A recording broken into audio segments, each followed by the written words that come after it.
Jiang Xiaoyong, an apparently ordinary young man, but who carries the memories of humanity's future within him. In his previous life, he gave his full trust to the one he loved, only to be betrayed cruelly. He thought it was all over, but fate opened a door to rebirth. This time he's determined to change his destiny and stop the disasters that once occurred. The path of reincarnation is not only a struggle for survival, but also a revenge soaked in blood and tears. However, those who once harmed him still cling in the shadows. Can Xiaoyong defeat fate and rewrite his own ending? Late at night in a derelict place, a thick, bone-chilling silence covered everything. Xiaoyong was facing the thin line between life and death. Cui Jing's gaze brimmed with mockery as he looked up and taunted him.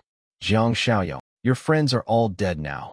What meaning is your life supposed to have? Recalling memories like a torn old photograph made Xiaoyong hurt all the more.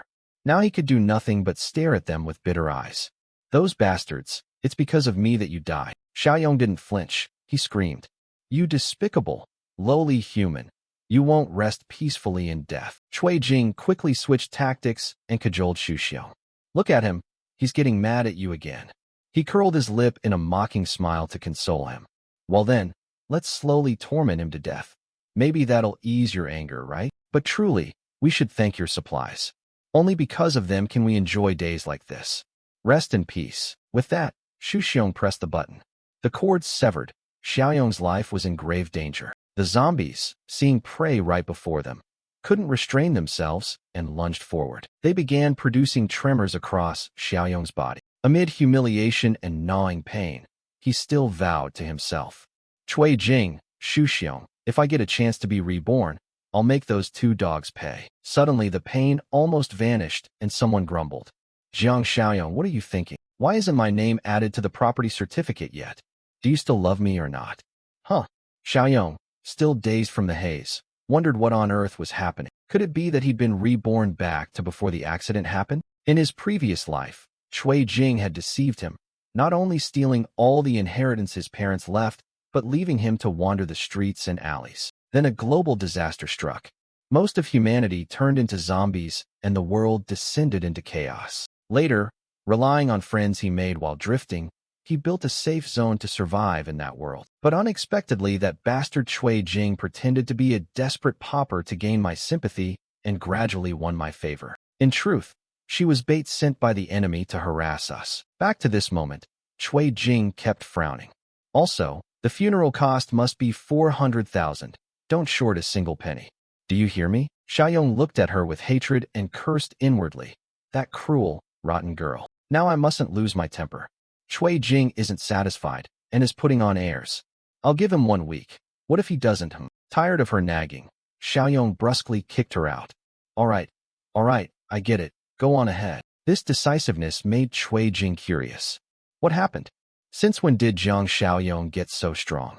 Wasn't he my bootlicker? Soon after, the quiet atmosphere returned around him. Xiaoyong turned his head toward the nearby green screen. After checking the time, he also planned his course of action. There's still a month left. I must immediately prepare to deal with the coming apocalypse. Then suddenly a flash of inspiration lit up in Xiaoyong's mind. It was a system. The Doomsday System had been activated and its missions announced. Please complete them as soon as possible. The preparatory mission for disaster response requires owning a piece of land and stocking supplies for a whole year. Reward, 10 points. Points can be exchanged for items in the system shopping center. Xiaoyong felt a little excited about this next life. There's actually a system? And mission reward points too. What could I do with those? Thinking that, he logged into the shopping center.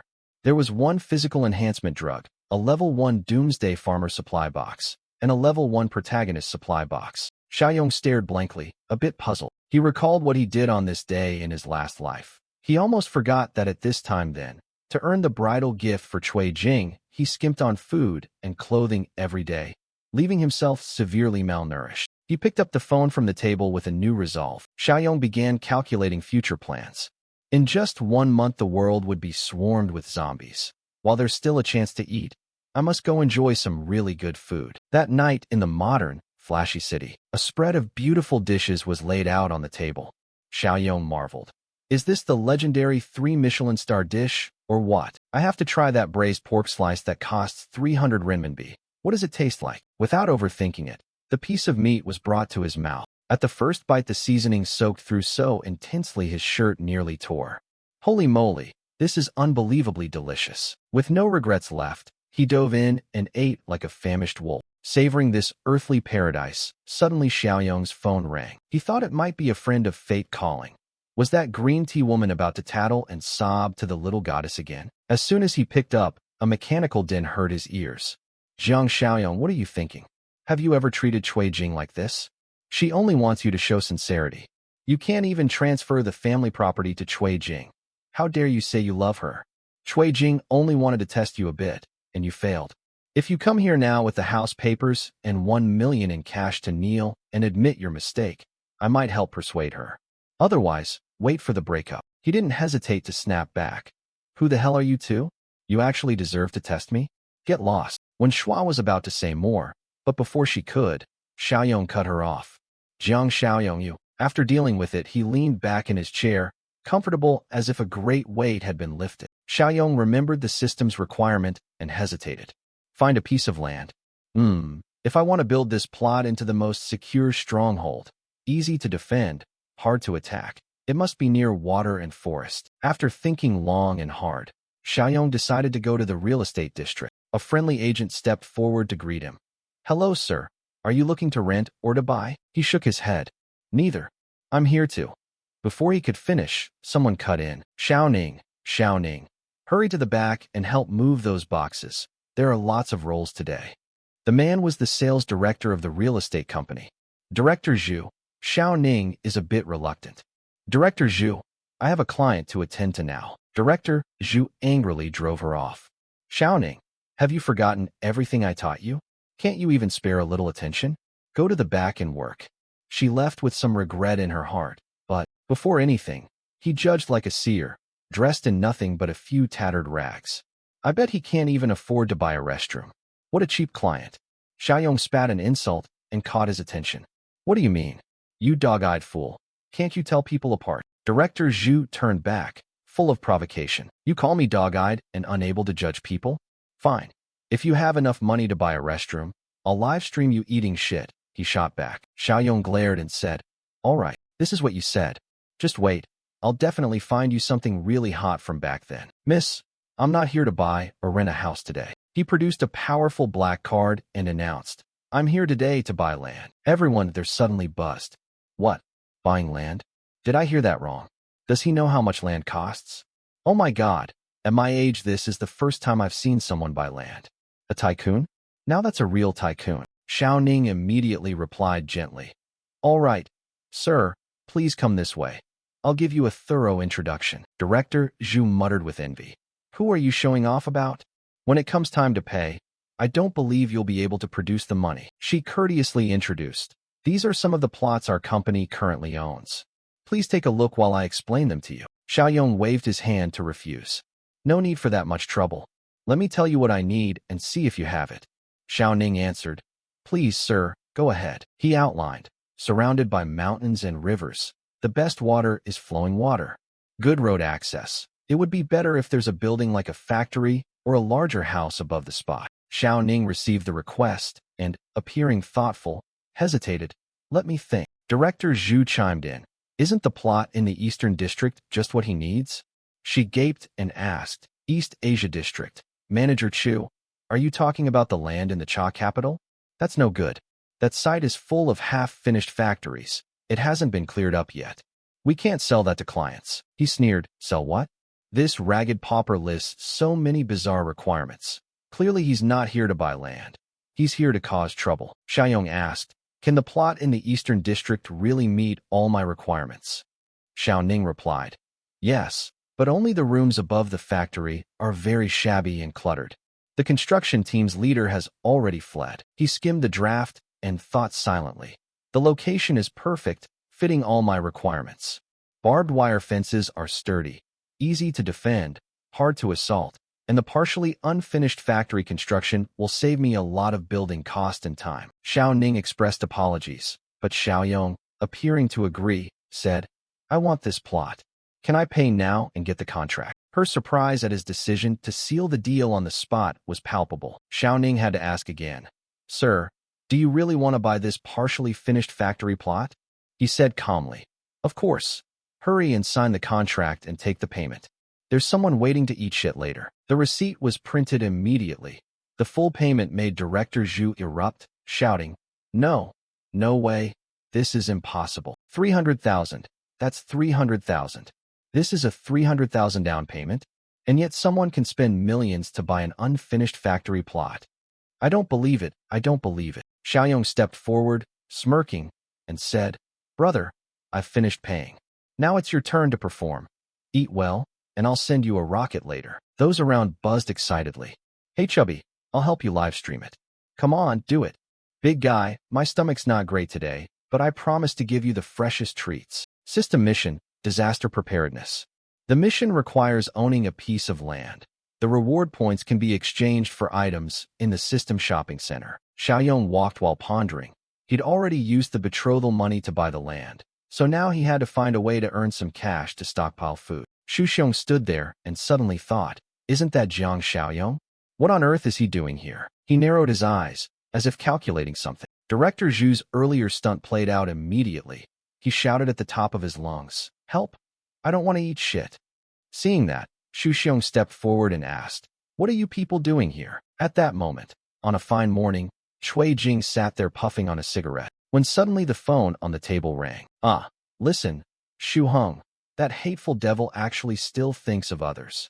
The voice on the other end replied, Cui Jing, Jiang Xiaoyong went to the real estate company today to buy land. Did you know? Alian angrily said, What? He bought land. Where did he get the money? The reply came. The down payment was 300,000 yuan. I guess that's the money he saved as betrothal gifts. Cui Jing flew into a rage and shouted, What? That stingy bastard. He dared spend my money? The caller said, Cui Jing, don't be angry yet. Go find Jiang Xiaoyong and ask what happened. She immediately barked back. Ask him what? That coward dared touch my money? Today I'll make him famous online. At the same time, Xiaoyong sat silently thinking. Buying supplies and building a base will cost a lot. Where should I get the money now? Lost in thought, a loud knock on the door startled him. What the hell is that knock for? Xiaoyong asked in surprise. What are you two barging in here for? Cui Jing demanded. Jiang Xiaoyong, what do you mean by this? How dare you spend my money? He acted as if he didn't understand and asked, Huh? What are you talking about? She screamed in fury. Don't think I don't know you used my betrothal money to buy land. Let me tell you, the betrothal money is mine. If you used it to buy the land, then that land belongs to me. Xiaoyong sneered. You're seriously crazy. He pulled out a wad of cash and said, Let me tell you, I do have money, but not a single coin of it will I give you. Don't think I don't know you and Shu Hong have been sneaking around behind my back. Hearing that, Cui Jing seethed inwardly. How does he know about me and Shu Hong? When Shua tried to calm them both, Stay calm. It's probably a misunderstanding. Xiaoyong bluntly cursed. What misunderstanding? Don't be ridiculous. Besides, there's nothing between me and her. She and Shu Hong are the pair. Now get out. You're such a pain. When Shua thought, how could that be? How would he know? I always kept our room booking secret. When Shua and Cui Jing were left speechless and had to leave. When Shua said, Xiaojing, why didn't you tell me about something this big? Are you really close with that middle-aged man Shu Hong? Cui Jing admitted. We only went to a love hotel together a few times. She helplessly added, this is a sticky situation. Let's go back first and then think of how to handle it. When Shua replied resentfully, that's the only way. The two left feeling powerless. When Shua schemed silently. Cui Jing, if you mess with Jiang Xiaoyong again, I won't be polite to you. Who told us we're best sisters? The next morning, Jiang Xiaoyong held the construction plans and said, this is the factory I want to renovate. Can you estimate how long it will take to complete the renovation? The worksite was buzzing with activity under his watch. Foreman Lee from Paru Construction replied, rebuild the walls, erect guard towers surrounded by Texas-style wire mesh, install thick explosion-proof steel doors, and fit thick bullet-resistant tempered glass. Little brother, may I ask, did you offend some powerful force? Jiang Xiaoyong said sternly. Don't ask. Knowing too much won't be good for you.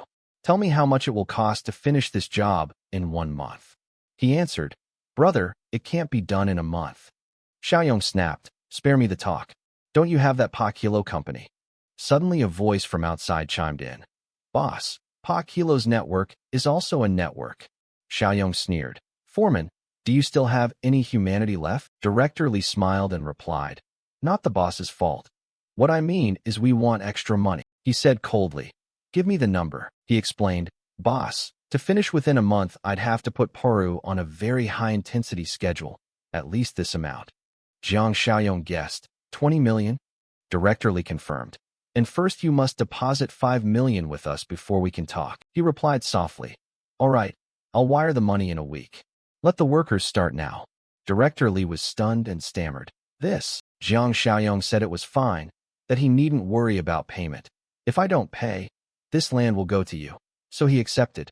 Fine then. When Shua walked up from afar, sweetly calling, Jiang Gij, she rushed over, grabbed his hand, and asked what he was doing here. When Shua held his hand tight and kept pestering, Hey, what are you doing here? Jiang Xiaoyong thought to himself, that green tea girl, Cui Jing swindled my family's assets in the last life, and she was in on it too. This life, I'll repay her twice over. He then asked, what did you come here for? When Shua smiled brightly. Jiang Ji, this is the land you just bought, right? The scenery here is so beautiful. Are you planning to build a villa here? Jiang Xiaoyong brushed her hand away and said, whatever I do has nothing to do with you, understand? She wondered briefly what was going on. Why did this worthless Jiang Xiaoyong seem off today? Usually he'd blush and his heart would race when she touched his hand. Today she showed him, and he didn't react at all. Jiang Xiaoyong stepped forward to give instructions. No, the main gate needs to be even wider. When Shua coquettishly called, hey you, she fumed, thinking she couldn't miss this golden opportunity. Cui Jing is now at odds with him. If I can squeeze Cui Jing out now, that land will be mine. Jiang Xiaoyong sat dazed in the room pondering. He'd mortgaged his house to the bank for only 30 million. That's not even enough to cover the initial phase of the project. He still must find ways to make more money. Right, that's true. After all, the apocalypse is coming.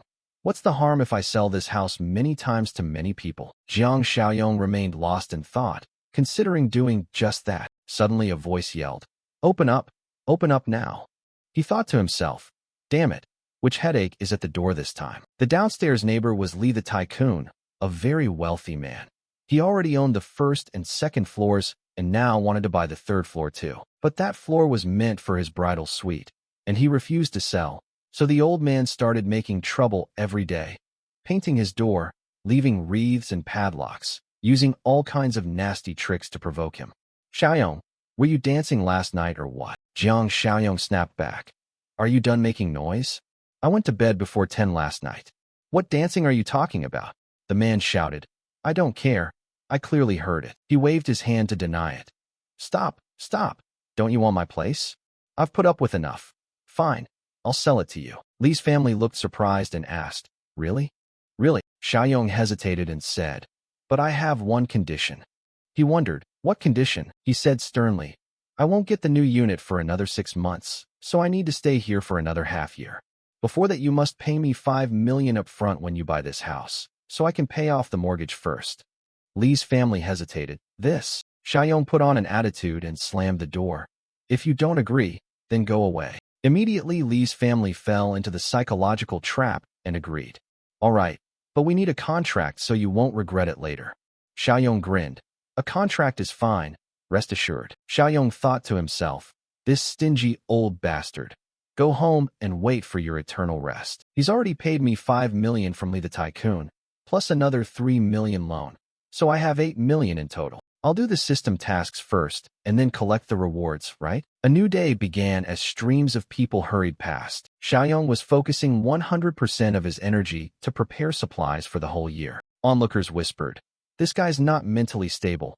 I'd better stay clear of him. The carts were piled high with goods. Dozens of carts stacked with food, all belonging to Xiaoyong. Dozens of carts stacked with food, all belonging to Xiaoyong. The system announced, mission prepare for the disaster completed. He paused to think. In the apocalypse, boosting stats is crucial.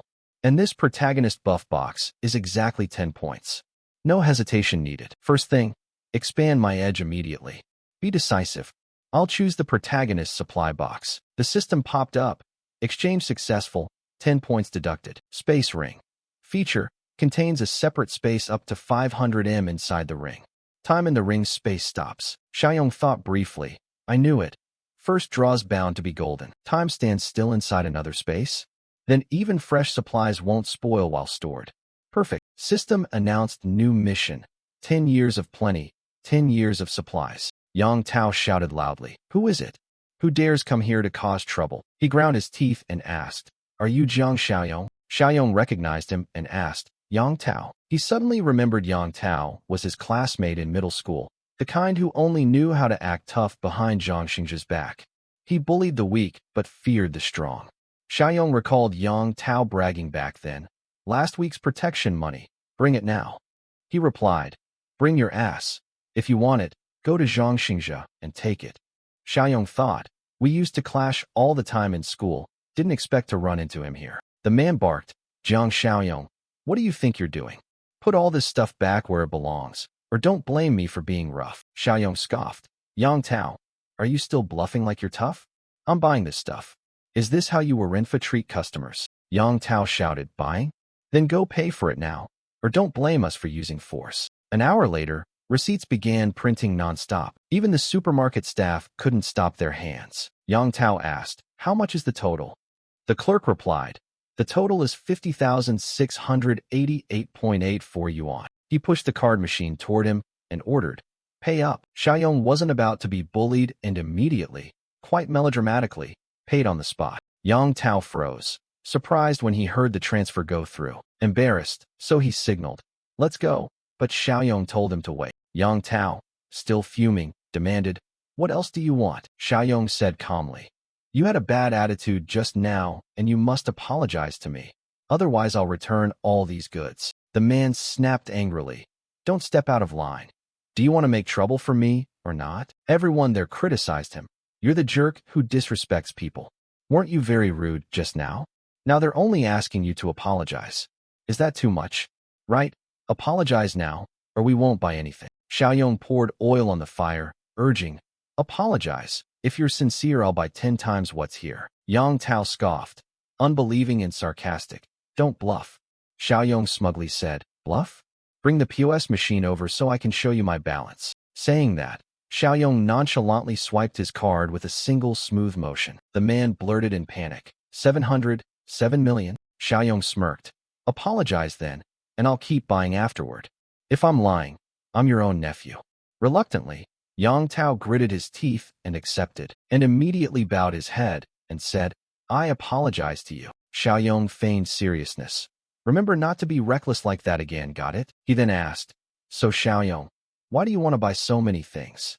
Xiaoyong replied bluntly, That's none of your business. I have my own business to run. Yang Tao continued, Big business? The supermarket's warehouse over there is running low. Are you trying to stock up? Xiaoyong answered, You've been around this supermarket. Surely you know some suppliers?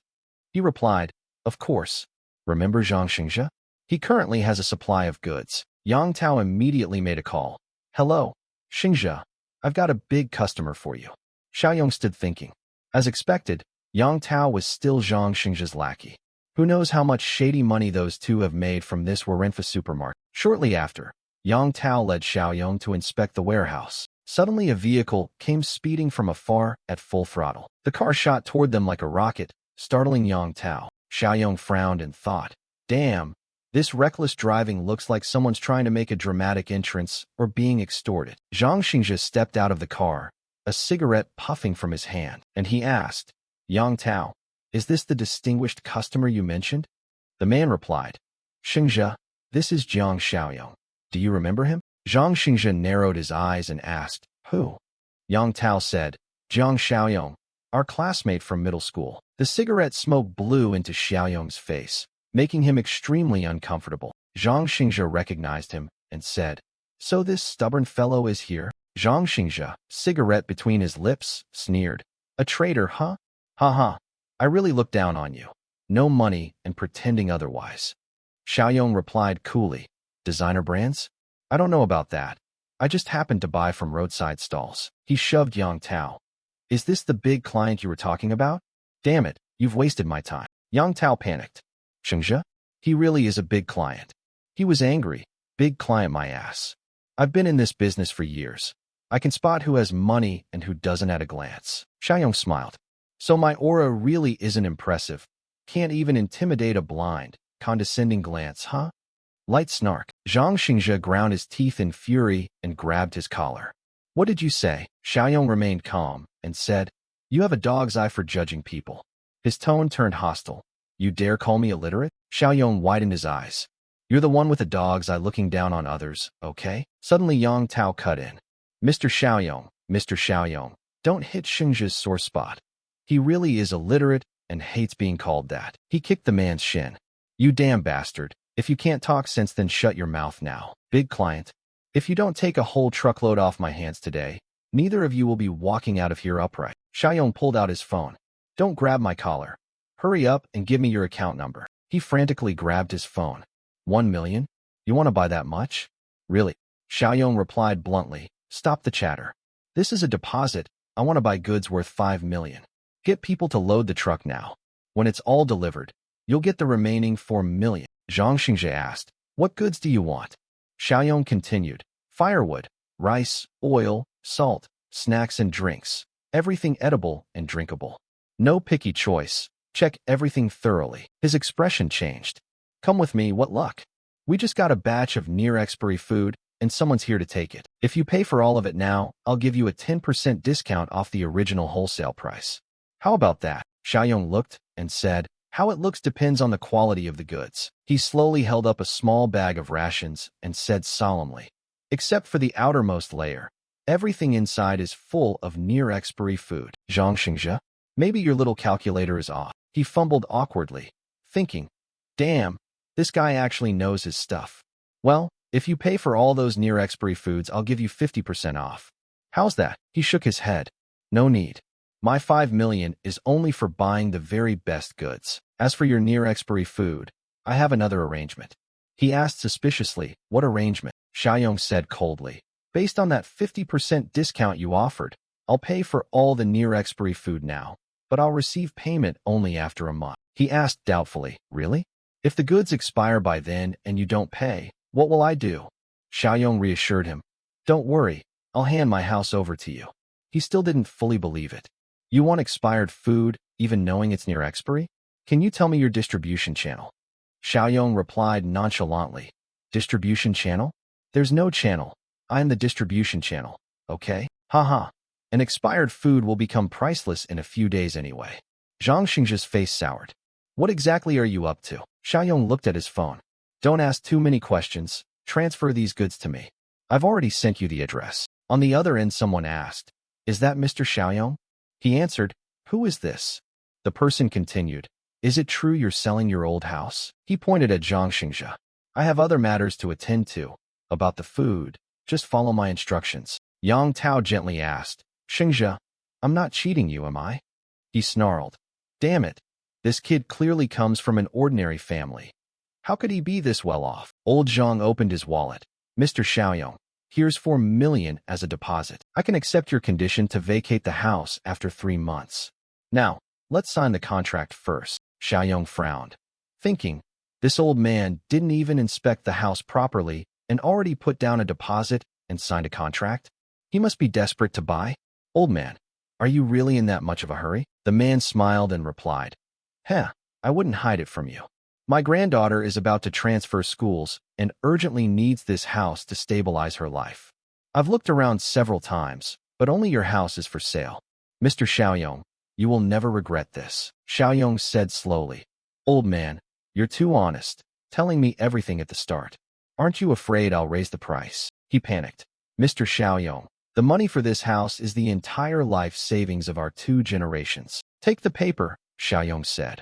Rest assured, old man, I won't regret it. On the paper was the lease contract, and Xiaoyong signed it. Old Zhou took the paper and breathed a sigh of relief. That's good. That's good. Mr. Xiaoyong, you seem busy, so I won't bother you further. He nodded. Go home now. The downstairs neighbors were kind and simple. In the coming future, he and his granddaughter might not be able to survive even a month, alas. Suddenly Xiaoyong called out, Wait, old man, hold on a moment. He froze. What is it? Xiaoyong continued. Tell me the address where you live now. In front of Xiaoyong was a construction site in progress. Director Li said, Boss Xiaoyong, about the second deposit. Xiaoyong replied, I'll transfer you the construction progress details shortly. He pointed to the roof. It's 70% finished. Look, the frame and doors are done, completely safe and reliable. Xiaoyong asked, and the warehouse? Director Li said slowly. The warehouse is the pre-built part of the workshop, not fully finished, but cleaned and usable at any time. He nodded. Very good. He opened his phone and called, Zhang Xingxia, bring the goods over. Workers moving goods inside said, take it easy, take it easy. Our boss is generous, giving each person 2,000 for this small job. A good household like this looks like a place to hide. What do you know? When someone has money, who wouldn't risk their life? Xiaoyong instructed that perishables, fruits, and vegetables be stored separately. Don't mix them up. The worker happily replied, got it, boss, rest assured. Night was falling, and all the workers were moving out of the warehouse. Before Xiaoyong lay piles of goods stacked into mountains. Finish it up. System notification. Task, 10 years of food and clothing completed. System points plus 20, current points 20. He looked at the mission board. The physical enhancement pill costs 20 points. Oh, there really is a new Yang item in this system shop. System tasks. Physical enhancement pill plus 1 costs 20 points. Apocalyptic farmer supply box LV1 minus 2 points. Awakening talent supply box LV1 minus 10 points. Manual refresh costs 2 points. He thought, lucky streak. Able to harvest an ability in front of the Lin descent. Wow. The system presented a spiritual ILV1, an ability that can detect whether an opponent is hostile. He was excited, being able to detect hostility. Haha, this might be one of the most useful powers in the early days of the apocalypse. The system popped up a new mission, fully armed gear. Task requires equipping martial gear for oneself. Reward, 10 points plus a random bonus. Zhang Xiaoyong's face lit up with excitement, and he laughed out loud. Isn't this exactly what I was hoping for? Zhang Xiaoyong's face lit up with excitement, and he laughed out loud. Isn't this exactly what I was hoping for? Xiaoyong moved through the crowd, thinking under his breath, damn, is he for real or fake? You can tell an amateur as soon as they open their mouth. Is the price he quoted real or fake? Damn this crap, quietly now. I just dug it out of the Ma King pair yesterday. Is this the young Qin Shi Huang skull, or what? Make it cheaper, just 500 coins. Oh please, who sells something that cheaply? Xu Xiong got angry. This high-grade jade bracelet being sold for 2,000 yuan? Obviously a fake. If you sold it to me for 300 you'd still make a tidy profit. Sell or not? If not, I'll go elsewhere. The seller relented. All right. Calm down. I'll sell it to you. Xiaoyong glanced and thought, that bastard Cui Jing actually came to the black market to buy a fake jade bracelet? Huh. Cui Jing, you really are an idiot to get duped by something like that. Finally, he kept an eye on the stalls selling swords, and there were quite a few people looking to buy. Got it, boss. Do you have anything sturdy over here? Xing Jie replied, this is a whetstone. If you want something hard, buy this and sharpen it yourself. If you don't care, go buy a club to play with. Xiaoyong's tone was cold. Still not hard enough. I want something even harder. His face soured. What do you mean? Are you here to cause trouble? Suddenly Xing Ga's phone chimed. Ding. An account received 200,000. Xiaoyong raised his phone. Don't get excited yet. This is my sincere intent to buy. He turned and ordered. Xiao Xiang, you stay here and watch the goods. Xing Ga's attitude shifted. It's not convenient to talk out here. Follow me this way. They finally moved into a quiet rented room to talk. Xing Jie opened the box. Boss, we have a homemade pistol here. Good enough to kill a chicken, and the ammo's cheap. Just explosives and some steel BBs. What do you think? Xiaoyong shook his head. Not acceptable. His face twisted in displeasure when he heard Xiaoyong's reply. He continued, a fake revolver-style pistol, functions like a real sidearm, priced at 5,000 renminbi, fires 9mm rounds. I'll sell ammo at 5 yuan apiece. How's that? Xiaoyong's expression darkened. It's passable, but I already put down 200,000 as a deposit. Selling me something like this isn't really appropriate, is it? Xing Jie answered in surprise. Deposit? What deposit? Xiaoyong's gaze was serious. A 10% deposit. I want to use 2 million to buy your weapons. He scratched his head and stammered. Are you some big boss? What are you planning? For an order of this level you came to me? Look, I usually don't handle small stuff like this. It's the subordinate's job. Lately a lot's happened, so don't ask too many questions. Just say whether you can do it. Xing Jie hurried off and told him, "Wait a moment." Suddenly, he carefully turned off all the lights in the room, then drew the curtains and peered outside to observe cautiously. Xing Jie looked serious and said, "You found the right person. I can do this for you. Write down the list, and I'll give you the address later. Drive over at noon the day after tomorrow, and we'll finish the deal. Remember to bring cash." Xing Jie politely escorted him out. "Big brother, watch your step." Suddenly Xu Xiong appeared behind them. "Oh, isn't that Xiaoyong? You actually ran into him in the black market? Tell me, why have you been so generous lately? And acting like Cui Jing just ignores everything? Looks like you've still got some family heirloom treasures at home. What's up? I've seen you buying and selling a lot recently. Is it necessary to copy others by lying flat and selling everything just to live comfortably?" Xiaoyong just looked and smiled. "All right, I should test how the new ability works." His pupil suddenly glowed with a streak of green power, the spiritual eye. And sure enough, the ability really worked. "Right, lie there, so what? By the way, who are you?" "Oh, you're one of Cui Jing's partners. She got tricked into sleeping with those fake, shabby goods?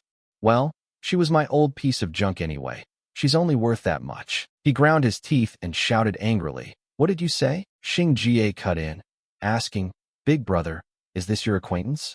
Xiaoyong shook his head. "An acquaintance? More like a sheep to be shorn." He laughed and added, "Got it. Big brother, if you're busy, go ahead. I'll teach him a lesson for you." Xiaoyong was calm. "Don't kill him.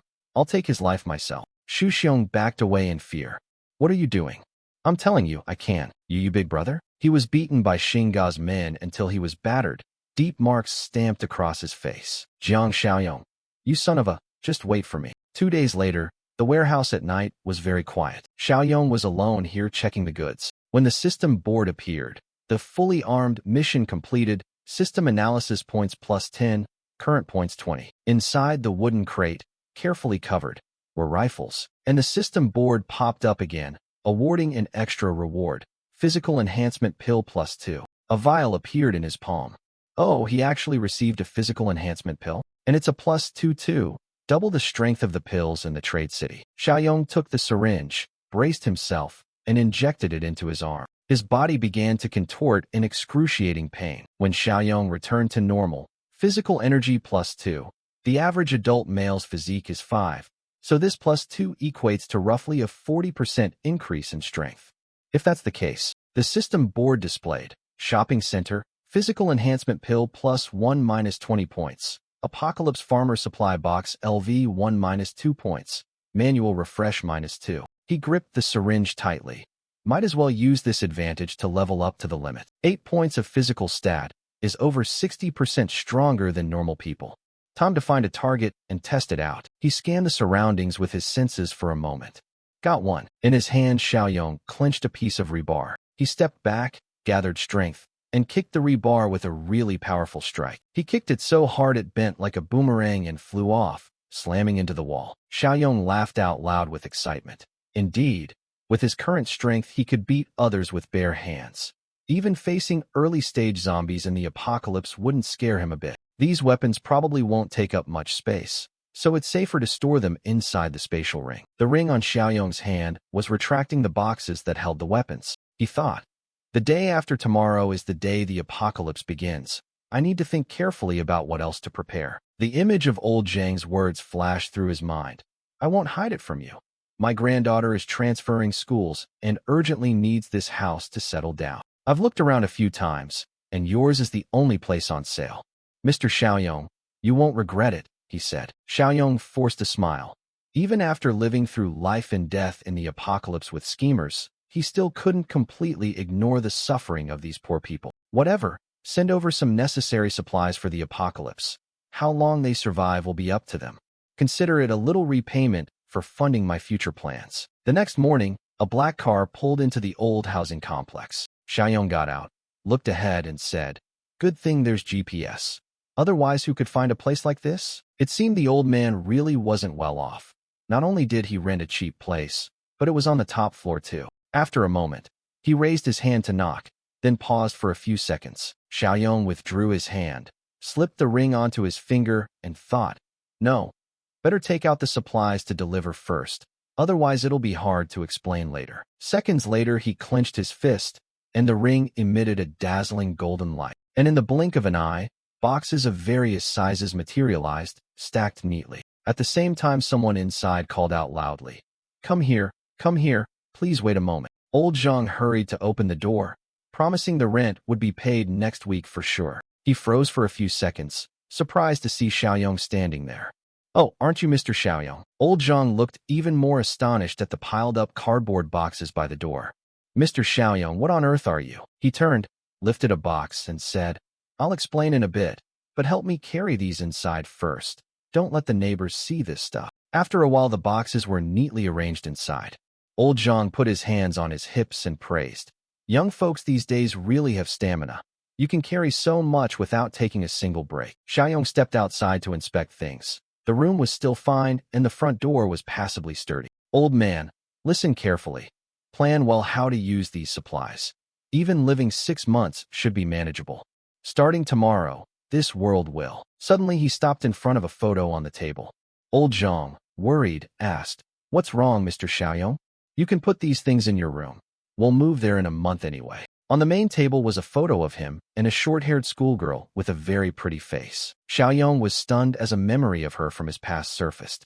Could it be Shan Shan? He unconsciously picked up the photo and asked, "Old man, is your granddaughter named Ming Shan Shan?" Old Zhang was stunned and replied, "How do you know that? I don't remember mentioning the name Shan Shan." Xiaoyong asked in a low voice, "Where is your granddaughter now?" He answered honestly, "She's still studying in the hometown, waiting for this room to be vacated so she can transfer schools. The paperwork is almost finished." He remembered how Shan Shan had bowed her head and cried before, saying it was all because of her, that she had caused her grandfather's harm, which made Jiang Xiaoyong even more heartbroken. "I recall in my previous life Shan Shan said her grandfather risked everything and stormed into the occupied high school to rescue her. Although he managed to get Shan Shan out, he lost his life there. I'll make up for your regrets in this life." He turned and spoke, "Old man, you won't be moving into my room." Old Zhang panicked and shouted, "Mr. Kuang, are you having second thoughts? Mr. Jiang Xiaoyong, you can't." Jiang Xiaoyong put a hand on the old man's shoulder and explained, "Listen to me first. Starting tomorrow, this world will become a living hell. Whether it's my house or your granddaughter's schooling, none of that will matter anymore. Now come with me to Shan Shan's school and bring her back. I'll arrange new housing for both of you." Old Zhang was even more stunned. "Mr. Jiang Xiaoyong, what are you talking about? I don't understand a single word of this." Hearing that, he clenched his teeth, unsure what to do. Old Zhang was old and would not understand many things. How could he explain it to him? After thinking for a moment, Jiang Xiaoyong took out his ring. "Do you know about famine?" The old man stammered. "I know about that." He continued, "Then can you imagine how miserable and terrifying people would be during those hungry years?" Old Zhang admitted he could imagine it, but argued this was a peaceful, prosperous era. How could famine happen now? Even if it did, it wouldn't be like that. Before he could finish speaking, Jiang Xiaoyong raised his arm, clenched his fist, and pulled the supplies into the ring. Old Zhang stared at the suddenly empty room in panic and yelled, "Where did all our stuff go?" "It's all gone. Mr. Jiang Xiaoyong, what sort of magic is this?" One of his eyes flashed with blinding energy as he declared that he had a superpower and could even foresee the future. "If you want to live, if you want Shan Shan to live, from now on you must do as I say." Jiang Xiaoyong growled again. "Where is Shan Shan's school located?" Not long after, his car's lights came on, and it rolled out onto the main road. Jiang Xiaoyong focused on driving while Old Zhang widened his eyes and stared as if watching a strange creature. The car sped along the road. Time passed, and dusk gradually descended on the area. Jiang Xiaoyong hastily opened the car door. "What grade is Shan Shan in? Where's her dorm? Do you know?" he urged. "I know," Old Zhang replied. "Good.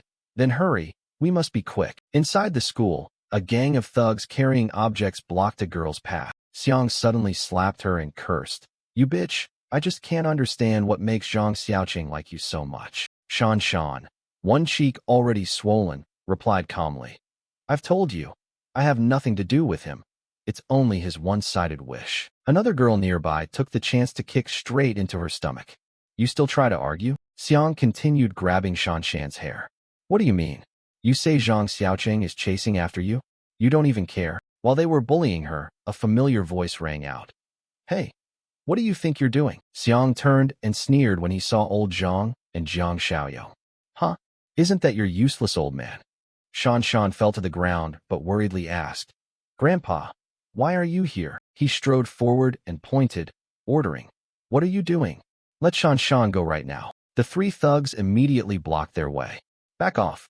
What business is it of you, old fool, to meddle in young people's affairs? Old Zhang couldn't help himself and lunged forward to grab one kid by the collar.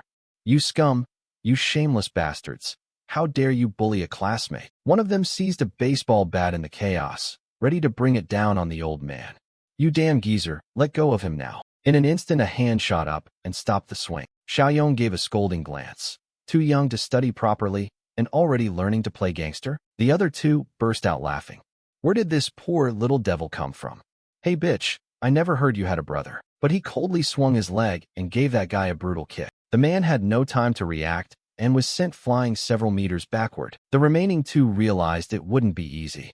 Damn, she's trained in martial arts. Let's go together. Xiaoyong answered them with a bullet-like glare. The two staggered and moved to position themselves in front and behind him. The one behind raised his metal bat. As he swung down, Xiaoyong squatted and easily dodged the blow. He glanced at the bat and thought that after increasing his strength, even his reflexes had gotten much faster. Xiaoyong immediately turned, grabbed the back of the man's shirt. With one hand, he hurled the man hard to the ground. The man's head slammed onto the hard pavement, saliva spraying everywhere. The last one brandished a sharp knife from behind Xiaoyong. Without hesitation, he faced him and reached out to grab the knife. Xiaoyong quickly swung his leg back to build momentum. He delivered a straight kick right into the man's knee. The man lost his balance and crashed to the ground. After a short, while both of them were flat out on the ground, no sound coming from them. Xiang panicked when she saw Xiaoyong come toward her. What do you think you're doing? Without a word, Xiaoyong slapped her hard across the face. Xiang was shocked by the sudden attack and could only glare in stunned silence. Still not satisfied? Hurry up and let go of her hair, huh? You like grabbing heads so much? The girl screamed. Let me go. Xiaoyong pressed the knife to her throat, making the girl even more terrified. What are you going to do with that knife? Then, as quick as lightning, a sharp cut happened right there. After acting, his pupils flashed with a grim hatred. Shan Shan fearfully raised her hand to cover her eyes, while Xiang sat down in horror at what had just occurred. The bully staggered and then collapsed to her knees as if all life had drained from her. The girl reached up and touched her cropped hair, wailing pitifully. My hair, you bastard! How dare you cut my hair? She screamed. You son of a... I'll never forgive you. Xiaoyong let strands of her hair fall and said coldly, Long hair is just a burden for you. She looked up and shouted, What did you say? He turned and left, warning, In a few days, short hair will save your life. Shan Shan, let's go. Shan Shan exclaimed in surprise. Go where? Then the three of them got into the car. She panicked and shouted, Huh? We're not going to class anymore. Old Zhang turned to explain, A great famine is coming. What's the point of studying? Staying alive is what's important right now, dear. Shan Shan asked, puzzled. A great famine? Grandpa, how many times have I told you not to believe those scam calls? Tell me, how many times have you been fooled this time? He insisted. What scam calls? I'm telling the truth, and you still don't believe me. Every time I've been scammed, I still said it was true. Xiaoyong watched their argument in the rear view and smiled inwardly. Shan Shan, in this life, I will definitely protect you. He quickly came to old Zhang's defense. Your grandpa won't be fooled this time. I was the one who told him about that famine. Shan Shan froze, suspicious. Who are you? Xiaoyong introduced himself as he drove. My name is Jiang Xiaoyong. You can just call me Xiaoyong. She replied politely. Xiaoyong? Thank you for teaching those jerks a lesson on my behalf. He replied politely. You don't need to worry about that. They probably won't live more than a few days anyway. Shan Shan curiously asked, What do you mean by that? You really think a famine is coming? Xiaoyong denied it. The famine was just something I made up to make your grandpa understand. She breathed a sigh of relief. See, in this peaceful age, how could there be a famine? He continued, The truth is the apocalypse is coming. Those words shocked Shan Shan. The apocalypse? Xiaoyong whispered that it was probably imminent. If you turn on your phone and watch the short videos and news clips, you'll notice some clues. She immediately did. Real or fake? An image of two police officers capturing a zombie appeared with the news voiceover. swords drawing for life and death grudges across the rivers and lakes, faint as moonlight. The west wind blows leaves down. This is the first time I've seen a rabid patient bite someone, Sean muttered. A person with rabies. She scrolled down. Someone else had posted another video. Fog again. Maybe I'm imagining it, but this fog seems to have a very strange smell. Damn it, are you crazy? Bite me for what? Are you a dog? Someone said. I suddenly feel awful all over. Take me to the hospital. Xiaoyong leaned back and said, Indeed, apocalypse signs have started to show. Shan sat bolt upright, worried. Is it really here? He drove and explained. Tomorrow will be the first day of the end. Toxic fog will cover some provinces, including Province B. This mysterious toxic haze will affect living creatures. Gradually, a significant number of people will turn into the walking dead under this change. And there will be others who have no immunity at all. Once they die, they will become one of them. You're so young. What's a walking dead? Do you know? Shan tilted her head. I know, but this is just too hard to believe. He looked at the cars ahead and said, Wait until tomorrow, the next day, and next week. These things will actually happen, and by then none of this will seem strange. Seeing the cars in front not moving, Xiaoyong poked his head out the window and gritted his teeth, complaining about the traffic jam. Sure enough, even the emergency lane ahead was blocked. Old Zhang said in a panic, Mr. Xiaoyong, we're stuck in traffic here. In case the walking dead you mentioned catch up to us, he reassured. Don't worry, sir. It's not critical yet. But Xiaoyong felt uneasy inside. Damn it. Although the walking dead will fully break loose, it should at least happen in a few days. But if a small-scale outbreak occurs here first, suddenly a car from behind sped up. Seeing the chance, the driver swerved to slip the car into a small gap in the other lane. Xiaoyong's car jolted from the impact. He grit his teeth and swore. How dare you change lanes suddenly from the emergency lane into the jam without even signaling? Xiaoyong spun the wheel fast. Who knew people could be this messed up? His car crept forward until it nearly bumped the white vehicle. But the car in the emergency lane still refused to back off. He shot a glance and snapped. Still not stopping?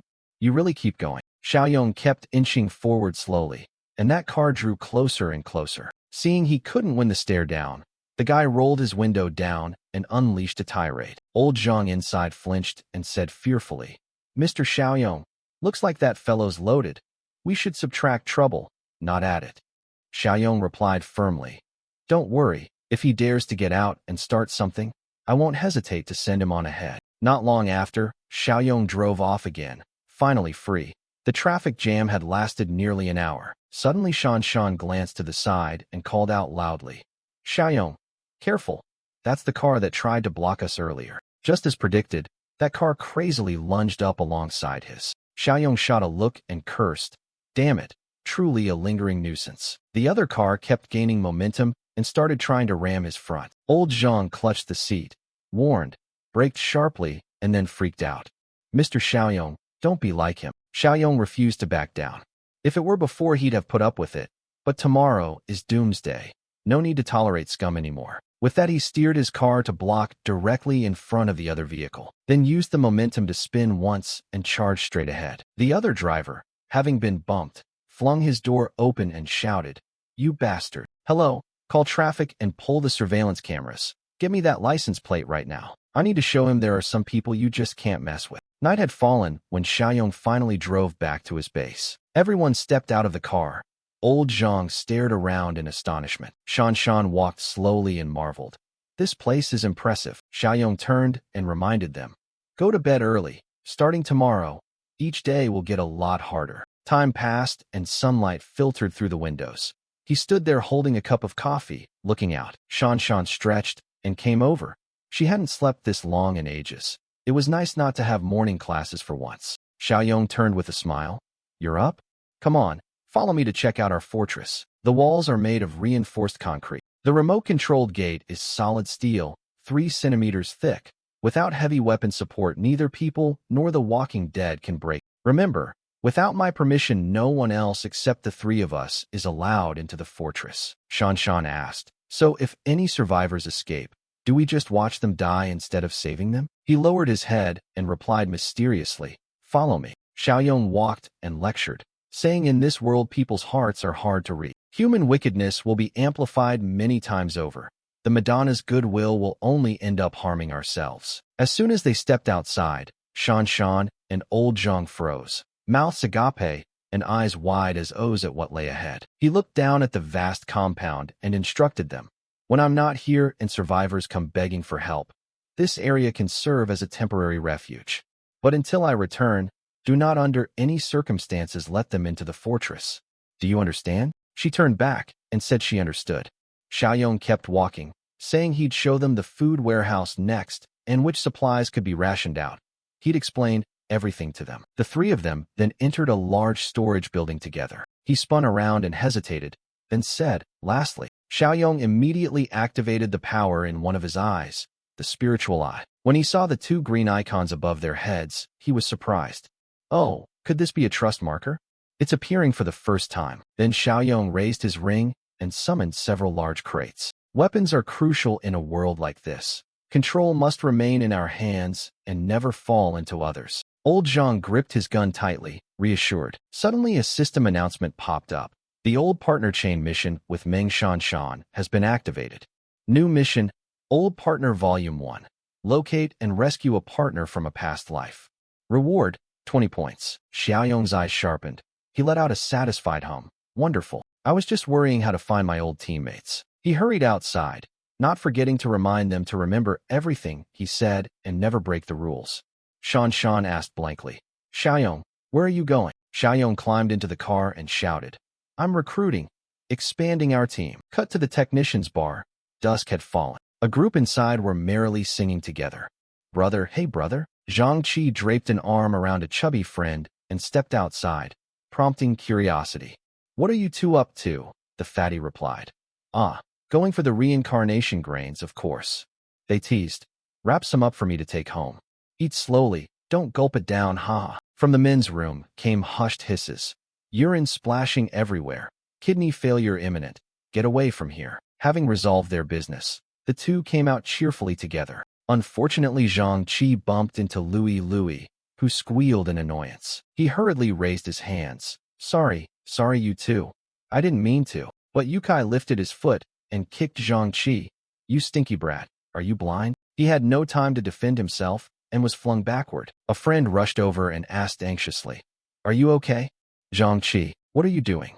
Why hit someone? Yukai stood tall, cracking his knuckles threateningly. Oh, this is the first time someone's mouthed off to me. Then he grabbed the chubby guy by the collar, frightening him. What are you going to do? Zhang Qi hurriedly stood and pleaded. Boss, we were wrong. Don't hit us, don't hit us. At that moment a staff member sneezed. On the other side came Yukai shouting. Today I'm going to skin you alive. He turned and muttered to himself. What rotten luck. My stomach hurts and I'm coming down with a cold. Oh look, someone's starting a fight again. Can't we have even one quiet hour? A staff member rushed over to mediate. Sir, please calm down. Fuming, Yukai spun around, grabbed his collar and yelled. Look at my face. Do you know who your daddy is? Your boss wouldn't even dare touch my clothes if he met me. The staff seized the chance and signaled for the two to leave immediately. He kept hollering for your boss to come out. Hurry up, you embarrassed me. This tech is no good. The staff kept saying the same old line. Please, sir, don't be angry. Don't be angry. Meanwhile, the two bolted away in a panic. Before long, they reached room 3090. They shoved the door open and dashed out as if chased by ghosts. Chen Chong saw them gasping for breath and asked, You two look like you're being chased by dogs. What's the panic? The chubby guy shot a glance and explained. It wasn't dogs. When they came out of the bathroom, Zhang Qi accidentally bumped into a drunken gangster who tried to hit me, and Zhang Qi, luckily the quick-thinking waiter, knocked him off course, or we'd have had our faces smashed. Chen Chong stood up indignantly. What do you take me for? Since when do the three of us and the motor crew have to take this? I'll call everyone and drag the brothers here. What's there to be scared of? Zhang Qi immediately put up his hand to stop him. Okay, calm down. I've got less than a year till graduation. Don't start trouble. Keep singing, keep dancing, guys. Shortly after, someone kicked the door wide open. Yukai strode in with his flunky and several goons at his side. The Zhang Qi crew all turned in shock toward the entrance. He shoved one of them forward, right on cue. It was them who'd messed with me. Yukai's henchmen quickly surrounded them from all sides. Zhang Qi's group could only comply meekly. The staff member collapsed to his knees, clutching his trembling body. gasping for air. Chen Chong, sitting beside Zhang Qi, suddenly said, "Do you dare let me make a call?" Yukai snatched a bottle off the table and snarled, "You think I'll let you talk?" He then smashed the bottle across his head. Zhang Qi saw blood pouring out and panicked, shouting, "Chen Chong." At that moment, Jiang Xiaoyong's car pulled up outside the technician's bar. He stepped out, looked up, and chuckled. Typical college students, after all. Then Xiaoyong slowly walked into the staff's greetings, muttering as he went, "It's doomsday, and you still have the heart to sing and party?" A man lay on the floor with a pool of blood at his head. Yukai snapped, "Well, calm down yet. Louis, stop whining." "What calm down? That guy didn't even bump into you." Yukai pointed at Zhang Qi. "It was this kid, right?" Chen Chong angrily stood up and grabbed the ashtray from the table. Yukai's men held Chen Chong back. "You brat, you dare fight back?" Yukai ground his teeth in fury. "Damn you, didn't expect you had the guts." He took a beer bottle and smashed it down on Chen Chong's head. Zhang Qi panicked when he saw Chen Chong collapse unconscious and roll on the floor. He ran over angrily and yelled, "You son of a dog." Ming Kui sat trembling in a corner. The pups still aren't afraid. "Damn it, reckless, old four. Catch any of them and beat them to death." On this side, the waiter began to stand up, coughing dryly. Zhang Qi was still fighting the henchman fiercely. The waiter's pupils suddenly went blood red and began to bleed. "Lao Tam, you coward! Hit him! Tear him open!" Suddenly the waiter lunged at them. He bit down on the young man's shoulder with his teeth. The young man yelled fiercely, "Crazy dog? Let go! Damn it, help me out, Horn." Ming Kui was terrified by the scene. "Let me deal with these two dogs. You go help him." Another man tried to choke the waiter and pull him away. "Jesus, this bastard is strong. He even bit me. This dog really is rabid." He kept biting the hand fiercely. "This guy's gone mad. Hell of a bite." Suddenly, an incredibly strong arm clamped the waiter's neck from behind. It was Xiaoyong. He lifted the man by the throat into the air. Then he forcefully slammed the waiter's head onto the table. He turned and pointed at them. "Everyone stop right now." The young man thought. That madman was huge, yet this kid is pinning him down with one hand. Yukai scowled angrily at Xiaoyong. "Who are you?" He didn't answer but looked to Zhang Qi and asked if he'd been bitten. Zhang Qi stared at him and stammered, No, I'm fine." Xiaoyong said crisply to him, "All right, come with me." Yukai blocked him. "Wait, this isn't over yet." His henchman grimaced. "Boss, cough, my head hurts." Yukai asked, "What? Is your cold getting worse?" Xiaoyong's expression went sharp as he studied the young man. He looked annoyed. Earlier he only had a runny nose. Xiaoyong gripped the waiter's neck and said, "Did this guy bite your shoulder?" His neck was gradually turning purple. What's going on?" Xiaoyong thought. From what this guy said, he was probably already infected beforehand. Now bitten near the head like that, he might turn any moment. Suddenly, he dragged the waiter away by the collar. "What are you doing?" He threw him into a private room before the man could resist. The door was slammed shut and locked solidly. His face was grave. "Good. The undead still aren't clever enough to open doors." He brushed his hands and looked back at them. "Zhang Qi, tell me, who do you want handled?" Zhang Qi asked in surprise. "Huh?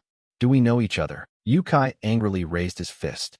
"You brat Dan is getting a bit cocky." Before he could do anything, Xiaoyong swiftly countered and struck Yukai in the face. He was knocked down painfully onto the table, glass shards flying everywhere. His henchman rushed over. "Kid, you want to die?" Xiaoyong stood firm and felled him with a single blow. His body convulsed, foam bubbling from his mouth. The young man ran over in a panic. "Hey, what's wrong with you?" "No way. One punch and he's having a seizure," Xiaoyong shouted. "Anyone else want a taste of my fists?" "Come on then," Xiaoyong said. "Zhang Qi, get your friend out and wait for me." He nodded groggily. They all helped Chen Chong out together. Yukai ordered his men, "Let's go too." Suddenly Xiaoyong's face darkened frighteningly as he blocked the door.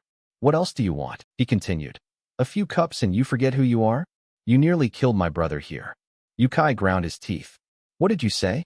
Get out of my sight." Yukai was shoved down. "You son of a bitch, you're dead me." Xiaoyong turned and quickly shut the room door. Yukai pounded on the door. "You wing bastard, you son of a bitch. Open up. I'm going to skin you." One of his henchmen's eyes suddenly distorted into a red glare. He lunged forward unexpectedly. His body began to lunge and grab. "What the hell are you doing? Damn, you've turned into a dog too? Pull him out." Bang bang.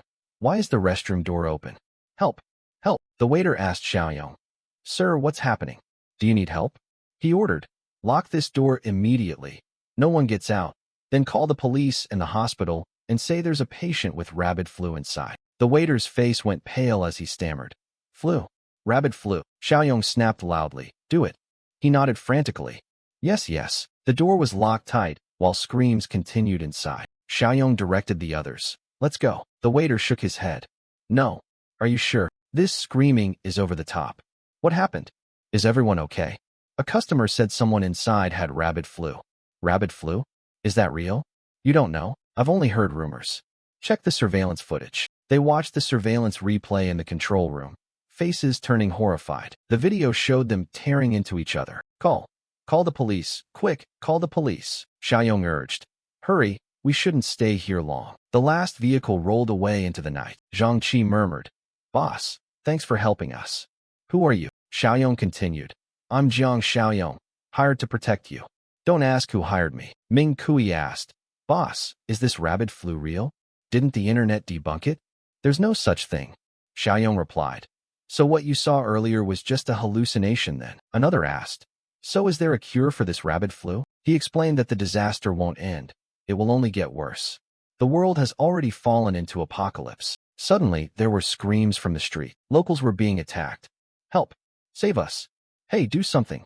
Rabid flu is rabid flu. Xiaoyong ran on. Right now the outbreak is still small. Most people are in the incubation stage. Before long it will spiral out of control. So if you want to live, you have to listen to me from now on. The whole group answered nervously, stammering. Yes, Brother Xiaoyong. A system panel popped up before him. Old Friends Quest Volume 1 completed, cumulative points plus 20, current points 20. He thought, oh, it's done, nice. Let's see what the exchange zone refresh turned into. Maybe a quirky surprise. Exchange shop, Apocalypse Farmer Supply, crate LV 1-2 points. Oil and protein ration crate LV 1-5 points. Armed deterrent supply crate LV 1-5 points. Refresh costs 2 points. He frowned seriously. The Apocalypse Farmer crate is still there. If he wants it, he'll have to buy it or hit refresh. The remaining chests all look useful and not expensive. I'll swap them out as soon as I get home. He glanced over at them. There's still one sticky issue left unresolved. In his previous life, because one of the friends in the Zhongji dorm betrayed them, Zhang Qi's whole group was killed. Only Zhang Qi was left barely clinging to life. Xiaoyong looked toward them. Who was it that killed these people? Over at Cui Jing's quiet apartment. Sweetheart, how are things over there? She sounded annoyed. When will the stuff you promised arrive? It's chaotic outside. I don't dare go to the supermarket. The voice on the phone purred. Soon, darling. As soon as I'm done, I'll send it to you right away. Suddenly, there was a pounding on Cui Jing's door. What's wrong, baby? She stood close to the door and hurriedly said, Someone's knocking. I have to hang up. Cui Jing peered fearfully through the small crack in the door. She opened the door and exhaled in relief. Why were you knocking so hard? You scared me to death. When Shua replied, Louis from the first floor was dragged away this morning. Cui Jing was surprised. Dragged away? Why would they drag him? She answered. Both the police and an ambulance came and hauled him off. Cui Jing murmured. Huh. No wonder the downstairs was such a mess this morning. When Shua continued. Looks like that crazy flu isn't just a spooky story. Has Shuxiong shown up yet? She shook her head. Not yet, she snapped. God, I told you. No man is good. Fine. Then listen. I'll call him and tell him Jiang Xiaoyong has tons of supplies and can make him rich during this outbreak. Cui Jing asked, Really? How do you know? She replied. Last time I went to Jiang Xiaoyong's place, he kicked me out. So I had my little bootlicker tail him and found out trucks sometimes delivered supplies to that abandoned factory to drop off shipments. Cui Jing's face twisted. Could that bastard have known about the epidemic in advance? When Shua said, Let it be. Shuxiong probably knew already anyway. Call him right away. The sooner the better.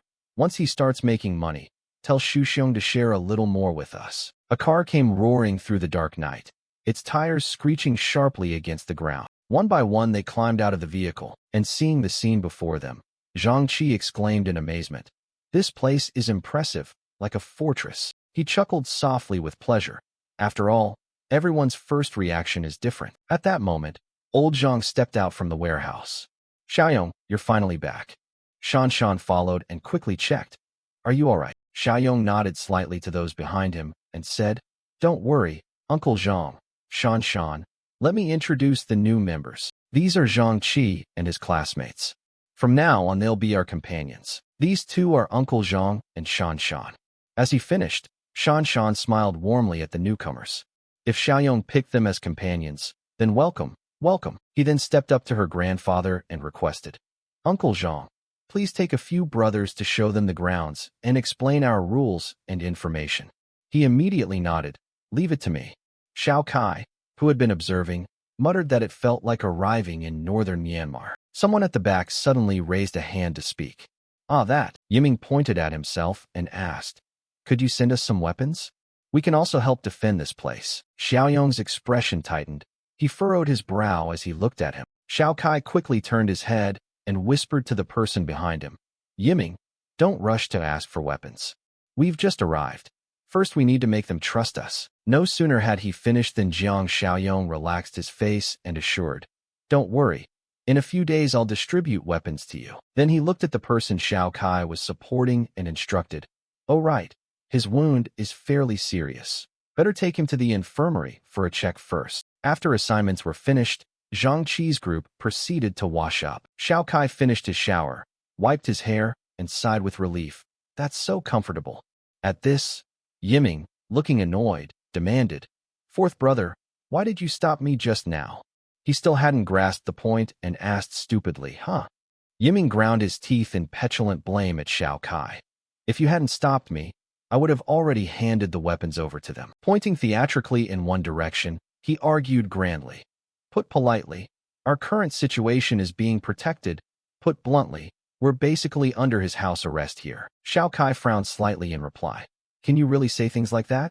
He just saved us. Yiming wasn't satisfied and turned to probe the man in front. What's his background? Why did he save us?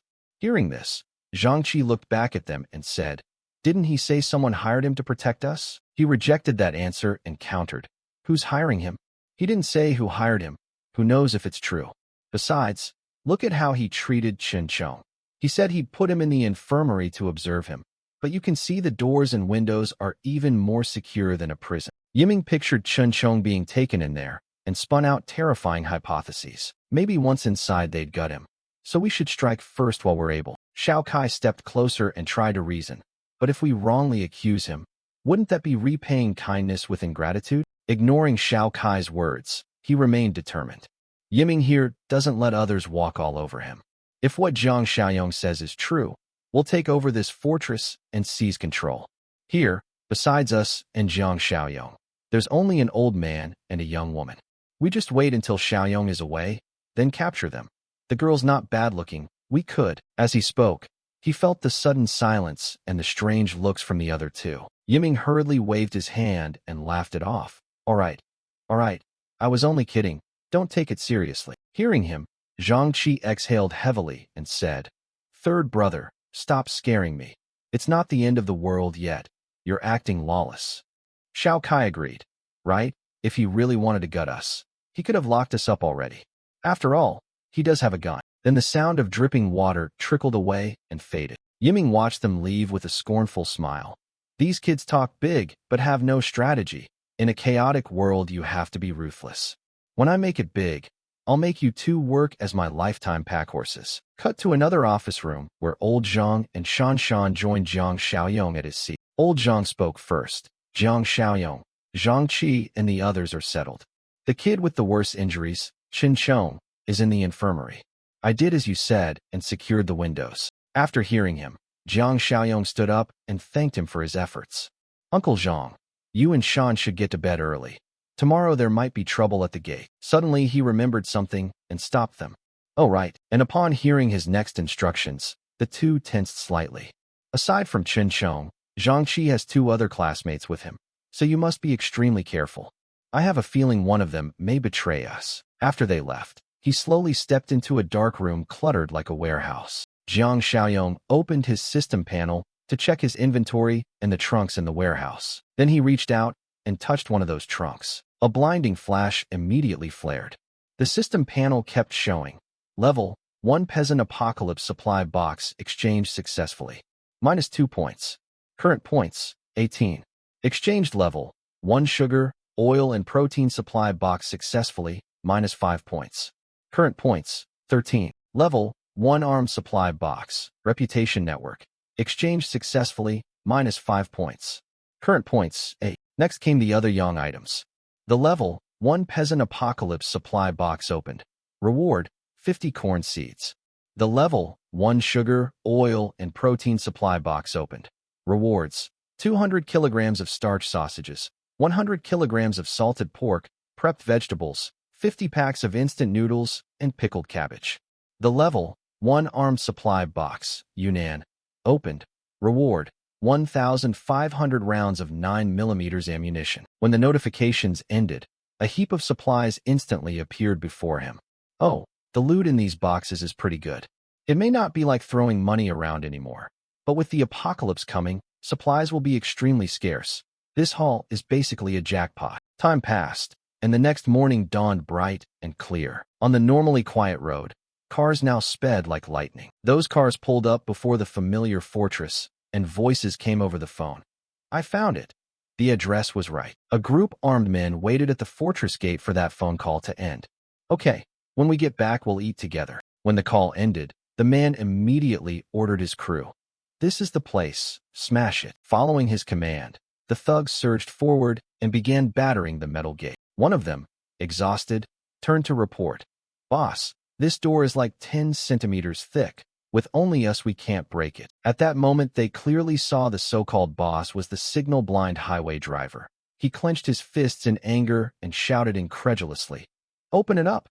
What kind of decent person uses a door this thick?" Then he gave another order, "Grab the goods and go." When they opened the crate, inside were things like improvised explosives. The goons quickly grabbed them, lit the fuses, and hurled them forward. One after another, those explosive jars flew into the fortress, causing small detonations. Finally, they watched as the interior of the fortress erupted into a fierce blaze. Explosive jars kept being thrown continuously into the fortress. Shan Shan and Zhang Qi's group hurriedly grabbed buckets and fire extinguishers, shouting, "It's on fire! Fire extinguishers, hurry!" She gripped a bucket of water, ready to throw it forward, worriedly saying, Jiang Xiaoyong was right. Even before the disaster fully hits, extreme situations are already breaking out. At that moment, Jiang Xiaoyong and old Zhang stepped out from inside with guns. He strode to the top of the assault tower and said, "Let me see which fool came looking for death." He and old Zhang climbed to the watchtower to observe below. Old Zhang said, "That guy looks vaguely familiar, and they've got several vehicles." Looking more closely, he suddenly remembered. It was the guy who'd argued with us on the highway. Suddenly, a thug noticed a noise on the watchtower. He immediately reported to the signal-blind driver, "Boss, they're appearing." Hearing that, the driver looked up in a hurry and angrily barked, "It's him, that annoying bastard." Then he pointed down at the watchtower and bellowed, "You there, get out here for me, or I'll turn you into mangy dogs." Xiaoyong wasn't intimidated and shot back, "5 minutes for you lot, you mangy-legged bastards. Clear off." The henchman immediately scrambled to confront him.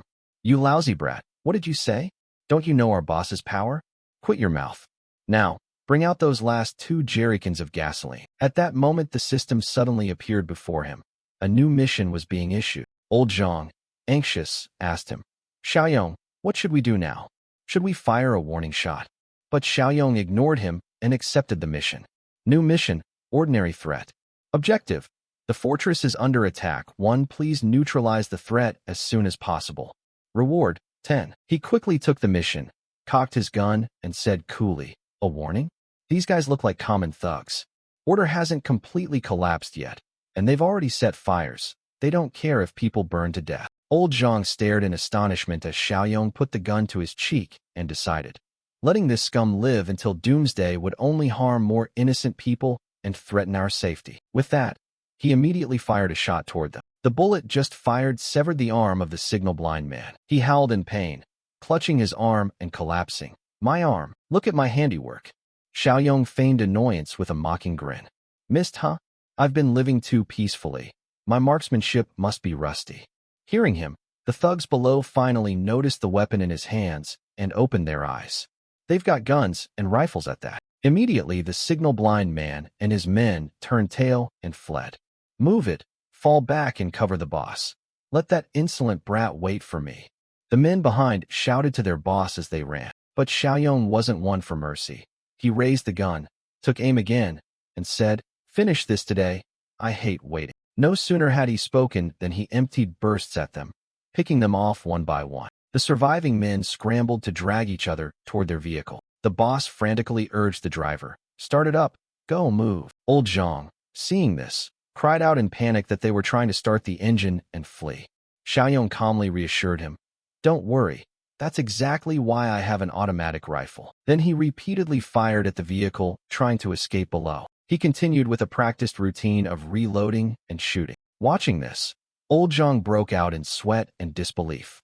"This level of shooting and reloading skill is like what I did when I first enlisted. What background does this kid have?" After a while of gunfire, under the clear blue sky, only the distant hum of a plane and a few cries remained. In front of the fortress lay a line of bodies and the wreckage of the vehicle. Xiaoyong turned and came down to issue orders. "Uncle Zhang, go call Zhang Qi and the others. We'll sally out together and sweep them clean." But he hesitated. Then a thought crossed his mind. We're still in the early stage of the disaster. It'd be better to let these guys turn into zombies and use them to train Zhang Qi and Shan Shan. With that, he changed his mind. "Hold on, Uncle Zhang. Don't rush." He paused. "And what about those bodies out there?" Xiaoyong replied mildly. "Keep them where they are. I'll use them for something else." A short while later, 2 more vehicles tore down that same road. Xu Xiong glanced out the window, asking if the people behind were almost here. In the back seat were Wen Shuai and Cui Jing. She radiated a cute, lovely glow. Wen Shuai laughed and replied, "It's at the next intersection." Seeing that look, Cui Jing inwardly scolded in annoyance, showing that face as soon as Xu Xiong's around. "Does she think I don't see her game?" After driving a short while, their car stopped. Xu Xiong said to Cui Jing, "I'll park here and wait. Love, text me when you go inside." No sooner had he finished than the woman stepped out and called to those inside. "Wen Shuai, let's go." Seeing she was called along, Wen Shuai reluctantly said, "Huh? Me too." Seeing her reluctance, Cui Jing irritably protested, "Nonsense. If you don't come with me, how will I know which factory it is?" But she still tried to dodge. "Just walk forward and you'll see. Besides, wearing those shoes to 2 intersections is exhausting." Cui Jing refused to leave her behind and grabbed her hand to pull her out. "Who told you to wear high heels? Stop whining and come with me." Wen Shuai, dragged along, tried to make excuses. "Wait, my phone is still in the car." Jing wasn't fooled. "Leave it there then, as long as I have the phone in my pocket." After some haggling, the 2 of them set off on foot. Watching them go, Xu Xiong grabbed his phone and called someone. "Hello. Tell everyone to get ready." While he was giving careful instructions, another car pulled up behind them. "Once my car starts, you all rush in together." Inside that car were his henchmen. The leader grabbed a walkie-talkie and responded, "Copy that." Back with the 2 women, Wen Shuai teased playfully, "Cui Jing, tell me, why drag me along?" She mocked that fake air with disgust. "All pretension. Do you think your crafty ways can fool me?" Wen Shuai, coquettish and pointed, shot back jokingly, "Don't put that on me. Dressing up like this only makes it easier to lure Jiang Xiaoyong out. After all, he already knows about you and Li Shuxiu." As they chatted, their expressions suddenly changed. "What's happening up ahead?" Wen Shuai, trailing behind, hadn't seen the scene and asked, "Huh?" Wen Shuai stared at the desolate sight and blurted out in shock, "Oh my, what is this? Did a shootout happen?" She hurried close to her friend, stammering in fear. "Cui Jing, these people, they're all dead. Should we go back?" She scanned the corpses on the ground. Judging by the blood, they hadn't been dead long.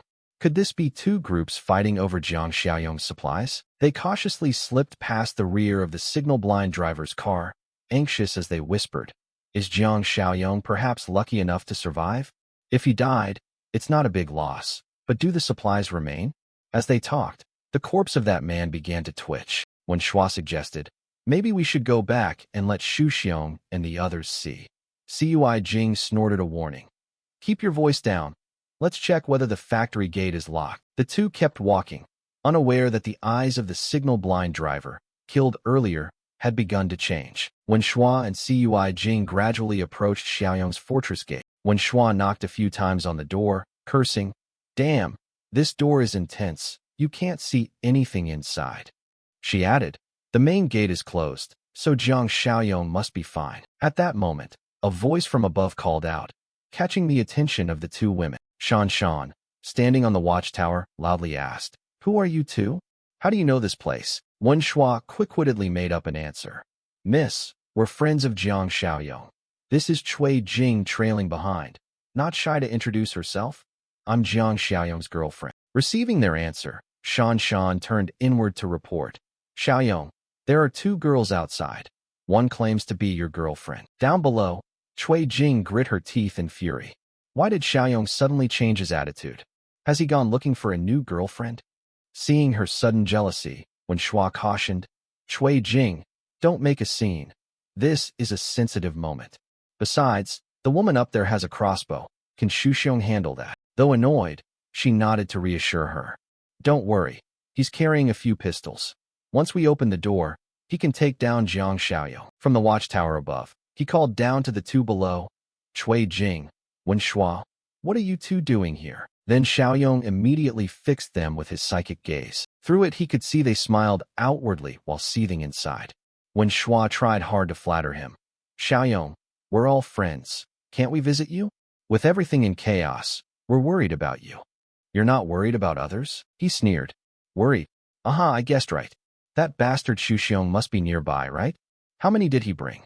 What weapons does he have?" Instantly the two below gaped in astonishment, mouths open, wondering how he could possibly know that. Before they could react, the man above opened fire continuously down below. Angry at his coldness, they cursed, "Jiang Xiaoyong, are you crazy? Why are you shooting at us?" Wen Shuai hastily warned her. "Ah, Cui Jing, he has a gun. Watch your words. Don't provoke him," she said with firm certainty. "What is there to be afraid of? He wouldn't dare shoot me dead." Seeing her confidence, he laughed aloud. "He wouldn't dare shoot you? That would be convenient for both of you." No sooner had he spoken than behind the two women came low moans and growls. Cui Jing turned in panic, shouting, "What is that? Could it be those crazy flu people?" Wen Shuai, terrified and incredulous, asked, "Can the mad flu really bring the dead back to life?" Looking at the living dead below, Xiaoyong's eyes brimmed with cruel delight as he said, "I want you to die in their mouths." No sooner had he finished than the zombies screamed crazily and lunged at them. Luckily, being small and nimble, the two quickly dodged. They ran forward, shouting, "Shuxiong! Shuxiong!" Hearing his name, he tilted his head and looked out. Before him was the sight of Wen Shuai and Cui Jing fleeing from the zombies, crying for help. "Shuxiong, save me." Seeing this, he panicked and yelled, "Damn! How did the mad flu show up here?" Then he climbed back into his car, grabbed the radio, and turned the vehicle around. "There are infected. Turn the car around. Now." Cui Jing, seeing him turn the car to flee and abandon them, angrily cursed, "Shuxiong, you bastard, you scum." As the zombies closed in, she raised her handbag high and shouted, "I don't want to die like this." She then hurled the handbag hard at Wen Shuai in front of her, cursing the harlot. Cui Jing's purse strap immediately wrapped around Wen Shuai's ankle. Tripped by the strap tangled around her leg, Wen Shuai fell flat on her face. Because of that action, the zombies caught up and rushed straight at them. She cried out in fear, "Wait!" But it was already too late. Wen Shuai was officially surrounded by the undead. They tore into her mercilessly. Blood flowed like a river full of resentment. "Cui Jing, you bastard, you harlot." She was offered up to those hateful undead as they cursed. You won't die peacefully." Cui Jing didn't care and tried to flee. "You deserve this, you really do. You really deserve it." Meanwhile, while Shan watched scared, Xiaoyong remained calm as the system chimed. Routine intimidation mission complete. System points plus 10. Current points, 18. New mission issued. Clear the streets. Requirement: eliminate infected people and monsters outside the base. Base reward multiplier 0%. Reward points, 10. Silence had reigned until now. Shan. Did this whole household really just turn into zombies because of the air? He explained calmly to her. We've officially entered the apocalypse. The air carries a large amount of otherworldly contagion. The dead will soon become zombies when exposed outdoors. Even wounded or weak survivors have a high risk of mutating. She seemed to understand. So that's it. He turned and left, ordering, "Summon everyone. Let's hold a meeting." After a while, they had gathered inside a large room. Xiaoyong began to speak. So, for the next 2 days, unless absolutely necessary, stay indoors with doors and windows sealed so your bodies can gradually adapt to the contagion. That's the only way to minimize the risk of mutation. After hearing him, Zhang Qi showed some worry. So, Brother Chong, at that moment, in the infirmary, Chen Chong lay quietly on the bed. His hand began to discolor, and the veins bulged. Not only his hand, but it was spreading up toward his face. Chen Chong gritted his teeth, sweat on his brow, struggling to resist. At the same time, across the city, households everywhere were in chaos. Zhang Xingzhe looked out at the scene and exclaimed, "Everything outside is in turmoil." Saying that, he warned his wife and child behind him. "Tonight, I have to go to the warehouse to move the remaining goods. Xiao Li, you and Xiao Kai stay home and wait for me. Don't open the door for anyone but me. Understand?" No sooner had Zhang Xingzhe finished speaking than there was a frantic pounding at the door. He looked anxiously toward the door as the knocking continued, forceful and urgent. Without thinking much, Zhang Xingzhe put a finger to his lips to hush his wife and child behind him. He cautiously grabbed his golf club and approached the door. At that moment, a voice called out, "Xingzhe bro, are you home?" Recognizing the familiar voice, Zhang Xingzhe exhaled. "Is that Yang Tao?" Then he immediately twisted the knob and opened the door. The moment the door opened, a foot shot in and kicked him hard in the belly. As Zhang Xingzhe fell to the ground, strangers rushed in and pinned him down. He glanced at the person behind him and shouted, "Let me go." Zhang Xingzhe angrily confronted the ungrateful one. "Yang Tao, you bitch, what are you doing? I've treated you so well." Hearing that, the man sneered and pointed at himself. "Say that again, treated you well? In your eyes, I'm just a dog." Zhang Xingzhe ignored the insult. "Do you have any conscience? Without me, could you have scraped together the money for a house down payment?" His words completely provoked Yang Tao, who angrily turned the accusation back on him. "Yeah, I put down some money up front, but how many houses have you actually earned enough to buy? Don't talk nonsense. Give me your warehouse key and the address." Zhang Xingzhe gritted his teeth in silence, refusing to give in to the man. Seeing that, Yang Tao smirked slyly and stepped toward Zhang Xingzhe's wife and child, snorting, "Still playing tough? Huh?" He grabbed Xiao Li's hair and yanked hard, making her cry out in pain. "Bitch, come over here." Seeing his mother hurt, little Shuai Shuai shouted loudly, "I'll beat you to death." The boy bit down hard on Yang Tao's hand, making him yelp. "You little mutt, you dare bite me?" Yang Tao showed no mercy and slapped Shuai Shuai hard. "Get lost." Seeing his family attacked, Zhang Xingzhe could no longer stay quiet. He shouted, "You bastard, if you're so tough, then try dealing with me. Let my wife and child go." Yang Tao turned to look at him with delight and swagger. "Relax, cooperate, and your family will be safe. Now take us to your warehouse." After a moment, the heavy iron door was pushed up with a grinding sound. Under his intimidation, Zhang Xingzhe finally relented and led Yang Tao to the warehouse. When they went inside, he saw only a few scattered boxes left and asked, "That's all that's left?" Zhang Xingzhe answered bluntly, "Weren't your big buyers coming? It's all sold out. Even the expired stuff is almost gone." Hearing that, Yang Tao rubbed his chin and subtly muttered the name Jiang Xiaoyou. Then he stroked his chin and grinned wickedly, scheming, "If we can seize supplies from Xiaoyong's factory area, we'll be set for life." Seeing that expression, Zhang Xingzhe earnestly warned him, "I advise you not to mess with him. I saw him when delivering goods. He's a tough one. That kid probably already knew about this catastrophe." Yang Tao replied with a loaded meaning, "That's exactly what you should be worried about." Hearing that, he didn't understand and asked, "What do you mean?" Yang Tao calmly stated his terms. "Take Xiaoyong's supplies in exchange for his family's safety. Fair trade, right?" Hearing the blackmail demand, Zhang Xingzhe fell silent with rage, grinding his teeth. The scene cut back to Xiaoyong's base, where a piercing scream rang out. Deep inside the base, at the infirmary, a group had gathered around the sickbed, watching the restrained man who was growling terrifyingly. Chong's hands, feet, and neck were tightly bound by them, so he couldn't bite anyone and spread the infection. Zhang Qi's group each showed different emotions, silently watching their infected friend before them. At that moment, Yiming spoke up, breaking the cruel atmosphere and suggesting they kill him. Seeing the callousness in Yiming's words, Xiaoyong fell briefly silent and glanced to assess the situation. Zhang Qi beside him seemed incredulous and asked, "What did you say?" Yiming immediately offered persuasive arguments. "He's already dead. We need to kill him as soon as possible. If he gets out, others will be killed. Xiao Kai loudly objected. He's our brother. Are you going to give up on him without even trying? At that point, Xiaoyong cut them off. He's right. Once the disease breaks out, recovery is nearly impossible. Xiao Kai cried out in despair, Brother Xiaoyong. Without more words, he pulled a small knife from his waistband. Xiaoyong thrust the knife toward Yiming, ordering, Take it. Seeing his action, Yiming was a bit startled. What is this for? Xiaoyong spoke without much fuss. Finish him off, though loudmouthed. Yiming still showed some fear looking at the blade before him. Seeing him tremble, Xiaoyong stepped in close and Ly demanded, Didn't you always want a weapon? Now take it and free him. In the tense air, another hand reached out to grasp the knife's handle. Zhang Qi, face dark, took the knife and said, Brother Xiaoyong. He was trembling a little, but still volunteered resolutely to take on the task. Let me do it. Zhang Qi is a good man. He mustered all his courage to hold the knife, but fear was clearly written on his face. Xiaoyong gripped the cold blade and said, Have you thought about it? What if everything I told you before was a lie?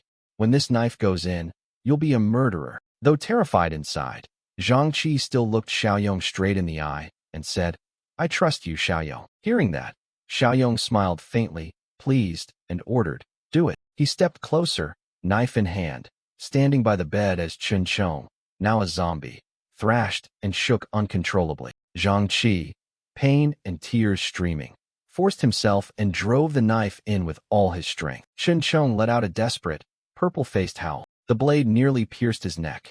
Zhang Qi bit his lip, eyes reddened from crying, when suddenly Xiaoyong, for reasons unknown, stopped his hand. He turned back, a little surprised, and looked at Xiaoyong. But Xiaoyong showed no emotion and stared at the system console, saying, You all go outside. His case is very special, and keeping him here is useful to me. The system flashed an alert.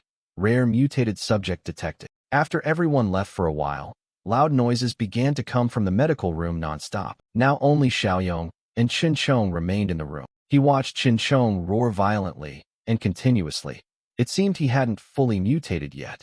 Xiaoyong tried calling his name, right? He immediately leaned close to Chen Chong and said softly, I have an important task I want to entrust to you.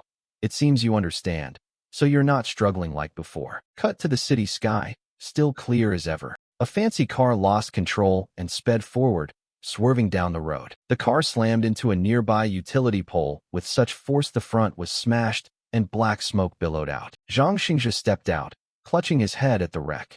Damn it, what rotten luck. He thought it safe and started to get up and mutter he must get away quickly. But unbeknownst to him, a zombie was trailing behind. It suddenly lunged and let out a roar right in front of Zhang Xingzhe, making him jump and curse. Before he could react, the zombie bit his arm, causing Zhang Xingzhe to cry out in sudden pain. By reflex, he shoved the zombie off with both hands, and it tumbled to the ground. Taking the chance, he ran toward the damaged car, arm injured. On the car seat was a metal rod. He grabbed it quickly and swung it hard across the zombie's face, screaming at the top of his lungs, Get the hell away from me, you miserable bastard. The zombie took the blow and tumbled to the side, a tooth flying out. Zhang Xingzhe then went berserk, beating the zombie without stopping for even a second, taking out all his frustration. After a long while, Zhang Xingzhe stood with the metal rod in his hands, sweating and panting, staring at the battered zombie. He couldn't stay here any longer. He decided to leave, clutching his bloody arm, looking utterly miserable. Cut to Zhang Xiaoyong's base. The zombies were staggering at the gate. He pushed the gate with his hand, stepped out through the small side door, and peered out cautiously. Following Xiaoyong was the group brought along. Everyone was tense, clutching weapons, hammers, bats, guns, and moving inch by inch. Shan, not yet used to the protective gear, complained nervously, Brother Xiaoyong, wearing this on my arms is so inconvenient and uncomfortable. Xiaoyong explained, Zombies lack consciousness and are more violent than normal people, so they're very dangerous. Based on your current real combat experience, you'd get injured easily, so wear the protective gear. When you gain more experience, you can take it off. Then Xiaoyong led the team a few steps ahead by himself and spotted a zombie up ahead. Xiaoyong immediately signaled to the people behind him, asking if they were ready. This distance was already within the zombie's awareness. Everyone signaled they were ready. Xiaoyong asked again if they were prepared. Suddenly the zombie scented them and rushed over with a disgusting expression. Xiaoyong shouted, We're spotted, attack. He hurriedly reminded them. Remember what I told you. Support each other and keep your distance. The zombie lunged at Xiaoyong but missed. He neatly and expertly dodged to the side. Even with the zombie close, Xiaoyong calmly directed the attack. The moment the undead leapt was the chance. Aim quickly for the temples and the back of the neck. Xiao Kai charged enthusiastically, gripping his sword and swinging it high to strike the zombie's forehead. But when the sword hit, sparks flew and the zombie's skull remained stiff and unmarked. Instead, Xiao Kai was the one in pain, clutching his arm. Xiaoyong shouted from behind, warning that a skull is the hardest part. Rather than cutting, it could numb your hand. Xiao Kai's move was a typical reflex. Suddenly, the zombie lunged and grabbed his sword horizontally with both hands. The zombie went too far and bit down on the sword. And when he could no longer struggle, he turned back pleading, "God damn it, help me." Xiaoyong deliberately let everyone get used to the zombies and said calmly, "Not bad. That defensive stance is right. Zhang Qi, your teammate needs your help." Before long, Zhang Qi quickly surged forward and grabbed a baseball bat. He struck at the back of the zombie's neck with a powerful blow. Xiaoyong watched the three of them fight the zombie and guided them. Good. Right. But the attack wasn't enough. Everyone keep moving. Unnoticed behind them, a zombie had positioned itself behind Xiaoyong. After struggling for a while, Zhang Qi turned back with pride and asked, "Brother Xiaoyong, did we do okay?" He smiled lightly and replied with satisfaction, "Could it be any better?" Right behind them, the zombie that had been watching Xiaoyong charged with wide eyes and an open mouth aiming for his shoulder. Zhang Qi shouted a warning loudly. "Watch out, Brother Xiaoyong." At this moment, the zombie's mouth was almost on his flesh, and without hesitation, Xiaoyong grabbed the zombie's head right away. He calmly lifted the zombie's head like a pro, one hand holding it while lecturing the teammates. "Did you forget what I told you? Never stop watching your surroundings." The whole team was momentarily stunned. Cutting to Zhang Xingzhe, who had crept close to Xiaoyong's base. He was hiding behind the huge concrete barriers. "Damn, are there already infected here? Is Jiang Xiaoyong dead?" Suddenly, there was an empty car ahead. Xiaoyong kept reminding his team that comrades behind need support. Right? Staying alert at all times, he thought the sound was. Shortly after, Zhang Xingzhe edged closer to the car, thinking to himself, "Yes, that's Jiang Xiaoyong." He stealthily hid behind the rear of the car and carefully peeked forward. Is Jiang Xiaoyong and those others hunting the infected? He was busy spying on Xiaoyong's team, unaware that under the car a shadow of a zombie lurked. This one had just awakened and smelled human flesh. Its eyes shone like flashlights. It turned out the zombie was Wen Shua, her facial skin torn and mottled, and suddenly her hand grabbed the leg of Zhang Xingzhe's pants. He was startled, panicked, rolled onto the ground, kicking and screaming. He froze in terror for a few seconds, his whole body numb. When Shua had lost all humanity, she glared wildly, her wide mouth ready to devour him. A zombie appeared from nowhere and pinned Zhang Xingzhe down, making him shout, "Fuck this." Suddenly a gunshot rang out, blood spraying as he screamed. The one who fired without ceremony was Xiaoyong. After being saved, Zhang Xingzhe shoved the corpse off himself. Xiaoyong then asked Zhang Xingzhe, "What are you doing here?" He stepped toward him and said, "Xiaoyong brother, I'm finally alive to see you again." At that moment, Xiaoyong noticed one of his hands. Xiaoyong instantly saw a bite mark there. He quickly pointed the gun at his head and said, "You're bitten." Seeing Xiaoyong ready to shoot, Zhang Xingzhe panicked and pleaded loudly, "Xiaoyong brother, don't fire, please spare me. I have something to tell you." Xiaoyong kept the gun aimed and said, "Say it, but don't come near me." Zhang Xingzhe trembled as he spoke each word. "Xiaoyong brother, I know I can't be saved. Soon I'll turn into one of the infected. But that bastard Yang Tao kidnapped my wife and child. He forced me into this, making me trick you to seize your supplies, Xiaoyong brother. I know I'm no saint, but I don't think I did anything truly evil. My wife and child were innocent." He used his pitiable story to beg Xiaoyong. "Those bastards will never let my family go. Their fate would be far worse than mine. Xiaoyong brother, I beg you to take care of them. Consider it my share to help you stockpile supplies." Hearing this, Xiaoyong began to think that although his original motive was to make money, objectively the man had helped him a lot. He suddenly turned and looked, then assessed the fortress's membership numbers. The fort still had a large capacity, with more men than women, so the ratio was somewhat unbalanced. Just then the system pinged, pleasing him. "There's a mission reward?" Even more opportunities available. The system popped up 2 info panels. A new mission. Thok the Hien 2 requesting the rescue of Zhang Xingzha's wife and child. With 0% penalty to rewards, 25. Was performing the street clearing mission, requiring the removal of infected and monsters outside the city, with only a 70% deduction to rewards. 10. Seeing there was a reward for this, Xiaoyong decided to accept Zhang Xingzha's request. Don't worry, I'll handle your wife and kids for you. His agreement left the man utterly shocked. Really, Xiaoyong? He kowtowed in gratitude. Xiaoyong brother, I, Zhang Xingzha, can never repay you in this life. I vow in the next life to be your ox and horse. Then, Xingzha quietly said, Xiaoyong brother, do it. Hearing that, Xiaoyong asked, do what? Xingzha calmly replied, finish me off. I don't want to become infected later and threaten my family's lives. Hearing this, Xiaoyong fell silent. Suddenly Xiaoyong turned and ordered Shan, grab a bicycle from the storeroom and give it to him. The command startled her, and she blurted, huh? Without further explanation, Xiaoyong turned to Xingzha. Go now. Get as far from here as possible, as soon as you can. He wondered why to go to sparsely populated places. Xiaoyong answered, no need to ask why. Your time is short. Make the most of it. It seemed Xingzha understood Xiaoyong's intent. He exhaled and said, all right, I understand. Thank you. A moment later, he sped off on the bicycle as fast as he could. By now, Xingzha was slowly turning into a zombie.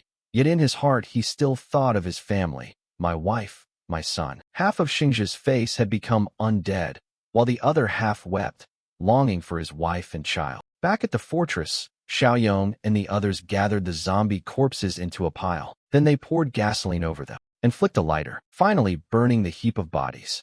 At the same time, someone groaned, man, I'm exhausted today. At that moment, Xiaoyong was reassessing everyone's abilities and experience. 2 or 3 people using common melee weapons to hunt lone zombies without injury would be fine. The system also announced the street clearing mission complete. System points plus 10, now totaling 28 points. Suddenly, he glanced at old Zhang and Shan, then looked toward Zhang Qi's group and thought, but faced with a small-scale or nighttime horde, they certainly wouldn't cope. Without warning, he turned to leave, but didn't forget to call everyone along. Follow me. Xiaoyong led them to a warehouse. He suddenly called out, Uncle Zhang. Hearing his name, the man hurriedly asked, here, son. What's up, Xiaoyong? He handed the key to him and instructed, this warehouse stores weapons. Tonight, I'm going into the city. For the fortress's safety, I'm entrusting it to you. As he took the key, he asked anxiously, the city is chaotic now. Are you really going alone? Zhang Qi and Xiao Kai readily volunteered to go with him. Brother Xiaoyong, the 3 of us will go with you. Unlike them, Yiming kept silent and avoided it. Faced with their eagerness, Xiaoyong flatly refused. No need. Right now you can't handle that kind of danger. If you come, it'll be a burden. Uncle Zhang, I'm entrusting this to you. Old Zhang agreed to help and reminded him. Don't worry, Xiaoyong, be careful out there. A while later, Xiaoyong was on the vehicle, not forgetting to take his weapons with him. At that moment, the system displayed a notification. The merchant system is empty. Manual refresh will cost 2 points. Looking at the info panel, he scoffed a little. This merchant system updates new items far too slowly. As soon as he pressed the refresh button, Xiaoyong decided the mission's difficulty shouldn't be low to be safe, so he'd refresh it manually. Right after he selected it, the system showed a successful refresh of supplies. -2 points. Current points 26. System supply. Black Tech Crate Level 1 -20 points. Rescue Medic Crate Level 1 -5 points. Intimidation Weapons Crate Level 1 -5 points. Manual refresh costs 4 points. Seeing how many points he'd have to spend, Xiaoyong sighed inwardly. This manual refresh jumped the cost from 2 to 4 points after just 1 use. He'd better be more frugal. Without hesitation, he picked 1 crate, thinking it would be cool to burn points to refresh a box. Luckily, he had just enough. Immediately, the system notified him that the Black Tech Supply Crate Level 1 had been successfully exchanged for 20 points. Current points 6. Suddenly, something on his vehicle flashed blindingly, and the system simultaneously announced the Black Tech Supply Crate Level 1 had been opened. Reward +5 physical boost drug. On the vehicle, Xiaoyong disliked the flashy effect. What the heck is this?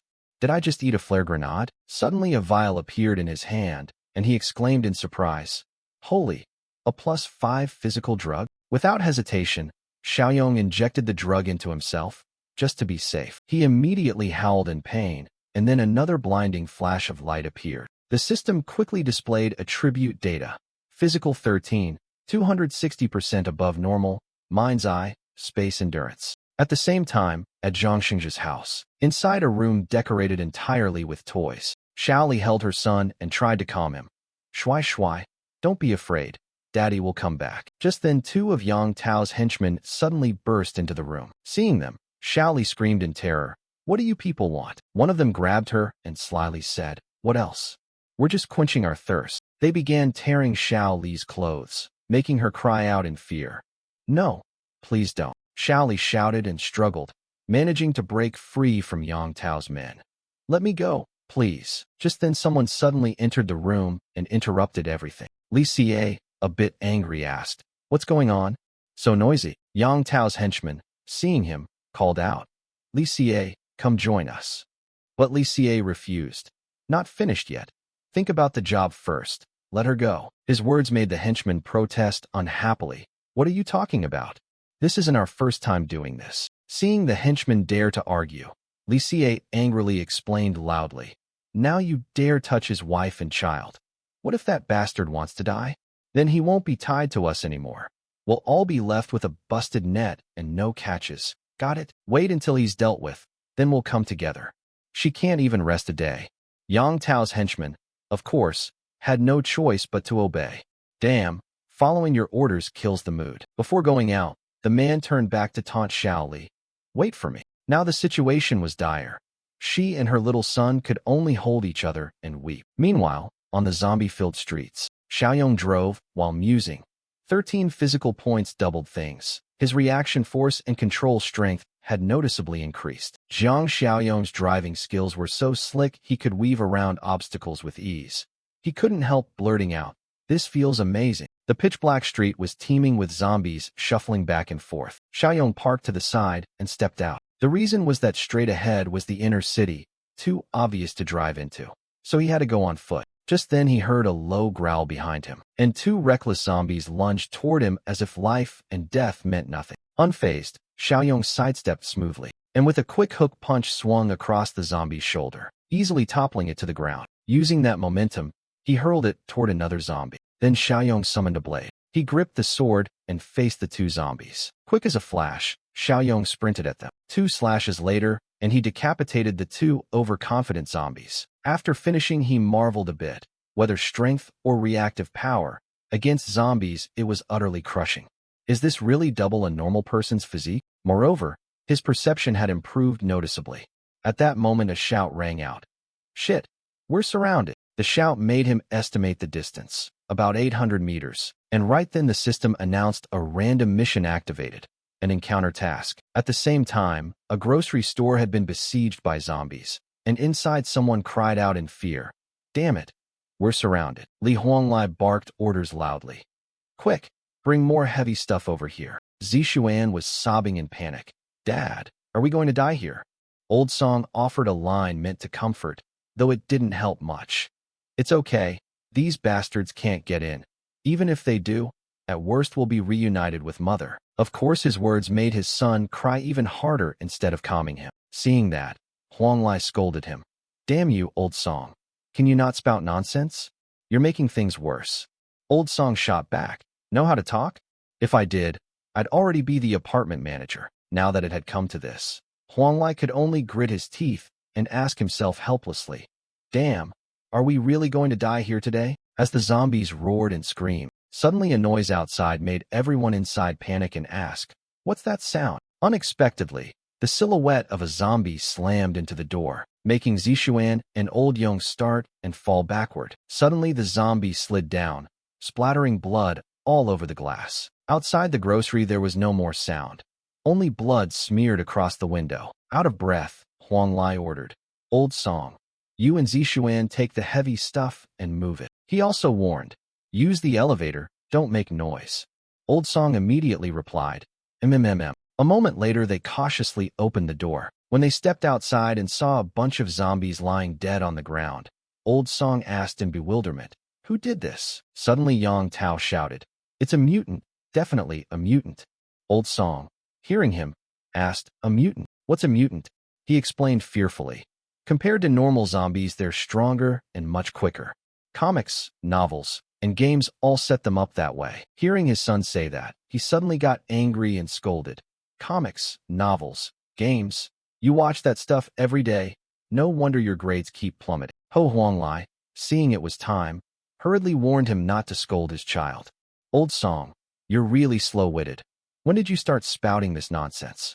Follow me and carefully watch the directions around us. Don't let any mutants sneak up on you. He led the group, walking ahead while reminding everyone to watch their own directions and slowly move toward the gathering point. At a junction, he stopped and signaled everyone to halt.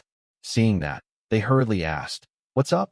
What's over there?" It turned out Ho Huanglai had spotted Jiang Xiaoyong standing and checking a system panel. The encounter mission, Rescue, had been completed, system bonus plus 5 points, current points 11. Zishuan, the moment he saw him, insisted that the thing must be a mutant, but Ho Huanglai thought differently. He looked to me like a survivor. Having heard Zishuan's words, Jiang Xiaoyong got playful and teased. Mutants sure are imaginative. Kiddo, it's not like the streets are about to fill with them right now. Hearing him speak, Ho Huanglai cheerfully approached and said, sure enough, a survivor. Then he kindly offered, kid, it's too dangerous for you to wander alone. At times like this, you need to stick together to survive. Come with us. Seeing him pacing back and forth like a nervous hen, Jiang Xiaoyong asked, who are you guys? Just a few people. He answered honestly, we're scavenging for supplies. Quite a few civilians have gathered at Rongxiang Garden. Hearing that, he hurriedly asked, Rongxiang Garden, there's a Jinyu mansion not far from Rongxiang Garden, right? Old Song stepped forward and answered for him. Not far, just across one street. He, no less kind than Ho Huanglai, added, little brother, come with our larger group. Captain Li has a gun to handle those guys. We have experience and can protect you. Faced with such enthusiasm, Jiang Xiaoyong had to nod in agreement. All right then, thanks everyone. A group of people clustered on the road, looking around warily. Old Song then turned to Jiang Xiaoyong and asked, kid, you asked about Jinyu Mansion. Were you looking to reunite with someone important? He replied with a hum. He then asked more directly whether it was a relative or a girlfriend. Old Song patted his shoulder reassuringly. This is the apocalypse. Whoever you're looking for is likely dead. You need to prepare yourself mentally. Suddenly Ho Huanglai ground his teeth and said, right.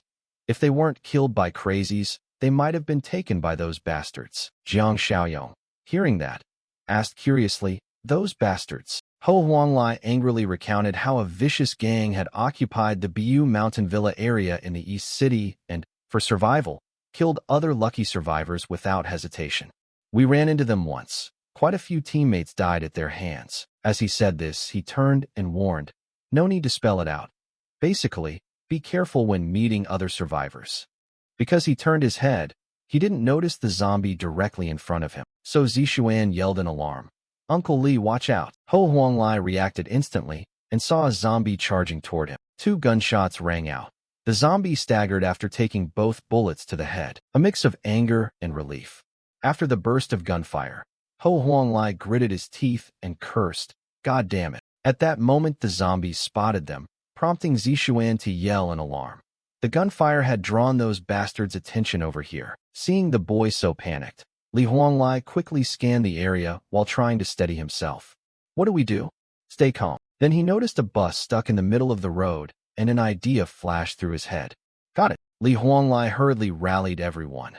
Quick, get inside that bus. Meanwhile, Xiaoyong kept watching silently and judged that running blindly would likely attract even more zombies. The bus was a sealed bunker, perfect for defense, the only drawback being once you're in you might have no escape. Xiaoyong seemed pleased with Li Huanglai's call. I give that survival judgment a 70. Seeing him sprint up from behind, Li Huanglai, already on the bus, shouted, Kid, get on board. The moment he leapt onto the bus, Li Huanglai slammed the door shut and urgently instructed, Kid, check every seat. See if any lunatics are hiding. Zishuan peered anxiously out the window and reported that they weren't giving up. The horde was still converging this way. Li Huanglai himself saw thousands of zombies approaching and muttered in fear, still running. The zombies were pounding on the bus with furious, relentless hands, trying to climb aboard while those inside did their best to block them, swearing angrily. "You damn pests." Li Huanglai struggled to hold the door and shouted, "I can't hold out much longer." Suddenly a hand appeared pressing against the door, and Xiaoyong only needed to give a slight push for the bus door to slam shut. The scene left Li Huanglai astonished. He thought to himself, strong, so strong. Without hesitation, Xiaoyong turned to him and said, "I'll guard the door, don't open it. Tell everyone to break the windows and fight back." He answered Xiaoyong briefly, then rushed off to help deal with the zombies. Suddenly the bus window glass shattered. The zombies saw the opening and tried to clamber in through the broken window. But before they could do anything, one was shot clean through the head. Old Song skewered several of them with the weapon in his hand and cursed through gritted teeth, "Die on me." Behind him, Zishuan and another person were straining to hold Old Song steady so he wouldn't fall out. As for Li Huanglai, he worried about his ammo. So many crazed ones like this, his few remaining rounds wouldn't last long. At that moment a voice shouted, "Use this." He noticed a whole crossbow in Xiaoyong's hands and wondered aloud where it had come from. Xiaoyong gave a casual answer and tossed the crossbow to Li Huanglai. He'd picked it up earlier by chance. Thanks to that crossbow, soon after he managed to kill quite a few zombies. With Li Huanglai supported by Old Song, the two fought and cursed. "Get lost, you brats, go choke on scrap." After a fierce bout of fighting, they finally wiped out the zombies and got out of the bus. Zishuan then proudly declared, "Twice we've turned danger into safety.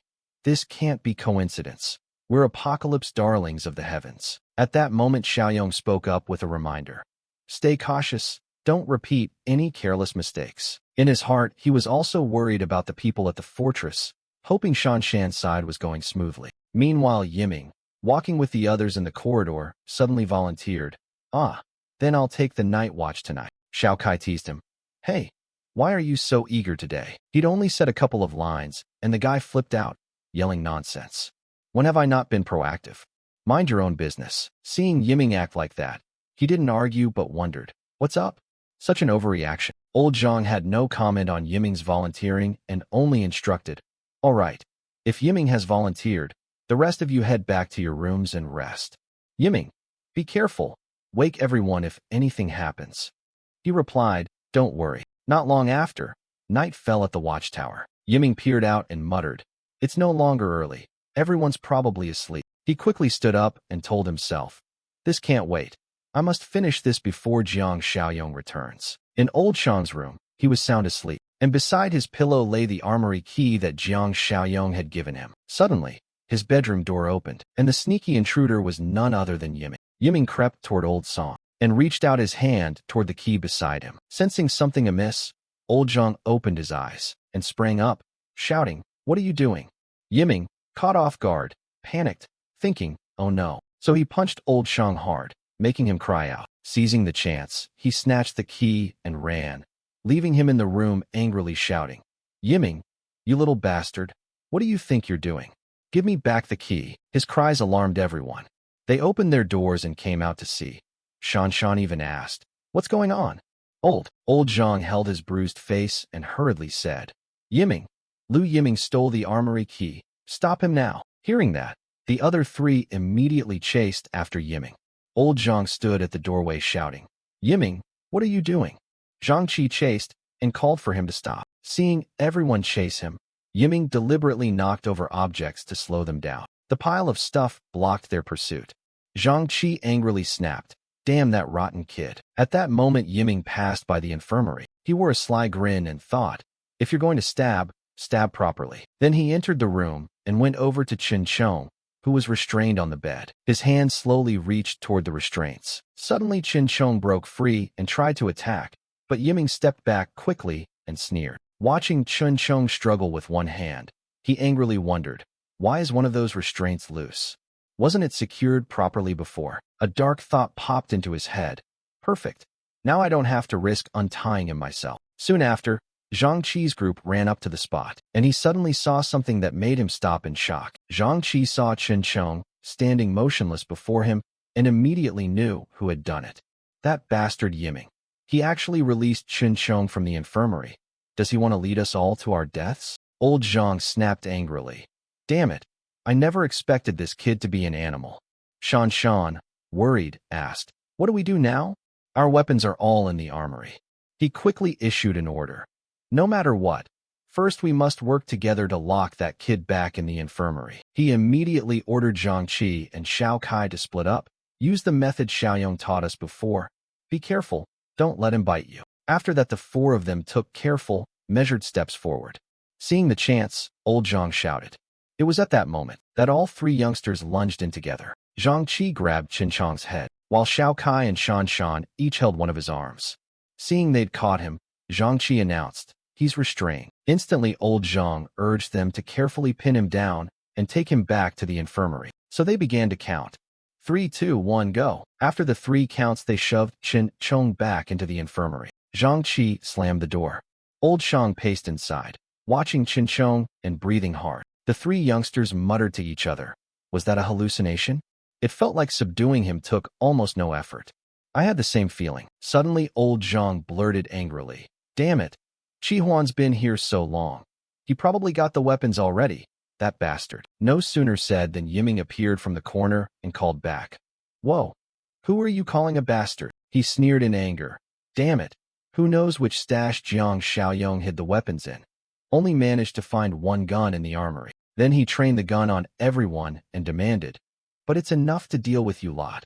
Once I'm done with you, I'll search more gradually. Move! Take me to that back room." Zhang Qi, seeing him stab the hand that fed him, shouted, "Yiming, what are you doing?" "Jiang Xiaoyong saved our lives." With his wide-eyed wolf nature, he said coldly, "A great favor like that is also a great debt. Look at his usual arrogant air. He saves us once, and we'll be his slaves for life." Old Zhang, hearing that, scolded in fury. "Some people are born ungrateful," while Xiao Kai gently pleaded, "Yiming, don't be like that." Hearing them scold and plead, Yiming barked, "Enough chatter. Do as I say." Unnoticed by them, Qin Chong stared out the doorway with eyes glowing red. He held something in his hand and slowly shuffled toward the door. Meanwhile, Yiming was shouting, "Move it!" At the same time at Jinyu Mansion, Li Huanglai had led Xiaoyong here. He carefully instructed him, "Go 1 more intersection ahead to Jinyu Mansion. The apartment complex terrain is complicated. Crazies can hide among residents. Be extra cautious. Once you find your people, come to Jinyu Mansion to meet us. We're on the 8th floor. Use the side entrance of the building, not the main door. Remember that." Xiaoyong heard and replied, "Got it. Thanks." Old Song watched him go and worried aloud. "Aren't we going to help him? After all, he did save our lives." Li Huanglai argued that we don't know the situation inside Jinyu Mansion. If we stumble into a pile of the undead, we'll be as good as dead. His words only made Old Song more uneasy. So isn't he just heading to his death? Hearing that, Old Song shook his head sadly. "We've warned him all we could. It's just a pity for his skill." That night at Jinyu Mansion, zombies filled the streets, mixed with the groans of power outages and phones with no signal. One of Yang Tao's henchmen muttered irritably, "That Zhang Xingzhe, no idea how he's handling things. Probably who knows what happened to him." Another one snapped angrily and resolutely, "I don't care. Tonight I'm going to vent a little frustration, otherwise I won't be able to sleep." The others agreed. "Yeah, Zhang Xingzhe was out there alone. Maybe he died on the way. Once you lot take care of his wife, make sure she has no chance to go looking for death." Inside the room, Shaoli shivered at those disgusting words. Right? Who knows when death will come? Enjoy yourself first. Leave no regrets. Li Xiake didn't bother to stop them and even warned, "All right, be careful. Don't let the mother and child die." The henchmen nodded in agreement. "Right." One of them even asked, "Are you joining in?" Before he could answer, the man suddenly saw something and exclaimed. The henchman kept yammering, "If you say nothing, you'll be last in line." It turned out he'd seen a whole pile of zombies lying dead on the floor and was puzzled. Why are all the zombies downstairs fell? One of Yang Tao's men went to open the door and peered down the pitch-black stairs, wondering if reinforcements had arrived. At that moment, something appeared that made him jump out of his skin. From nowhere came a decisive slash of a blade. It sliced across the henchman's throat before he could react, and his head fell straight to the floor. Inside the children's room at that moment, a group of men burst in, frightening Xiao Li into crying, "You people! Get out! Get out!" Seeing her resist, one of them took a perverse delight. "All right then, stop pretending." Suddenly one of them grabbed Shuai Shuai, and pulled the boy out, making Xiao Li cry out. What do you want to do? Let the kid go. When Xiao Li dared to shout at them, one of the men slapped her hard. Then they threw Shui Shui out. Our target is her. Seeing his mother abused, Shui Shui angrily shouted, I'll risk my life for you. But of course, with a child's strength he was powerless as Yang Tao's henchmen kicked him outside. They shut the door, leaving the boy to shout, You bad people, let my mother go. My dad won't forgive you for this. Just then the front door unexpectedly flew open and a corpse crashed to the ground with a thud. Hearing the noise, Shui Shui turned and went pale at the sight in front of him. Suddenly a shadow appeared at the door and called out to the kid. Shui Shui startled and shouted, Who is it? Xiaoyong, the one who entered Zhang Xingzhi's house. You're the boy's dad, right? Shui Shui, still trembling, stammered, Yes.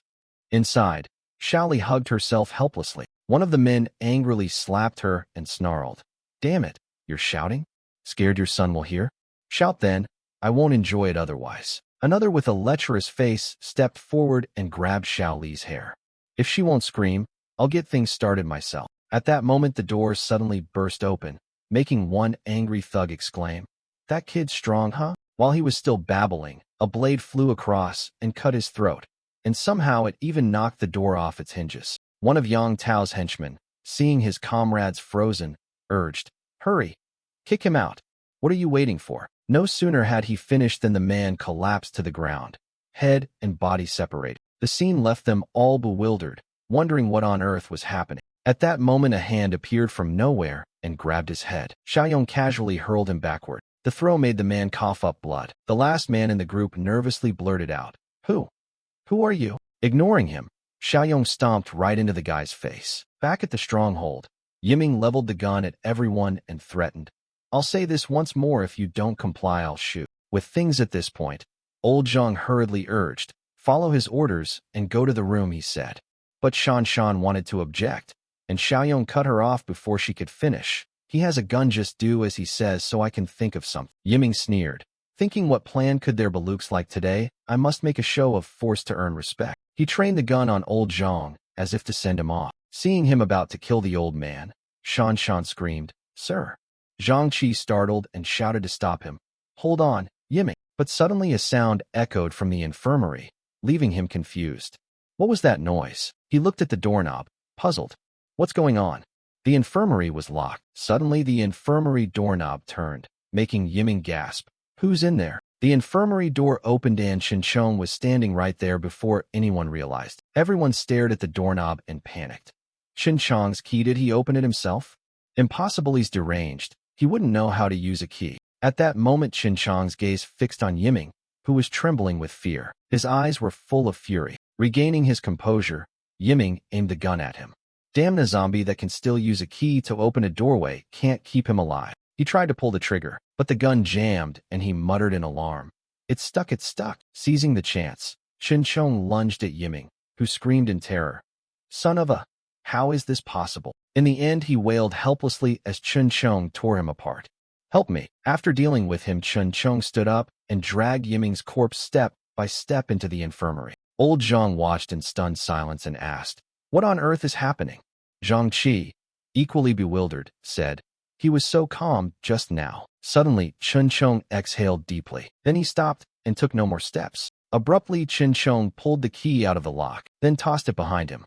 The key clattered to the floor in front of everyone. Next, Chinchong calmly slammed the door shut with a bang, leaving everyone staring at him in utter bewilderment. On the other side, Jiang Xiaoyong stood watching the mother and child shyly embrace. He looked down and called, Kid, come here. Shui Shui looked up with a slightly puzzled expression.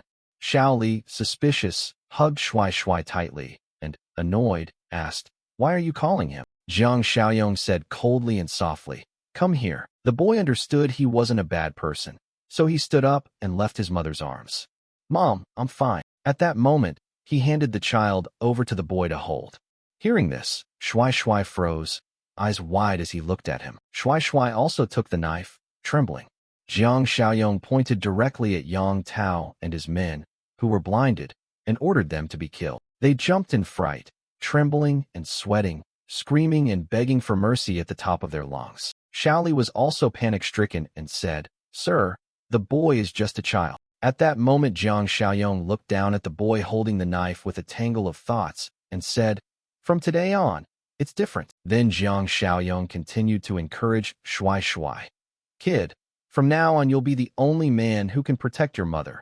Gather your courage and kill those beasts who hurt your mother." The weapon in the boy's hand kept bringing back images of the scoundrels who harmed his mother and father. Then determination showed on his face. The boy's eyes widened as if a great will burned within. In an instant, the boy gripped the weapon with both hands, tears welling, and shouted as he charged at Yang Tao and his henchmen. A second later, blood sprayed everywhere along with their pained cries.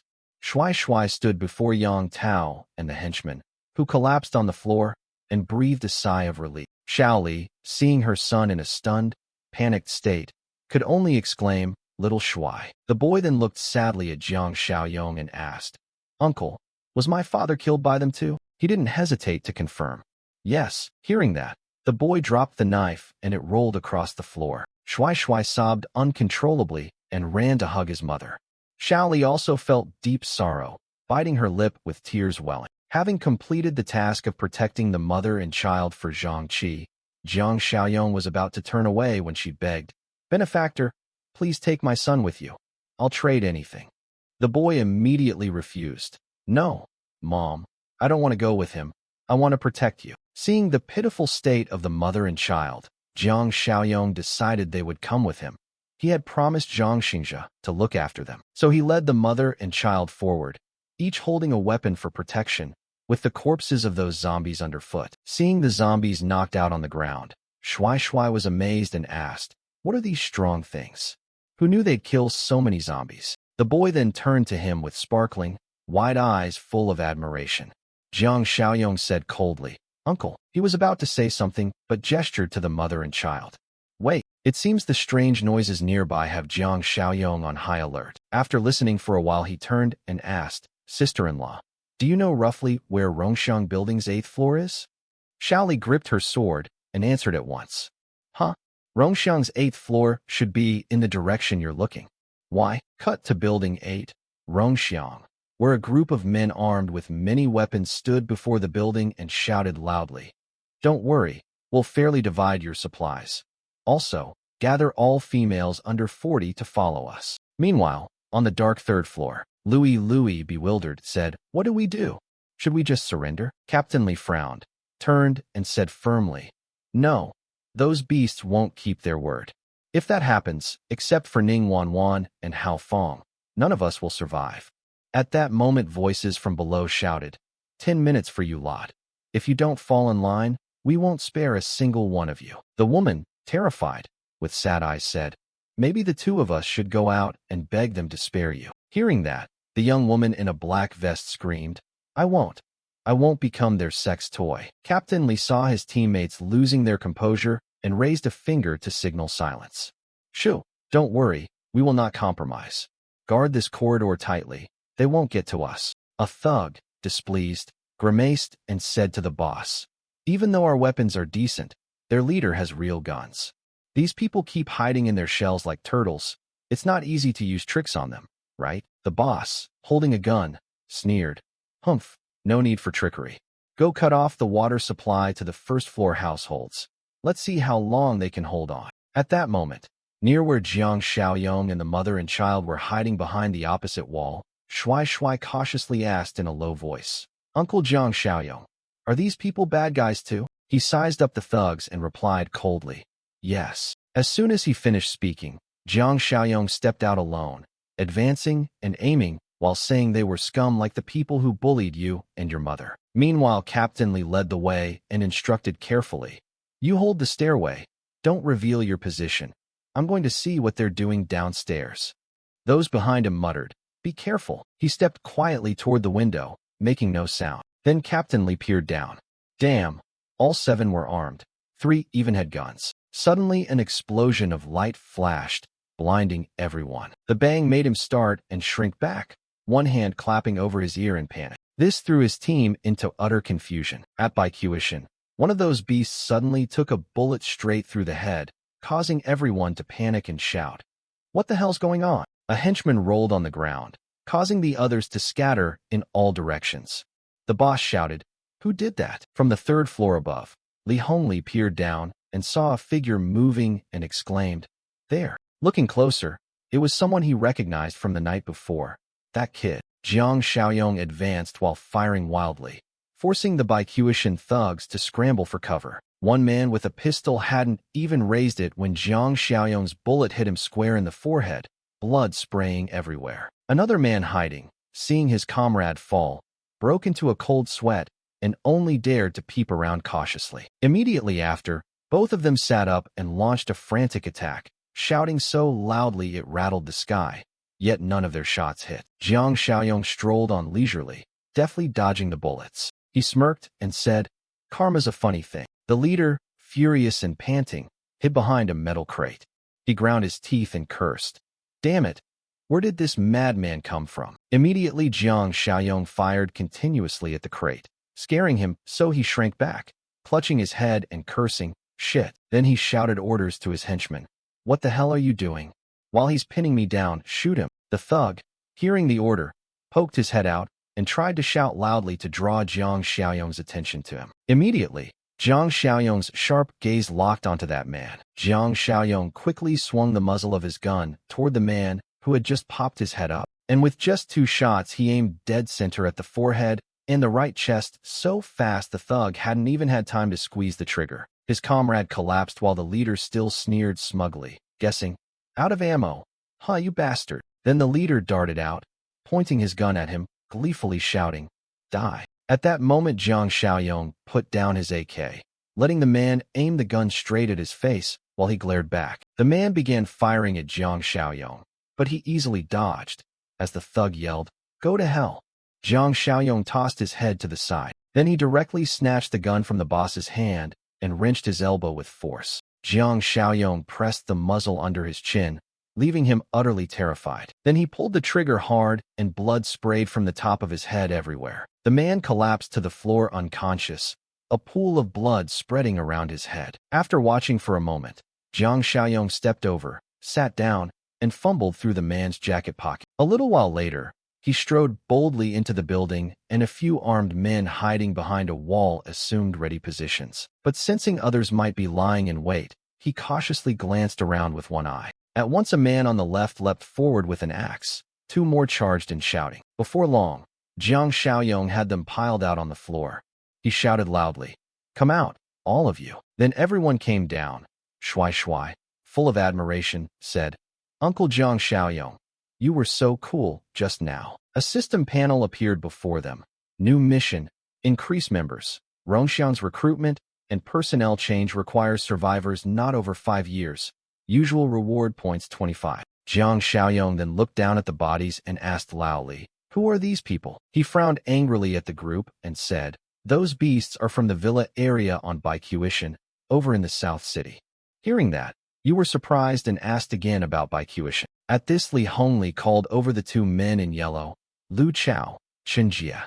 Hearing this, the 2 ran over and responded loudly, "Here, brotherly, did you call us?" He ordered, "You 2 from the South City, tell Jiang Xiaoyong what happened at Baiqiushan." Soon after, the 2 took turns recounting the whole story to Jiang Xiaoyong. Those people were a dark force with resources and weapons, occupying the villas on Baiqiushan. Most survivors from South City had been recruited by them. Jiang Xiaoyong closed his eyes for a moment to deduce the situation.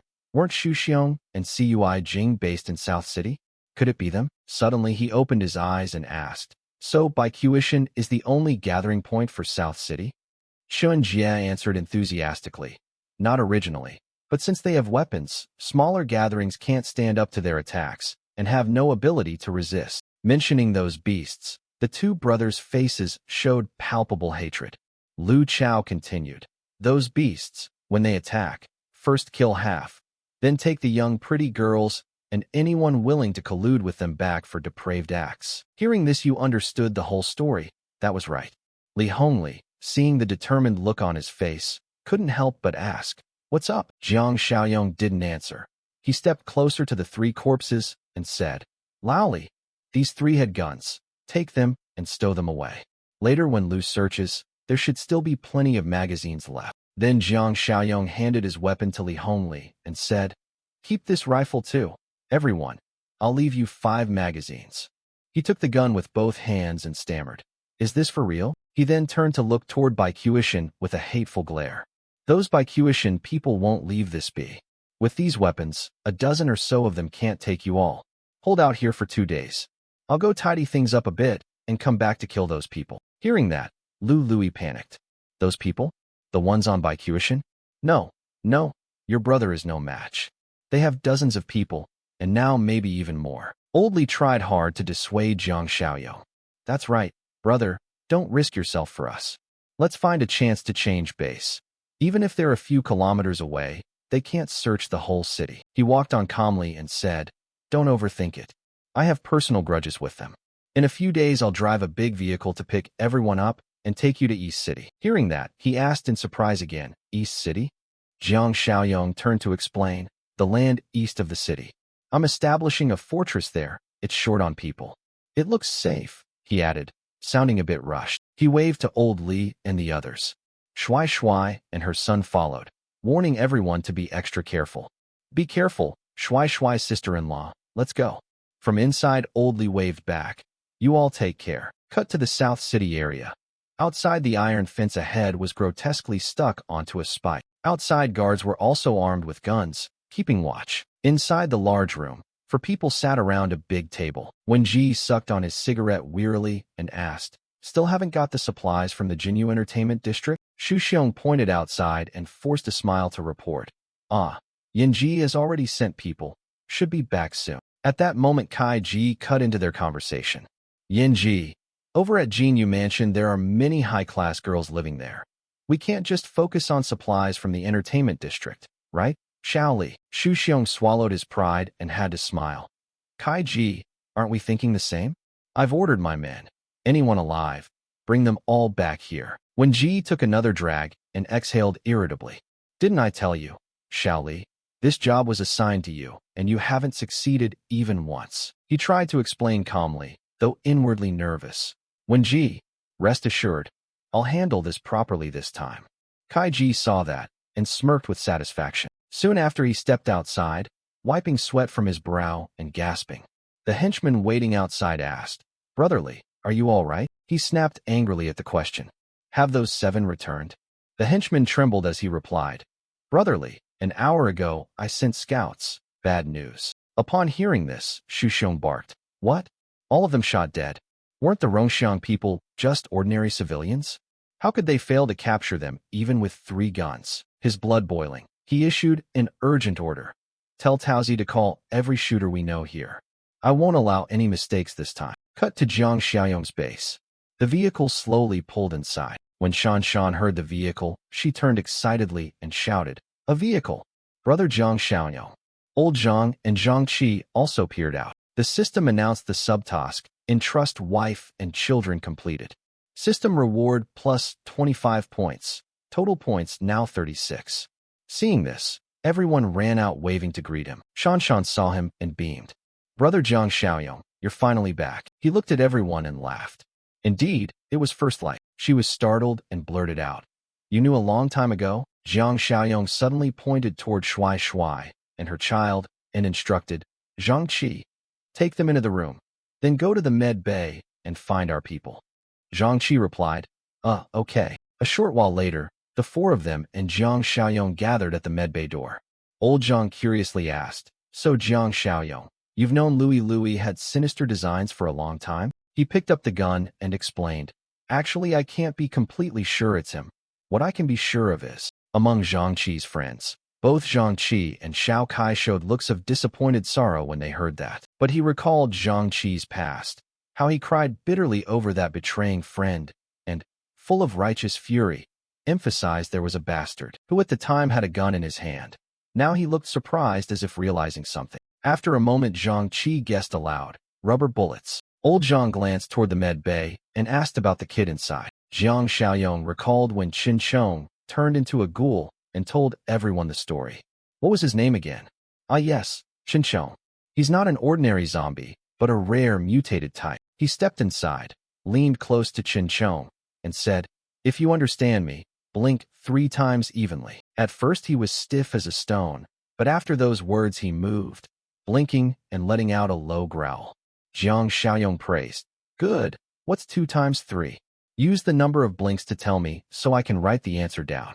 When he got the reply, Jiang Xiaoyong exclaimed, Very good. Jiang Xiaoyong then explained what he knew about ghouls. After the apocalypse, those infected by the strange pathogen have a small chance to become rare mutations. They usually have far greater intelligence and strength than normal zombies, and may even inherit parts of their memories from life. Without any caution, Jiang Xiaoyong opened the door, and Chen Chong had already stood up.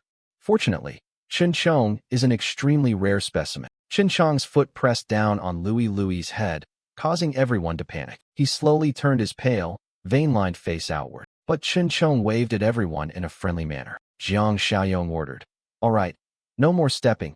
Take care of him cleanly. Understanding, he grabbed Louis' corpse by the collar and dragged it away with a slither. Zhang Qi was the first to step forward and ask, Chen Chong, it's really you. You actually remember? His steps stopped when he heard Chen Chong's voice. Chen Chong turned his head and smiled brightly, though he emitted a chilling growl. Seeing this, Zhang Qi stood dazed for a long while, but inside he was overjoyed for his old friend. Suddenly Chen Chong lunged toward Zhang Qi's vulnerable spot, but Zhang Qi reflexively dodged in time and shouted, Holy crap! Chen Chong laughed delightedly, while Zhang Qi, pale and shaken, yelled, Damn, looks like he still remembers. Turned into a zombie, but his hands are still fiddly as before. Jiang Xiaoyong went back to his room, folded his arms and rested while reading the system panel. Hidden achievement unlocked. Possess a mutated teammate completed. System points plus 10, total points now 46. He exclaimed, Oh, I didn't expect to trigger a hidden achievement. Nice bonus. Let's see if the mall has any new stock. A new system panel appeared. Survival supply crate level 1 plus 5 points. Armed threat supply crate level 1 plus 5 points. Black tech supply crate level 2 plus 50 points. Refresh plus 4 points. Reading that, Jiang Xiaoyong sat up excitedly. Level 2 crate? First time I've seen one. He rubbed his chin in thought. But it's expensive, 50 points for level 2. Better spend points to unlock the remaining 2 first, or someone else will snatch them. The 2 crates corresponded to the 2 system panels. Redeem survival supply crate level 1. Success. 5 system points deducted. Current points, 41. Redeem armed threat supply crate level 1. Success, 5 system points deducted. Current points, 36. Jiang Xiaoyong pointed at both, and a beam of light burst forth, dazzling the whole room. The system then announced opening the survival supply crate level 1. Reward, an anti-infection drug for otherworldly contagion. Its effect can probabilistically prevent infection from the otherworldly pathogen, but cannot reverse an already completed mutation. Opening the armed threat supply crate level 1 granted a bar, 2 ambush rifle, and 10 large caliber rounds. .50 BMG, 12.7 millimeters. He sprawled back excitedly and said, Level 1 weapons are already awesome. Imagine level 2 or 3. Maybe they'll give us a tank. And that anti-infection drug too. Does that mean you can treat a bitten person before they turn into a zombie? Jiang Xiaoyong tapped the info panel. Ongoing quest. Increase members. Task. Recruit lucky survivors from Rongxiang 0/5. Reward. 25 points. He perked up. Can't wait to open a level 2 crate. I'll finish the quest tomorrow. Everyone else fell asleep, while Chen Chong was out tossing Louis' corpse beyond the base. The next morning in the base courtyard, he gathered everyone and said, From today on, everyone must spend at least 1 hour each day practicing shooting. 5 people lined up shoulder to shoulder, aiming their guns at water bottles for target practice. Jiang Xiaoyong then patted old Zhang on the shoulder and instructed, Uncle Zhang, later called Zhang Qi's group, clear out a few rooms and reserve the main dining rooms on the Rongxiang side for any survivors. I'll go pick them up today. He replied, All right, don't worry. After giving orders, he turned to Chen Chong and called, Chen Chong.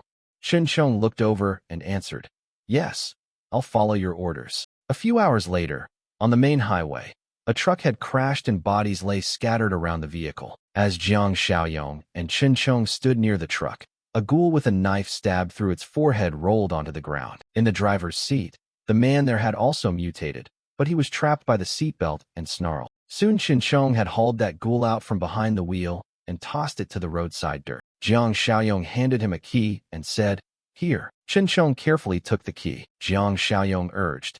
It's fine. Open it. When it's just the two of us, you don't need to wear all that gear. As he reached up to unlock, Jiang Xiaoyong added, when we get to Rongxiang, act like you've thought it through. Don't scare the people. Cut to the southern base. Fu Xiong's henchmen gathered behind him. His voice rang out. Why aren't there enough people yet? When a woman and a man arrived, the group replied, That's enough. That's enough. Let's go. He grabbed a cigarette and cursed angrily. Damn it. I can't believe we still haven't taken Rongxiang yet. He flicked the butt to the ground, and their vehicles roared out the gate. The thugs charged off, shouting and whooping. The men in black formed a ring around a man who was crouched down. Something was about to happen that made one of them stare wide-eyed in shock. Suddenly, a car slammed into them, launching the group into the air. That car swerved, sending other vehicles on the road into chaos. At the same time, in a high-rise building, a group of people were quietly sitting together, eating in a room. Outside, the sound of automobile engines caught their attention. Someone said, Jiang Xiaoyong. It's definitely Jiang Xiaoyong coming to pick us up. Li Huanglai signaled everyone to be quiet. He hissed, Don't rush outside. Let me take a look first. Saying that, he moved to the window to check the situation outside. A voice rang out. Which building? Building 8, the one in the back. Xu Xiong ordered. Move. Let's act now. Li Huanglai, seeing this, was furious. Damn, it's not Jiang Xiaoyong. It's those bastards from Baiqiushan. The man who heard this raised his gun and said, Those animals still dare come? Haven't they learned? Now we've all got guns. Deal with them. Li Huanglai cautioned everyone not to underestimate them. They've come in large numbers this time, far more than us, and they're all armed. Ambush as previously assigned. I'll take the rooftop. They assessed the situation. This distance was acceptable for now. If they advanced further, those useless bastards would get accurate shots. Xu Xiong's men were still raising their weapons, preparing to attack. At that moment, 2 people on the building looked down in panic and shouted, Careful! Pull back! Suddenly the glass shattered from gunfire coming from below. Xu Xiong instructed his men, Give me the megaphone. Others aim at the windows. Anyone who sticks their head out, shoot. He held the loudspeaker, cleared his throat, and said, Hello, hello. They were stunned. A rifle. Another shot then hit the second man's leg, making him cry out in pain. My leg. They talked among themselves. Find cover. Quick. Find cover. Li Huanglai up above was the one firing at them. The men below shouted, Watch out. Rifle. It's an automatic rifle. Xu Xiong hid in a corner, furious. Didn't intelligence say there was only one rifle? Even counting the guns taken from 7 men sent out earlier, there should only be 4 rifles. Where did this automatic rifle come from? One of his henchmen, face pale with fear, asked, Boss Li, what do we do now? He replied, What else? Retreat. Upon hearing that, the others scattered like startled chickens. Chung snapped irritably. Wait for my signal, then run together. Too bad. Suddenly that man was struck by several bullets and collapsed. Xu Xiong, seeing this, cursed, Serves him right. He ordered, On my mark, rush them together. 3, 2, 1. He shouted, and they began to retreat. The corner of Fu Xiong's mouth twitched into a smirk. As his men ran, they were picked off one by gunfire. He ran shouting loudly, We're getting shot at. Everyone scatter. Li Huanglai up top was doing the same. They scrambled into their vehicles in a panic and sped off, tires screeching. One thug was left behind, crying out, Wait, I'm not in the car yet. Then a bullet pierced his head as well. Bullets rained continuously toward the vehicles. Cut to a green car driving down the road, causing other cars to flip while trying to avoid it. Jiang Xiaoyong, sitting inside, was briefly surprised. Outside, someone shouted, Who's there? He didn't care and kept driving. Whatever. Finish the mission first. System points matter. A little while later, the vehicle came to a stop. Jiang Xiaoyong and Chong stepped down to the site of the skirmish. Oh, looks like the rifle they left behind did its job. That car earlier must have belonged to the looters who got chased off. Chong stood by, apparently trying to say something. Jiang Xiaoyong asked, What's up? Hungry. But he kept shouting. He smiled. Fine then. Eating is better than becoming nutrition for other zombies. Go on. No sooner had Jiang Xiaoyong finished than Chong let out a feral laugh. He ran to the corpses. Jiang Xiaoyong told him to finish eating and then wait for him downstairs at building 8 of the apartment complex. Jiang Xiaoyong turned and walked on while Chong tore into the bodies. He devoured them greedily, as if he'd been starving for a year. Not long after, Jiang Xiaoyong walked around muttering, "That Li Huanglai is something else. He's taken quite a few heads." Suddenly someone poked their head out a window and cried joyfully, "Jiang Xiaoyong. It really is him." People waved excitedly and shouted, "Jiang Xiaoyong." In no time, everyone ran down to where he was. Li Huanglai's men spoke up first. "Jiang Xiaoyong, ask him. These people were dealt with by me." He proudly boasted of his tally. "And of course, thanks to your brother's rifle. I used to be a crack marksman before I was discharged." Suddenly a sound from behind made everyone turn alert. What was that noise? Someone took slow steps toward them. It turned out to be Qin Sheng. Someone immediately raised a gun and aimed. "Careful, there's a zombie." Jiang Xiaoyong stopped them. "Don't get worked up. It's one of our people." He was stunned, puzzled, and repeated the words, "Our people." Jiang Xiaoyong pointed to someone lying on the ground and ordered, "The other one's still there. Go eat." Qin Sheng limped step by step in the direction he pointed. That person, still surprised, asked curiously, "What's going on?" "Brother Jiang Xiaoyong, you can talk to zombies?" Jiang Xiaoyong half explained, "He's not an ordinary zombie. I can't make it clear right now. Get in the car. I'll explain on the way to everyone." He didn't forget to tell that zombie to hurry and eat, then come back to the car to find them. A little while after finishing, he voluntarily put on a muzzle. This action happened in full view of many people in the vehicle. Zishuan grimaced, so surprised he swore. He actually put the muzzle on voluntarily. Jiang Xiaoyong reminded him about the muzzle. If he heard anything, be careful. He might beat that kid. Zishuan startled and replied, "That's pretty sly. You're teasing. This I can let him hear." Qin Sheng friendly and slowly lifted his foot up. As he set one foot in, the weight tipped the vehicle to one side, causing it to wobble. Li Huanglai's people sensed something. Did the car just tilt a little? Qin Sheng clumsily held out the key to Jiang Xiaoyong, mouthing each unclear word. "Key." Now it was Jiang Xiaoyong's turn to be surprised. "You can talk." Qin Sheng clumsily answered in halting phrases. Jiang Xiaoyong stood silent, deep in thought, having eaten 6 corpses in a row.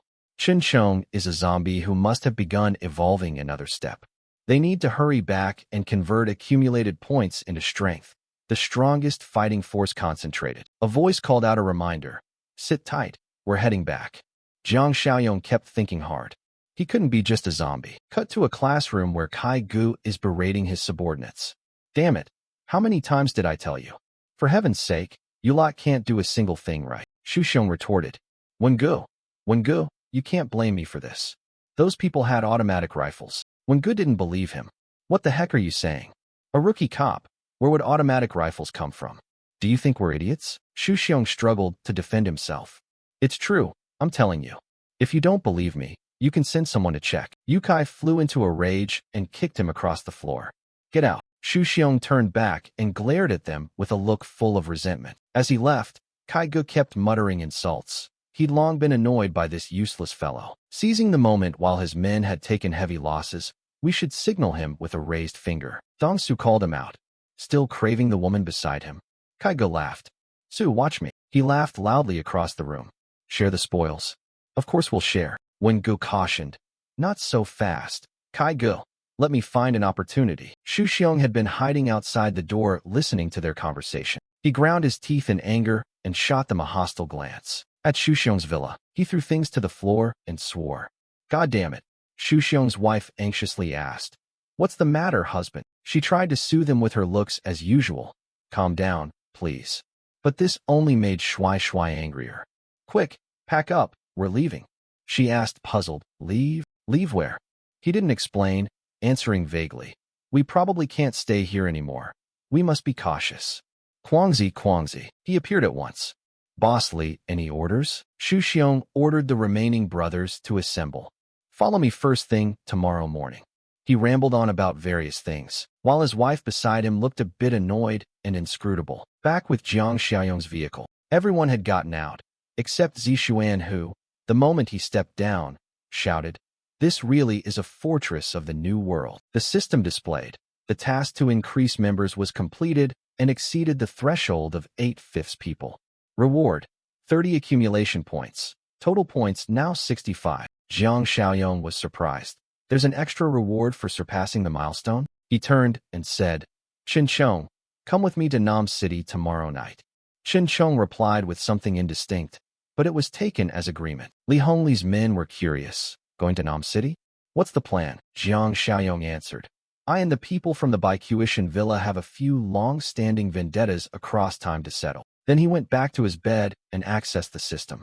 There was an option for a level 2 dark tech sacrifice for 50 accumulation points, plus 4 manual refresh points. Jiang Xiaoyong pressed the screen, tapped the sacrifice icon to exchange, spending 50 accumulation points for a chance. The first level, 2 chest, he silently hoped it wouldn't disappoint him. After opening the level 2 dark tech sacrifice, Jiang Xiaoyong received a reward, 20 doses of stamina enhancement serum. He happily took the 20 doses. Hell yeah, no wonder it's a level 2 chest. A scream echoed through his room. After using the serum, Jiang Xiaoyong felt noticeably invigorated. 33 stamina points. Overall improvement 6 times that of a normal person.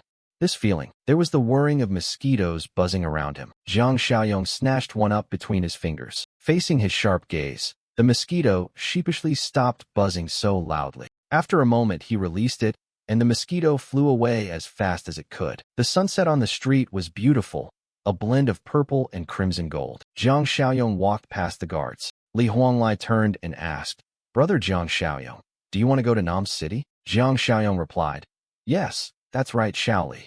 He understood and said, If you have any instructions, be frank, your marksmanship might be the best here. Train everyone for me. He smiled. This is my specialty, don't worry. I'll finish it. Jiang Xiaoyong called everyone to depart. Chinchong, let's go. The vehicle left quickly. Night fell, the sky full of stars. Shuai Shuai's voice came over. How's Guangzi over there? Guangzi answered, Don't worry, Boss Li. They've all taken their positions by now. Shuai Shuai then ordered them to move out. 2 henchmen walked ahead, while Shuai Shuai trailed behind with a scowl. Suddenly a car in front of them flashed its lights on. Shuai Shuai and his men had to shield their faces from the glare. Ahead of them stood a group of people led by Dong Su, and in the car were Wen Gu, Kai Gu, and Doi Ting. Shuai Shuai's men were annoyed. What's going on? Dong Su, holding a gun, sneered. Where do you think you're going? Shuai Shuai realized who stood before him. Dong Su. He laughed nervously and tried to explain. Boss Su, we were just planning to take advantage of the night to head to Rongxiang and try our luck. Dong Su smiled, but the smile carried no joy. Haha, heading to Rongxiang. At the same time, one of his henchmen dragged Guangzi out. He tossed Guangzi down in front of Shuai Shuai. Shuai Shuai's men, seeing the body with eyes still open, cried out in alarm. Guangzi! Shuai Shuai angrily threw a punch straight at him and shouted, Open your damn eyes and look properly, this is not Guangzi. He scratched his head and grinned smugly at Dong Su. Boss Su, who is this guy? I don't know him. Dong Su and his men trained their guns on Shuai Shuai and opened fire. Shots rang out immediately, followed by screams of agonized pain. Shuai Shuai clutched his head, trembling in terror. He turned and looked back to see his henchman shot dead on the ground. Shuai Shuai hurriedly protested, I really don't know him. Boss Su, what are you doing? Dong Su pointed to the car behind him. Haha, you're really something. Take a good look who's sitting in that car. Only then did the car lower its headlights. Shuai Shuai saw who was inside and widened his eyes in shock, grinding his teeth in bitter fury. He saw Cui Jing forced to smile as she leaned close to Kai Gu, with Wen Gu sitting behind them. The two of them were grinning smugly. Shuai Shuai, helpless, shouted, Cui Jing. Kai Gu said, Don't deny it, Jing Jing already told us about your betrayal plan. Shuai Shuai, furious, tried to rush forward but was held back, left seething. Cui Jing, you brat, how dare you betray me? Kai Gu glanced back and asked, Wen Gu, how do we handle this? Wen Gu said nothing.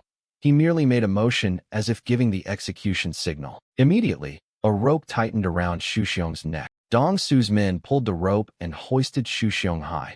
He flailed, trying to break free, but Xu Xiong's fat body betrayed him. He choked and gagged a few times. Then, as expected, Xu Xiong was hanged to death right at his own front gate. Jiang Xiaoyong's vehicles only arrived at that moment. He and Chinchong stealthily approached Xu Xiong's house. They saw him dangling from above. Jiang Xiaoyong signaled Chinchong to halt. He looked at Xu Xiong struggling up there. Serves him right, but I still feel a bit sorry I didn't do it myself. Jiang Xiaoyong flicked a stone forward, cutting through the rope, and Xu Xiong collapsed face first onto the ground. He grabbed the head, already bruised and with rollback eyes, and sneered. Beast, considering how badly you ended up, I'll avenge you. Elsewhere, muffled moans and lewd laughter came from a room. Cui Jing wore scant clothing. Her face flushed as she lay on the bed. Annoyed, are you? I did a big favor, and you treat me like this? Take it off for me, won't you? Wengu pressed himself against her, moaning. Don't you hate me? Isn't this reward wonderful? Come on, Loiting. Kaigu was unbuckling to prepare when he suddenly heard a strange noise outside the glass door.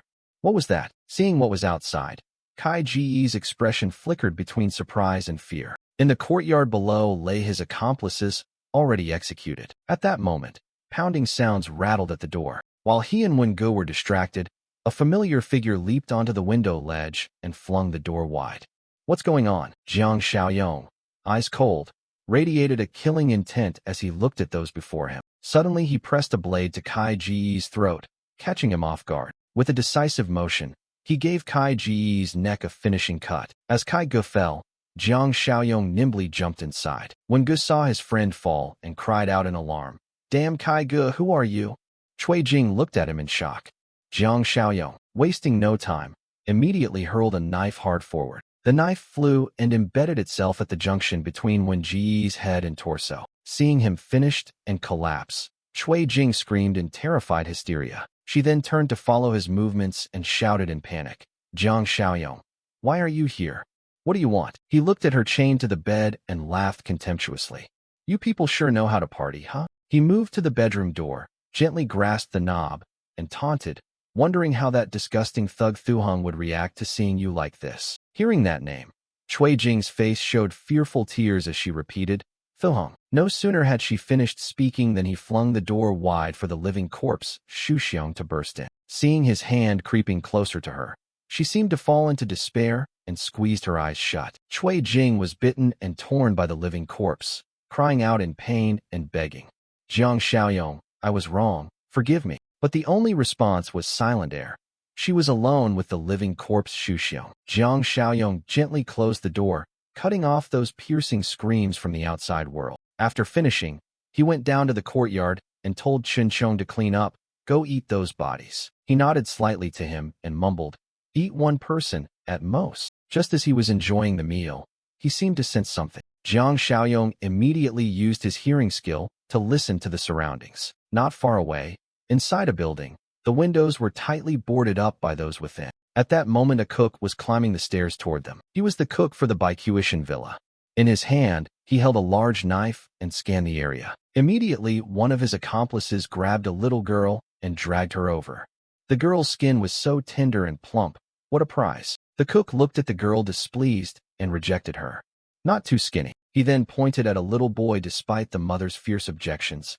Pick him. He said this as he grabbed the boy's hand and dragged him away. The boy's plump mother rushed to stop him. Let the boy go, let the boy go. But the cook showed no mercy and shoved her down. She cursed, get lost, you. The plump kid, seeing his mother beaten, ran over. Mom, the mother clenched her hands, weeping and begging. Please, spare my child. I beg you, I beg you. She reached out to those desperate, life-grabbing men, pleading, save my son, have mercy on us. Suddenly a loud noise rang out, halting all their actions. They peered through several large holes in the door and asked, who's there? The cook gripped his knife tightly, puzzled. That sounded like a shotgun. Who else here has a gun? His accomplices replied, no one. Only the boss has one. The mother and child who had just been released hugged each other and cried, it's okay, we're fine. At this point, the tension in the air grew with each slight opening of the door. The head thug immediately ordered the man who dragged the girl earlier, go check over there. Hearing he was being sent, the man panicked. Me? The cook quickly shooed him away. Less talk. Go now. After some hesitation, the accomplice finally crept up to the door. No sooner had he reached it than a monstrous hand thrust inside. Without any extra movement, that hand dragged him out. The other accomplices screamed in terror, zombies. Fire, shoot them, shoot. They opened up, spraying bullets at the wooden door in front of them, but nobody stopped them. They paused to observe and saw a silhouette slip past the window. They quickly fired at it. Careful on the other side. As the gunfire ceased, Chinchong forcefully smashed the door and burst in. His target was the cook of the Baikuishan villa. While the cook was still stunned, he reached out. With a graceful airborne move, Chinchong snapped his neck, finishing him off. And the moment he hit the ground, He immediately lunged forward. In the dark night, only screams echoed through the villa. It's coming at me. Save me, save me. After a round of punches and kicks, the nearby residents looked at Chen Chong standing there and wondered, why isn't this zombie killing us? He stood there with bullet holes in him, but not a drop of blood. Just then, Jiang Xiaoyong arrived and praised. Not bad, Chen Chong. Without removing the shackles and mask, you can still move like that. Flattered by the compliment, he excitedly threw his hand up to show off. This looks even cooler. The onlookers, pushed to the brink by the scene, exclaimed, a talking zombie? In everyone's bewildered, fearful eyes, Chen Chong looked like a true monster. The little girl in the Baikuishan villa saw him and clung to her mother in terror. Seeing their fear, Jiang Xiaoyong spoke up to reassure them. Don't be afraid, it's fine. He won't attack anyone. Now with tears in her eyes, the girl answered fearfully. He's a high-level monster that kills without blinking. A flicker of surprise crossed his face. Then Jiang Xiaoyong sat beside the girl and asked if they had ever seen anyone like him before. The mother confirmed. Yes. Hearing that, Jiang Xiaoyong asked, where did you see it? In the decorated city to the east, the mother replied. Then he said, so soon? I thought it would be at least a month or two later. Besides, Market City isn't that far from Old Tea City. Chen Chong behind also spoke up, asking, what? What? Jiang Xiaoyong answered, a mutation identical to him. He continued, saying that depending on each individual, you would retain varying degrees of reason and memory, so your hunting effectiveness would be far higher than ordinary zombies. Because mutations are unstable, most of you are vicious in temperament and extremely dangerous. Hearing this, Chen Chong's face suddenly took on a worried look. He hesitated and asked, what about me? Jiang Xiaoyong put a hand on his shoulder and reassured him. Don't worry, you're very lucky, and with me here, I won't let you lose your mind. Then Jiang Xiaoyong looked around at everyone and asked clearly, in this Baikuishan villa, there must be other survivors, right? A resident answered that many people were still locked up in the real estate office. A woman nearby added that there might also be people in the basement. Wasting no more time, Jiang Xiaoyong led everyone quickly down to the basement. He opened that door. When they saw the scene inside, everyone's faces showed terrified astonishment. Jiang Xiaoyong asked. Inside were the bodies of the unfortunate victims. They had all been killed by people less than beasts. Seeing this, he said, every day they capture survivors from nearby and then slaughter them. Is this why the southern city has no other gathering point? Jiang Xiaoyong asked. But don't you wonder if they can possibly eat all the people they've harmed? Jiang Xiaoyong continued. I mean, after slaughtering so many, can they really eat them all? The man behind replied. They transport the meat regularly. We don't know how many of them there really are. Looking at the corpses laid on the floor, Jiang Xiaoyong recalled what the man had said. I know about how many they might have. They certainly can't eat that much. Are they raising zombies? Then he looked at the man and said, you mentioned the real estate office just now. Tell me the situation there. The man immediately replied, the real estate office is on the south gate side, nearly 1 kilometer from here. Those captured are locked up over there first. Those discarded or toyed with until bored are then brought here to await slaughter. Hearing that, Jiang Xiaoyong's face showed a flicker of surprise. Suddenly the system sent a notification. The Utopia system mission activated. Task: expand the community. Mission requirement: greatly raise the community's rating. Current rating: 2 accumulated reward points. Current accumulated points: 20. Target: 36. Cut to the real estate office. Outside the door, the silhouettes of 2 men could be seen. One holding a club said, I heard shots over near the north gate just now, and the man behind replied, ah, they're using live people to practice shooting. No sooner had he finished speaking than a zombie appeared behind them, landing with surprising lightness. Then came screams piercing the quiet night. The zombie snorted. In the end, the 2 of them could only meet a tragic fate. Inside there were still 3 or 4 girls alive.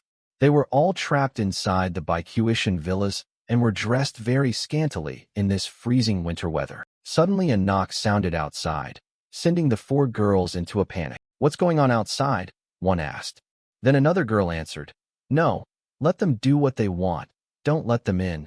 Don't let them in. The door was finally opened. Now the short-haired girl was terrified and shouted anxiously, don't come in. Don't come in.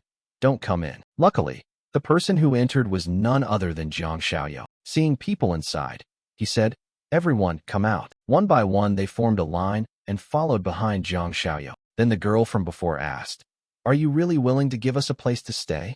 "Yes," he replied. But Jiang Xiaoyou added, "However, everyone must work." Hearing this, everyone readily agreed. "No problem, no problem. We have hands and feet." "Yes, yes, me too." Finally, everyone moved out of the real estate office. Jiang Xiaoyou said, "This can't be delayed. We'll leave right now." Then the vehicle carrying them began to roll. In the blink of an eye, they arrived at their destination. People disembarked one after another. Zhang Qi and Shui Shui stood on the balcony and called down, "Jiang Xiaoyou's back. I'll go open the gate." But Zhang Qi stopped her. "Wait, Jiang Xiaoyou didn't drive straight in. Let's see what he's planning first." As for Jiang Xiaoyou, he told everyone that that place was their fortress, but he couldn't let them in yet. Someone spoke up, "The world's cruel, we understand." Then another asked, "So where will we stay?" He answered, "Next to the fortress, there are temporary houses and wire mesh. Not as safe as inside, but better than the usual gathering spots." Jiang Xiaoyou continued, "This Deep Tra Street area has lots of empty land and abandoned buildings. As we renovate them, the conditions will steadily improve." Hearing this, everyone bowed their heads in thanks. "We owe you a great debt," one said, "Benefactor." The next morning, a large truck was moving down the road. Xiang Rui sat inside the vehicle anxiously saying, "Why is no one answering? That bastard went go up to his mysterious tricks again." Then she immediately denied it. "No, that's not right." Xiang Rui flung the door wide open, and upon seeing the scene inside, she flew into a rage. The room was filled with countless ravenous zombies. Seeing a human, one zombie let out a roar. Then they all leapt at Xiang Rui like a favorite snack. "I wasn't scared at all. Stayed calm and knocked that big zombie flying." Then Li Xiang Rui finished off the zombies with a knife. When it was over, she wiped the blood off the blade with a handkerchief. One of the cronies beside her asked, "Sister, when Gu is dead, what about all this meat later?" She turned back and answered, "No choice. We'll do it ourselves." "Before that, I want to kill the one who broke our rules," said Ning Rui. Xiang Rui stood holding the knife, staring at the heap of corpses scattered across the yard. A henchman came out from the house to report, "Sister Rui, no one survived." She pressed on, "What about the meat?" The henchman replied that the meat was gone. Xiang Rui glanced at him and ordered, "Drive here, load the supplies onto the truck." Then a truck drove into the yard. The underlings loaded the things they'd taken onto the truck one by one, while Ning Wanwan stood with her arms crossed watching carefully from a distance. Then suddenly she narrowed her eyes as if she'd noticed something. A henchman saw her staring down at the ground and asked, "Big sis, did you find something?" Xiang Rui knelt and looked at the wheel tracks on the ground, smirking, "Let me see who has the nerve for this." Elsewhere, Jiang Xiaoyou sat in a chair looking at the info panel. Mission: expand the community. Requirement: do your utmost to raise community points, current points. 2. After reading it, he wondered how to increase the community score. Population must be an important metric, right? Jiang Xiaoyou sat atop the tower thinking aloud that land was sufficient, luckily thanks to that previously picky dog who hoarded fur. His eyes widened as he suddenly remembered something. Right, that rare breed. The base gate opened and 3 members of Jiang Xiaoyou's group entered. The residents inside saw him and welcomed him joyfully. "Benefactor, benefactor, you're here." A short-haired woman immediately rushed over and knelt. Jiang Xiaoyou stopped her. "No need, no need." He turned to the mother from the Baikuishan villa and asked, "Where exactly did you see this super-level monster?" She told him, "In the Horinfa shop across in Decoration City. Our group had planned to go there for supplies and then ran into that monster." Her eyes filled with tears as she recalled people the monster had killed. In the chaos, everyone got separated. "When my child and I fled, we accidentally encountered the people at the Baikuishan villas. At first we thought we were saved, but those people turned out to be cruel." Hearing this, Jiang Xiaoyou's brow furrowed tightly, and he repeated the name he'd just heard, Horenfa. Shui Shui anxiously spoke up, "Jiang Xiaoyou, we have plenty of supplies. No need to mess with that monster." Zhang Qi thought differently, but sitting idle eats the mountain, so of course more supplies are better. Jiang Xiaoyou turned to them and analyzed. "The Decoration City is less than 2 kilometers from us. We can't leave that monster nearby to threaten our safety." The laundry basket in the woman's hand fell to the ground. She worriedly tried to stop him. Benefactor, don't go. That monster kills without blinking. He looked at her and said, Don't worry, we have a plan. Then Jiang Xiaoyong tilted his head to the person standing behind him. Zhang Qi, called Xinchong out. We're going to meet that one. At that moment, a crowd was moving toward the entrance of a building up ahead. A man in the group spoke up. I told you. I remember there's a big supermarket nearby. The man in the turtleneck warned. Don't be so sure, it could be that everything inside's already been moved out. Ning Wanwan, who was walking ahead, said, Don't be too pessimistic, we've been to plenty of supermarkets. Haven't we still missed a lot of stuff? The others agreed with her and grew more confident. Ning Wanwan was right. People with the courage and skill like ours wandering the apocalypse are probably few and far between. A group of them entered the building, and the space ahead was a patch of pitch-black darkness. Looking at the empty shelves and goods scattered across the floor, someone said that although looters had ransacked it, they hadn't cleaned it out completely. One person in the group struck the building's fire alarm bell hard with a pot, making it ring. Everyone took up combat stances. Ning Wanwan shouted loudly, Hey, anyone here? She frowned, gripping the clawed tool in her hand and staring straight ahead. At a fork ahead, a few zombies appeared and ran toward them. Ning Wanwan announced loudly, They're heresy frenzied. Be careful and engage. Following that were continuous sounds of impacts. After a while, the zombies were felled and lay on the ground. Ning Wanwan exhaled, as easy as pie. The man in the turtleneck guessed there were zombies, but not many. Most had probably been drawn off by earlier groups. The man behind him said happily, Today we hit the jackpot. The turtleneck man stared ahead and warned everyone to stay alert and keep going deeper. What he didn't know was that in a corner a figure was staring at them. A Tang Ji in advanced mutation with glowing red eyes was smiling with pleasure. Prey, fresh prey. The group finally found shelves that still had items. They began to cheer. Here, he writes like New Year. Take everything. It'll feed us for years. Ning Wanwan also excitedly pointed in a direction. Look over there, she shouted gleefully. Beds. Beds. She no longer cared and ran straight over, flopping onto a bed. I don't care, I want to stay here. The others began celebrating and discussing. Why don't we settle here? Not a bad idea. A man in a suit said, I'm going to smoke. The turtleneck man smiled at him. Come on, let's go together. The lighter lid flipped open and a golden flame sprang up. The turtleneck man looked at the smoker next to him. What do you think? Are we really going to stay here? The man in the suit began to analyze. This mall has too many entrances and exits, hard to defend, and with abundant supplies it's likely to attract others. But earlier when we came in I saw a 2-story house on the other side that looked pretty good. As he said this, a sharp claw drove straight through him from behind. The turtleneck man stared in horror at the sudden scene unfolding before him. The Tang Ji in advanced mutation laughed grotesquely at him. Thin meat and tender, surely the taste will be delicious. He immediately panicked, turning to run while shouting, Help me. There's a ghost. The rest of the group didn't understand and looked puzzled, turning to ask, What's wrong? The man hadn't run far before his body was pierced by countless sharp claws. The Tang Ji in advanced mutation used both hands to lift him high up, then with force tore the man's body in two. Ning Wanwan froze in terror, stammering, What is that?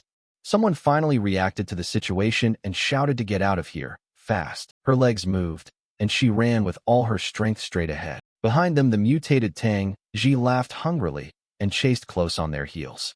You can't run, no one can escape. A woman running at the back became its next victim. The man behind Ning Wanwan ran and yelled, Stop, I don't want to die. In the end he couldn't evade the Tang Ji's claws, leaving only Ning Wanwan, who sprinted with everything she had toward the door ahead. She looked forward as she ran, telling herself, The exit, it's here, almost there. Suddenly a pained scream rang out, and Ning Wanwan collapsed to the floor. She gritted her teeth and looked up, tears welling at the corners of her eyes as she stared at the shadow looming over her. A heart-rending cry echoed through the space.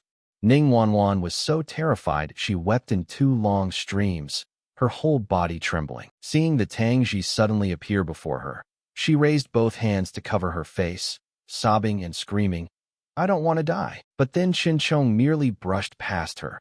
Ning Wanwan blinked in confusion and tilted her head. A voice sounded in her ear, startling her, Don't be afraid. Ning Wanwan looked up and saw Jiang Xiaoyong and Zhang Qi standing before her. You are the land buyer. He smiled and held out his hand to her. Jiang Xiaoyong pulled her to her feet and asked, "Oh, are you the real estate agent?" He scratched his cheek, searching his memory. "Your name's Ning Wanwan, right?" Horrific sounds suddenly filled the air. She instantly clutched her head in fear. "There's a monster. There's a monster in the mall. Run." Jiang Xiaoyong smiled at her. "Don't worry, the monster's been stopped." Ning Wanwan anxiously turned to look behind her, her eyes widening at the sight before her. The mutated Tang Ji's arm was being held back. It grinned at Qin Chong and asked, "You want it all to yourself?" From behind, Jiang Xiaoyong asked, "Qin Chong, can you handle it yourself?" Qin Chong stared ahead and replied, "Just watch." He swung his arm and sent the mutated corpse flying far away. It stuck out its long tongue and watched him with interest, like meeting a fellow for the first time.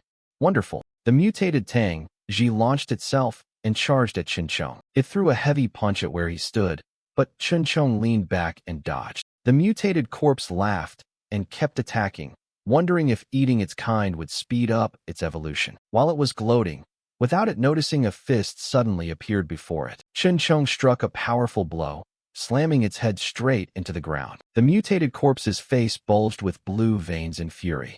"Damn, didn't expect some strength." While it was muttering, Qin Chong's leg shot up high from behind. He brought his foot down hard onto the floor, sending dust and rubble flying everywhere. Qin Chong frowned and glanced around, searching for the mutated corpse's shadow. When he looked up, he saw it crawling all over the ceiling. The corpse let out a huge roar.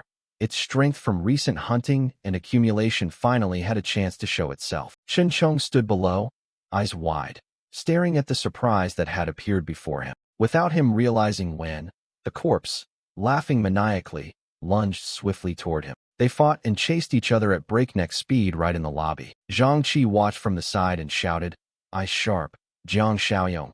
Qin Chong's in trouble. How is this monster so strong?" His face stayed calm as he stared ahead. This trip was proving wise. If it had been left hunting any longer, it would have been really hard to deal with. He produced a gun. Ning Wanwan behind him gaped. "What the?" Suddenly a gun appeared out of thin air. Jiang Xiaoyong raised the gun into position and began to aim. "Qin Chong, if you can hold it for 1 second, I won't dawdle on you later." Qin Chong clamped down on the mutated corpse's 2 arms, making it scream in rage. "Damn it.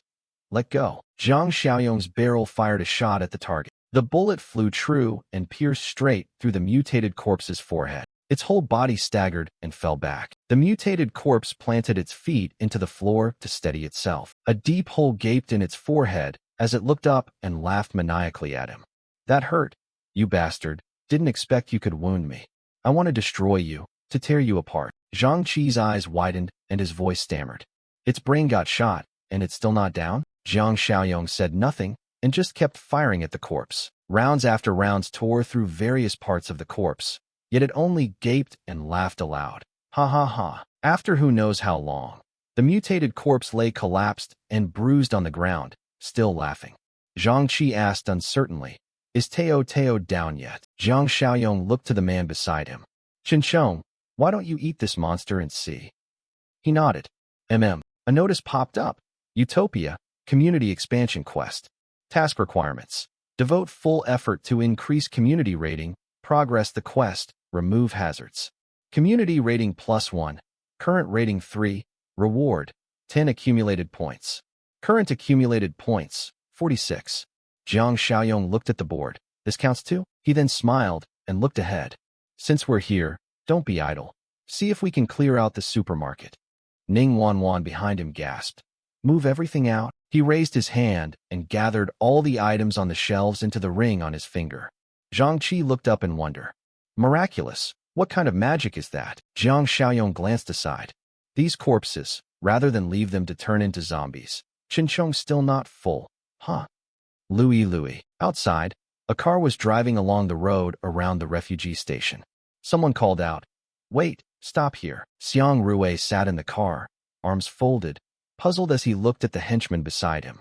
"What's up?" Through his binoculars, he saw Shan standing on the high observation platform. Then he moved the view down to the ground area where many people were walking back and forth. The henchman turned his head and said, "The population's pretty dense, the weapons are outdated. The only advantage is that the warehouse has been reinforced quite solid." The driver in the front tilted his head and asked, "How will they deal with when Gu and Kai go?" Xiang Rui parted his lips and said, plainly, now it's time for a sneak attack. Let the zombies in. I told them, using the villa area as a base isn't safe at all. She leaned back and snorted twice. Huh. It's like heaven saw us struggling and handed us both prey and a base. Her henchman chimed in smugly. Yeah, makes me a little embarrassed. The driver glanced and asked, so, do we charge in now? Xiang Rui replied, no. Wait and prepare, then bring more people and weapons before coming here. Afterward, their car swung a wide turn on the road. The tires scraped the asphalt, kicking up a thick gray smoke. Elsewhere, Jiang Xiaoyong's team's blue vehicle was speeding ahead. Inside the car, Ning Wanwan asked eagerly, really? Zhang Qi, sitting beside her, looked at her and said, of course, there's not only beds and mattresses, but hot water for showers. She cried out in delight. At that moment, Jiang Xiaoyong, who had been quiet, suddenly looked up ahead. He warned as Zhang Qi and Ning Wanwan kept talking. Careful, there are people up ahead getting their weapons ready. Zhang Qi immediately obeyed and drew his gun into a defensive stance. At the same time, a white vehicle roared up beside them, running parallel to their car. Jiang Xiaoyong glanced to size up the occupants of the opposing vehicle. Xiang Rui, seated in the white car, stared back intently at him. A new info panel suddenly popped up displaying New Quest. The panel before Jiang Xiaoyong read, New Quest Nemesis Volume 1 Objective, Repel Invasion. Reward, 50 accumulated points. He noticed the line, Repel Invasion. He frowned, recalling the image of Tin Nhui he'd just seen.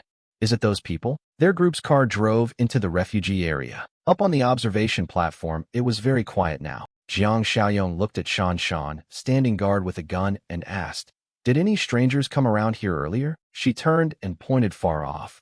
I think a car came from that direction, but it didn't come over here. At first I even thought you guys were back. What's wrong, Jiang Xiaoyong? He turned to her and ordered, tell Uncle Zhang and Old Li to call everyone here.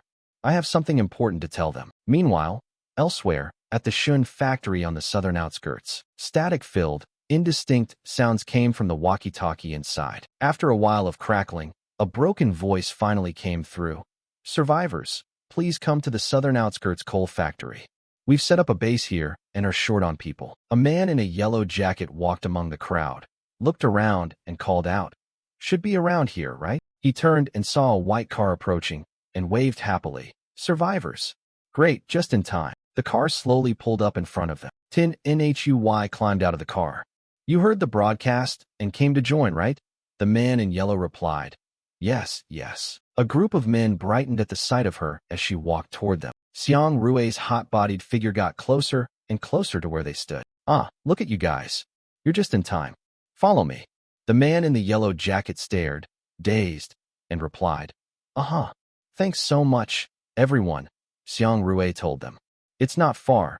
If the car's full, walk the rest. The man in the yellow shirt and his buddy kept exchanging glances and gave a cursory reply. All right.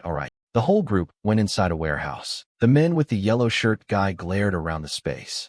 It's really big. Great. Finally, we have a place to stop. Suddenly, his face looked embarrassed. I kinda need to pee. I'll go out and come back in later. Tingnu looked at him. No need. There's a restroom in here. Follow me. The man immediately nodded eagerly.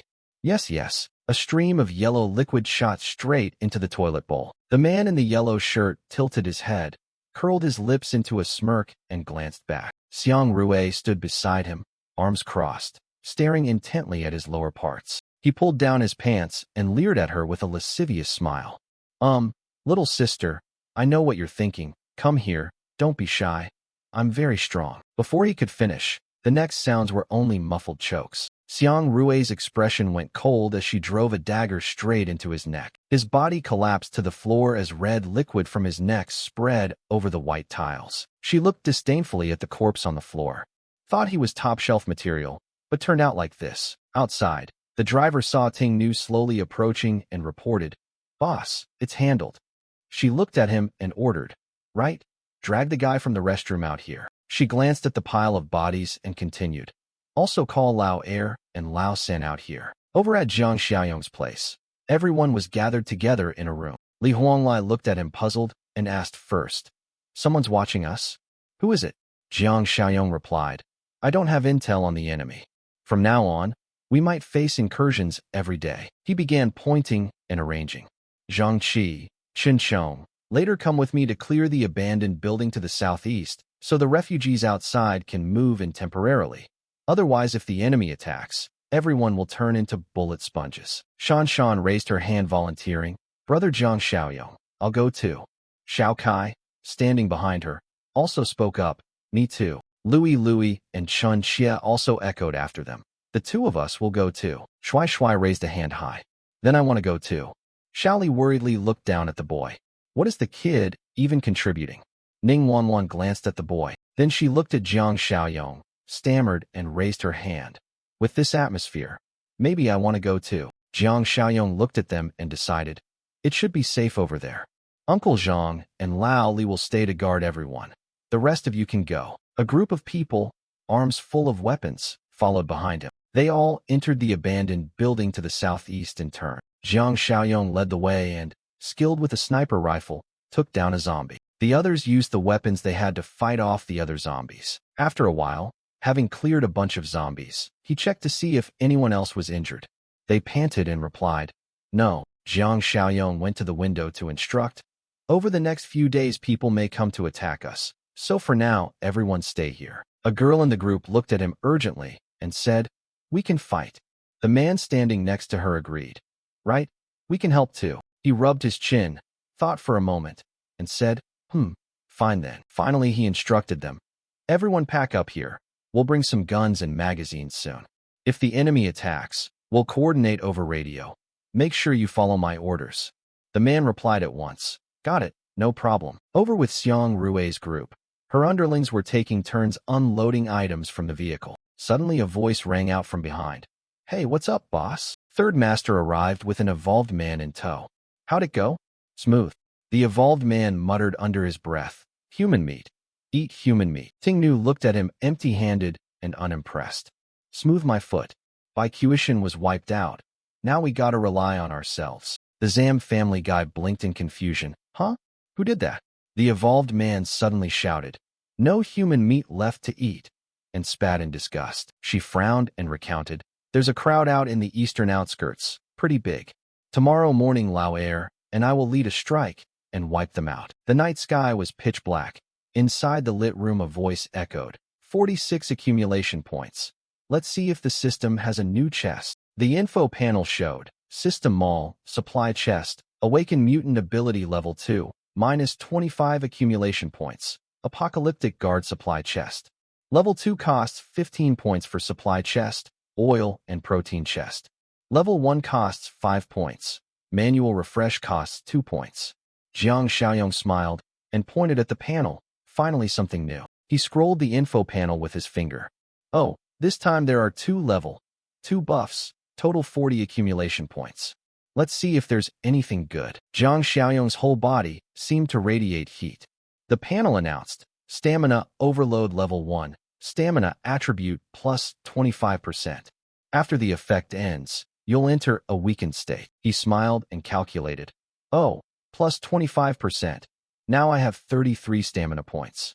Plus 25% would push me over 40 points. Which means I could burst out strength 8 times that of a normal person. Then he clenched his fist experimentally, eager to try out the new ability. Cars sped by on the road, trailing a thick white plume of smoke behind them. A convoy of 3 cars and 3 motorcycles tore down the road at high speed. Inside one car, a henchman with a walkie-talkie looked at the man beside him. Sister Rue, you tell us. Xiang Rue crossed her arms and reiterated the attack plan to everyone. First drive, and clear out the refugees outside. He sat up front, listening intently to her orders. When Lao Air starts breaching the door, everyone will use the modified vehicles to provide fire support and press the attack. The evolved man sitting next to him said excitedly, Okay, I'm hungry. I'll handle it. I'll eat. The convoy accelerated and plunged straight into the forest ahead. Inside the factory base, the situation remained very normal. Standing on the rooftop, Li Huanglai looked down and assessed.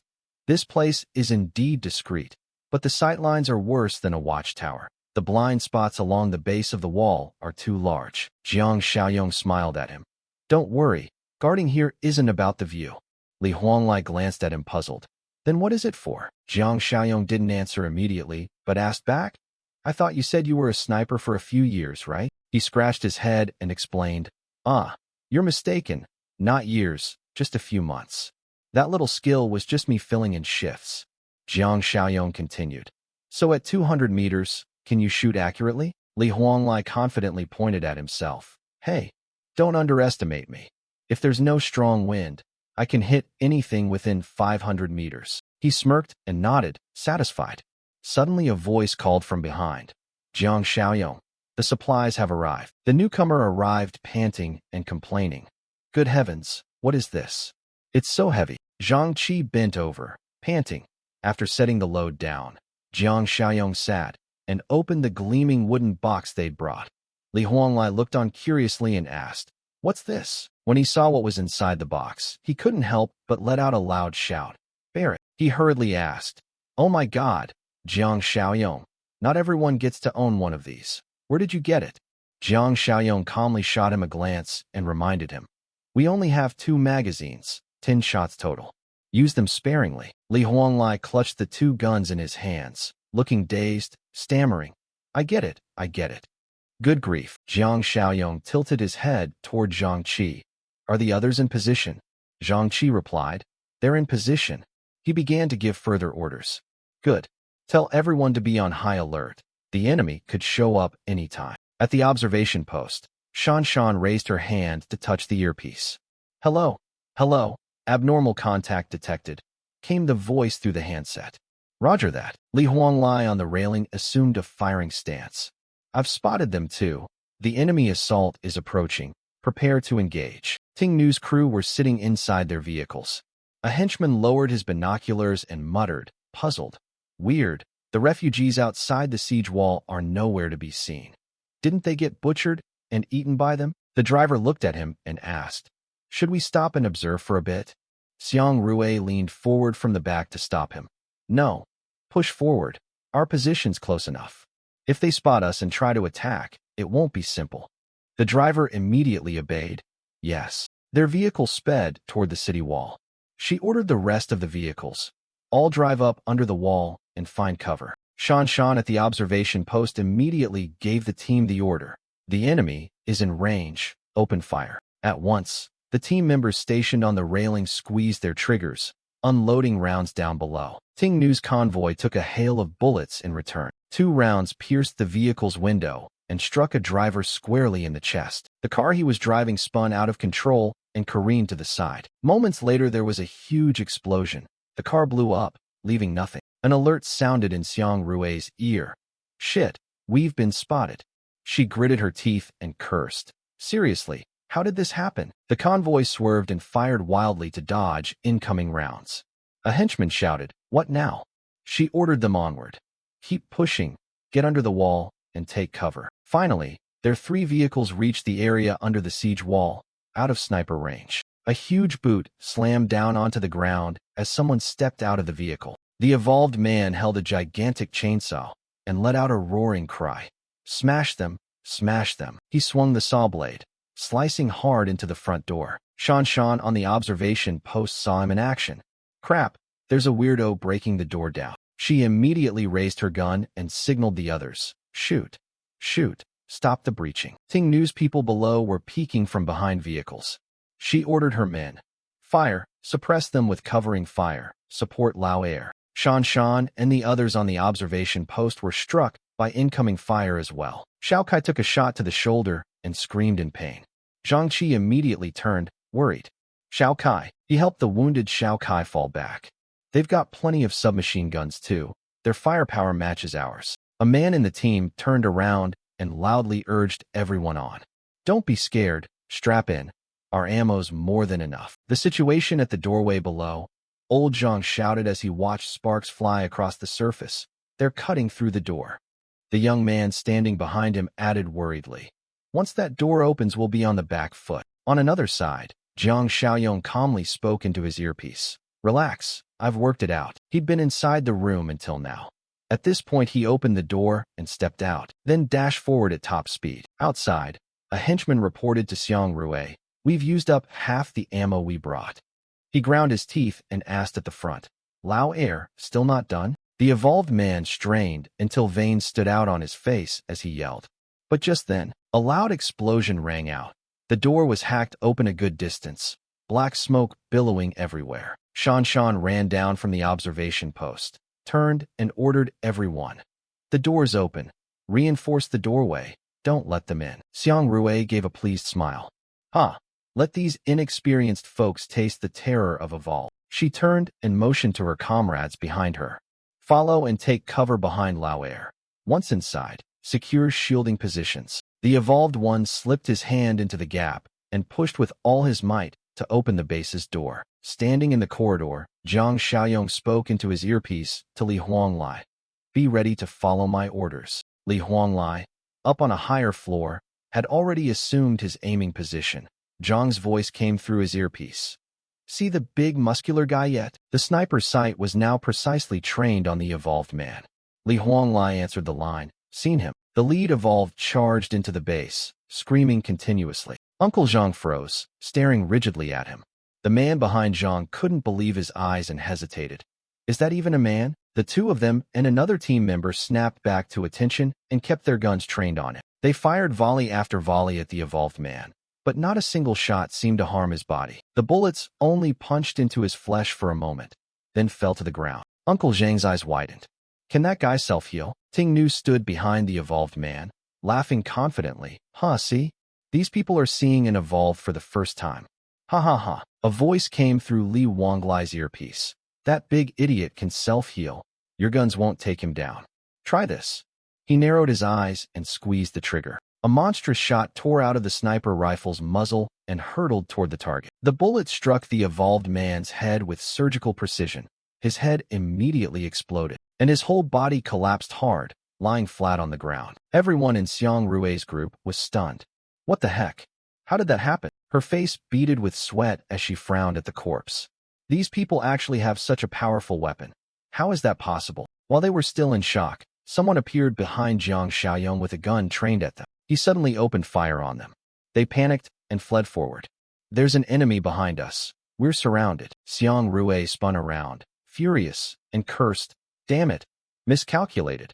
We seriously underestimated these people's capabilities. She spun around and fired back, then sprinted while barking orders to retreat toward the vehicles. Xiang Rui gritted her teeth and stared ahead. She saw Zhang Xiaoyong standing in front of her, preparing to shoot. He was that kid from the other vehicle back then. A team member running beside him suddenly had a hand reach out and yank him aside. Xiang Rui shoved the man's body to shield herself. The bullets that came in all lodged in him. Zhang Xiaoyong frowned in thought. She reacts fast.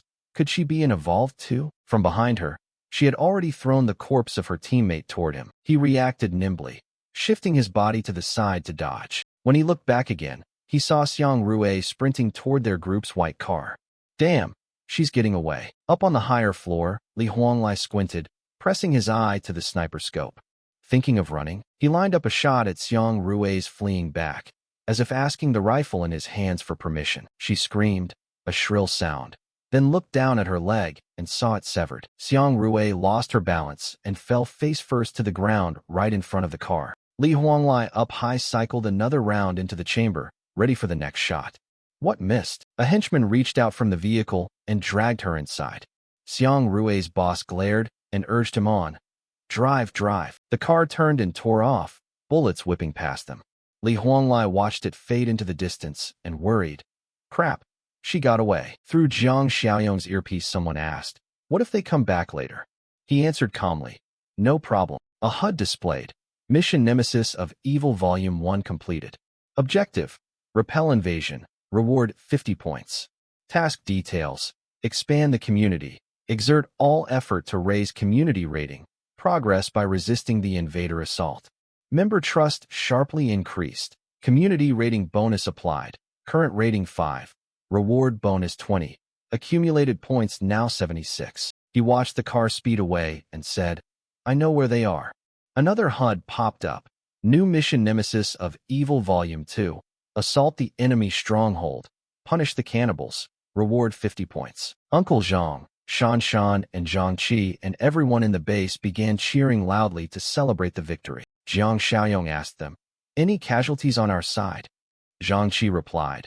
We have no fatalities, a few wounded, and began arranging next steps. Take the wounded to medical, quickly detoxify them, and haul enemy corpses to the cold storage for Chinchong. He turned and called the refugees in the abandoned building back over, temporarily safe. Jiang Xiaoyong smiled at the HUD. 76 accumulated points now. Time to spend them tonight. Elsewhere, the white car drove toward the warehouse door and then stopped. 2 henchmen each supported one side and helped Xiang Rue, missing a leg, down from the vehicle. Third master grabbed an iron pipe and came out from the warehouse toward them, asking, "What's going on?" She frowned, ground her teeth, and spat. Damn it, we underestimated them.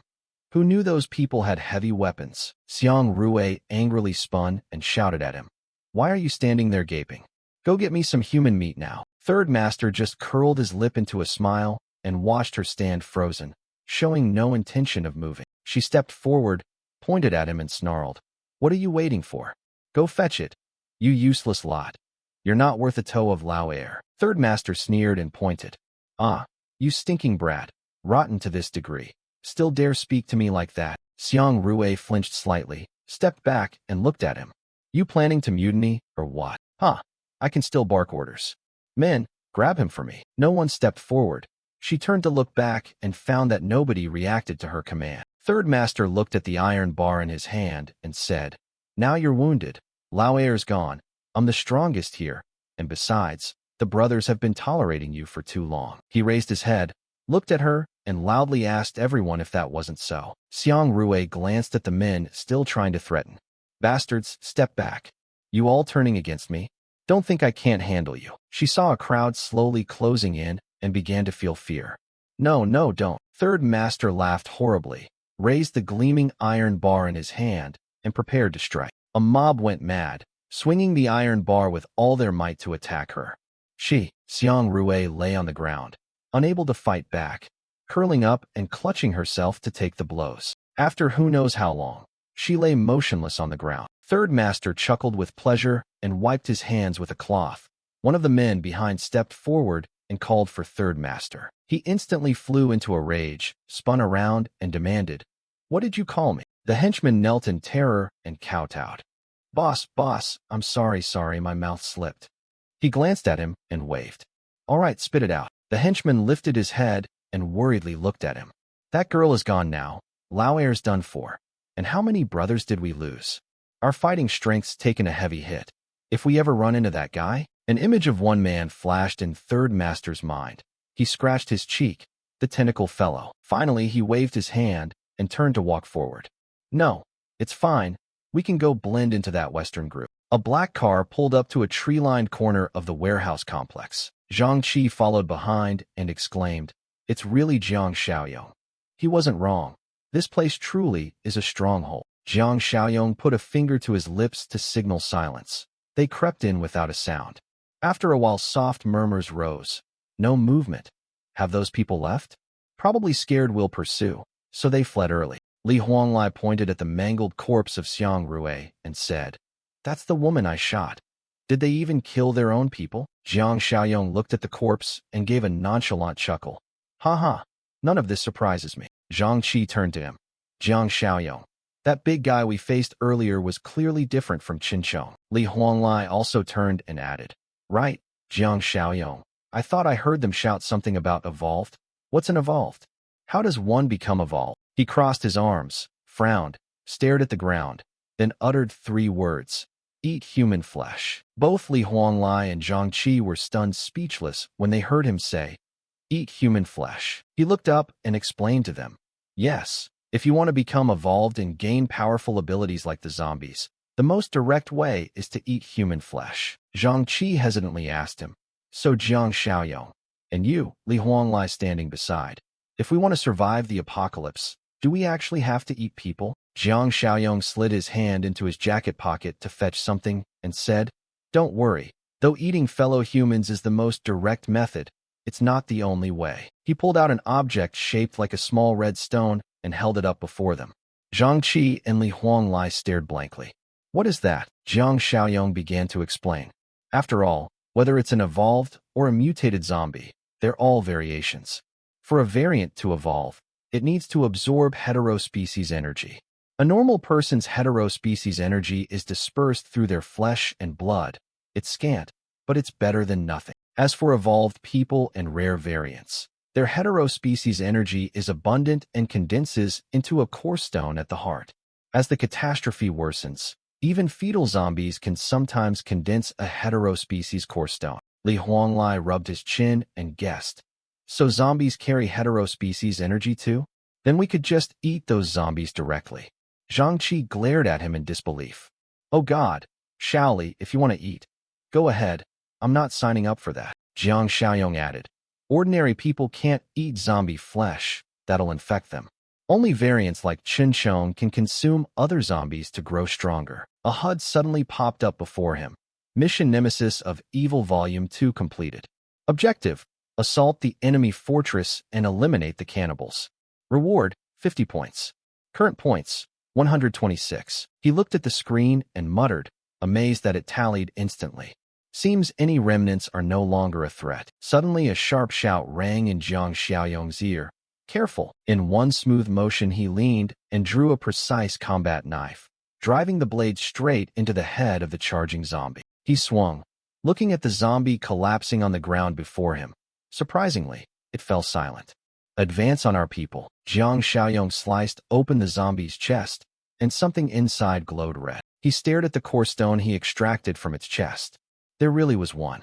Looks like it's hunting time. He held the 2 core stones out to the 2 standing behind him. Zhang Qi waved him off. No need.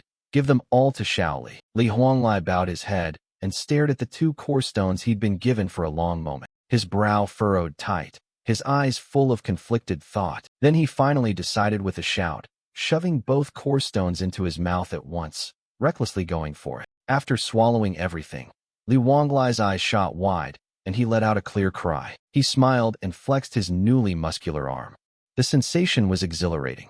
Jiang Xiaoyong warned him that although it felt good, he had only just entered the ranks of the evolved, so his strength wasn't yet enough to go wild in the apocalypse. Don't be reckless. Li Huanglai's expression turned serious. He nodded to reassure Jiang Xiaoyong. I get it, don't worry. He turned and headed toward their car, saying, All right, the danger's past. Let's go home. At the same time, at the Westfeng Steelworks, a group of people were walking toward the main gate. Li Cheng stood at the gate and called to the approaching group. Halt! Who goes there? Third Master smiled and introduced himself. Ah, it's me. I'm Third Master here. The gate guard glanced at him, then turned. Third Master of the workshop? Wait, let me report to the leader. He led Third Master's men inside the factory. 2 people were already waiting for them there. Big Peng smirked at them and chuckled. Haha. Third Master, what brings you here this time? Ling Jie standing beside him also spoke up, curious, addressing the second brother. Third Master scratched his cheek, avoided direct eye contact, glanced away and stammered. We were ambushed. To protect us, big sister-in-law and second brother couldn't get away. Big Peng didn't ask further.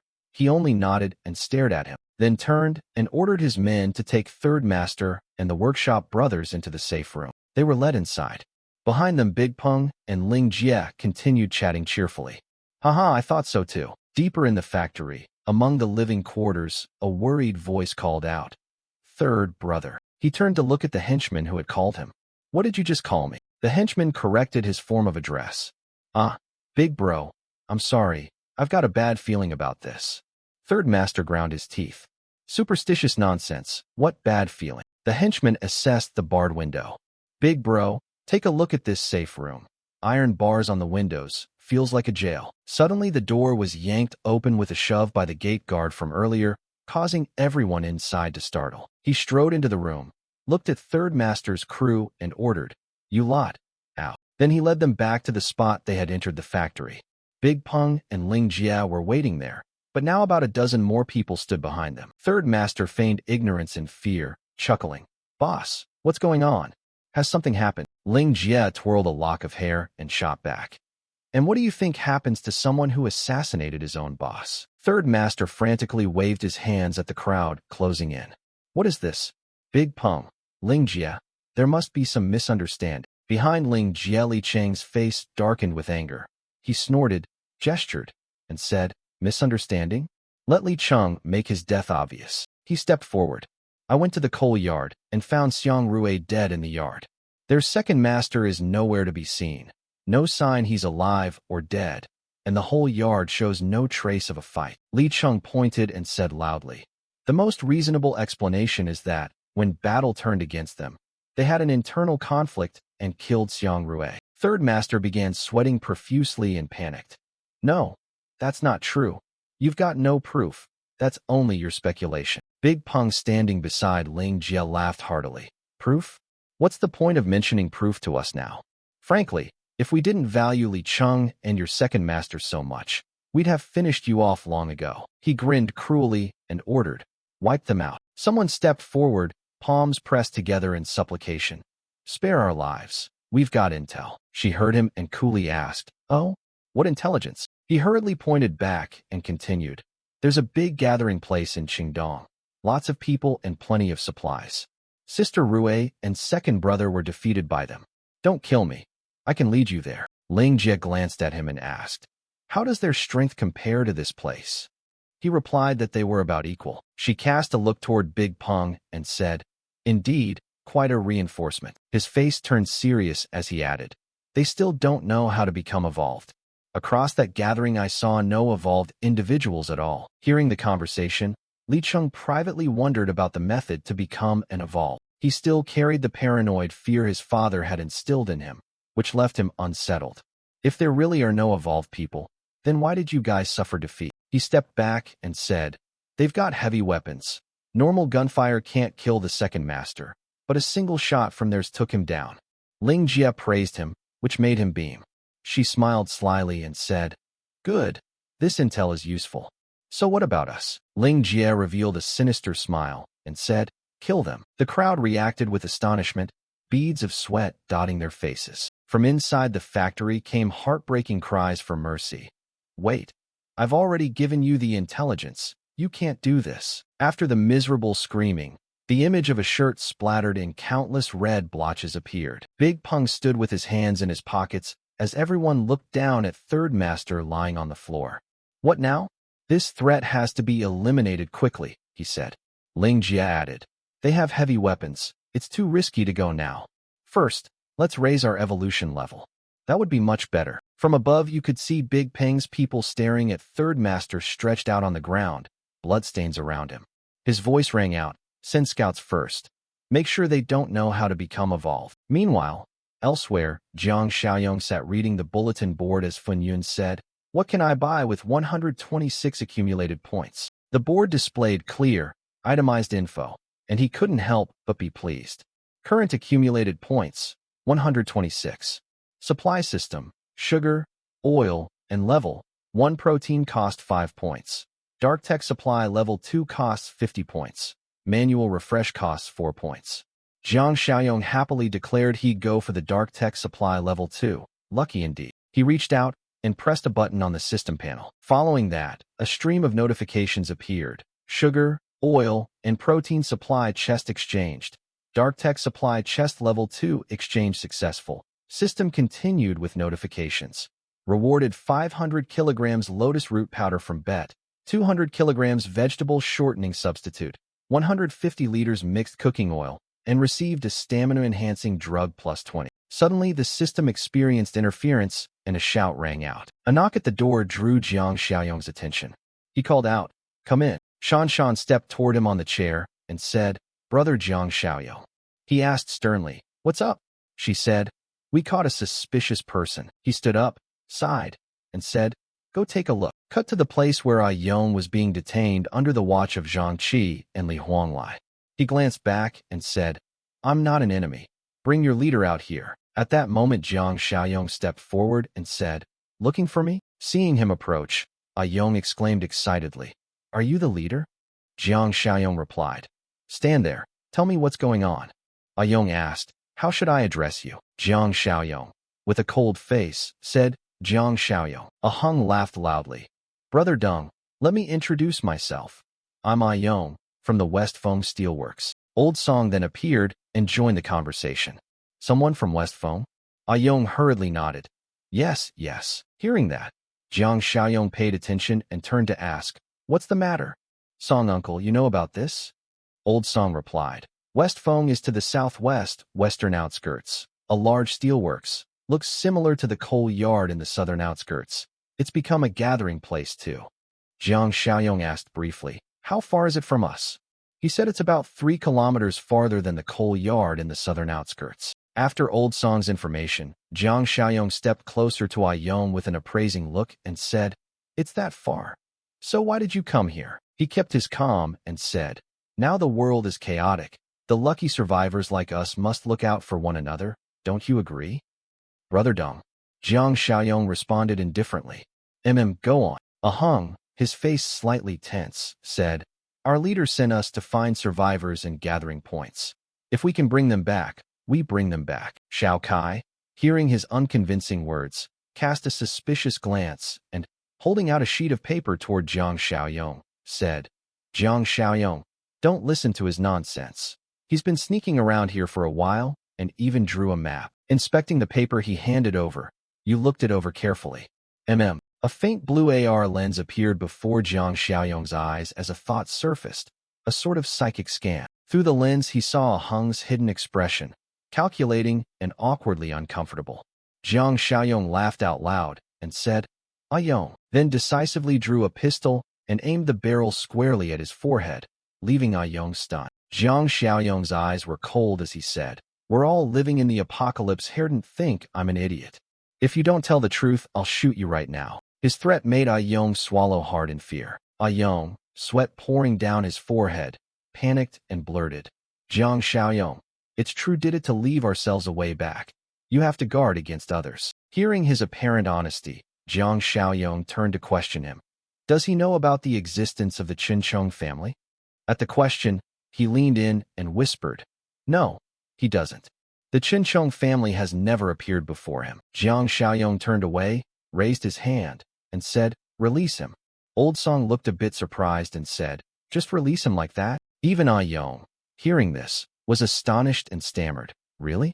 Really? Jiang Xiaoyong handed over the map and added, give him this map, then let him go. Touched, Yong repeatedly kowtowed and said, thank you, Jiang Xiaoyong. Wasting no time, he grabbed the map and ran off as fast as he could. A sly smile curved Jiang Xiaoyong's mouth, revealing a latent menace. He chuckled inwardly. West Wind Steelworks show many system points are you worth, I wonder? Time flew. 5 months later outside West Wind Steelworks, 2 workers were pushing carts full of scrap toward the central dumping pit.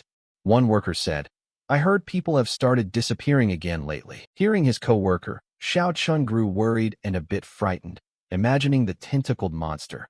That monster's starting to stir again, huh? A noise from the dumping pit suddenly drew their attention, making them both start and exclaim, what was that? Curious, Xiao Chen walked over to check. His co-worker, feeling uneasy, stammered, don't go over there, send security to check it out. Suddenly, a razor-sharp metal blade flew through the air at an astonishing speed. That strange object flew so fast it sliced his neck, spraying dark red syrupy blood. Elsewhere, Li Cheng was leaning against a wall, leisurely puffing on a cigarette. At that moment a shriek pierced the air, grabbing his attention. Help! Help me! A flustered worker rushed over so hastily that Li Cheng drew his gun and aimed at him with a stern look. What's wrong? The worker gasped. A monster! The monster killed Xiao Chun. Hearing the report, Li Cheng was surprised. The monster is the tentacled one. The sweating worker replied. The tentacled one. Definitely the tentacled one. Li Cheng asked again. Where? He answered, over by the dumping pit. He ground his teeth in fury and said, huh, attacking with no warning at all. Turning to a group of self-trained people, Li Cheng said, everyone scatter. Those evolved who can escape, follow me. Once organized, he and several others moved toward the large dumping pit. Li Cheng and the others advanced forward with intense concentration and tight vigilance. He hissed a warning. That's the tentacled one. If we run into it, don't get cocky. Run away immediately. Li Cheng frowned as he looked toward the junk-filled pit. After observing for a while he said, not here. Approaching the edge of the pit, Li Cheng silently studied footprints on the ground leading away from the pit. One follower asked curiously, the tentacled one gone? The other worker, equally curious, asked, maybe it left after catching prey? The two continued to argue while Li Cheng remained absorbed in examining the mysterious prince. Since Baikuishan and the southern outskirts coal yard were wiped out, disappearances of our people have clearly increased. Needless to say, the three gathering points had shared the hunted victims. Now it's only us left. His face radiated a chilling coldness. The dark-faced man thought to himself, it's not the tentacled one. At the same time, the settlement area appeared neat, peaceful, and very pleasant. Here, Jiang Xiaoyong stood atop the wall, looking down at the road into the settlement, and said, "We've survived longer than last life. Rebuilding civilization isn't impossible with this group." The system issued a Utopia notification, mission, expand the community. Mission requirement, do your best to raise the community rating. Current rating, 38. His face serious, he said, it's been months now, and that West Wind Steelworks system mission still hasn't released. At that moment a voice cut him off. Brother Jiang Xiaoyong. Shan stood below looking up, waving and saying, "We're back." He used his quick, agile speed to spring up. With skill and a supple body, Jiang Xiaoyong landed gracefully in front of Shan and Zhang Qi. He asked, "You weren't detected during the hunt, right?" Hearing this, one of them confidently thumbed his chest and said, "Don't worry, Brother Jiang Xiaoyong. With our current abilities, if anyone moves nearby we'll spot them. We won't fail to develop." He glanced down at Shuai Shuai. Shuai Shuai was asked, "How did you perform?" "Still adapting." He smiled and replied, "Yes." Shuai Shuai, full of confidence, punched the air to show authority and said, "Don't worry, Uncle Jiang Xiaoyong. I did great." Ning Wanwan stood beside him, fondly ruffling Shuai Shuai's hair and said, "That's right. Today Shuai Shuai single-handedly took down a zombie." Hearing his achievement, Jiang Xiaoyong smiled in approval. "Well done. Store the core hetero specimen in the depot." At that moment the system issued a new notification, new mission, Nemesis of Villains Volume 3. Mission, eliminate threats and bolster support for potential teammates. Reward, 80 accumulated points. Reading the notification, he said, "Potential teammates. Does that mean the people at the West Wind Steelworks?" Cut to a room where Jiang Xiaoyong and Li Huanglai sat talking seriously. Li Huanglai worried. "What? You infiltrated the steelworks alone? That's dangerous." Beside Li Huanglai, Old Song and Zhang Qi looked on with thoughtful concern. Old Song said, "Exactly. What if they send scouts to spy? Who knows what dark intentions they have?" Jiang Xiaoyong, "If you get hurt we can't coordinate." After hearing their advice he replied, "Relax. With my current abilities, even the Chunchong family can't hurt me, let alone them." Jiang Xiaoyong turned, gesturing toward Uncle Tang with his hand, and said, "Uncle Zhang, Old Li, everyone, please take care of the fortress and the nearby town." Hearing him, he nodded and said, We don't need to worry about things here, but you must be careful. Our gathering point can't do without you." Cut to the smoke-belching factory area, a voice called out, "Let me in. I have urgent news to report." Two guards stood watch at the door. The guard in a vest extended his hand to block the entrance and said, "I already told you. Without permission from the two leaders no one may enter." Suddenly the guard's eyes showed panic. His pupils contracted and veins bulged on his forehead. Seeing Li Cheng rush up and grab the vested guard by the throat, the other guard panicked and blurted, "Li Cheng, are you crazy?" At that moment he looked terrified and then regained his composure. Releasing his grip on the other's throat, Li Cheng helped the vested guard up and awkwardly said, "Sorry." The vested guard clutched his throat, exhausted and angry, and snarled, "Damn, what the hell's wrong with you?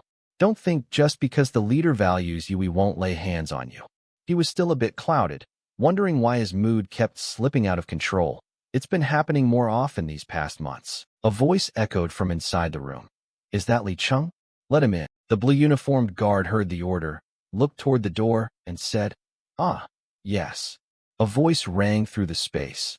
"Bring him in." Opening the door and looking inside, Li Cheng's face showed clear surprise. Inside the room Ling Jie stood right beside the table, looked at him, and said, "What's the matter?" Li Cheng told her, "The tentacle incident has reached our hunting area." "I have another idea," Ling Jie asked curiously. "Oh, what's your thought?" he said. "I've thoroughly investigated the scene. I found women's footprints. The victim this time was a man." Hearing Li Cheng's words made her fall silent.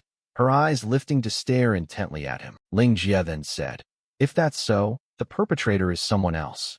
Hearing her, Li Cheng replied, standing there. Ling Jie's eyes lit with a surrounding cold, killing intent as she said, "All right, I understand. This information is very useful, but don't spread it outside." Her words left him surprised.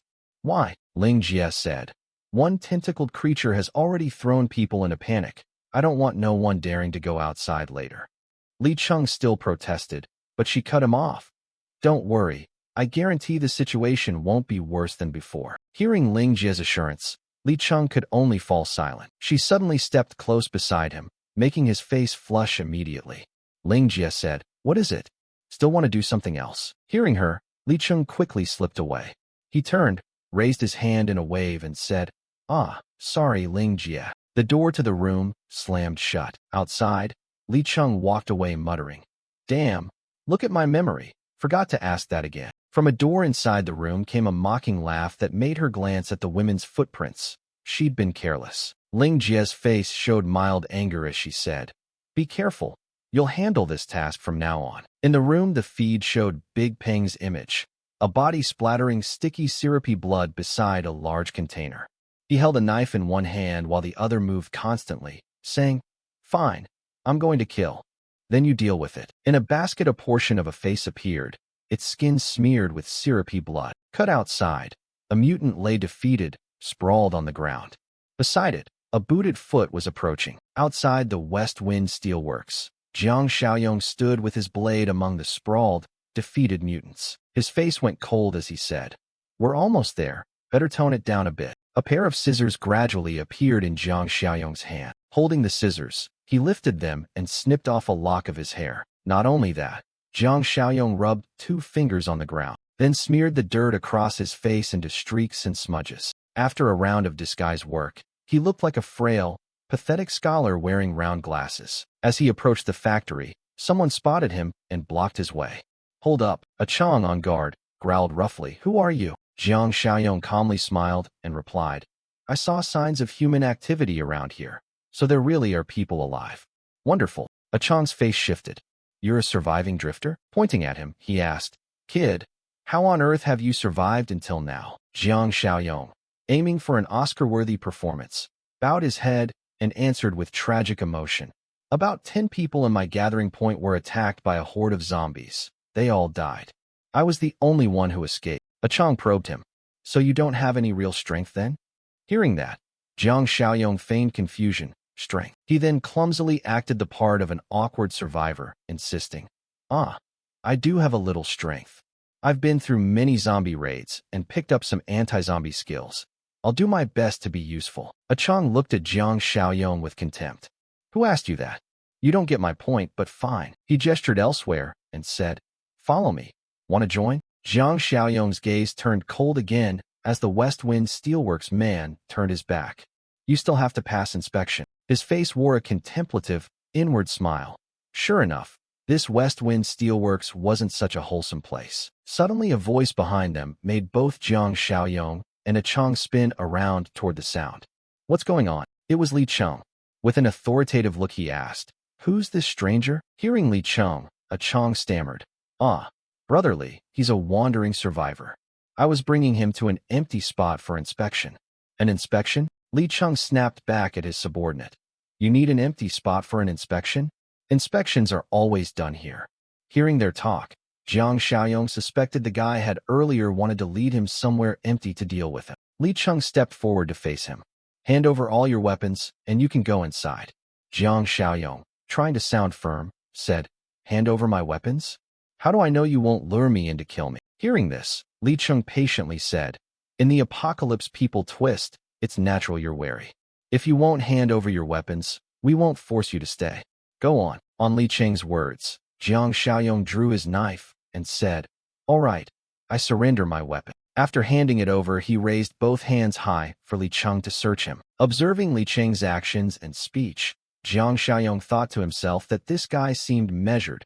Apparently West Wind Steelworks differed somewhat from the people at the southern outskirts coal yard and Baikuishan. Li Cheng picked up his knife to inspect it and asked, "You rely on just one knife to get by in these times? Kid, are you an evolved person?" When Li Cheng asked, Jiang Xiaoyong clenched his hands in visible excitement and said, "You've evolved." I do feel much stronger now." He turned and motioned with his hand. "Follow me. There's a rule here that evolved individuals must register with the leader first." They moved into a sealed room with only 4 walls around it. At this time, Li Cheng stepped outside. Before leaving, he said, "Wait in the reception room for a bit." You took in the cold, lifeless space of the 4-walled room and sneered. A reception room, its door even reinforced. Clearly this was a prison. After a while, Big Peng walked in and said, "Sorry to keep you waiting. May I ask your name?" Under his scrutinizing stare, Jiang Xiaoyong answered in the frail scholar act, "Jiang Yi." Li Cheng turned and stared at you, probing. "My people say you're evolved, is that true?"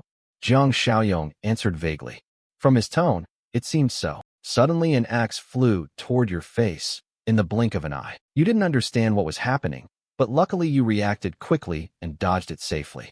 The haft stuck straight into the wall behind. You turned your head slightly to look at the axe lodged in the wall. After looking at the axe, you glanced back at Big Peng, whose face held a sinister smile. You thought, "Already making a move?" "No, probably just testing." Angry, you pointed at the embedded axe. "Hey, what are you doing? That's dangerous, you know that." He laughed loudly with glee and said, "Seems I was right. You are evolved." Pointing at yourself with a wounded look, you said, "And if I'm not evolved? Aren't you just going to kill me then?" Hearing your accusation, Big Peng replied casually, "If so, your death would be of no consequence." He then probed for more info from you. "If you're evolved too, then you must know how one becomes evolved." You answered, "I know." Big Peng's face turned into a terrifying threat as he said, "If I find more people know, I will." His words were cut off mid-sentence as he lunged toward you like a gust of wind. Big Peng's hand reached out and closed around your throat. "Kill you." At that moment you thought to yourself, "This is dangerous." A knife materialized in your hand in a flash of thought. Thankfully, he used his hand to threaten you.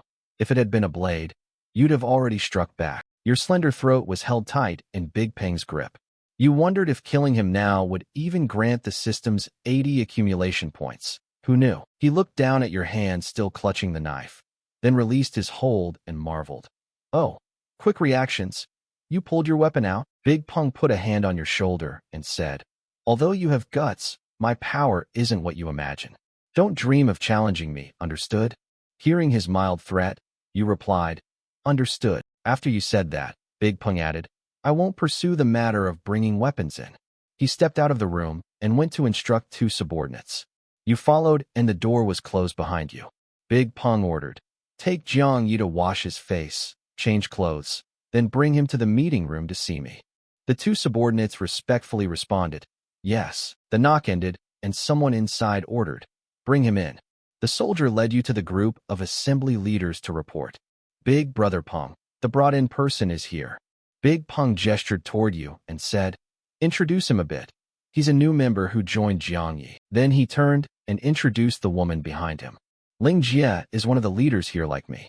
The other 2 are the officers of this gathering, Li Cheng and Huang Bin." No sooner had he finished than she continued, directing the person beside her. "Huang Bin, can you assign this newcomer to work under you?" He replied without emotion, "No problem." "All right then." Saying that, she turned to Jiang Xiaoyong. "Kid, you're lucky to have found the strongest gathering in the area. No need to worry about survival anymore. But if you want good food here, you have to prove useful." He didn't hesitate and immediately nodded respectfully. "I'll follow the arrangements." Right after, Huang Bin came up and patted his shoulder, saying, "Perfect timing. It's our turn to patrol today. New recruit, follow me." The scene shifted to outside the West Wind base. He loudly called 2 others over. "Achong, Ayong, go on patrol." "Okay." "Oh, it's you." Achong ran up to where Huang Bin stood, keeping a distance from the 2 behind, and asked, "Hey, is this kid assigned to work under you?" Annoyed, he replied helplessly, "What can we do? He knows a bit of everything, so he can only work in our team." Behind them, Ayong looked at Jiang Xiaoyong pensively. "Why does this guy look familiar?" Suddenly, Huang Bin turned to him and called out, "Hey kid, did Big Peng explain the situation at the gathering to you?" He answered frankly, "No, just warned me to keep the evolution secret." Hearing that, Huang Bin was satisfied. "Good. You know about the cannibalism secret in this gathering. Besides Big Peng and my sister, only the four of us know. His next words carried a warning. A Yong is Big Peng's cousin.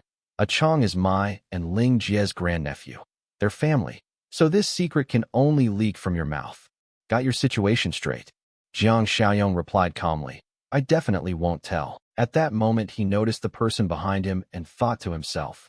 Ah Yong, wasn't that the name of the one Zhang Qi caught earlier? Without thinking much more, he seemed to realize something and asked, what about the remaining officer?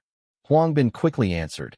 His name is Li Cheng, an outsider but with good aptitude and very strong ability. Especially, don't let him know the secret, understand? Otherwise, after pausing and letting the words hang, his expression turned frightening as he threatened. Both of them wouldn't survive today. Realizing this, he inwardly confirmed that Li Cheng's aptitude was indeed very strong and had to be restrained with resources. Otherwise, the two leaders' power might quickly be surpassed by him. After walking a bit, Huang Bin called out, all right, we're here. Hearing that, Jiang Xiaoyong echoed in confusion here. A small base in the woods appeared before them. He explained, there are 7 people in that gathering. We've been watching them for 3 or 4 days. None appear to be evolved. With a curious look, he probed, what do we need to do? Hunt them. Huang Bin waved a finger and said, hunt? Not as brutal as you think. We need to capture and keep them. A Chong joked as he threw an arm around his shoulder. Kid, you're one of the evolved now. Change your mindset quickly. Don't be rigid like Li Cheng. We are evolved. Seriously, we're no longer the same species as ordinary humans. Now we're a higher species in the food chain. Hearing this, Jiang Xiaoyong's face went a little cold as he asked pointedly. So you want to bring them to the gathering to keep them, convenient for eating later? Huang Bin held up a hand to stop him and said, no need to bring them all back. Bring 5 or 6. Deal with the others on the spot. Hearing that made him more puzzled. Deal with them on the spot. How? Seizing a chance to show off, he chuckled with delight. Watch and learn properly. On the other side, a practiced arm smoothed a layer of cement over the wall. After finishing that cement layer, the handsome teenager was dripping sweat and panting, finally almost done. This is tiring. Suddenly someone in their group noticed something and stammered. That is, pointing in that direction, the young men around spotted a horde of bloodthirsty monsters rushing toward them and cried out in panic. A horde? Zombies. They were so panicked they became chaotic. Damn it. Why would a horde of zombies ambush us with no warning? Prepare to meet them. But their resistance came too late, as one by one the zombies leapt and seized each of them. Among them, someone grabbed a gun in terror and screamed, firing at the zombie lunging at him. Don't come over here. But it was all too late. The youths fell into utter despair. This is bad. Too many of them. And all that remained were screams. Watching this, Jiang Xiaoyong coldly asked the man beside him, lure zombies to attack. This is the clever tactic you recommended? Also, letting 10 people in at once will create commotion and make management difficult. Having spoken, he put on a sinister look and ordered, all right, it's our turn to act. At the same time, the zombies were tearing into a young woman. They gripped her head, and she screamed in terror, please no. Just as danger closed in, a sharp beam of light shot through and severed the heads of 2 of them. The young woman stared in shock as a zombie's head fell right beside her. She looked up at the person extending a hand toward her and murmured, we're safe. While they were dealing with the zombies, a shout suddenly rang out. Who are you people? Immediately after came an impact on the ground that shook the place violently. Huang Bin, leading the group, pointed at himself and said, we are the developers from the Westwind Steel plant. The 3 had eyes shining like stars. Evolvers? What are those? We're saved, thank you. Jiang Xiaoyong frowned, observing the scene and thinking to himself, power over 20. These 3 rival Zhang Qi's crew. Suddenly a strange sound reached Jiang Xiaoyong's ears. He suddenly sensed something on the building behind him and immediately turned his head. What was that? But on closer inspection, the open window showed no sign of anyone inside. Jiang Xiaoyong wondered in confusion. A hallucination? Suddenly someone shouted at him.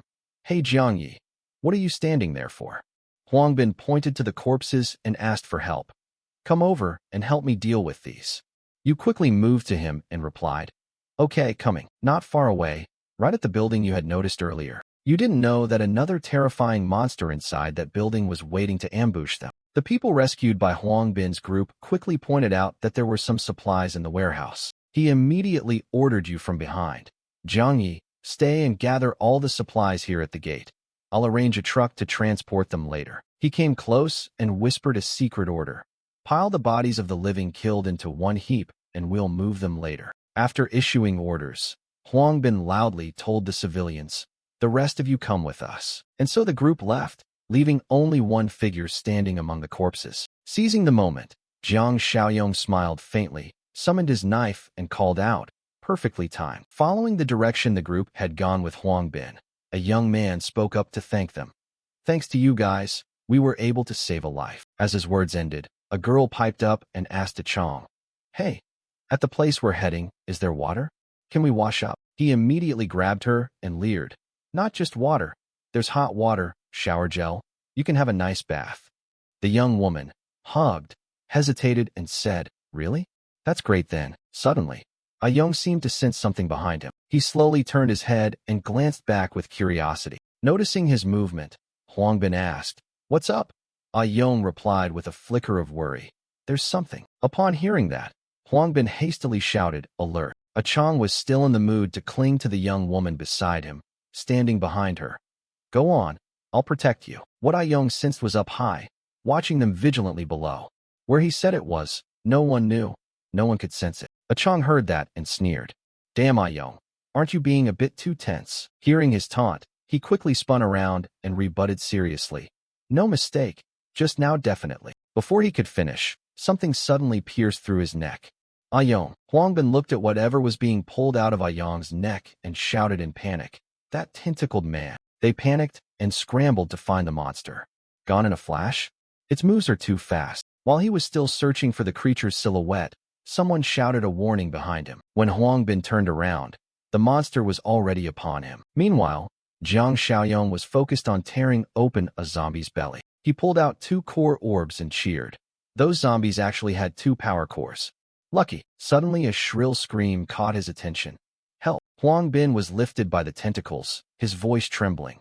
"Xiao Zhao's done for." The tentacles wrapped around him mercilessly and immediately choked him. The civilians, seeing Huang Bin's blood spray everywhere, screamed in horror. Not only them, even Chong, witnessing this, bit his lip in fear. No longer the cocky act from before. After killing Huang Bin, the monster turned its attention to him. He stumbled back in panic. "No, it can't be." Immediately, Chong grabbed a slender arm behind him. Without hesitation, he hurled the pretty girl he had been flaunting as his sworn protected toward the tentacles. The monster's tentacles coiled tightly around her and hoisted her into the air. The tentacles tightened around the girl more and more. This went on until her eyes bulged with veins and rolled white. At that moment, a chilling sound like something being cut rang out. The girl was weakly dropped to the ground with force. A familiar figure appeared before them like a savior. Seeing him, Chong exclaimed in amazement, "Jiang Yi." He calmly pointed at the monster behind and asked him, "Is this the tentacled thing everyone was talking about?" He stammered an answer. "No, it's the son of the tentacle." Hearing that, confused, "You asked, son?" Chong straightened and said, "Yes, that's what we call them." He explained deliberately. The tentacled one's mouth kept murmuring "son, son," and it could transform ordinary zombies into monsters sharing its traits. We call those transformed monsters the son of the tentacle. Saying that, he paused briefly to calculate. The son of the tentacle is a powerful monster even Big Peng and Ling Jia would struggle to face alone. That kid Zhang Xiaoyong is definitely no match. No good. We have to run. Thought and done. Chong immediately turned and fled. Zhang Xiaoyong, hold him back. I'll go call for backup. Not only him. The people who had just been rescued also quickly ran after. Run. Jiang Xiaoyong watched those cowards flee with contempt, not noticing the monster behind regrowing its tentacles. "You trying to sell me out to buy time and run off?" The tentacles immediately lunged and wrapped around him. He calmly glanced down at his bound hands and feet. Jiang Xiaoyong looked at the monster behind with some amusement. The son of the tentacle is an interesting setup. Then he fiercely swung his arm and stretched the monster's tentacle taut. With the pull and the resulting momentum, the monster lunged forward just as he taunted. "You've sparked my interest." The monster quickly used its legs to dig in and resist. At this point, it was like a tug of war between a man and a monster. Jiang Xiaoyong exclaimed with excitement, "I haven't had the chance to use my power yet. Today's perfect to try it on you." Saying that, he stomped his foot hard into the ground and readied himself. His eyes flashed like lightning as he shouted, "Overload instinct!" Immediately after, he pulled the monster's tentacles toward him with all his strength, producing a loud sound. Following that, it fell heavily to the ground and was dragged forward. He raised his foot and stomped on its head to stop it. From above, Jiang Xiaoyong looked down at the monster beneath his feet, which emitted ugly, growling noises. Not far away, the girl he had rescued earlier caught sight of something and was briefly startled. What she saw was him repeatedly tearing the monster's tentacles apart with his bare hands. After a while, the monster was ripped to pieces by him and lost all shape. With blood on his face, Jiang Xiaoyong approached the girl and asked, "Are you all right?" Seeing his terrifying appearance, she screamed in panic. He hurriedly wiped the blood from his face and reassured her, "Don't panic. Don't panic. I'm human, not a monster." Cut to the runners. Those who had fled reached the gate of the Westwind plant. "We're here, finally here." The leaders, hearing the urgent shouts, ran out to see. Big Peng asked first, "What's going on?" Ling Jia asked after, "Where are Huang Bin and Yong?" A Chong, trembling with fear, replied in a quavering voice, "Huang Bin and Hung were killed by the son of the tentacle." Li Cheng looked around and asked, "Where's Jiang Xiaoyong?" He insisted sullenly that they were surely dead. Those three couldn't match the son of the tentacle. Hearing this, Big Peng's face darkened with anger. He glared at the people before him, full of hatred. His voice came slowly and coldly, making those around feel a chill, because he did not hesitate to hurl the axe in his hand forward in anger. "You lot." The young man in the group immediately took the blow and was cleaved into pieces. Ling Jie hurried forward to stop the man whose anger had clouded his judgment. Big Peng calmed down. Just then, a pile of the monster's tentacles was thrown down in front of him. Seeing the item and the person who had just appeared, everyone around fell into astonishment. Before them stood Jiang Xiaoyong together with the only girl from that group of civilians. Li Cheng, delighted, looked at him and shouted, "Jiang Yi, you're not dead." Ling Jian noticed the pile of tentacles below and suddenly exclaimed, "That's..." He stepped closer to the pile and explained, "I killed the son of that tentacle thing. I avenged the relatives of these people for them." Hearing that, Big Peng and the woman fell silent and pondered. Is this kid's power really that strong? Before they could think much longer, Jiang Xiaoyong immediately proposed, "All right, two leaders, quickly arrange vehicles and people and follow me to collect the spoils." After a while, the scene outside had been converted into a meeting room. Big Peng was interrogating a Chong. "Are you sure the son of the tentacle is stronger than Li Cheng?" He gritted his teeth and insisted the thing almost killed him and Yong in an instant. Could Li Cheng handle it? I'm afraid even the two of them would struggle." Immediately after, Big Peng turned to report the earlier incident to Ling Jia. "When I threatened him before, though he reacted in time, he only drew his weapon. He hadn't even taken battle stance yet. How could he be that powerful?" The woman seemed to think of something and offered a theory. "The son of the tentacle succeeds by ambush. Maybe it's not as showy as we think." Hearing that, he somewhat agreed. "Makes sense. But regardless, we can't keep this guy. What if one day he joins forces with Li Cheng?" Suddenly, a knock on the door cut their conversation. Ling Jie signaled silence, then ordered, "Come in." Li Cheng entered from outside and spoke. "Leader." Big Peng looked at him with a puzzled expression and asked, "What's up, brotherly?" First, he offered consolation to the two of them. "Big Peng, Ling Jie, please bear your grief." Then, skipping pleasantries, he urged, "The apocalypse has gone on long enough. No need to elaborate on the scene. Get to the point." Li Cheng went straight to the issue. "Zhang Ye's power may be on par with mine. I think we should give him an official post." Big Peng disagreed and wanted to refuse. "No, his background." But unexpectedly, Ling Jie raised her hand to stop him from speaking further. She quickly continued, agreeing with him. "With Jiang Ye's ability, of course he's qualified to be an officer, but he still needs to contribute merits for people to truly accept him." Hearing that, Li Cheng passionately retorted, "Killing a son of the tentacle isn't considered a merit." He didn't expect her ambition to be so great in making such a tough demand. If he could kill the tentacle to prove himself, wouldn't that be killing two birds with one stone? He objected forcefully. "It's unfair to ask him to do what even the two of you couldn't accomplish." Ling Jie leaned back, crossing her legs with scheming calm. "Don't worry, we're not asking him to throw his life away. We'll mobilize all forces at the hub and eliminate the tentacle threat decisively together. Just then a familiar voice rang out. Oh, centering the action around me, are we? They moved to stand before Jiang Xiaoyong.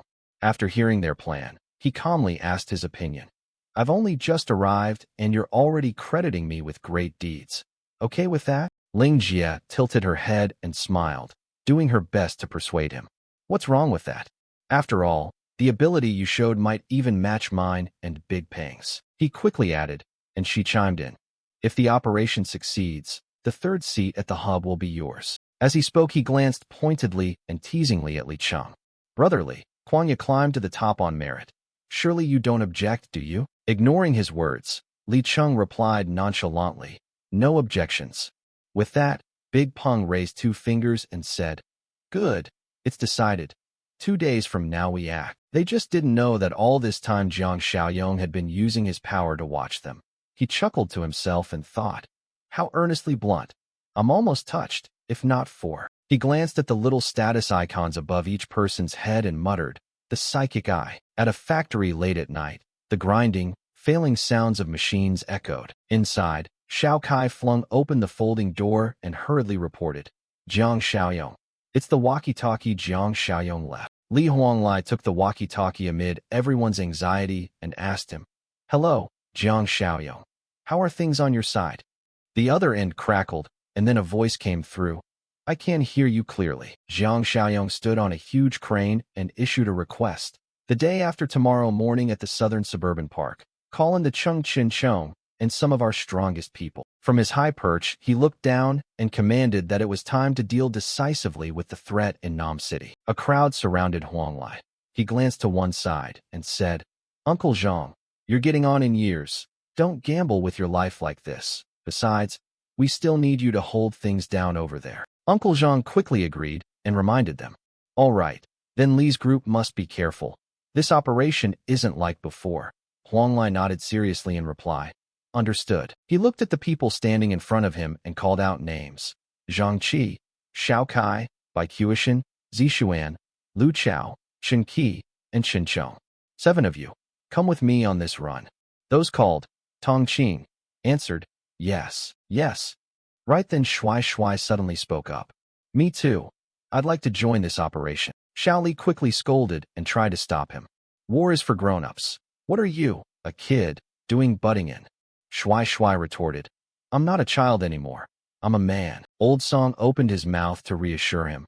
Don't worry, Shuai Shuai's current abilities mean he's no slouch. He's not weak even compared to our core team. He praised quietly. Huanglai also tried to calm her nerves. Going through this early isn't a bad thing. I will make sure to protect the kid. Scene change.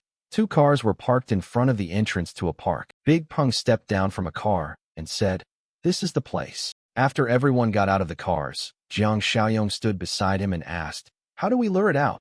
Big Peng answered calmly. No rush, we have a plan. While waiting, he didn't forget to scan the surroundings. After a moment, Jiang Xiaoyong noticed something and grew uneasy. A faint, unusual light shone from the top of a building. Wang Lai's group was gathering there. He held up binoculars to look down. Bai Qiushan stepped closer and asked, Uncle Li, can you see clearly? Do you need to get closer? Huang Lai responded calmly. Jiang Xiaoyong specifically ordered, Before we act, don't get too close to the South Park. He gave serious instructions, set up ropes, and be ready. When we move, we'll approach from the flank. Below, Ling Jie ordered a skinny boy. Kid, come here. The boy stepped closer, looked up, and asked her, Leader, any orders for me? Ling Jie smiled slyly. Go into the park. The boy stammered back, afraid. Didn't you say we're here to haul looted goods? Li Cheng looked at her in puzzlement and asked, Ling Jie, what's going on? Ling Jie smiled wickedly and replied, That thing always acts like a son. A son? Then we'll give it a son. She also reassured him, Don't worry, when the tentacle shows up we'll catch it. This kid won't be in danger. The boy shook his hand in fear and refused tremblingly. Leader, I'm not going in. I don't want to be bait. Someone stepped forward. Big Peng grabbed the boy by the collar, lifted him up, and warned loudly, Cut the nonsense. If you dawdle again, I'll kill you right here. Saying that, he tossed the boy hard into the park. The poor boy lay on the ground in pain, moaning. Li Huanglai saw the situation was wrong and quickly warned that something had happened. Act. People dropped ropes from the roof and began to climb down. The boy clutched his arm, forced himself to stand, and pleaded outward. Save me. A scream suddenly rang out in the park. Son. From somewhere a monster leapt down right behind the poor boy. He panicked and screamed, I don't want to die. The creature's eyes flashed with a terrifying killing intent. Li Chung saw the target appear and urgently ordered. All right, the tentacle's taken the bait. Save him now. As he moved to act, a hand reached out to stop him. Ling Jie looked at Li Chung and smiled. We already agreed not to give Jiang Yi the credit. Jiang Xiaoyong just smiled and replied, I know. He drove one foot into the ground, cracking the stone beneath. Jiang Xiaoyong dashed like lightning toward the boy the monster's tentacle was aiming for. He grabbed the boy by the collar with danger looming right behind them. With one hand, Jiang Xiaoyong hurled the boy out, making him scream in fright. Immediately, Li Chung appeared and caught the boy, both of them shoved back a good distance. Jiang Xiaoyong's glasses fell to the ground and shattered. He was wrapped tightly by the monster's tentacles. It hissed at Jiang Xiaoyong, Give me back my son. He wasn't panicked. He merely looked up at the creature and asked, you? Outside, Li Chung was frantically trying to help. He shouted, Jiang Yi, hold on. But a moment later, Li Chung was grabbed by Big Peng and Ling Jie. His arms twisted behind him as they forced him to kneel. He turned, frowning, and said, Hey, what are you doing? If you don't act, Kuang Ye is dead for sure. She smiled coldly and replied, Good riddance if he dies. Ling Jie looked pleased at the situation. With the monster wrapped around him, she thought he could fight the tentacle, both get hurt, and ultimately end up as a mistreated, dead piece of merchandise. Li Chung, furious, demanded, So you never had good intentions from the start? What? Jiang Xiaoyong's voice cut him off. Let me tell you why. The words made the three of them stare at him in shock. In such danger, Jiang Xiaoyong calmly uttered the most terrifying line. He glanced outward and continued, Because I know your secret. You eat people. Li Chung was horrified and stammered, Eat people? Suddenly a voice rang out, and shots were fired. The two let go of Li Chung and dodged. Big Peng shouted that it was an ambush. Ling Jie gasped, Who? Li Wanglai's group kept firing at the designated targets, while another team broke off and charged toward the monster wrapping around Jiang Xiaoyong. Shui Shui, holding a glass bottle already ignited, shouted, Uncle Jiang Xiaoyong, we're here to help you. He decisively hurled the bottle at it, and the monster casually smashed the bottle with one tentacle, then stood blankly looking one way as the surrounding flames licked around it. The creature's eyes Wait. That kid earlier seemed to call Jiang Yi Uncle Jiang Xiaoyong. Big Peng asked, What do you mean? A Chang's face went ugly. It seems Ayong once said the leader of the Trade Eye Gathering is Ling Jie. Interrupting, Kuang Jiang Xiaoyong. You don't remember wrong, do you? He nodded. Yes, it's Kuang Jiang Xiaoyong. From behind, Big Peng cursed. Damn, that kid just tricked us. Ling Jie grimaced. If that's the case, these people must be the main fighting force of that gathering. Li Huanglai and his colleagues stood behind those men. Ling Jie's sharp eyes scanned them and the others nearby. The strongest among them was roughly on par with Li Chung, but their weapons were all-powerful. The cruelest one was Jiang Yi. No, correction, Kuang Jiang Xiaoyong, alongside a mutated specimen whose strength rivaled that of the tentacle. Our odds aren't high. Even if we win by force, both sides will suffer heavy losses. A Chong fretted. So what should we do? Ling Jie's expression turned grim. Got it. Big Peng. Pin those guys down and cover me. Big Peng gritted his teeth, gripping the iron hammer in his hand. He took a running start from afar and swung the blazing hammer. It crashed onto the large branches where people were standing. Watch out. He repeatedly struck at the trunks where others were hiding. Gradually, the big tree trunks split in two. Li Huanglai ground his teeth fiercely. What are that team's antics aiming to do? Ling Jie suddenly lunged toward Shui Shui. Careful. Xiao Kai quickly appeared, targeting our group. He was struck in the face by Ling Jie's foot. She knocked Xiao Kai flying with a single, insanely strong kick. Evolved human, indeed. His sharp eyes curved into a crafty smile as he stepped toward Shui Shui. She grabbed Shui Shui by the collar, leaving him dangling in midair. Ling Jie's face went fierce as she snarled. You brat. I choose you. Shan Shan hurried over. Shui Shui. The boy grit his teeth. No way. Use me as a hostage instead. Ling Jie's voice dropped. Oh ho.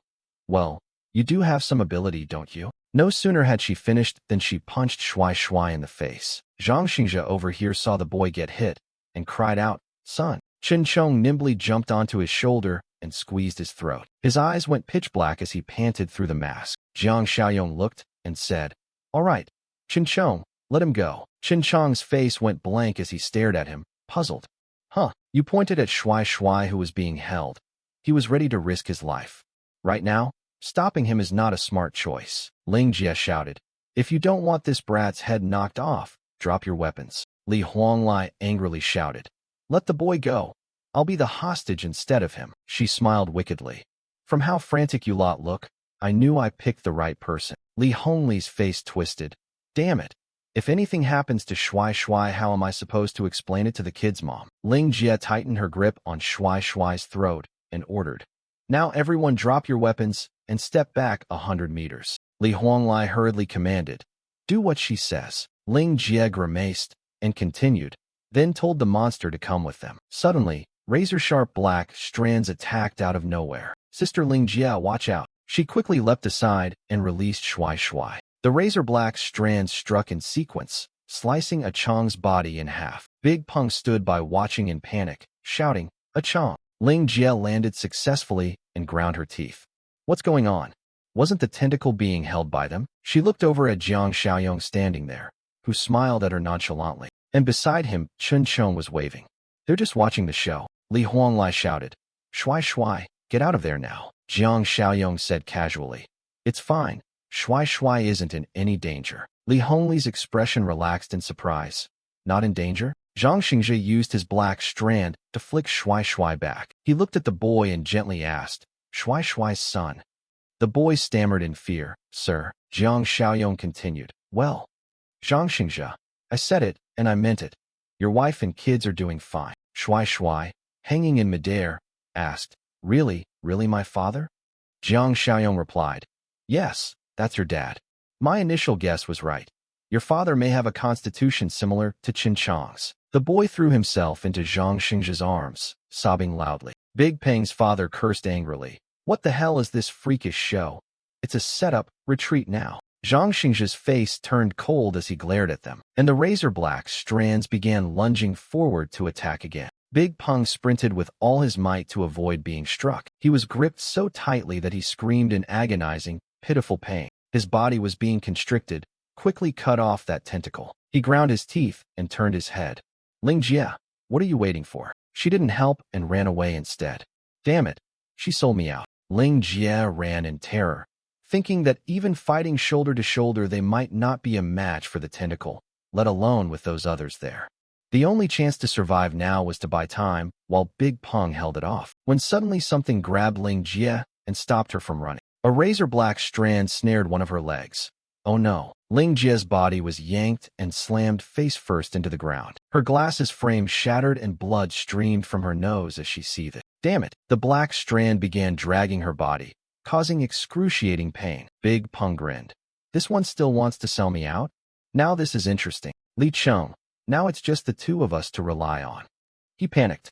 "Damn it, we're out of options." Suddenly Jiang Xiaoyong placed a hand on Li Cheng's shoulder from behind. Li Cheng blinked and asked, "Since when did you appear behind me?" Jiang Xiaoyong said coldly, "Don't intervene. I guarantee you'll come out unscathed." Big Peng spat. "Li Cheng, you bastard, you want to betray us too?" No sooner had he finished than Zhang Xingzhe manipulated the strand to lift Big Peng high into the air. Zhang Xingzhe didn't hesitate to slam his body down onto the ground, his face contorting as streaks of blood appeared across it. Then the razor-black strands took momentum from above and struck down at Big Peng. Ling Jie was constricted and cried out, "Let me go." Meanwhile, the strand kept tightening with no sign of stopping. Ling Jie's face was slowly crushed until she couldn't breathe. Blood gushed relentlessly from her eyes and nose. The brutal scene continued. Ling Jie was squeezed by the tentacles so hard that blood flowed from the corners of her eyes, and she was wrapped tighter and tighter, almost disappearing into the mass of tentacles. Zhang Xingzhe finished Ling Jie off easily without expending much effort. The system notification popped up. The Villain Nemesis Volume 3 mission was complete. Objective: eliminate the threat and assist a potential teammate. Reward: 80 accumulation points. Current accumulation: 151 points. Jiang Xiaoyong smiled with satisfaction as he looked at the screen. The potential teammate, clearly meant Zhang Xingzhe. Huh. He turned coldly to Li Cheng and said, "All right, anything you want to ask?" A suspicious look flashed across Li Cheng's face. He asked doubtfully, "Are you from the trade-eye gathering in the eastern city?" Jiang Xiaoyong admitted bluntly, "Yes." Li Cheng then curiously asked, "What did you mean earlier by eating people?" Hearing that, Jiang Xiaoyong's gaze turned dangerous. "You think becoming an evolved requires only luck?" Li Cheng was stunned as he voiced his suspicion. "You mean the reason we could become evolved is because..." He suddenly remembered the conversation he had accidentally overheard between a mother and daughter in the past. The little girl told her mother, "Mom, I want to eat meat too." The mother coaxed and shielded her child. "Be good. Don't make trouble. Eating meat gives you the strength to protect us." Then the mother turned and smiled at him. "Li, I'm sorry. Kids don't understand these things." Seeing that, Li Cheng offered his box of meat to the mother. "It's fine. Give the girl a bite." She hurriedly waved him off. "No need. Li, really no need." Back in the present, sweat poured off Li Cheng like rain. He stammered, "I." Li Cheng still couldn't forget that horrific scene of fleeing. Manic screams rang out. Again, the tentacle's back. "People are missing." "Did you actually see the tentacle?" "No." "If you had, would we even be alive to come back?" The mother's frantic search for her child was burned into his mind. "Where's my daughter? Has anyone seen my daughter?" At the thought of it, Li Cheng collapsed and vomited violently. He began to torment himself, cursing nonstop, his whole body bruised and battered. Li Cheng kept berating himself. "Damn it, you beast." He panted wearily, helpless, his body smeared with blood. His eyes burned with hatred as he looked at them. "So you also rely on eating people to gain strength?" Li Hongli, seeing Li Cheng's suspicion, immediately retorted, "Huh, what do you think of us? We're not that kind of people." Jiang Xiaoyong soothed him while tossing a jade-like stone toward Li Cheng. "Relax. Our intel is better than yours. We have other ways to gain power." You watch Li Cheng reach out to grab the stone, and with this, the mutant cores that can be extracted from zombies and other evolved, though not as common as human flesh, work better than eating people and have no side effects. Li Cheng glanced at Jiang Xiaoyong, puzzled. "Side effects?" You began studying him and voiced your assessment. "I think you've already felt it. After turning into an evolved, your emotions become hard to control. Also, violence and slaughter give you a thrill." Li Cheng bluntly admitted, "That's right, so me." Later, Jiang Xiaoyong coldly delivered a somewhat harsh verdict. "It can't be changed. But if you stop eating people now, at least the violence and perversion won't progress further." Saying that, you turned back to Zhang Xingzhe, who was holding Shui Shui. "And can Zhang Xingzhe speak coherently?" He raised his hand and tried to form words. Jiang, boss, thank you, son saved father." Jiang Xiaoyong heard that and snapped angrily. "Are you kidding me with moral lectures?" Zhang Xingzhe panicked, flailing his hands to deny it. "No, I mean Jiang boss's son, Jiang boss's son, Jiang boss's son." You heard him and forced a strained smile, raising a hand. All right, I get you." Like Chen Chong, although the mutation affected his language center, his mind remained clear, yet his current state was a bit frightening. Taking him back to the gathering might be a bit. Zhang Xingzhe smiled amicably and declined your offer. "No need. I'm used to this land. Now that my son is safe, I'm relieved." Jiang Xiaoyong worked to translate his meaning. He was saying he's used to it and feels at ease now that his son is safe, right? Seeing you understand, he beamed and gave a thumbs up. "Jiang boss, great mind, great mind." Jiang Xiaoyong sighed and corrected, "That's called smart." Li Cheng, now that the threat is eliminated, the rest of the West Wind Steelworks people will probably have to rely on you to continue leading. Li Cheng immediately objected to your assignment. "No way. I used to eat people. If I lead West Wind Steelworks, no one will be safe." Jiang Xiaoyong saw his determination and stroked his chin thoughtfully. He pondered for a moment, then turned to Li Huanglai. "Here's the deal. Li Huanglai, it seems West Wind Steelworks should have you as leader. Li Cheng will come with me to Cha Deep City." Li Huanglai agreed on the spot.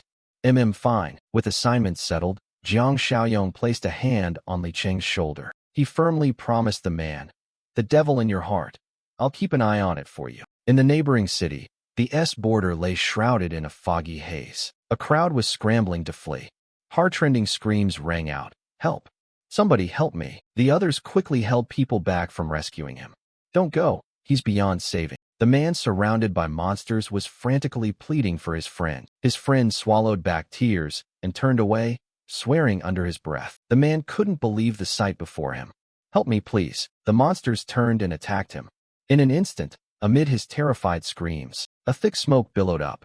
The man's body was mangled beyond recognition, the monsters crushing him until there wasn't a single bone left. They gave a satisfied cry after finishing the man off, then resumed the tense pursuit.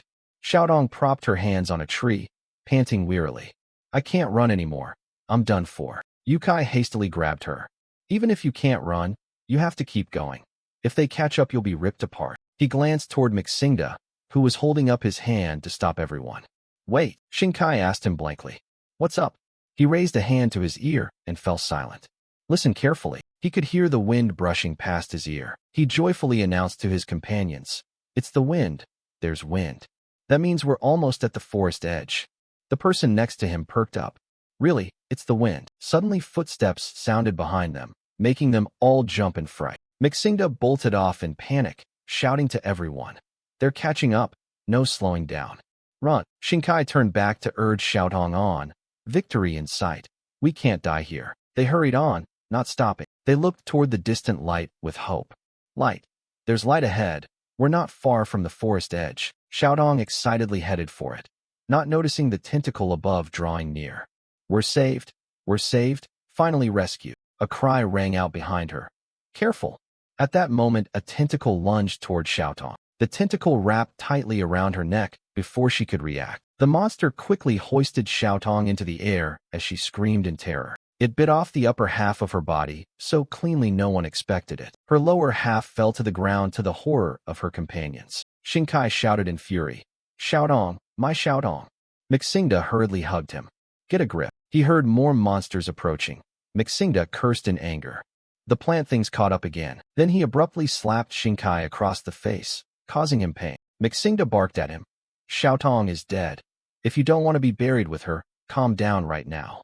Shinkai, crying, replied, "Sorry, I'm sorry." Night grew ever darker. The group frantically ran on, desperate to escape the monster's chase. The monster's footsteps still echoed through the dark. As they moved, the creatures scanned their surroundings for prey. The probing steps in the night made everyone fear the very presence of these things. They appeared in such numbers it felt like they shrouded a vast stretch of land. The group ran to a spot and found no one else around. Mixingda looked for a moment and realized this place was the suburban park of Emo City.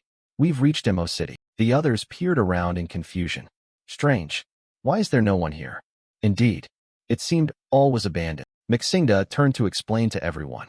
"With such a disaster in our city, yes, it makes sense that neighboring Emo City would be evacuated." Yukai suddenly pointed in one direction and exclaimed in surprise, "What's that?" Following his finger, they saw Zhang Xingzhe lurking by a distant lamppost. Not noticing he was mutated, they approached to counsel him.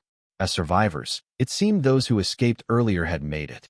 "Hey, friend, where's the evacuation point?" Zhang Xingzhe turned to look at them with a low, terrifying glare. The group gaped in horror and screamed. "The plant things." They all spun and ran at the sight of him. Zhang Xingzhe watched their fleeing figures in silence and did not give chase. They ran a ways then stopped. Mixingda, panting, asked, "Did they follow?" Shinkai mustered courage to look back. Apparently not. Mixingda couldn't believe the scene. "What's going on? How can there be plant things outside the forest?" The others murmured. "Could the area outside the forest have fallen too? Then why hasn't the forest spread outwards? What do we do now?" Other monster sounds echoed over, making them start and cry out. They watched in fear as the creatures trudged forward. Cries rang out, "Plant things." They stared in confusion at the monsters blocking them on all sides. "This side has them too. We're surrounded." Shinkai sank down in despair. "It's over. We shouldn't have tried to escape outside. Staying in the forest might have bought us months more, and Xiaodong might not have died." The monsters surged forward with savage looks. One of the group, eyes wet, put a knife to his throat and cried, "I don't want them to tear me apart. I don't want to die like that." Suddenly, a tentacle whipped over his head and struck forward, quickly smashing the monsters that blocked their path to pieces. Zhang Xingzhe calmly walked toward them without hesitation. The people, seeing his frightening gaze, blurted out, "What's happening?" Elsewhere, the wind howled across a wide expanse of land. From the balcony, Jiang Xiaoyong watched the space ahead and remarked, "The wind's really strong today." Suddenly the system announcement rang out. Mission: Utopia, the ideal society, is underway. Mission details: expand the community, advance missions, establish branches. The Westwind Steelworks has been completed. Jiang Xiaoyong read and cheerfully said, "Oh, another 80 points. Too many to spend. Let's see if there's any tasty loot." At those words, he tapped a command on the screen. The display showed, Armed Threat Supply Crate Level 2 costs 20 points. Awakening Ability Supply Crate Level 3 costs 100 points. Black Tech Supply Crate Level 2 costs 50 points. Suddenly an item popped up on the screen that surprised Jiang Xiaoyong. A Tier 3 crate. Holy moly. The level 2 Yang has unlocked overload potential. Let's see what's in a Tier 3 crate. He tapped the screen again. Opening an Armed Threat Supply Crate Level 1. Rewards: an armored jeep. Opening an Awakening Ability Supply Crate Level 3 granted the reward Seal Slave Mark Level 1, which brands enemies to become the user's servants. Max number of slaves per user. Opening a Black Tech Supply Crate Level 2 rewarded a Physical Enhancement Drug plus 30. Jiang Xiaoyong stared at the screen, pondering. Only one person can be enslaved? Right now Chen Chong, Zhang Xingzhe, and Li Cheng seem stable. Watch for a while. A new mission popped up before him. Mission: Utopia Society in progress. Mission details: expand the community, advance missions to secure an independent gathering site, repel a single invasion. In progress reward: 10 reputation points. New task: Weed Eradication Volume 1. Task requirement: eliminate the threat posed by the weeds. Reward: 100 accumulated points. Jiang Xiaoyong was even more baffled. Weed eradication?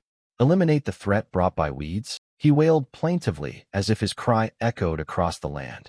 Do you want me to use support to pull up grass? Suddenly his radio crackled and startled him. Hey Jiang Xiaoyong, you hear me? Shui Shui is acting up. He turned toward Zhang Xingzhe and the others confronting the monsters. The crowd stared in confusion. Is that a zombie? What's going on? Could it be like that zombie and part of Leader Zhang's gang? Zhang Xingzhe dragged a monster and walked toward them. He looked at the people surrounding him with a puzzled, curious gaze. A voice suddenly called out, startling him. Dad. Old Zhang. He saw his wife and child running toward him excitedly. His son and his wedding. Old Zhang heard what he said and responded in confusion. And his wedding? Jiang Xiaoyong beside him immediately explained. He means his wife. He's mutated. It affected his speech center. Now Nana patients get aphasia. Zhang Xingzhe held his wife and child with a gentle look. A moment later, Jiang Xiaoyong bent down and plucked a twig from the monster Zhang Xingzhe had slain. Is this the thing? Hearing that, he tried to explain to him. It's a food item, frontier greens, stewed vegetables with meat, meat stewed with greens. Jiang Xiaoyong repeated his words, whispering together. Mixingda rushed forward to explain to Jiang Xiaoyong. Big brother, let me explain. We're from City S. Right now City S is overrun by jungle. Moreover, many people have mutated into plant forms, like those things. He heard that and stared at the twig in his hand. Plant forms? Mixingda thought or asked him. But big brother, I noticed your City M doesn't look very peaceful either. Jiang Xiaoyong glanced at him and asked, You were brought all the way here. You must have seen it along the way. Most people have mutated into zombies. Mixingda stammered in reply, Yes. After that, Jiang Xiaoyong turned to assign tasks to old Zhang. Mr. Zhang, behind the ruined wall outside the 2 east side streets of the base, there's an armored jeep. Later have someone drive it here. He agreed immediately. All right. Then he turned to the group and ordered, You lot, follow me to the border between the 2 cities to check the situation. After a while, Jiang Xiaoyong led the people to the junction between the 2 cities. Mixingda jolted, watching the twigs keep stretching outward. The vines had grown taller than just a short while ago. Jiang Xiaoyong assessed the situation and quickly decided, We're going into the jungle. Mixingda broke out in a sweat and blurted, What? The others were equally bewildered. He hurriedly tried to convince him. Big brother, the forest is dangerous. Otherwise, why did we bother escaping all this way? Jiang Xiaoyong shot him a fierce look. If we leave it be, soon Westwind Steelworks will be engulfed. Then both living and production will be affected. But before that there's a more important task to do first. Zhang Qi looked at him puzzled. What is it? He glanced at them and plainly said he'd help them gain abilities so they could face the danger on their own. Call old Lee and the people from Westwind Steelworks. Over the next few days, we'll concentrate on hunting. A few days later, while a zombie was devouring and savoring its spoils, suddenly sensing danger, it turned its head with a startled look. But there was no one behind it, which made it even more confused. Out of nowhere, Jiang Xiaoyong ambushed it from behind, giving it no time to react. Jiang Xiaoyong finished the zombie off in a single slash. The others joined in, wiping out the monsters with various equipment like guns and armored vehicles. The creatures were rapidly slaughtered by the dozens. Bullets rattled down to the ground, clinking incessantly. Jiang Xiaoyong bent over the corpse and began searching for something. Elsewhere, complaints kept ringing out. More zombies, more zombies. Bingo angrily stomped on the zombies. Any living people? Is there no one left? A zombie snarled and lunged at him ferociously. He nimbly dodged that zombie's attack. Bingo looked down at the corpse in disappointment. Don't want to roast and eat a zombie. Maybe I should run into a few living people instead. Suddenly he froze and glanced to one side. Huh. Bingo sniffed at a faint scent in the air and exclaimed excitedly. Living people. One man warned another who was killing zombies. Hey, don't you want to live? The special leader instructed.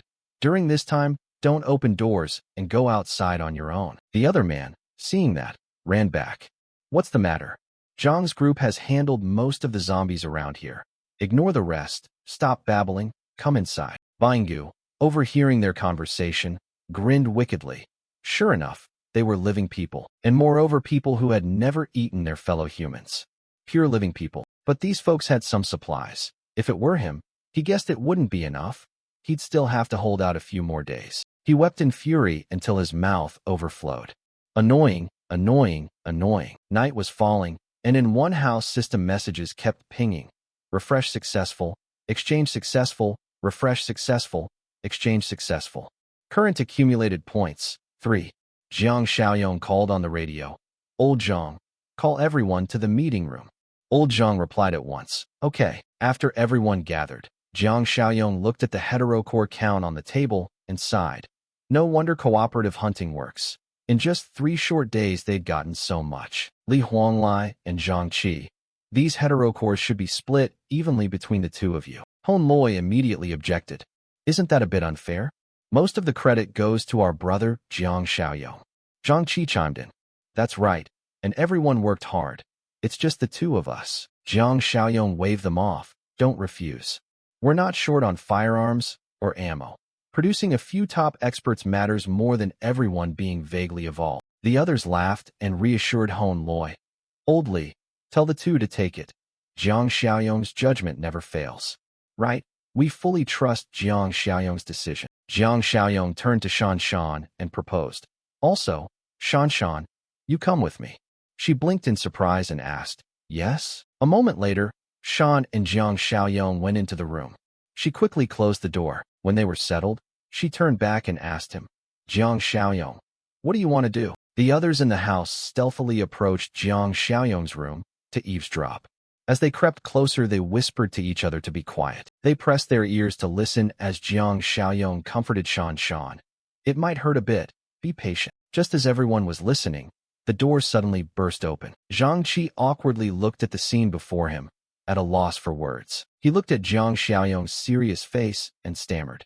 Jiang Xiaoyong, so fast. Irritated, Jiang Xiaoyong grabbed his hand and dragged him in. You rotten brat, the kid wailed. Easy, easy, Jiang Xiaoyong. Jiang Xiaoyong decisively kicked him inside to see what was going on. Coincidentally, Zhang Qi saw Shan Shan holding the arm that had been injected and was shocked. He scratched his head awkwardly and asked, Shan Shan, did you just get vaccinated? Jiang Xiaoyong pointed at Zhang Qi and calmly said, You just ate a lot of heterocores earlier. You're basically an expert among experts now. Hearing that, he chuckled and replied, Isn't that because Jiang Xiaoyong favored me? Seeing that, Jiang Xiaoyong coldly decided to teach Shan Shan a few moves. Zhang Qi broke into a sweat at Jiang Xiaoyong's words. Huh? No way. I wouldn't bully a girl. Jiang Xiaoyong sneered at his refusal. Bully a girl? Huh? Let Shan Shan give the poor guy a taste. Don't worry, go all out. Zhang Qi can handle it. Zhang Qi, flattered, boasted arrogantly. Piece of cake. I'm ridiculously strong now. I'll go all out. He hadn't finished his sentence before he took a hit from Shan Shan. He flew straight out the door to everyone's surprise. Holy moly, Shan Shan was also stunned by her own strength. Jiang Xiaoyong explained gently. I gave Shan Shan a stamina-enhancing drug. Now, aside from me and Chen Chong, none of the others can stand up to Shan Shan. Zhang Qi held his face after being hit and wanted to cry. He thought he and Old Li were Jiang Xiaoyong's closest allies, but apparently not. Xiao Kai, seeing him deluded, sneered mockingly. Jiang Xiaoyong isn't gay. He's not especially close to you. A while later, Jiang Xiaoyong reassigned tasks to everyone. Chen Chong, Zhang Xingxia, Li Chang'an. He suddenly pointed at Maxingda and ordered, You too. Follow me into City S. He gaped in astonishment. Me? He hastily waved his hands, refusing. No, no, no. It was hard enough to get out. I don't want to go back. Li Cheng demanded sternly. We helped you rescue your comrades and relatives, yet you're cowardly and won't go. Maxingda clasped his hands desperately and pleaded, I don't have comrades or relatives. Please. I beg you. Just don't make me go back there. I'll work as a lackey here. Suddenly a voice rang out that surprised Jiang Xiaoyong. Me. Yukai bravely pointed at himself. I'll go with you guys. Elsewhere, on that same night, on the outskirts west of M City, Bingo lumbered along the road, thinking it was nearby, his mind growing sluggish. If he couldn't eat fresh human flesh soon, who knew what terrible consequences might follow? Suddenly seductive cries floated to his ears, and he excitedly ran in that direction until he arrived at a house. Sure enough, he hadn't misremembered. It was nearby. Bingo barreled over and decisively opened the door of a house. The steamy lovemaking inside was so intense it made one blush. Bingo cleared his throat to get the attention of those inside. Hao Feng, seeing his arrival, coldly turned back. Moat, this one dares come back. Bingo raised his hands and hurriedly protested. Hey, don't get excited. I didn't come to steal. I'm here to share news. Li Kai looked at him mockingly. Share news? Since when are you that honest? Shimi also stared at Bingo with lethal intent. Everyone here is half monster. Don't try to trick us with that lie. Bingo thumped his chest and kept insisting. It's true. There are many pure living people, but they have weapons. I alone can't handle them. So I came to seek cooperation. The whole group stared at him, scrutinizing. Lao Chi grinned slyly and replied to Bingo. Fine. If you dare trick us once, you'll be our next meal. He confidently answered the man. Of course I'm not lying. Of course I'm not lying. Li Kai stepped forward invitingly. In that case you're basically one of us. Join us and enjoy life together. Bingo licked his lips hungrily and advanced toward her with glee. Elsewhere, on the borderlands, Jiang Xiaoyong led the group into the forest. Xingkai warned everyone. Be careful, benefactors. Behind every clump of leaves, and on every tree there may be hidden dangers. Jiang Xiaoyong turned to him and asked, By the way, what's your name? He answered honestly, My name is Zhou Xingkai. Jiang Xiaoyong saw his face and chuckled with pleasure. You're a real man. Your comrades were so scared, yet you still dared to come along. Xingkai's eyes were full of resolve. My girlfriend was killed by the plant people. I want revenge. Besides, my parents are still in the woods. If there's a chance to save them, of course I have to try. Jiang Xiaoyong glanced back and assigned positions. I'll go in front. Li Cheng covers the rear with Chen Chong. You and Zhang Xingxia, one on the right, one on the left, surround Xingkai in the middle. He's our only guide. If he dies, this whole trip is for nothing. Xingkai, moved, looked at them surrounding him. Thank you for helping me. Jiang Xiaoyong smiled and replied, Don't get the wrong idea. Our motive isn't purely to help you. It's to find ways to stop the forest from spreading. Suddenly a vine slid down and approached Jiang Xiaoyong. He looked at it with disgust. What is that? It clung and squelched. Xingkai started when he saw that terrifying vine. He shouted a warning to Jiang Xiaoyong. It's over. Get away. At that moment the vine coiled tightly around Jiang Xiaoyong's neck. It hoisted him up, intending to stuff him into its mouth amid Xingkai's pitiful screams. Done for. No one could survive being eaten by it. Suddenly Jiang Xiaoyong grabbed the vine tight and wouldn't let go. Jiang Xiaoyong landed lightly after the vine's attack. He held onto it without loosening his grip. Then he attacked it again by pulling it back toward him. Xingkai looked at him with admiration. Peak level impressive. Jiang Xiaoyong easily tore a mass of the monster's innards free and pulled it to the ground. The chunk of organs trembled as he dragged it. Seeing that, the monster quickly fled. Jiang Xiaoyong looked at it. and said, "Trying to run? I didn't expect this thing still has mobility. Don't let it escape.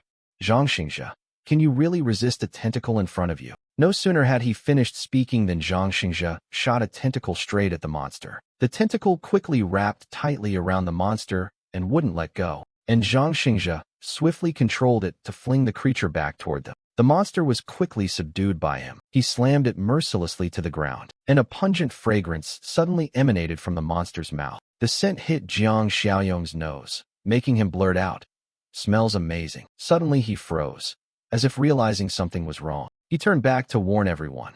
"The smoke and dust from this thing smell strange, probably unsafe. Be careful." All at once he felt like he'd slipped into a strange realm.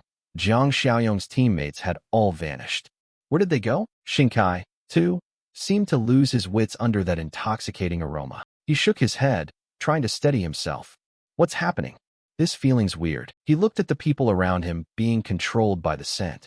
Benefactors, what's wrong with you?" Suddenly a sound in the bushes caught his attention. Xingkai glanced at a shadow in the bushes. "What is that?" Xiaotong suddenly appeared and called to him. "Xingkai." He gaped in disbelief at the sight before him. Xingkai hurriedly asked Xiaotong in front of him, "Xiaotong, you're still alive?" She waved him over. "It's dangerous over there. Come here quick, everyone's here." Xingkai followed the voice from nowhere and walked toward the deep forest. "Okay, I'm coming. Elsewhere, Banga stopped in front of a factory. He pointed at the factory ahead and told the group behind him, "See it? Right there." Hao Feng looked at the factory and swallowed. "Fresh meat." "Yeah, pure fresh meat." Hao Feng's eyes grew bloodthirsty at the sight of the people. His companions tried to restrain him. "Hey, calm down." He ignored them and charged forward, making Bangu want to curse. "Damn it, you bastard." Hao Feng, all fired up, lunged toward the living. Couldn't resist the urge to indulge. The guard, seeing him rush in, stood dumbfounded. "Huh?" The man beside him also asked. "Hey, who are you?" Suddenly, he screamed in agony as Hao Feng attacked the guard without warning. The guard howled in pain as his arm was bitten hard. The nearby guard panicked. "Is that a zombie? Damn it. Shoot now." The noisy scuffle outside startled Li Huanglai inside. He broke into a cold sweat, realizing something was wrong. The guard, trembling, kept his gun trained on Hao Feng. Bullets kept firing at him, but he was unscathed. Without a word, he let out a single sound and then attacked toward him. Li Huanglai immediately appeared and delivered a kick toward Hao Feng. After that attack, he was flung directly backward, and Hao Feng instantly skidded to a halt and retreated. Li Huanglai grabbed his gun and pumped rounds at him without hesitation. He deftly dodged the incoming spray of bullets, cursing like crazy. "Damn it." Seeing this, he quickly ordered the others behind. "Get that person back, take them to the med bay, and stop the bleeding." A moment later, Hao Feng clutched his wound, gasping as he turned back. He couldn't bear it and collapsed right onto the road. Li Kai smirked at him mockingly. "Tell me, what's the rush? Got hurt, have you?" Hao Feng snapped back angrily. "Cut the taunts and go find me some meat. I need to beef up." Lao Chi glanced down contemptuously at him sprawled on the ground, then barked orders to someone. Hao Feng's eyes went bloodshot as he growled the command. "What time is it now? Why so many words?" Suddenly a boot came down hard on him without hesitation. He cried out in pain. "What are you doing?" Shimi said cruelly. "One less mouth to feed, the better." Hao Feng, furious, cursed, "Bastard." Lao Chi looked at Hao Feng being put down on the ground for a moment, then said, "So what's the plan to break this deadlock?" "The prey are hiding in that factory, and they're armed." Shimi replied nonchalantly, "This is easy." The man, seeing this, grew confused. "What do you mean?" She snapped bluntly. "Are you all dazed? We're human, not zombies. Of course we just swagger right in." Back with Xingkai and the others, you wondered to yourself, why do I feel so woozy? Xiaotong urged anxiously. "Don't hesitate. Come here, come here." She lost patience and glared. "Hurry up. Come here now, come now." Suddenly, a sharp knife from somewhere shot forward, and in an instant severed Xiaotong's head from her body. Her whole body toppled to the ground before Xingkai's eyes. Seeing this, he burst into tears and screamed in agony. "Xiaotong!" Jiang Xiaoyong frowned, rubbing his eyes with one hand as he appeared. "Impressive even, I was enchanted." Xingkai turned angrily and yelled, "Why? Why did you kill my Xiaotong?" He paused and replied, "Your Xiaotong? Look closely, what is that?" Jiang Xiaoyong shook his head in annoyance as he turned to confirm. Before him, Xiaodong's illusory body gradually distorted. After a moment, the body revealed its true form, all charred black and wrapped in roots. He trembled in disbelief. This was Jiang Xiaoyong went over and shook Qin Chang's shoulder.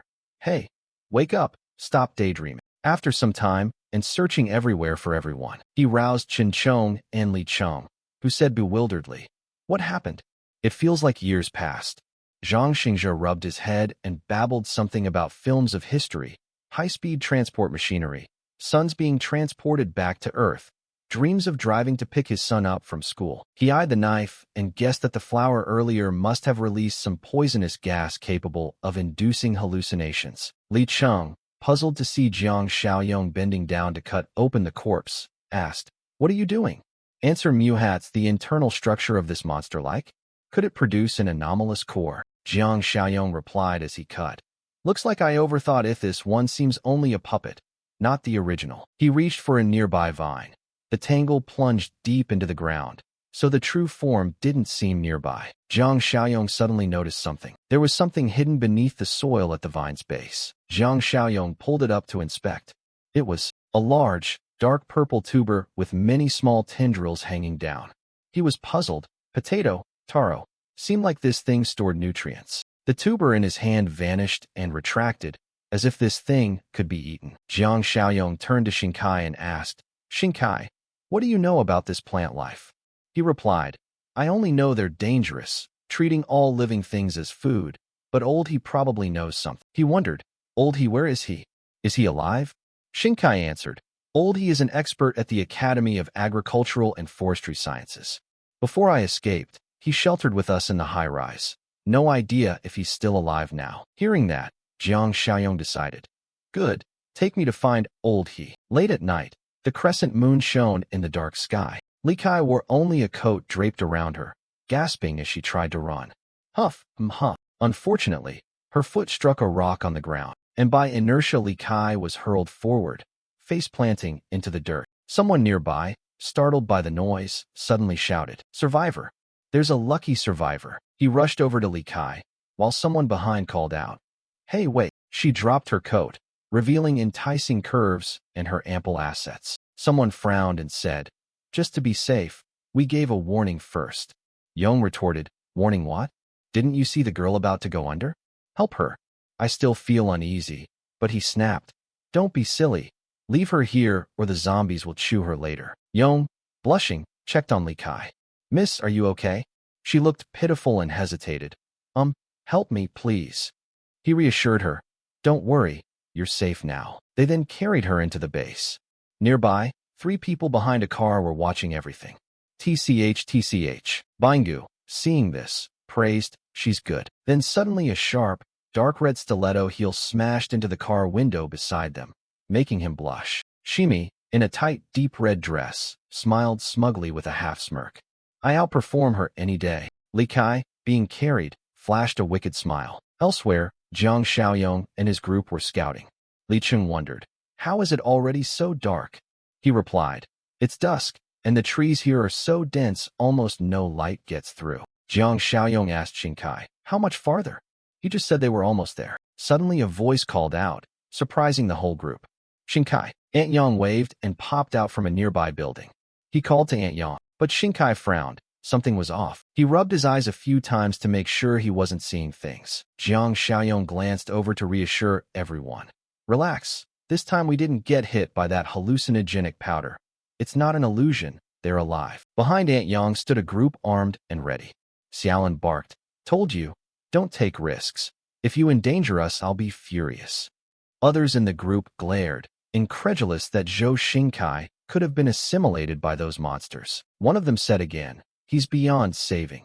After wandering who knows how long, showing up here now, he's surely not the same person anymore." Aunt Yang turned and ordered, "Stop talking nonsense. Prepare to fight." Aunt Yang's group all rushed toward Jiang Xiaoyong and his crew, attacking. Zhang Xingzhe was about to rush out.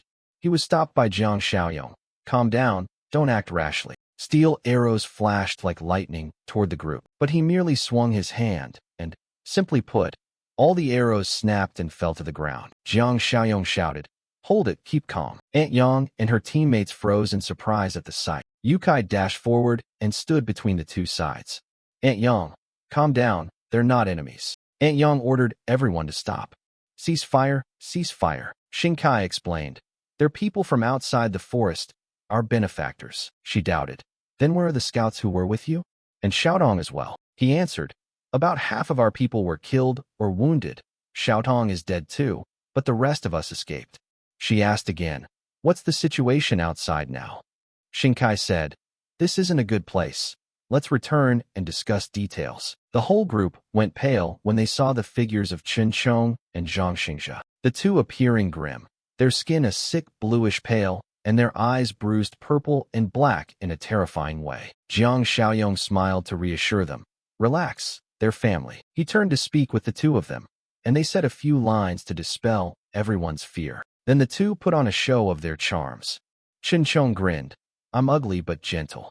Zhang Xingxia jumped up, flexing his muscular arms in a show-off move, all gleaming and shirtless, as if to say, look how sexy my body is. Jiang Xiaoyong, watching this display, cleared his throat. What are they doing?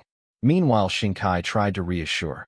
Don't worry, they're our benefactors. They helped save us. Aunt Yang relaxed her guard at that, and said, all right then, come over here. Under the dark night, stars twinkled, and the sound of wheels sped along the long road. Shan Shan rode a large displacement bike, taking a sharp, graceful turn and stopping in front of the base. She said over the radio, Shaoli, I'm at the steel mill gate. Open up. Suddenly, San sensed something strange. Shimi and the others hid behind the car, trying to stay silent. Before they could get a better look, Li Huanglai opened the door and called, Shan Shan. The two of them entered the factory together. Behind the car, Lao Chi laughed. That was dangerous. Almost got spotted. Did she notice? That girl is an evolved one, a pure evolve. The group was overjoyed as if they'd struck gold. Lao Chi continued. How is there a pure evolved? How did she do that? Bangu replied. No idea, but I do know she's definitely beautiful. Shimi agreed. Exactly. Besides, eating her meat would boost our strength enormously. Medical supplies were laid out on trays. Shan Shan, you're here? Someone asked. She answered. Yes, Shaoli. Have you finished treating the wounded? In the infirmary? In the infirmary. Shan Shan then went to the injured person lying on the bed and held up 2 vials. Shaoli, these are infection prevention meds. Before we left, Jiang Xiaoyong said if someone is bitten by a zombie, use these. He took the 2 vials and told her, they've been bitten hours ago yet show no reaction. So the ones who bit them probably aren't zombies. Shan Shan found it odd, not zombies. What else bites people? Li Kai chimed in beside them. I know there are many mutants outside West City. They're not zombies, not contagious, but very brutal, and they do bite people. Li Huanglai turned back and asked her to introduce herself. I'm a new member who fled from West City and came here. Hearing that, he asked, oh, what do you know about these mutants? Li Kai recounted with tears welling. They're scarier than zombies, they eat people, and they're intelligent. Some of them chased me all along the road.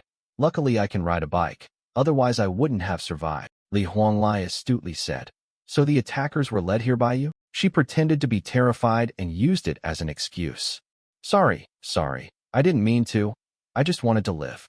I'm sorry, Yong beside her said to help. That's right, Li, you can't blame her for this. He smiled. I didn't mean it that way, don't misunderstand. Knowing the enemy's background makes handling them easier. She continued. I also know they won't give up. Soon they won't be able to hold back and will attack. We must prepare, Li Huanglai said. The information is useful. All right, everyone go rest. Li Kai turned, acting coy. As you command, leader. He ordered some food be brought to the wounded to be safe, and to keep watch for another evening.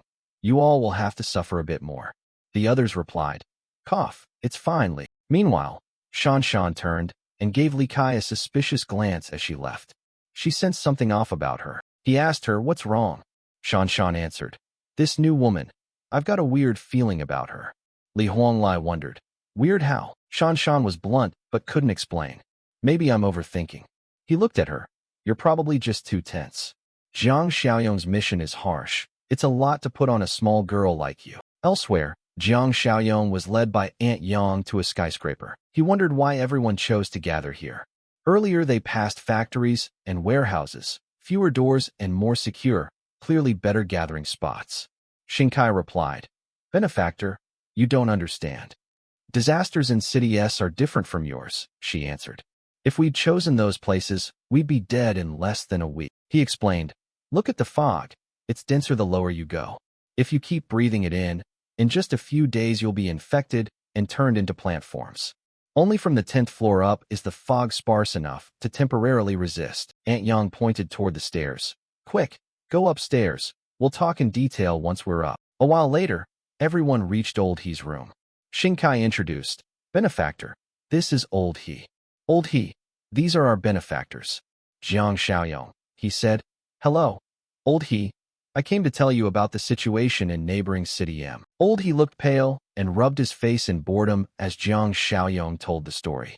That's how it is. Unfortunately, the jungle outside isn't much better. He turned and called for Chen Chong and Zhang Xingzhe to come in. I've already told people here about you two. The two stepped into the room.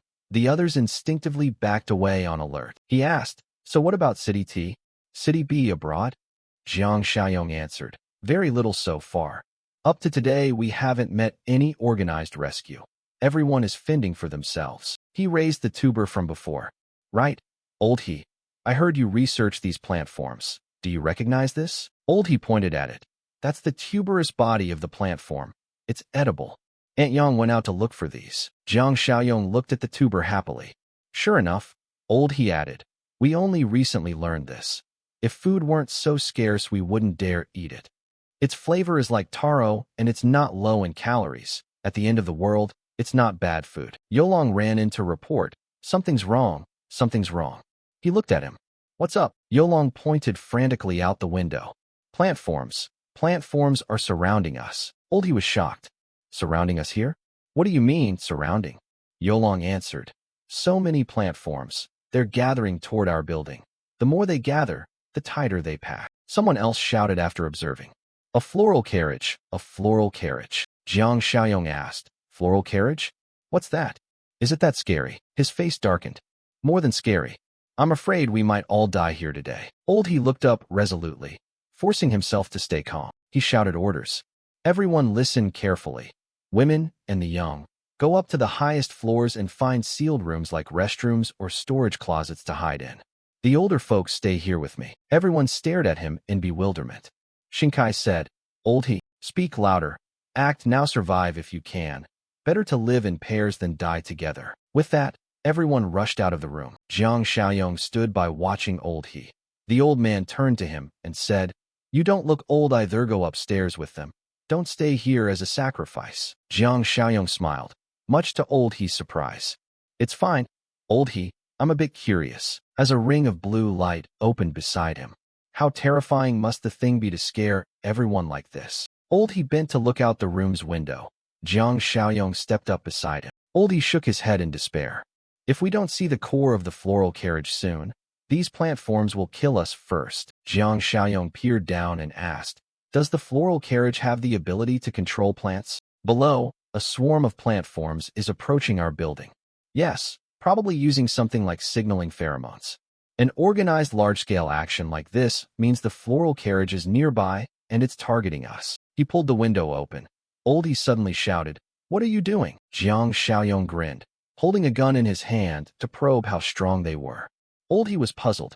Where did that gun come from? Bullets fired continuously from his weapon. Rounds pierced through quite a few plant forms below, knocking them to the ground. But very quickly, the punctured spots sealed up. They recovered as if nothing had happened.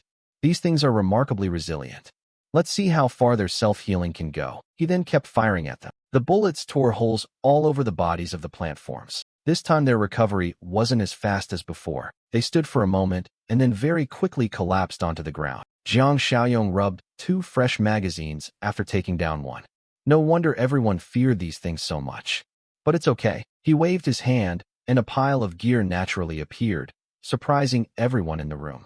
Oh, what's that? Jiang Xiaoyong quickly opened a chest. Lao Chi couldn't believe his eyes. No crowbar, just bare hands beside a nailed wooden bed. He bent over to look inside. There were some Molotovs. Very good. Jiang Xiaoyong said later, if any stragglers slip in here, everyone should use these fire bottles to defend themselves. Old He wondered, stragglers? What do you mean by stragglers? Before he could grasp what was happening, another surprise occurred. Hey! Jiang Xiaoyong just leapt out of the building's window, leaving him aghast. Jiang Xiaoyong dove down, followed by Qin Chong and Zhang Xingzhe amid Old He's frantic shouts. This is the 16th floor. The three of them landed lightly as if nothing had happened, in front of the mass of plant forms. Two of them saw this and lunged to attack them. Thud, thud, thud, thud. Jiang Xiaoyong grabbed the monster's head with his bare hands, quickly wrenching its head off the body before it could react. Qin also leapt in to do battle with the plant forms. He promptly pinned one down and tore it apart. Zhang Xingzhe, with his tentacles, gently begged for mercy from a few of them. Up on Old He's floor, people watched this in astonishment. Holy smokes, what on earth are those three? Li Cheng rolled up his sleeves and told them. Stop gawking and get ready to welcome any stragglers, he said. Anyone confident in their agility, grab a Molotov and guard the hallway entrance. The rest move anything flammable out of the corridor. Everyone, pumped up, took the Molotovs in unison. Okay, on it. A moment later, the last plant form had its head ripped off and fell to the floor. Jiang Xiaoyong let go of its head. Phew, finally done. Bodies of plant forms lay everywhere.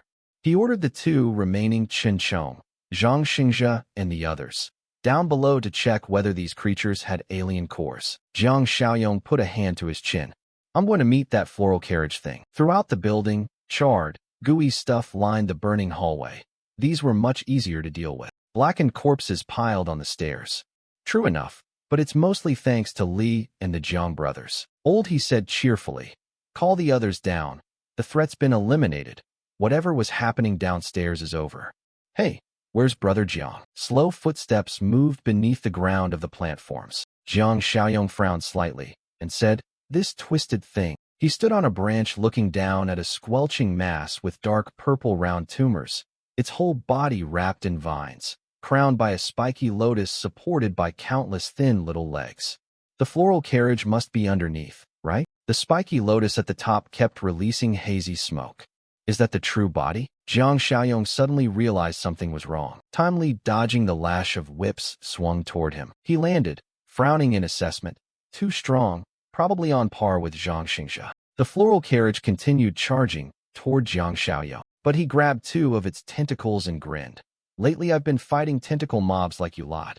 I've picked up some tricks. The tentacles, caught and unable to withdraw, stalled slightly. The lotus atop it spewed even more poisonous gas, spraying straight at Jiang Xiaoyong. He only sneered arrogantly.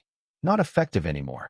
I've seen this same move from your kind before. Jiang Xiaoyong frowned and took a deep breath. As the smoke spat out, he held his breath and simultaneously yanked the two tentacles back, pulled with such force that the floral carriage made a heavy rumbling sound. One of its legs couldn't bear it and buckled to the ground. Jiang Xiaoyong suddenly released the two tentacles and, quick as a flash, lunged at the unbalanced floral carriage. A green gate appeared in Jiang Xiaoyong's hand.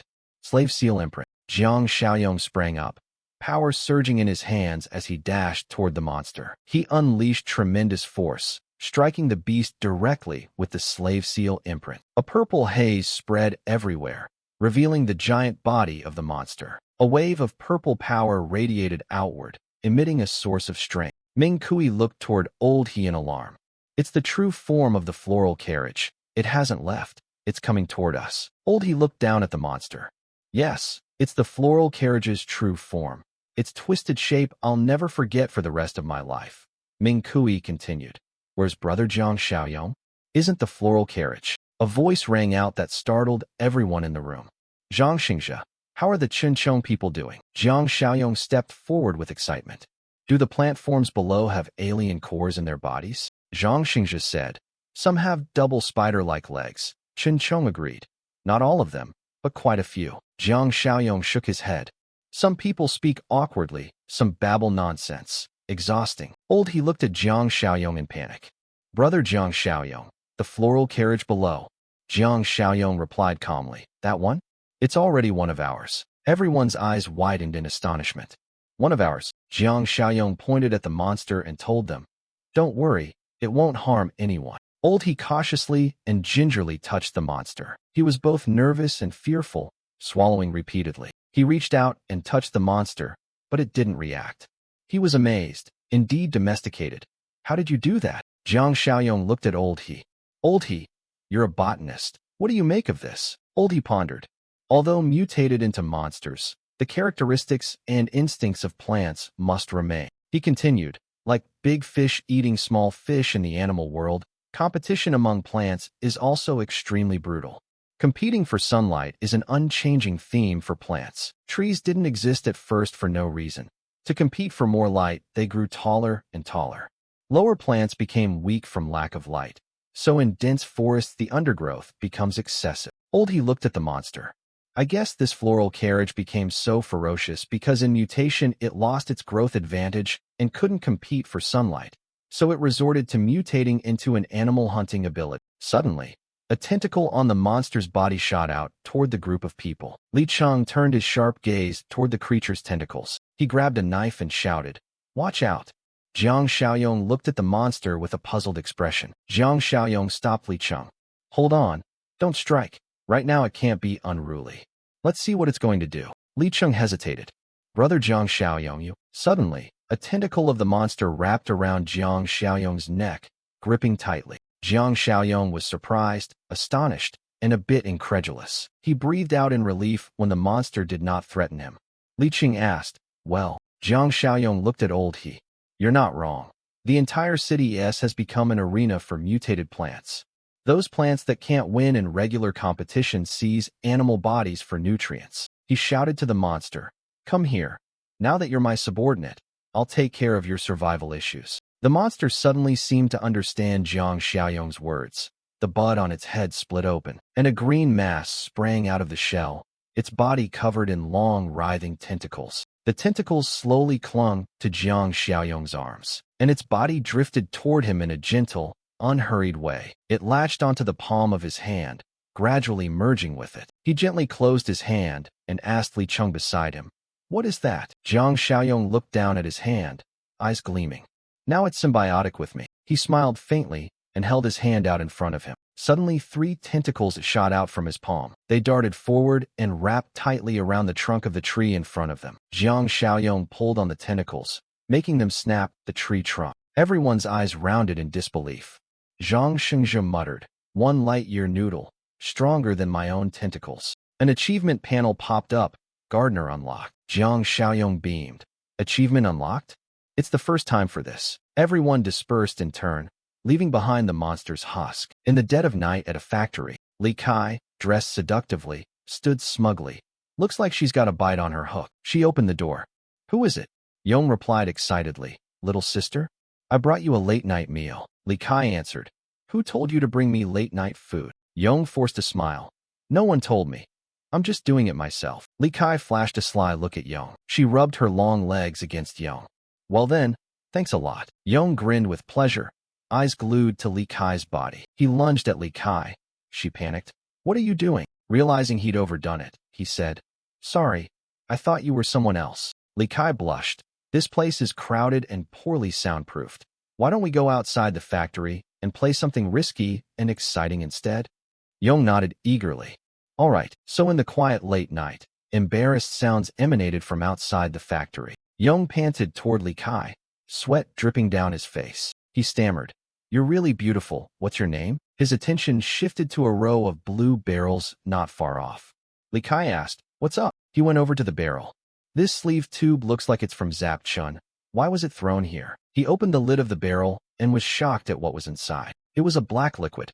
He was terrified. "This is..." Suddenly, a hand from behind touched him unexpectedly, startling him. Li Kai clamped his hands around his throat from behind, smiling seductively. Night had fallen over the area. A lone car sat parked in the deserted lot. Banggood dozed off in the car. Persistent knocking on the window outside woke him. He blinked and asked Lao Chi, who was angrily outside, "What are you doing?" The man spat furious criticism. "Sleeping so soundly, huh?" He weakly defended himself. "I'm on guard." Lao Chi, furious, grabbed his collar. "I came here, and you didn't notice. How would you have seen the signal she sends? How long have you been asleep?" Bangu immediately shot back defiantly. "I wasn't asleep. I only nodded off for 10 minutes. Lao Chi grew angrier. "Useless. What good are you at guarding?" Shimi laughed and hooked her arm through his to hold him back. "All right, we'll take turns watching. We've checked so many times and still haven't seen her signal. He sneered toward the factory. Huh, I bet she wants to eat all by herself. Bangu immediately went down with the other two. Go check around the factory to see if there are any signs of that thing. The three came upon a mix of meat and bone. Bangu suddenly realized the problem. I told you this place smelled like human flesh. Lao Chi also shouted angrily. Damn it. You're right. She wants to eat pieces. Shimi smiled suggestively. No problem. If she can sell her looks cheap to blend in, why can't I? Lao Chi, saying nothing, lunged forward. He grabbed Shimi's neck hard and scolded. You want to sneak in there and scavenge too, right? Don't think I don't see your nature, you little schemer. Banga saw him getting aggressive and stopped him. Boss, don't get excited. If you choke her to death, we'll lose any chance we have. Hearing the warning, Lao Chi released Shimi and let her drop. He snarled a threat at her. If you dare copy her, I'll storm in there. Even if I don't come out alive, I'll kill you too. Shimi clutched her throat in pain and replied, I understand. A moment later, Shimi drew close to the door and screamed in a shrill voice. Help! Help me! She stood by the factory door, wailing her distressful cries. The guard gripped his gun and asked her, Who are you? Chao Van's face grew increasingly alarmed. She recounted, Zombies chased me. I barely escaped. The soldiers excitedly chatted among themselves. Yeah, we're lucky. Just recently we rescued one girl, and now another shows up. Right. And this one looks even better than the last. Suddenly Li Kai's voice rang out behind them. Wait a minute. Don't trust her. She's a mutated being disguised as a human, just like I said. Shimi was stunned by the exposure. You bitch. Li Kai shouted to the soldiers. Open fire. Shoot now. Gunshots and screams erupted in quick succession. Shimi clutched her wound and tried to flee the barrage of bullets. Bullets flew relentlessly and tore through her, leaving her no time to react. She collapsed amid the factory workers' cries. Quick, get the gasoline. But when the men returned with the gasoline, Shimi was nowhere to be seen. They nervously called out. Where did she go? How could someone shot so many times still run off? Damn it. We should have left someone here to watch. Hurry and report to Brother Li and Sister Shan Shan. Shimi, clutching her wound, forced herself to crawl toward the two who were waiting. Her steps were wildly unsteady as she kept stumbling forward. Then, unable to hold on, she finally collapsed in front of her two comrades. Shimi clutched Lao Chi's leg, begging nonstop. Don't kill me. Save me. I promise I'll obey you from now on. He glanced at her with contempt. Humph, we're all the same kind. We know what kind of morals our kind have. Saying that, he lifted a large rock, aiming to throw it at Shimi. As for the food in the stash, they'll have to figure another way to get it. She looked hopelessly at the rock hovering above her head. The rock suddenly fell, blood splattering everywhere. At that moment, Bangu rushed forward and struck Lao Chi with a thunderous blow. He collapsed to the ground, felled by that powerful strike. A rumbling sound echoed. Lao Chi's corpse fell between Shimi and Bangu. She looked at him gratefully and said, Thank you. Bangu licked the bloody blade and replied, One arm and one leg will be enough to patch you up. The rest is mine. Shimi agreed quickly when she heard that. Fine. She glanced at him and calculated. Humph.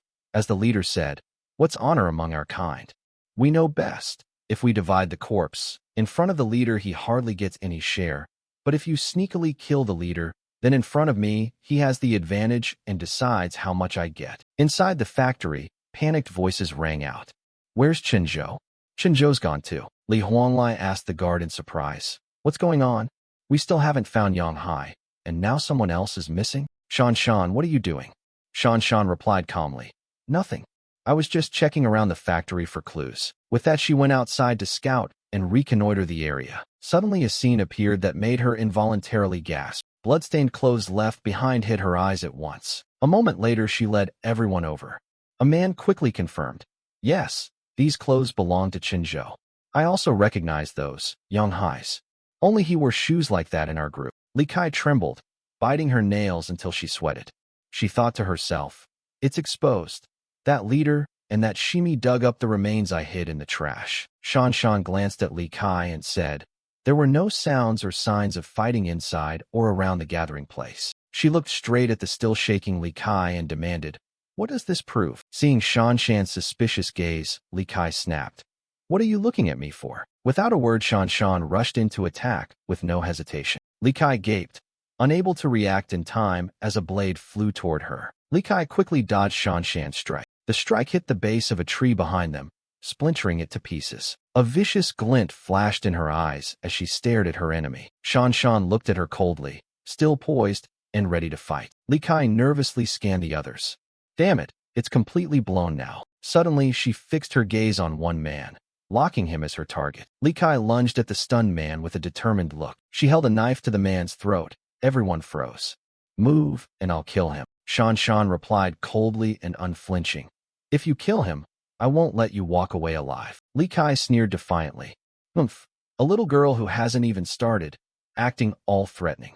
If you don't let me walk away today, I'll at least take a handful of you down with me. Give me his gun, now, don't you dare move.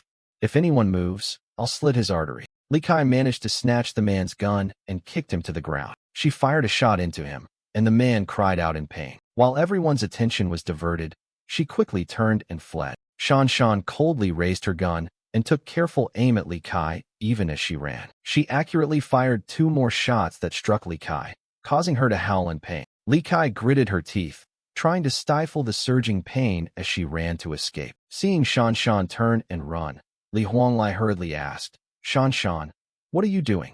She replied at once, I'm taking the motorcycle to chase her. Hearing that, he stopped her. Don't. Shan Shan, we don't know if she has accomplices nearby. To be safe, seal the place and fortify first. Shan Shan agreed immediately. Yes, that's true. From now on, all newly arrived survivors must be locked in the safe room for quarantine.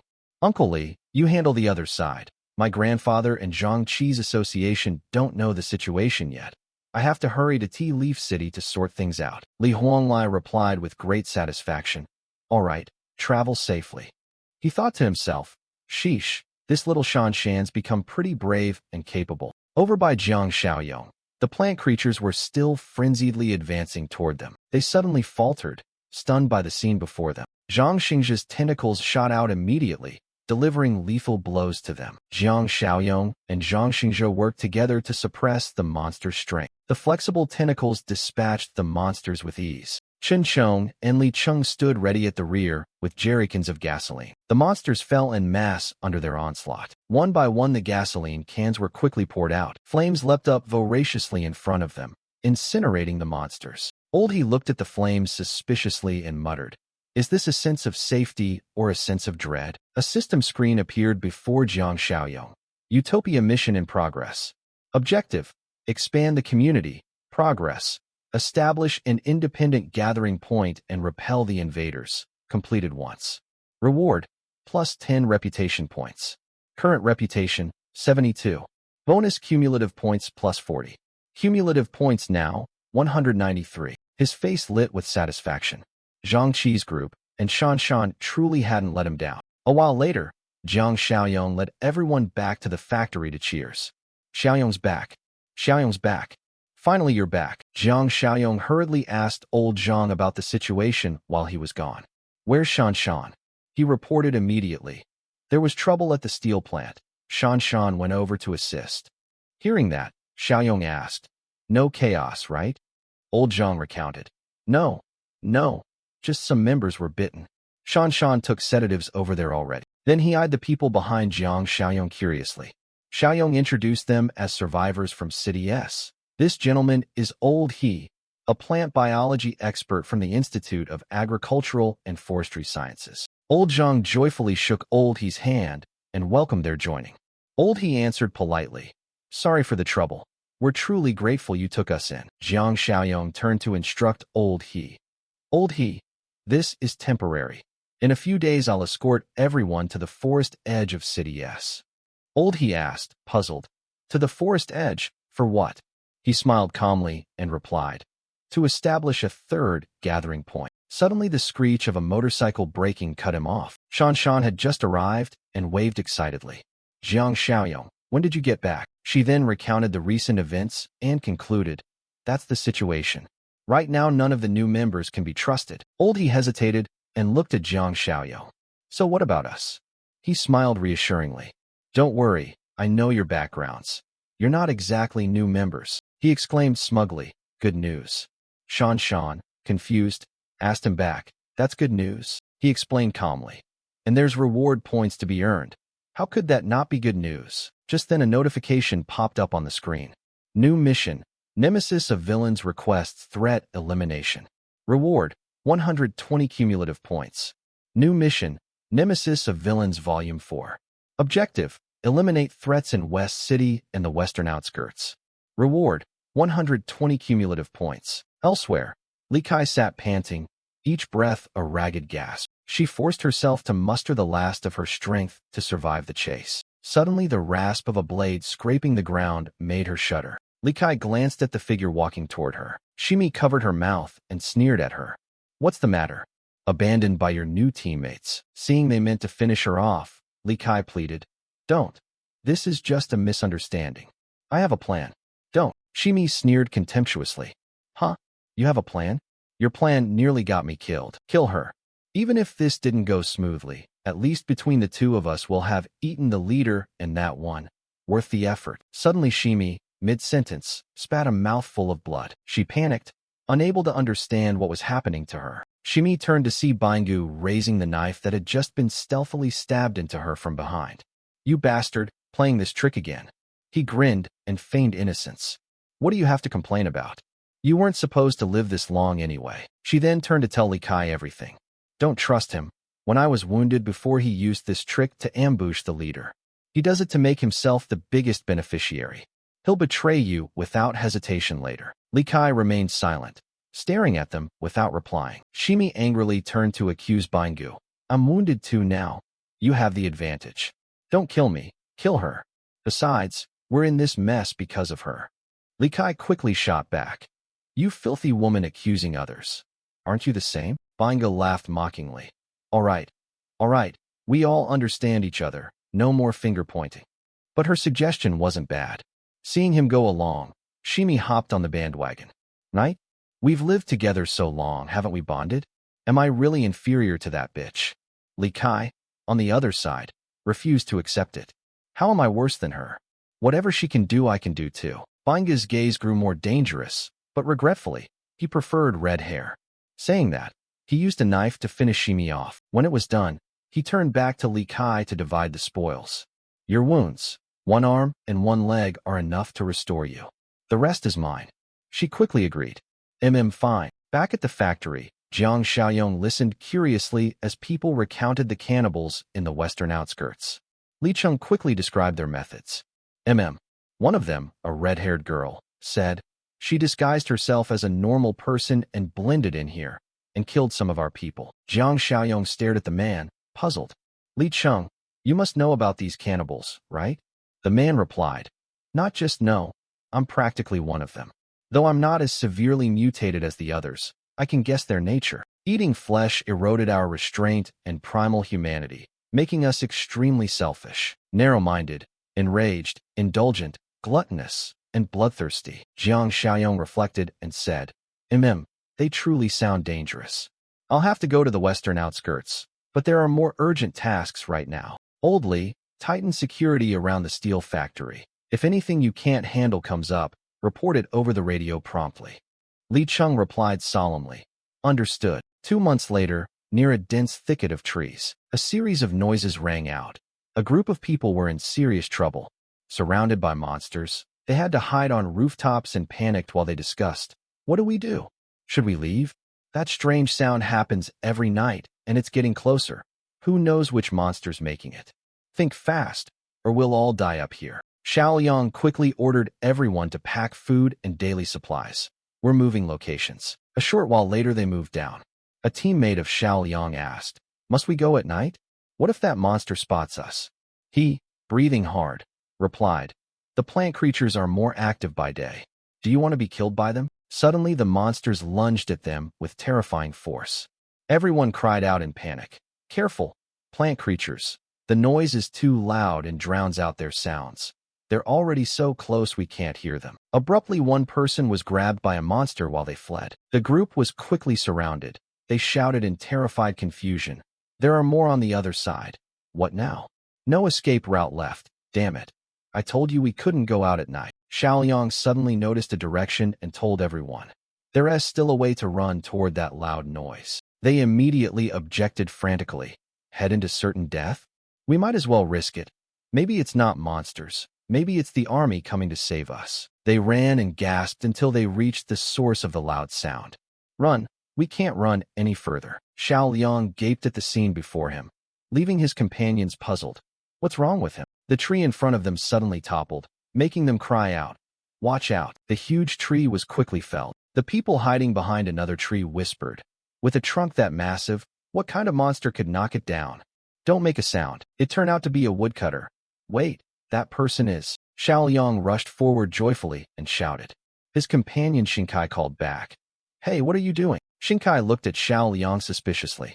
Xiao Liang, you're still alive? He asked back. How are you all doing?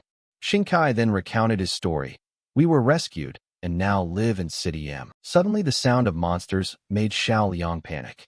Run, run fast. The plant creatures are catching up. Xingkai smiled and waved to calm him. It's just a bunch of plant creatures, nothing to fear. He immediately radioed in. Squad 2, encountering plant creatures. Repeat, Squad 2 encountering plant creatures. The other end replied they received it. Xiao Liang widened his eyes in astonishment. Huh? Isn't it just a bunch of plant creatures? After reporting, Xingkai turned to Xiao Liang's group and said, Come on over here, stand behind us. Xingkai's team, fully armed, prepared to confront the plant creatures. Xiao Liang couldn't believe the fierce momentum he saw. Holy moly! Xingkai's team lifted their guns and wiped out wave after wave of approaching plant creatures. The creatures were burned by fire, screaming in agonizing pain. Li Cheng watched them fight and marveled. Now dealing with these plant creatures basically doesn't require our intervention anymore. After seeing that, Xiao Liang asked Xingkai in wonder how such concentrated force was gathered. How did you manage that? He replied proudly and immediately. Luckily for us, leader Zhang Xiaoyong's group. Xiao Liang turned back in fright and looked at the Zhang Xingzhe group. They've got more over there. Xingkai patted his shoulder reassuringly. Don't be tense. They're not monsters. They're our protectors. Right now, we're short-handed. I'll take you to meet leader Zhang Xiaoyong. A while later, Xingkai led Xiao Liang's group on a tour of where he was staying. Xiao Liang stared in amazement at the cultivated trees. What? This is absurd. Are you guys farming inside the plant forest? Xingkai dropped a strange object into his hand to prove it. Here, take a look. The odd thing wriggled in Xiao Liang's palm, making him break out in a sweat. He screamed in fear and flung it away. Xingkai hurried to stop him. Don't freak out. Half scared, half curious, Xiao Liang asked. What the hell is that? Xingkai patiently explained. These things are basically plant creatures. Actually the same kind as the monsters we just burned. Hearing that, he blurted. You tamed plant creatures? Xingkai praised enthusiastically. Not only do they yield a lot, they're easy to harvest, excellent crops. Xiao Liang stammered, looking at them. Did you guys bribe the heavens, or what? Xingkai kept marveling. All thanks to leader Zhang Xiaoyong. Lao He inspected the plant and told Zhang Xiaoyong. The crops can change properties and state at any time, according to our needs, something I never dared imagine before. Zhang Xiaoyong smiled and suggested to him. If you have other requests, just tell Xiao Tong at the cart. Lao He waved and laughed. No, no more. Harvesting is so convenient now. Hearing him, you nodded with satisfaction. Good then, the reclamation is going smoothly. If other plant creatures invade, Li Cheng's team will handle it. It's time I head to the western outskirts to deal with those cannibal beasts. At the western outskirts of City M, Zhang Xiaoyong and Qin Chong went to inspect the area. He suddenly reported to you that someone was tailing them. Quite powerful. Zhang Xiaoyong agreed. I noticed as well. Strength comparable to Zhang Qi. Qin Chong panicked. What should we do? Seeing him hesitate, you grinned and replied, what else? Add them to the menu. Li Kai, who had been watching the two from a corner, suddenly rushed forward. Good opportunity, but Binga stopped her right away. Wait, she asked him back. What are you waiting for? Watch out, someone else might snatch it first. His voice turned increasingly dangerous. Someone already grabbed it ahead of you. A group of cannibals stepped forward to block Zhang Xiaoyong and Qin Chong's path. Xiaoyong licked his blade and declared it top-grade meat like never seen before. The cannibals in front of Zhang Xiaoyong and Qin Chong jeered, surprised to find a purebred evolved human. Never seen one that eats people, wondering how far it can be upgraded. Wait, what's that beside him? Could this guy control zombies? Perfect, he's godlike. Maybe we can steal that power. If so, Fighting the one in the northern outskirts will go off without a hitch. Li Kai watched them from above and sneered. Go ahead and take it. Someone already beat you to it. Bangu replied lazily to her. Watch and see. Being stolen by others. Is that good or bad? Suddenly something happened below that made Li Kai whirl around in astonishment, exclaiming, What the? Chen Chong leapt forward and wiped out the cannibals in an instant with a single slash, and Jiang Xiaoyong quickly took down a whole bunch before them amid their pitiful screams. The cannibals ran off in terror. How is this possible? How can such a powerful monster exist? Run, run. Jiang Xiaoyong stood silently holding his broadsword, watching a cannibal trying to climb the wall to escape. The cannibal was climbing up to the spot where Bangu and Li Kai were hiding. Li Kai angrily cursed at the fleeing one. You bastard, don't run this way. Trying to kill me, are you? Get lost. Jiang Xiaoyong picked up a metal bar from the ground. He rested it on his shoulder and took careful aim straight ahead. Without hesitation, he hurled it straight at the man fleeing up the wall. The man, terrified, turned to watch the metal bar hurtling toward him. In an instant the bar struck him and sent him flying. More pitiful screams echoed out. Li Kai and Bangu were injured too. They stared in horror as the metal trembled from Jiang Xiaoyong's strength. Jiang Xiaoyong looked at Chen Chong and murmured, These guys are pretty strong.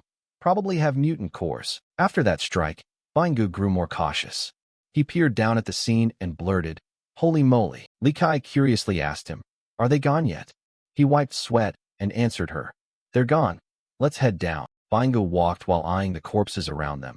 They only ate 3 bodies. What about the rest? He licked his lips greedily and leaned in. All ours. A while later, as Jiang Xiaoyong led Chun Chong away, he teased, Your appetite's not great. Only 3 people eaten so far. The other man shrugged. With a body my size, how many can I eat anyway? Suddenly a noise rang out, grabbing their attention. Jiang Xiaoyong suspiciously glanced toward the source of the unusual sound, and he slowly moved forward with his weapon in hand toward where the noise came from. Xiaofu rushed out with a weapon aimed at them, stepping back as he warned, Take one more step, and I'll shoot you dead. Jiang Xiaoyong's gaze turned dangerous as he assessed the man before him. A normal person? The man saw him fall silent and swallowed in fear. Jiang Xiaoyong reached out a hand as if to placate him. Don't get agitated. Xiaofu wasn't having it. He raised his crossbow at Jiang Xiaoyong and barked, Back off. I said back up. An arrow flew and grazed Jiang Xiaoyong's cheek, but he snatched it up quickly. Xiaofu couldn't believe it and blurted, What? You actually caught an arrow barehand. Jiang Xiaoyong suddenly appeared before him, so fast Xiaofu couldn't react, and he swiftly took the crossbow from Xiaofu's hands before he could respond. Jiang Xiaoyong called to the people behind him, Come out. We're not cannibals. Those hiding nearby all crawled out at once. You, what are you? A moment later, when Jiang Xiaoyong revealed who they were, the group greeted them warmly. So you found a way to fight zombies without eating people? Brilliant. Jiang Xiaoyong then asked Xiaofu about their destination. Where are you headed? He was silent for a moment before answering. To the southwest outskirts at the Westwind Steelworks. They'd heard radio broadcasts recruiting lucky survivors. That's where we plan to go. But on second thought, they're just an ordinary group who probably can't stop the cannibals. Jiang Xiaoyong feigned curiosity and asked, Oh? You know somewhere safer than Westwind Steelworks? Xiaofu turned to him and explained. There's a human community in the northern outskirts that hunts cannibals. We plan to seek their help. Jiang Xiaoyong, surprised, asked, Oh, there's a community like that? Xiaofu fell silent. We heard people say so. Otherwise we wouldn't dare risk going there. They said the community's leader is a very powerful expert who can take on 5 or 6 cannibals with ease. Their safety rests entirely on him. Jiang Xiaoyong asked skeptically, All on him? There are over 1,000 cannibals in the western outskirts alone. Can one man really handle that? Xiaofu quickly shared the information. The cannibals operate alone. They rarely gather into teams. Xiaolong behind him immediately objected. No, that's not right. The other day I saw cannibals gathering. They seemed to be plotting something. Seeing that, he spun around and scolded him. I told you, your head's been off lately. You're mistaking dreams for reality. If cannibals gather, they'll fight among themselves. Otherwise, I wouldn't even be alive now. Don't listen to him. He wants to go to Westwind Steelworks because his brother might be there. How many times have I said it? The odds your brother is still alive are nearly 0. If we go, we'll just have to leave you there sooner or later. Can Westwind really stop the cannibals? Maybe they are the cannibals. Jiang Xiaoyong smiled dangerously and said, "You're right. The original leaders at Westwind Steelworks were indeed two cannibals." Xiaofu and Xiaolong heard that and exclaimed in unison, "What? You go on talking, but I already killed him. What's your brother's name? Maybe I know him." Xiaolong, tears in his eyes, told him, "My brother's name is Li Chong. He used to be an auxiliary cop. Have you ever heard of him? Is he still alive?" Jiang Xiaoyong chuckled smugly. "What a coincidence. I'm pretty close with Li Chong." Xiaolong asked joyfully, "Really? You mean he's at Westwind, helping manage the fields?" He replied, "The fields, even agricultural production, have been restored? That's great. I told you, we must go to Westwind." Xiaofu shouted, "Who are you? I don't buy this coincidence. Tell us straight. Are you trying to trick us to Westwind so you can kill and eat us?" Jiang Xiaoyong put a hand to his forehead in exasperation and replied softly, "If I wanted to kill you, why would I bother tricking you?" Suddenly a flash of light streaked by like lightning. A bullet sped straight ahead, making him widen his eyes in surprise. Xiaofu turned and shouted, "What are you doing?" Sinan answered, Sorry, I wasn't careful. I fired." A roar suddenly echoed. He froze and warned, "Big trouble. The gunshot has been heard by the cannibals." Xiaofu, anxious, ordered quickly, "Run and hide. Come over here. Are you trying to throw your life away? Even if you have some strength, you can't face a whole pack of cannibals." Jiang Xiaoyong grinned smugly and said calmly, "Didn't you say cannibals gathering causes internal disputes? They're all worried sick. They'll only start fighting over the prize after they've killed you. If you don't run, then fine. Suit yourself. Hurry inside and lock every door." Sinan shouted that there's a second floor. Xiaofu urged, "Go up. The later you hide, the worse. Hurry. There's no time." After a while, everyone had found safe hiding spots. He still fretted, muttering, "I hope that guy doesn't sell us out." A short while later, the area became surrounded by corpses. One of them spoke up. "Why is there only one person?" Zylig demanded. "Or did you guys sneak some?" Haoxing denied absurdly. "I just arrived too." She smiled wickedly. "Don't you realize? This one's not ordinary food.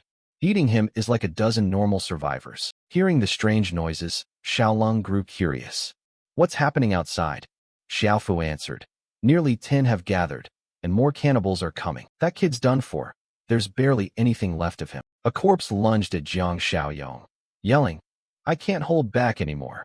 The first bite's mine." He smoothly spun aside, causing the attacker to plunge headfirst to the ground, the body landing face down on the dirt. The others around them cried out in surprise, "So fast." Jiang Xiaoyong coolly taunted, "Save yourself some time and try a move like that." The cannibals surged forward like thunder, yelling, "How dare you look down on us? Take him out first." Jiang Xiaoyong said lightly, "Leave him to you. Wear him out a bit. You'll eat more later." Chen Chong replied nimbly, "Got it." One of them seized the chance and ran in to attack from behind. But Jiang Xiaoyong's alertness sensed it, and he shot upward into the air. Xiaofu looked out from inside, astonished, and blurted, "Whoa, he jumped that high? What kind of monster is this kid?" Haoxing froze too, stunned, his physique. Another person added, "It's even better than mine." The cannibals, seeing this, turned tail and fled, shouting, "It's a monster. We can't fight that.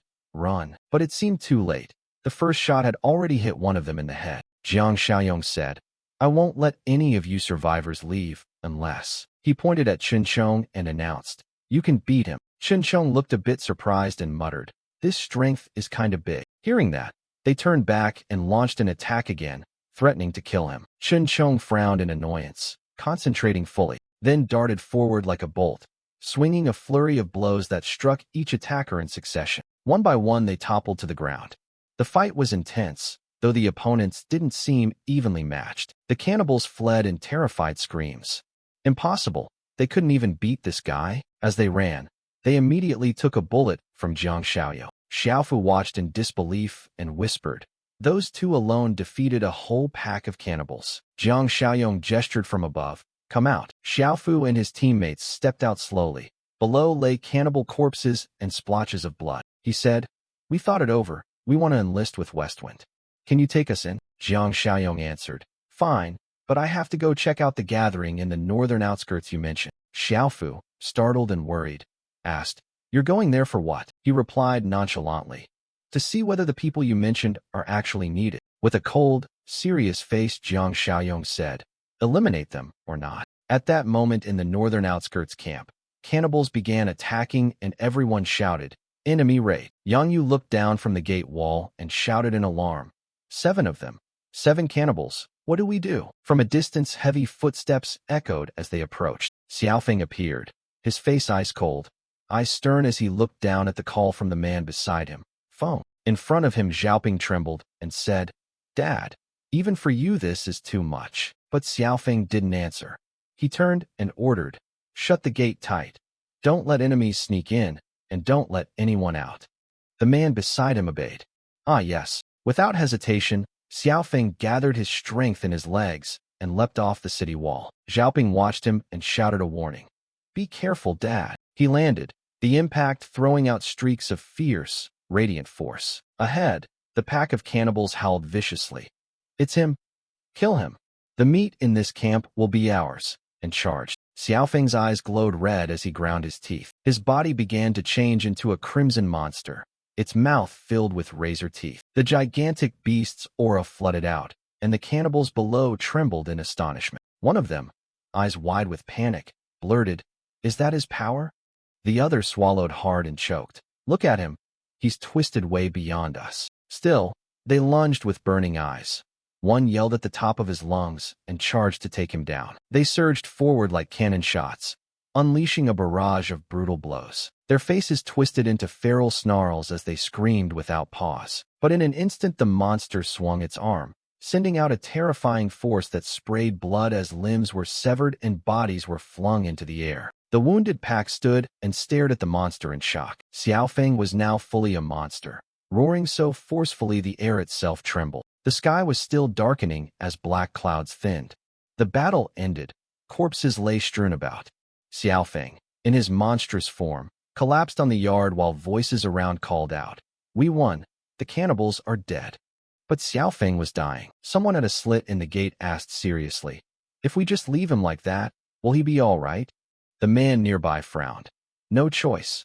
Like this, he can't control himself. Not letting us go out to help is protecting us." Xiaoping in front whispered, trembling, "Dad." Imzu, seeing this, shouted loudly, "He can't move.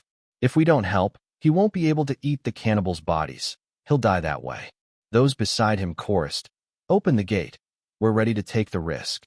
Imzu added, "Right, open the gate." A sad hush fell over everyone. Kongzu next to them spoke firmly, "If everyone's willing to risk it, then fine." The gate was opened, and people ran straight toward Xiaofeng. Xiaofeng in his monster form turned and bellowed, "What are you doing? Get back." The monstrous maw around him growled. Kongzu behind, gritting his teeth as he tried to hoist the cannibals' bodies, said, "We can't just leave him to die." Beside him, Dongtan added, "Right?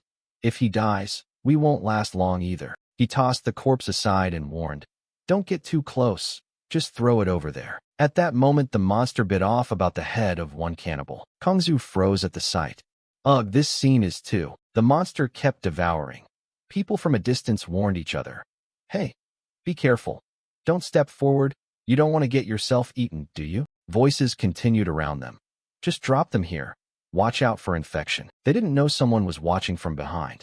Behind them, a scar-faced man sneered, "Huh? Why is this monster so ragged?" The leader jeered loudly. "Looks like it just had a brutal fight with its own kind not long ago." He heard this and grinned slyly. "Haha, they're paving the way for us perfectly, what luck." Kongzu turned to look, gritted his teeth, and said, "Are there more cannibals?" The man beside him asked in fear, "What do we do?" After a moment, everyone simultaneously grabbed their weapons and fell silent. The man behind spoke seriously. "Xiaofeng still hasn't fully recovered. He's probably no match for them." Kongzu frowned angrily. "Then it's time we protect Xiaofeng." At that moment a flash of light appeared in the alley. A group led by Jiang Xiaoyong came out and called out, "You can tell the people you mentioned aren't ordinary. There are clearly fewer cannibals in the northern outskirts." Xiaofu, as if recognizing something, replied, "I know this place. The destination can't be far." Suddenly a beam of light shot up into the sky, and everyone was surprised. Xiaofu asked curiously, "Is that gunfire?" Jiang Xiaoyong turned, serious. "The gunfire is less than a kilometer away. It seems we're almost there." On the other side, The savage cannibals were using brute force to slash and kill, creating a gruesome scene. In the distance, Xiaoping fired her pistol continuously and shouted in anger, "Bastards! I'll take my chances with you." Suddenly a cannibal behind her licked his lips hungrily. "Little girl, your flesh looks so tender," which made her startle. He moved toward her and slapped the gun away, causing her to scream in alarm. The scar-faced man grinned nastily and advanced. "Let's see what you do now." But suddenly the monster struck, twisting his face in pain, then continued to slash him in two. He was flung aside. Xiaoping nearby was also sent flying by the monster's force. Tentacles whipped across her arms, leaving painful wounds. Ugh! Seeing this, one cannibal frowned. "Damn, this monster still fights back." The leader, mouth still bloody, shouted, "Kill it first." Then they all charged from every side, throwing powerful punches. From afar, Xiaoping saw and screamed, "Dad!" Kangzu beside her grabbed her hand and shouted, "We can't stay here. Run with me now." Xiaofeng's face was battered by the relentless barrage of blows from the cannibals. Suddenly, from the sky, a large rock fell and smashed straight into the cannibals, pulverizing their bodies into pieces. The remaining ones recoiled in fear and asked, "What the hell was that?" People near Xiaoping widened their eyes in astonishment. In the distance, Jiang Xiaoyong stood, watching them with a serious expression. For a moment, they all just stood and stared at each other in surprise. Suddenly, Kangzu asked, "Another pack of cannibals?" The man beside him replied, "No. Clearly that monster isn't a cannibal." Kangzu asked again, "How can you be sure?" In the end, some cannibals might even look like that monstrous form. Shinchong heard it and tried hard to suppress a smile at Jiang Xiaoyong's face. The leader looked puzzled. "Same species?" "No." The man behind frowned. There was no scent of their kind on him. The leader asked, "Did you evolve pure-blooded? Is that even possible?" Not wanting them to speculate further, Jiang Xiaoyong ordered, "Go." Shinchong. Shinchong in the rear snorted derisively. "Dirty, tough job. Leave it to me." Then he moved his feet nimbly and dashed forward. Across from them the cannibals surged forward sneering. "Zombies, huh? I've killed who knows how many of them." Before he finished, Shinchong stomped him, sending his face smashing into the ground. Kangzu watched from afar, curious. What kind of monster is so strong? Stronger than Xiaofeng? Xiaofu and the others approached and said softly, "Relax, they're experts from the southern outskirts." He glanced and called out, "Southern outskirts? We thought Xiaofeng was the strongest in this chaotic world." On the other side, a cannibal snarled with hatred, "What is this zombie? How can it be absurdly powerful like this?" One urged, "It's okay, don't be afraid. Let's charge together, we can definitely take it down." The one beside him agreed. After that, the whole lot froze. No one stepped forward and an awkward silence fell. Chun-Chung watched helplessly as they shoved responsibility onto each other. "You go first, I'll follow right behind." "Yeah." Suddenly two of them surged forward, one sneering, "If you're all bickering, I won't pretend anymore." The other's eyes burned. "That pure blood evolved one will be mine." Haha. Opposite them, Jiang Xiaoyong stood still and watched the two rush forward without a word. He raised his hand and stood motionless, taking his stance. Suddenly his hand pierced straight through the charging cannibal. Blood spurted from his eyes, veins bulging. Ku! He tore the creature apart, leaving the others stunned. The rest fled in terror, cries of fear rising. "He's even stronger? This is bad. We're outmatched. Run." But Jiang Xiaoyong thrust out his hand, and long black vines appeared, snaking through the air and flying straight ahead. They impaled the cannibals, who screamed in agony as the vines pierced them. The sky remained murky, stars faintly peeking out. Below lay the bodies of the cannibals skewered by his black vines. From afar, Kangzu cried in fear, "A demon! It's a demon!" Xiaofu beside him tried to soothe. "Don't be scared. There are people." Xiaofeng in his monstrous form raised a fleshy tentacle. The tentacle shot toward Jiang Xiaoyong and brushed his hand, spraying blood everywhere with a slap. He frowned and stared at the monster. He looked at the wound on his hand and asked, "What kind of monster is this?" Jiang Xiaoyong unleashed his black vine technique and lunged at the monster. The vines wrapped tightly around the monster's body, binding the wriggling red tentacle. He sneered, "Ugh, this thing is disgusting. I wonder if you..." Before he finished, he used all his strength to slam the monster down and shouted, "Any resistance to the fall?" Xiaoping burst into tears at the sight. "Dad, please don't." Kangzu behind tried to pull her away. Hearing her, Jiang Xiaoyong stopped and looked back. Xiaoping fell to her knees, sobbing and begging. Please, I beg you, spare him. But he still tightened his grip on the monster and asked, Spare him? Who? This grotesque pile of meat. She replied, Yes, he's my father. He attacked you because he's out of control right now. Please, don't kill him. Jiang Xiaoyong understood and released his grip, his voice turning low. Oh, it's twisted into this state. Could it possibly revert to human form? But he tossed the monster aside and said, Is that how it's done? Qin Chong looked at the creature on the ground and sneered. Jiang Xiaoyong glanced at Qin Chong and shot back. Don't act cocky. You don't look any better when you eat. Kongzu ran over cheerfully. Big brother, please come with us to the gathering point. As for Xiaofeng, just leave him here. Everyone then went together into the assembly area. When they entered the courtyard, suddenly everyone dropped to their knees. They all spoke in unison. Saviors, thank you for saving our lives. If you hadn't appeared, Xiaofeng and the rest of us wouldn't have survived today. Jiang Xiaoyong looked at them seriously. It's nothing, a small matter. How long has your gathering point been established? And what exactly is Xiaofeng like out there? She answered. My father, he's an infected who imitates flesh forms. He asked, Imitating flesh forms, what is that? Xiaoping began to tell Jiang Xiaoyong. It's a miraculous but very dangerous organism. At first found on wild animals, everyone assumed it was some pathogenic bacteria. But through cultivation, we were amazed to discover, my God, this thing. It can transform into any tissue. This life form can mimic any cell it devours, and not only copies appearance, but also the function and properties, often surpassing the consumed cell. Although it violated ethical norms, my teacher secretly decided to bypass oversight and experiment on human bodies. In less than a week, the cancer cells were nearly eradicated. My teacher happily told me, My God, we've discovered God cells. She continued. Then disaster struck. City M and City S began to fall into chaos. Refugees from surrounding cities flooded in. We thought the God cells were the key to solving the catastrophe, but unexpectedly the so-called key turned out to be the disaster itself.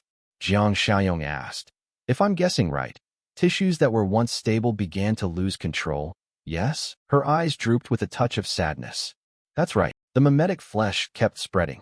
Until all the cells and tissues of the infected were replaced, the infected would gradually lose their humanity, supplanted by the inherent instincts of the mimetic flesh. Moreover, they began to develop an uncontrollable urge to infect more people. Over time, the mimetic tissue would forget the host's structural information and eventually become an unshapable mass of flesh. Losing overall balance meant loss of mobility. The end result was withering from nutrient depletion. So while they still retained human form, they gathered together with all their might. This behavioral trait created their final haven. They linked to form a sea of flesh. Now the hanging lights cast a glaring white patch. Jiang Xiaoyong stood silently for a moment. Then a voice behind him said, Now you're one of them too. He startled and shot a puzzled look over his shoulder. Xiaofeng approached and asked, The wound on you, was it caused by my attack? Those around, upon seeing him, were shocked. Xiaofeng's father, he heard this, raised his arm to look at the wound. Yes. He grimaced and sighed. Haze, then you don't have much time left? I still had hopes. Jiang Xiaoyong let out a low laugh. If it were me, no worries. The pile of mimetic flesh of yours has already been cut away by me. He was stunned. How could that be? Jiang Xiaoyong smiled and said, I have a special physique. My immune system is dozens of times stronger than a normal person's, so of course it's much more powerful. Moreover, he held out his hand and green vines began to coil around his arm. He stretched both arms out, luxuriating, and said, Inside my body there symbiotically lives an even more wondrous and clever life form. Everyone around gaped in astonishment. Amid the murmurs, people around Jiang Xiaoyong asked curiously, Hey, if the mimetic flesh is that good at mimicking tissue, couldn't you sculpt it intentionally? Come on, infect me. I'd like to try taming it. Xiaofeng, hearing this, said, If you want to try. Before he finished, he ripped off a piece of mimetic flesh from his body and flung it forward. Jiang Xiaoyong reached out and grabbed it. He held the chunk of mimetic tissue up and inspected it, then placed it in his palm to let it begin its strange growth. Xiaofeng beside him asked, Well, Jiang Xiaoyong looked at his hand and said, No good. The thing won't submit to control. Once it fuses, it immediately starts invading. So my only option is to kill it all. So how do you control them? He smiled gently. I don't control them. I am them. Right now, all the tissue and flesh on my body are made of mimetic flesh. From a biological perspective, I stopped being human long ago, Jiang Xiaoyong asked in surprise. Oh, then you still retain human form? He replied evenly. My humanity has long been gone. What keeps me going is a sense of duty clinging to reason. The topological structural information in the neurons of my head probably hasn't been completely lost, so I can still think as Xiaofeng and resist the instincts of the mimetic flesh. But I can feel the remaining part of my reason fading. Before long, I'm afraid I won't even be able to maintain human form. I beg you, protect Xiaoping and these lucky survivors for me. I'm willing to do anything you assign while I still have my mind. Xiaoping burst into tears again, tears streaming down her cheeks. Dad. A mission system notification suddenly appeared, revealing information about more than 2 classes of calamities and unlocking the Calamity Collector quest line. He stared at the quest chain in surprise. Oh, a new quest chain. The system displayed the objective: exhaustively research calamity species. Quest progress: gigantic viral entity, transforming spore, mimetic protofauna. Reward: 300 accumulated points. Jiang Xiaoyong thought. The gigantic viral entity is probably the zombie disaster in City M. The transforming spore must be the plant type in City S. And the mimetic protofauna? That must be the mimetic flesh these people mention. He suddenly said. Coincidentally, I'll go with you. Xiaofeng beside him asked in puzzlement. Go with me? To do what? Jiang Xiaoyong answered. Nothing, just curious. Xiaofeng thought for a long moment. So the people here, Jiang Xiaoyong said confidently. This is easy. Then he took out a radio and called. Hello, Zhangqi, anyone free lately? Suddenly a sound came from the door. Everyone was surprised and asked, Who's that? From the gate, as Zhang Xingzhe walked in, leading Shuai Shuai to everyone's curiosity. What kind of monster is this? The boy's eyes lit up and he shouted, Uncle Jiang Xiaoyong. Seeing that, Jiang Xiaoyong asked Zhang Xingzhe, Why did you bring your son here? Is his mother okay with this? Shuai Shuai flexed his arm to show off his muscles. Don't worry, Uncle Jiang Xiaoyong. I'm no longer ordinary. Let me show you my strength. Jiang Xiaoyong looked puzzled. Huh? The boy spun around and shouted. All right, follow us all the way along the road. If no one comes out, we'll go into that house. Outside, the tall buildings loomed quietly, and from the rooftops a few flesh-eaters peeked out. One of them asked, Huh? Have we been spotted? After a while, a pack of cannibals gradually emerged and headed toward them. Taizio laughed and said, This must be that famous gathering spot, right? Let me see what kind of big shot needs us to team up just to beat them. He pointed at Zhang Xingzhe and taunted.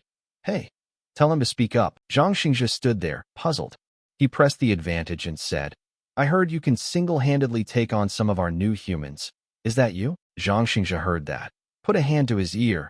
I'm from another region and just got off the plane. I'm not good at English. I'm not from here. I just arrived. I don't understand what you're saying. Kongzu, standing behind, turned to Xiaofeng and asked, What's going on? Xiaofeng beside him immediately answered, They mistaken him for me. Outside, the cannibals licked their lips and shouted, There'll be a fight sooner or later. Might as well take advantage of our numbers today and capture him. Shuai Shuai heard that and beamed with pride. Dad, don't act yet. Let me do it. Zhang Xingzhe turned to the boy and warned, Take out the fish bones. Eat the soft ones. Be careful. Don't overdo it. Soon after, the cannibals charged forward with fierce zeal. The boy pulled out his gun, aimed straight at them with determined eyes.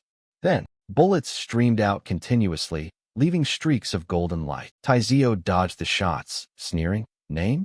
Deaf and afraid of no gun. Don't you know? At our speed, normal folks like you won't even have time to react. He was about to throw a punch when suddenly a bullet struck his hand. The boy's hands were quick as he swapped magazines and said, Who said I'm ordinary? The boy slid to the side, firing his gun repeatedly at them. Taizio avoided the bullet and lunged up to kick unexpectedly, feeling smug. Brat, getting cocky, huh? But at that moment, the boy leapt up, making him miss a powerful punch to the ground. Shuai Shuai quickly jumped up, flew over him, and pointed the gun at his head, leaving him stunned. The boy then fired at Tade Yang's head, sending his face crashing straight into the ground. Kongzu behind watched in astonishment. Who is that kid? How does he have such powerful skill? Just as Shui Shui landed, another big, burly attacker rushed over. The boy panicked a little. Oh no, couldn't dodge in time. About to get hurt. At that moment, a long black tentacle suddenly pierced through the cannibal. Zhang Xingzhe had used his tentacle to take down the cannibals. Everyone saw this and was horrified. Are all these people actually monsters? Zhang Xingzhe then hurled the cannibal to the ground with his tentacle, causing the others to panic. What's this? This guy's way stronger than the rumors. But they still charged on enthusiastically, voices echoing. Let's rush him to see how many tentacles he has. Right.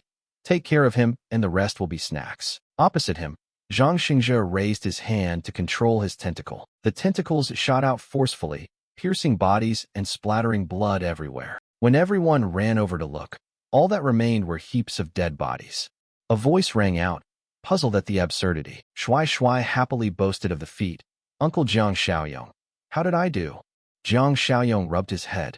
Dealing with 2 cannibals was probably no problem. Seems he's had a lot of training lately. The boy beamed with confidence. Thanks to the field Jiang Xiaoyong made, everyone's crops have boosted their strength noticeably. He said, oh, then thought to himself that the crops in the field, essentially still plants, while not as potent as the wild wandering flora grabbed in City S, nonetheless contained evolutionary energy, quite the unexpected harvest. Shui Shui pointed ahead and asked, Uncle Jiang Xiaoyong, what's over there? He glanced over. Given the disaster unfolding, a rough picture of the future had formed in his mind. Zombie vegetation, and then this. A life form they called simulated meat. It seems every region has its own specialty horrors. Disasters come in different forms. Who knows what kind of enemies we'll meet next? Elsewhere, soldiers were trying to use guns to wipe out the many-legged insects. Yang Ping said helplessly, we can't hold them. There are too many. His comrade shouted, open the side door. Get out. Grab whoever you can. Vehicles began to rush out through the doors. The cars weaved through the swarming insects, while those inside ran out with tears streaming, screaming, no, don't leave us behind. The insects swarmed in, biting and crushing them to painful death. Meanwhile, the sky over the compound grew murky. Jiang Xiaoyong walked and said, no problem. There are people watching this place for you. 20, 30 cannibals can't be a real threat. Suddenly he looked to the side, curious. He pointed at the dazzled person in the room and asked, that guy is a cannibal, right? Xiaofeng replied, ah, yes, he's what I use to distinguish simulated meat infections. I also happen to discover cannibals don't develop the urge to eat those infected by simulated meat. Not everyone can resist the nature of simulated meat like I can. We're more dangerous than the cannibals. We don't reveal ourselves. We covertly spread infection among the healthy. So we need him to help identify them. Hao Feng's face turned sinister when he heard that. No need for tricks today. I'll tell you outright who is infected. At that, Xiaofeng and Xiaoping flinched. He continued, I'm curious, since you've lost your humanity, does it still pain you to lose your daughter? Xiaoping froze upon hearing that. Xiaofeng faced Huan Feng and shouted, what did you say? He laughed gleefully. The daughter you risked your life to protect has been infected by simulated meat. No need for me to say who infected her, right? Xiaoping looked at his injured hand and recalled the moment the monster hurled him. That was when it happened. Xiaofeng's face darkened, but suddenly Jiang Xiaoyong put a hand on his shoulder from behind to calm him. He turned back, voice sorrowful. What made me despair was that, oddly, I felt incredibly calm. Xiaoping was infected. My inner self should have been rocked, but it wasn't. As Xiaofeng, I thought perhaps my end had come. Xiaofeng clenched his fists, voice resolute. It's time to dive into a sea of flesh. But brother Jiang Xiaoyong, he begged, though I can't sympathize with your past fate, things need proper handling. If you can purge the simulated meat from your body, could you cleanse Xiaoping as well? Jiang Xiaoyong patted his chest and said, that's unrealistic. I can't use my own immune system to help others. Xiaofeng replied sadly, is that so? Fine then. Kangzu worried. Xiaoping, will you turn into that same state like Xiaofeng? Xiaoping nearby winced and murmured, it's okay. The world's already a mess. There's nothing left I cling to. When I totally lose control, I hope someone will put me out of my misery. Jiang Xiaoyong soothed. Don't give up. I'm not saying I have no other way. He handed her a syringe filled with a blue solution and said, take this. Inject yourself. Kangzu pointed at the syringe and asked what it was. Jiang Xiaoyong replied, An anti-infection drug, effective against the virus in City M. I guess it might also work against simulated me. Xiaoping took the syringe and injected it into her wound. Kangzu beside her asked how she felt. Hao Feng's voice rang from the room. Huh. You folks think you know things? Simulated meat is completely different from a virus. Even using your toes to think won't make it possible. But suddenly he was jolted, astonished, wondering, how is this possible? Jiang Xiaoyong saw his expression change and smiled. From that look, it seems to be working. Kangzu cheered happily. That's great. Xiaoping looked at the syringe. If that's so, what about my father? Can you give this to him to restore him to humanity? Jiang Xiaoyong looked at Xiaofeng. Probably not. His condition is different. You were newly infected, so there's still time. Xiaofeng pointed to the simulated meat and said, That's right. The human parts in me have already been completely devoured. Now I'm pure simulated meat, merely begrudgingly keeping a human appearance. Before you said you wanted to go to the Sea of Flesh. Do you still want to go? I feel my time is running out. He turned to Xiaofeng, voice firm. Let's go. At that moment the sky over City K was blue with white clouds as Xiaofeng and Jiang Xiaoyong walked down the road. He said as they walked, This place isn't far from the Sea of Flesh. There will certainly be danger. Jiang Xiaoyong replied, Suddenly a voice called from behind. The two were startled and turned to look. Behind them was a group of children. One in a yellow shirt spoke up. Do you have any food? Could you give us some? Jiang Xiaoyong was on guard. Kids, Xiaofeng beside him warned. Be careful around here. He frowned and a simulated meat patch showed on his hand as he called out loudly that no one should be passing through. The kids behind, revealing their simulated meat features, pleaded, Please, we haven't eaten in days. Scene switch. At the compound, Shuai Shuai was using his gun to take down a many-legged insect. The boy approached the insect, puzzled. Why are there so many of these bugs around? They run fast and are huge. We've killed several since last night. Xiaoping's voice rose from behind. I've never seen them before either. They started appearing yesterday, and they seem to be increasing. The boy scratched his head and asked, Isn't it because my dad and I attracted them here? From afar came the sudden roar of wheels speeding toward them. The two startled and looked out. Xiaoping panicked. What's that? Shuai Shuai stood up, gun in hand, shouting. Watch out, uninvited guests are coming. From afar, vehicles with headlights blazing sped over, kicking up clouds of dust. A driver peered out and said, Those folks are human. The person beside him replied excitedly. Great, humans. Finally found people. Looks like this is a gathering spot. Ahead, people had disembarked and gathered, all armed. The boy raised his gun and shouted, Get out of the vehicle. Yangping stepped down from the vehicle, raised his hands, and said, Don't shoot. Kid, we're not the enemy. The boy asked curiously, Not cannibals, not evolved people. Are you all just normal humans? Yangping held up both hands in surrender and said, Calm down. We mean no harm. Don't be afraid. He turned back and ordered his teammates below. Put your weapons down. Don't scare them. Xiaoping warned the boy to be careful. The boy turned and reassured them. Don't worry. They're not cannibal kids. Don't look like bad people. He stood before the boy and asked, Kid, what do you mean? You're not the leader of this compound, are you? Shuai Shuai replied. I'm not the leader. I'm just temporarily in charge of guarding them. A special ops bodyguard behind Yangping laughed, voice dripping sarcasm. Temporarily in charge of guarding? Yeah, a tiny kid like that, Shuai Shuai said sternly. Hey, show some respect. We're preparing to take these people in. Yangping answered. Sorry. The boy interrogated. Who are you? Where are you from? Yangping explained. My name's Yangping. We're from City B. We had a compound, but insects took over. We couldn't do anything, so we headed south. 5 vehicles left, got separated on the way. The leader and another vehicle went towards City K. Shuai Shuai looked up, stroked his chin in thought, muttering about the insects. The boy gently picked up an insect and said, Is it this kind of bug? A voice exclaimed. Oh, the bugs here only get this big? Everyone around began to gossip. Great. City M's infestation is much milder than ours. Don't celebrate yet. Sooner or later the swarm will reach here. At least this shows the bugs don't move as fast as we thought. Shuai Shuai warned. Don't get the wrong idea. Our place had no plague. These insects only started appearing yesterday. We have our own troubles too. Yangping wondered. Your troubles are those soulless corpses? The boy calmly said. You must have seen them along the road. Yangping replied. We thought they were puppets controlled by parasites, and wondered why no parasites crawled on their heads. But never mind. Look at the firepower we have. Yangping signaled, and the muzzles pointed out. He insisted they could handle the insect swarm, and the zombies would be child's play. Xiaoping also spoke up. Anyway, get into the compound quickly. It's dangerous outside, and if cannibals attack, you won't be able to protect so many people. Yangping boasted loudly. Huh? We're here, so of course protection is our job. Someone nearby chimed in approvingly. That's right.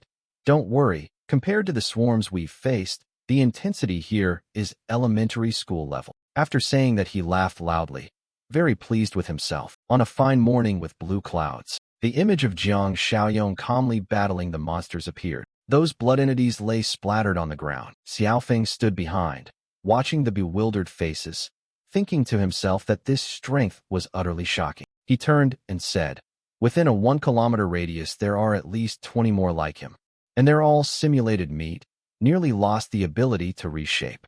It's hard to imagine the tragic end for any ordinary person who wanders here by mistake. After speaking, Xiaofeng suggested, let's go. I can feel we're almost there. The sky then will be so pure. Jiang Xiaoyong remained standing on high, silently observing every second. Suddenly the blood entities flooded into every corner of the city. On Xiaofeng's face, blood entities suddenly appeared, and he spoke. Finally, Xiaofeng stepped down from the high ledge. He seemed intent on plunging himself down into those blood entities below. But Jiang Xiaoyong quickly grabbed Xiaofeng back, and he turned, surprised, asking, what's wrong? You gently asked, are you just going to give up like that? Not going to struggle a bit more? Xiaofeng said helplessly. It's useless. Sooner or later my will be completely lost, and one day I won't be able to resist my nature. Hearing that, Jiang Xiaoyong put out his hand, making him stammer. You, Xiaofeng, astonished, stuttered. What are you doing? He was utterly taken aback by Jiang Xiaoyong's action. Threads from Jiang Xiaoyong's hand pierced straight into Xiaofeng's forehead, causing his eyes to slowly blaze red. Suddenly Jiang Xiaoyong's body seemed to emit a surge of power. He calmly said, if you're lacking structure, Jiang Xiaoyong generously said, then I'll give you structure. After saying that, he closed his eyes and concentrated all his strength. A while later the clouds still drifted in the sky. Xiaofeng crouched onto the ground and asked, what did you just do? Jiang Xiaoyong answered, I implanted a transforming spore into your body to help you maintain the current structure of your brain, and at the same time learn more about the properties of simulated protozoa like you. Mission: Disaster Collector in progress. Task: exhaustively study disaster species. Progress. Tasks: Super Plague Virion, Transforming Spore, Simulated Protozoa. Reward points accumulated, 300. He couldn't help but wonder. Simulated Protozoa. You said that's the simulated meat you mentioned before. Forgetting. The host's structural information isn't their nature, but a defect. The sea of flesh is merely a desperate act. To keep existing, it must have new lives surge in to provide nourishment. But as the sea of flesh grows, the surrounding life forms used as nourishment will inevitably be exhausted. Then the sea of flesh will consume itself, and perhaps, due to monotony of species, wither and collapse over a wide area. Xiaofeng asked curiously, so the spore you implanted can help me regain my humanity? You replied, no, but it can help you maintain your current state. The transforming spore will continually use your current structure to perform supplemental division, and together with the simulated protozoa concentrated in your body will gnaw at each other to reach a state of balance. As long as the provision of structural information is maintained, you can avoid being forgotten. He asked, so does that mean I can live forever as Xiaofeng? Jiang Xiaoyong gently replied, if nothing unforeseen happens, then yes. Xiaofeng was deeply grateful and expressed his thanks. However, even so, it's only maintaining the status quo. Resisting one's nature is still a challenge. I'm truly afraid I won't hold out. Suddenly Jiang Xiaoyong leapt onto the wall and called out, this is the second thing I want you to try. He looked cold and resolute, ordering, jump down. Xiaofeng was bewildered, not understanding Jiang Xiaoyong's purpose, and asked, what? Jiang Xiaoyong nonchalantly said, jump down, I'll go with you. Cut to everyone standing at the gas station. The leader pulled out a cigarette, lit it, and said, hurry up, we haven't identified the dangers around here yet. Garden stepped forward and said, boss, we're refueling right now. He put the cigarette away and replied awkwardly, ah, Maybe we're already out of City B's jurisdiction? Not sure how Yangping's group is doing. Still can't fix the walkie-talkie. Garden answered. We're long gone from there. This place is City K now. I doubt it can be fixed. During the chaos, the radio got shot. The internal components are smashed. The leader adjusted his hat and said, We should have brought a spare set at the start. He replied, It's fine. Maybe they'll slow down. After we fill up, we can chase them. We should catch up. At that moment, a woman's voice rang out from afar, cutting their conversation off and freezing them. Are you human? They turned and saw a short-haired woman leading a group toward them. She asked, Can you take us in? We have supplies. Garden stepped closer and asked, Are you survivors from around here? The girl replied, Yes, we have supplies. He asked again, There aren't any insect swarms around here, right? Unexpectedly, the woman was actually a shape-shifting monster in disguise. She fake-smiled and answered, Insect swarms? No, we have supplies. Garden scratched his head in confusion. I know you have supplies already. He turned to the leader and said, Boss, maybe we should escort them and take their people and supplies with us. The leader suddenly spotted danger and shouted, Watch out. When he looked back, he was horrified to see the monster revealing its true form, its mouth wide with rows of jagged fangs aimed at him. Before he could react, it swallowed him, his agonized screams echoing on and on. Back with Jiang Xiaoyong. Below, the monster's tentacles bristling with sharp teeth writhed incessantly. Xiaofeng said, Are you serious? Jiang Xiaoyong answered casually.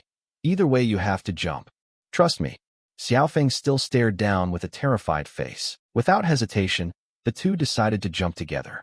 Though the drop was quite high, it seemed the monster noticed people and tried to reach up with its tentacles to catch prey. At that moment, Jiang Xiaoyong looked down and saw. They both landed with one foot touching the monster. It lunged up, opening its maw, rows of sharp fangs protruding in a terrifying display. It enveloped the two of them, and the pair slowly sank into the mass of soft flesh. A few seconds later, the surroundings grew eerily calm and still. But a second later, bursts of green energy began to erupt within the heat. It frantically grew faster and spread everywhere. From below, Jiang Xiaoyong controlled the plant energy to pull himself out. Then he slowly coaxed it out of his body and landed where Xiaofeng stood. He hesitated and asked, This is, you explained. Okay, don't be so shocked. Your turn next, he added, still surprised.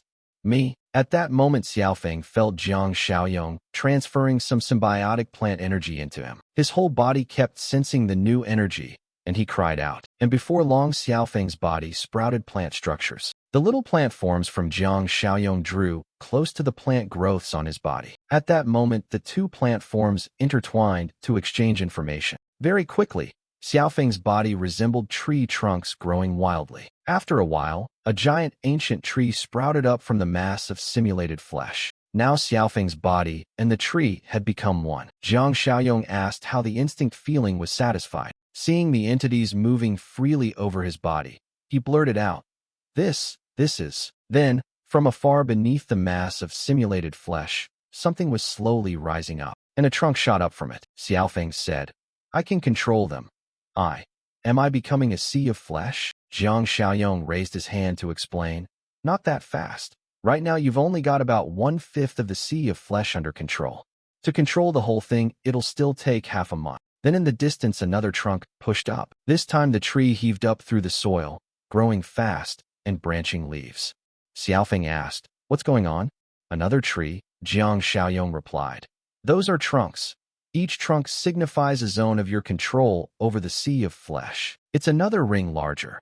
Wait until the whole sea of flesh is covered in trunks. Then you'll be the true sea of flesh. But I'll say this up front. The transforming spores remain under my control in the end. He pointed a warning finger. Don't plot anything against me or the people of City M. This power I can grant you, and I can revoke it at any time. You understand? Xiaofeng understood and answered. Of course I'm grateful. How could I dare scheme against you? Hearing that, you looked pleased. Good. Just then the two heard something.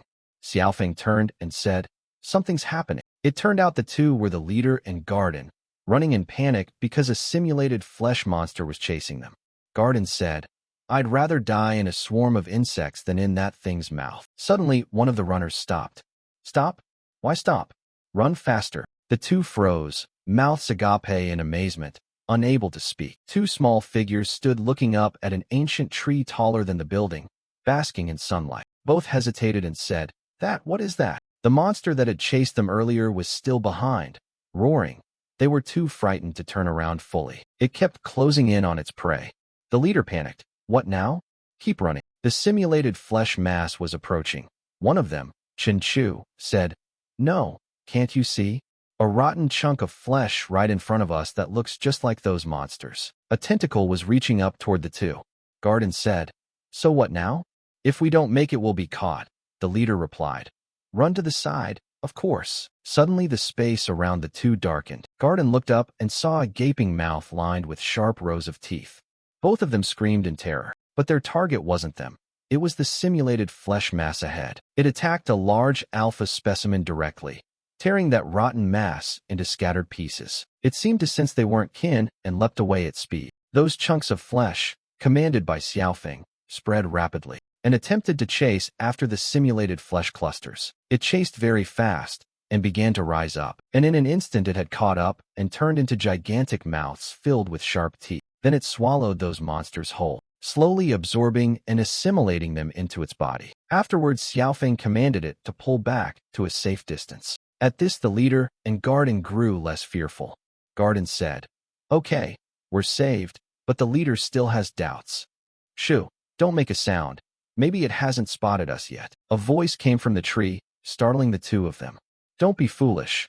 I've seen every move you make." They looked around and asked, "Where? Who's speaking?" Half of Xiaofeng's body rose out from under the mass of flesh. The two of them trembled like chaff, the leader stammering, "Who, or what are you?" Jiang Xiaoyong appeared behind and said, "He's the whole sea of flesh." They turned and asked, "And who are you? When did you show up beside us?" He replied, "Why don't you two speak first? Where did you come from?" Cut to another place, the insect tide. Yes, the insect tide, where insects move viciously and fly fast. Large insects can spit corrosive venom from dozens of meters away, and there are brain worms that can turn people into slaves. They cooperate in battle, even more coordinated than we humans. Xiaoping rubbed her chin, thinking for a long moment. She said, "Sounds like a truly social species." Someone asked, "A truly social species?" She continued, "Ants, bees, and termites are examples. They have very low individual desire and wholly devote themselves to the interests of the species. Such creatures are terrifying. Their ability to command and coordinate is beyond what humans can imagine." Yangping shook his head and said, "You can imagine how terrifying the enemy we face must be by now." Just then there was a commotion that made everyone panic. "What's the commotion?" On the rooftops of the high-rise buildings there appeared packs of man-eaters. Someone seeing this shouted, "They're man-eaters," he said, a little frightened. "Man-eaters? Are those things really eating people?" Shui Shui replied, "Yes. Now you can see with your own eyes the enemy we must face." The man-eaters swaggered with confidence since their leader wasn't here. Yuna said, "Someone among us saw your leader heading towards City K." Xiangthui added, "Huh. Who's left to protect you now?" Yuna raised a hand and ordered, "Listen, if you resist, we'll kill you all right now, but that's wasteful and not beneficial to anyone. Let us protect you instead. Every few days you just choose one person to sacrifice to us." "Deal," Shui Shui laughed. "Ha ha. So you want to keep us as livestock?" She went on, "I'll give you half an hour to think. If you refuse, we'll kill you all." Yangping shook his head. "Huh, these guys have no sense." Then everyone pulled out firearms. He said, "Hey, you scum man-eaters, do you know what this is?" Yuna scratched her face in puzzlement. "Huh? Brandishing a broken gun and acting tough? This kid isn't local, is he?" Then 4 of the man-eaters dove down from above. The soldiers gaped and exclaimed, "Holy crap, they're jumping off the building." A few seconds later they hit the ground unharmed. Everyone remained astonished, jumping from several floors down. "And they're totally fine? These guys aren't ordinary." They began to raise their guns, shouting, "Open fire, open fire." These guys just let bullets fly through their bodies as they charged on. Yangping said, "Aren't these guys afraid of bullets?" They kept firing continuously, but it did nothing. Someone screamed, "What do we do?" Yangping ordered, "Damn it, hold your line, fall back in order." One of the man-eaters closed in. He was helpless, damn it. Suddenly, out of nowhere, a tentacle lunged in and pierced that creature. Blood splattered across Yangping's face. He still didn't understand what had happened. The man-eaters who were fighting also had to stop. What's going on? Right then, Zhang Xingzhe, large and imposing, approached with a man-eater's corpse dangling. Someone said, "What kind of monster is that?" The man-eaters began questioning each other. Guard Yuna said, "What's this? Wasn't that guy supposed to have gone to City K?" Yuna, a bit angry, said, "Damn it, you lied to us." Zhang Thui pointed ahead and explained, "Look closely. The monster here isn't that guy." Then the whole group fled together. She shouted, "Run," Zhang Thui said. "Fuck off, I'm pulling out." Suddenly, from behind, Qin Chong sprang up. The special ops guards, seeing this, said in disbelief, "Is there a master among them?" In no time, Qin Chong rushed forward to block the man-eaters. They skidded to a halt. Yuna said, "What now?" He didn't say anything and charged at them with a growl. With his current strength, a single claw swipe tore them apart. A moment later, everyone approached the bodies of 3 man-eaters. They were all astonished. Shui Shui said, "How's that? Wasp-like creatures are hard to deal with. But humans are still scarier, right?" Yangping said nothing but kept nodding. Hum. Turning back toward Jiang Xiaoyong, the big tree still stood lush. Jiang Xiaoyong understood. It's an insect outbreak. So the disaster in City B is different, huh? He also received a notification. Mission content. Exhaustively hunt hazard species. Mission progress. Superfat virus. Transforming spores. Simulated protozoan animals. Star medium ×8. Reward accumulation 400. New mission. Drive off insects. Objective. Eliminate insect-borne threats.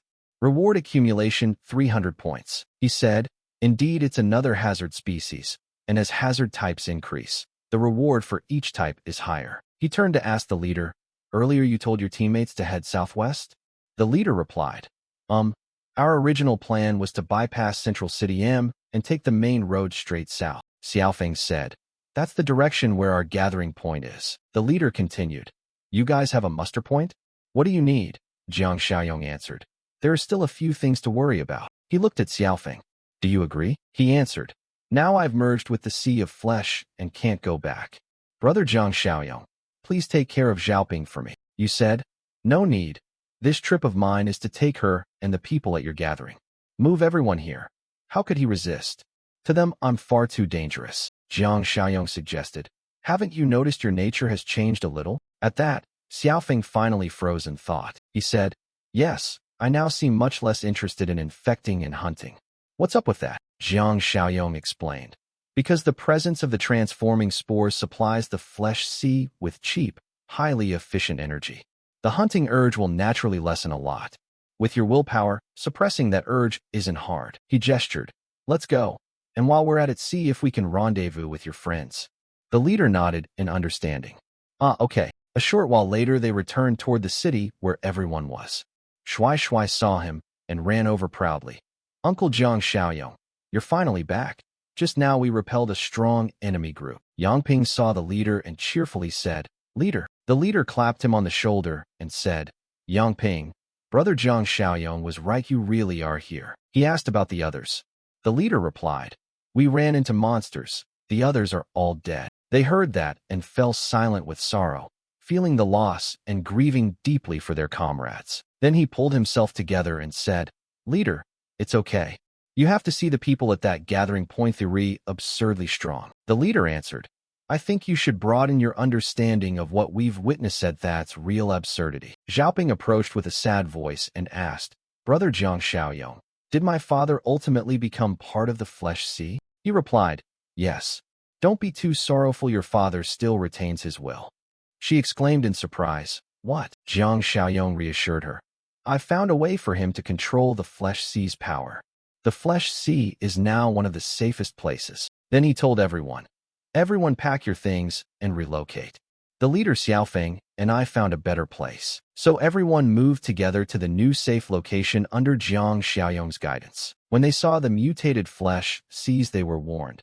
Be careful. We entered the hunting range of the tissue-simulating flesh monsters. They were on the move when suddenly a voice spoke from an alley, asking if they were the lucky survivors. But everyone remained on guard and cautious. Yangping said they don't look like the man-eaters they'd met before, just a bunch of ordinary people. So why is everyone so tense? The leader seemed to have recognized the situation he'd encountered and said it was those people. Yangping tried to stop him. Leader, what are you doing? They're civilians like us. The leader barked. Look again carefully. Are these really civilians? They looked back and were stunned with terror. These monsters weren't felled by bullets. What the hell is going on? Gross. The squad commander pointed in another direction and said, over there too. Humans transformed by the monsters were approaching their position. Now on all sides impersonator groups were gradually surrounding them. They panicked re-surrounded. The leader anxiously told Jiang Xiaoyong, Brother Jiang Xiaoyong, quickly lead people to the great elder of the flesh sea. Our firepower is strong and will cover you. Hurry, Yangping interrupted. Leader, don't panic. Shuai's group has several strong fighters. He turned and shouted, stop spouting nonsense. These guys aren't easy to handle. Move. Assemble the brothers to block them. Keep fire support tight. Don't let them get close. The special ops guard said, listen to the leader. These are different from the man-eaters. It's time for our firepower to shine. Jiang Xiaoyong patted the leader on the shoulder. All right, brother. One can tell when the chips are down. You really rush forward. You're dependable. The leader froze. Then he stepped forward, pulled out a gun, and told them to fall back. Gather in one spot with one person and avoid being accidentally injured. Everyone obeyed and stepped back. He pointed the muzzle skyward and fired the first shot. It was a signal flare. It shot up high, a streak of red appearing against the sky. Shuai looked up. Uncle Jiang Xiaoyong, what are you doing? Is that Shanshan's group? He turned the gun in his hand. Not another band of masters. The boy asked back. Another group of masters? Jiang Xiaoyong told Zhang Xingzhe. Go ahead. Don't exhaust yourselves. Just don't let them kill our people. Someone will come clean up the mess later. He obeyed. Yes. At that moment the monsters revealed their true forms and howled as they lunged forward. The three, Zhang Xingzhe, Qinchong, and Shuai, also began to charge. A chaotic brawl erupted, and things got pretty intense. The leader was surprised to see the three had extraordinary abilities. Are these guys monsters too? Yangping said confidently. Told you so, leader. Your eyes have been opened, right? But even now many other monsters were still roaring. People panicked. Are there even more of them? They turned to see giant foliage-like monsters encircling and running toward them. Indeed, there were more tissue-simulating beasts. Everyone hurriedly reported to Jiang Xiaoyong. Leader Jiang Xiaoyong, this side has them too. He turned back. Soldiers over here are surrounded. Damn, they're helpless too. Zhang Xingzhe's group is pinned down and can't come save us, a nearby soldier said. Grab your weapons and prepare to defend yourselves. The monsters closed in on them and they kept screaming. One of them cried out, damn it, hold the line. They came very close and flashed past the people. Their real target was the group of tissue-simulating flesh monsters. Bearing sharp teeth, they attacked. Everyone was surprised. Weren't these creatures supposed to be aiming at us? They were slaughtering each other. Then the leader realized the situation. He said, I get it. These are the other group of masters Brother Jiang Xiaoyong mentioned, the subordinates of that great elder. Yangping didn't understand and asked about that great elder. The leader replied, Haha, you'll have your eyes opened soon. After a while the melee finally wound down. The defeated monsters were smashed to pieces across the ground, but now root-like tentacles were approaching. Everyone was on guard, but the tentacles merely passed by without attacking. Carefully avoid them. They continued toward the monster corpses. They exclaimed, what the heck? And rushed at the bodies. When a tentacle contacted a prey, it embedded itself, then slowly absorbed the writhing chunks of flesh into its interior. Jiang Xiaoyong reassured everyone. Keep following these flesh tendrils and we'll get there soon. A short while later they arrived. Those coming for the first time were a bit astonished. Yangping stammered, what is that? A tree growing in the middle of the flesh sea? Everyone stood below, staring up at the towering tree. Xiaoping, having not seen her father, grew worried. My father, Jiang Xiaoyong gently comforted her. Don't worry, your father is ahead. Then he called out, hey, come out, your daughter is here. From within the flesh sea, a globby mass slowly rose up. The leader excitedly told everyone, look closely now. Come discover true excellence. Xiaofeng's figure emerged. Xiaoping cried out, Father. She tried to run toward her father, but Jiang Xiaoyong stopped her. Tears welled in her eyes. What's wrong? Xiaofeng explained. The flesh sea is too vast and not yet well controlled. Don't go over there. Avoid getting infected. Jiang Xiaoyong also explained so she would understand. That's right, from now on everyone will camp here. Try not to touch the flesh sea. Just keep your distance, and Xiaofeng can suppress the flesh sea's aggressive instincts and contagion toward people. Have you found a place to gather? Xiaofeng answered. About 1 kilometer southwest, at the border between City K and City Q, there's a factory. The simulated tissue inside has been dealt with by me. Everyone go there. Scene shift to another spot. The plant-like entities were all thrown into a pit. Zhang Qi said to Li Cheng. Lately, haven't the plant things been a bit dense? Old he guessed this meant another drifting flower car had come near our area. Xiao Kai wondered. Didn't Jiang Xiaoyong already tame the flower car? He insisted the flower car in this forest wasn't just a single one. Back at Jiang Xiaoyong's place, everyone quickly reached the safe site Xiaofeng had found for the camp. The people there worked together to clean up so they could settle and develop. Just then Jiang Xiaoyong's radio buzzed. After a brief exchange he said, Oh, got it. He turned to Xiaofeng. The southern suburbs of City M have an incident. I need to go back for a trip. Xiaofeng replied. I've got this side covered. You go without worry. Then he called Xiao Shui. The boy carrying a giant spear answered. Uncle Jiang Xiaoyong, what's up? He said the flower car fields had an incident. Asked Uncle and Chun Cheng to return for a trip, while you and your father stay here temporarily. The boy happily signaled agreement. Don't worry, Uncle Jiang Xiaoyong. The base was surrounded by cuts and ridges. A voice rang out. Jiang Xiaoyong and the Chun family have returned. In the room, everyone sat and discussed. Zhang Qi continued. Me, Shan, Xinkai, we're enough to handle things. Besides, Li Cheng is here. What is there to fear? Li Huanglai said. He's right, didn't underestimate the enemy. With Jiang Xiaoyong here, we can ensure no mistakes. Jiang Xiaoyong looked at Zhang Qi and said, You look a lot more grown up now, huh? Zhang Qi beamed confidently and flexed. Of course I'm more grown up. Lately, eating rations from the flower car has made even the survivors in town stronger. After all, I'm one of the top masters of the apocalypse now. Seeing that, Jiang Xiaoyong decisively said, All right, tomorrow come with me into the deep forest of City S, and we'll test your current level. The monsters fell one by one to the ground.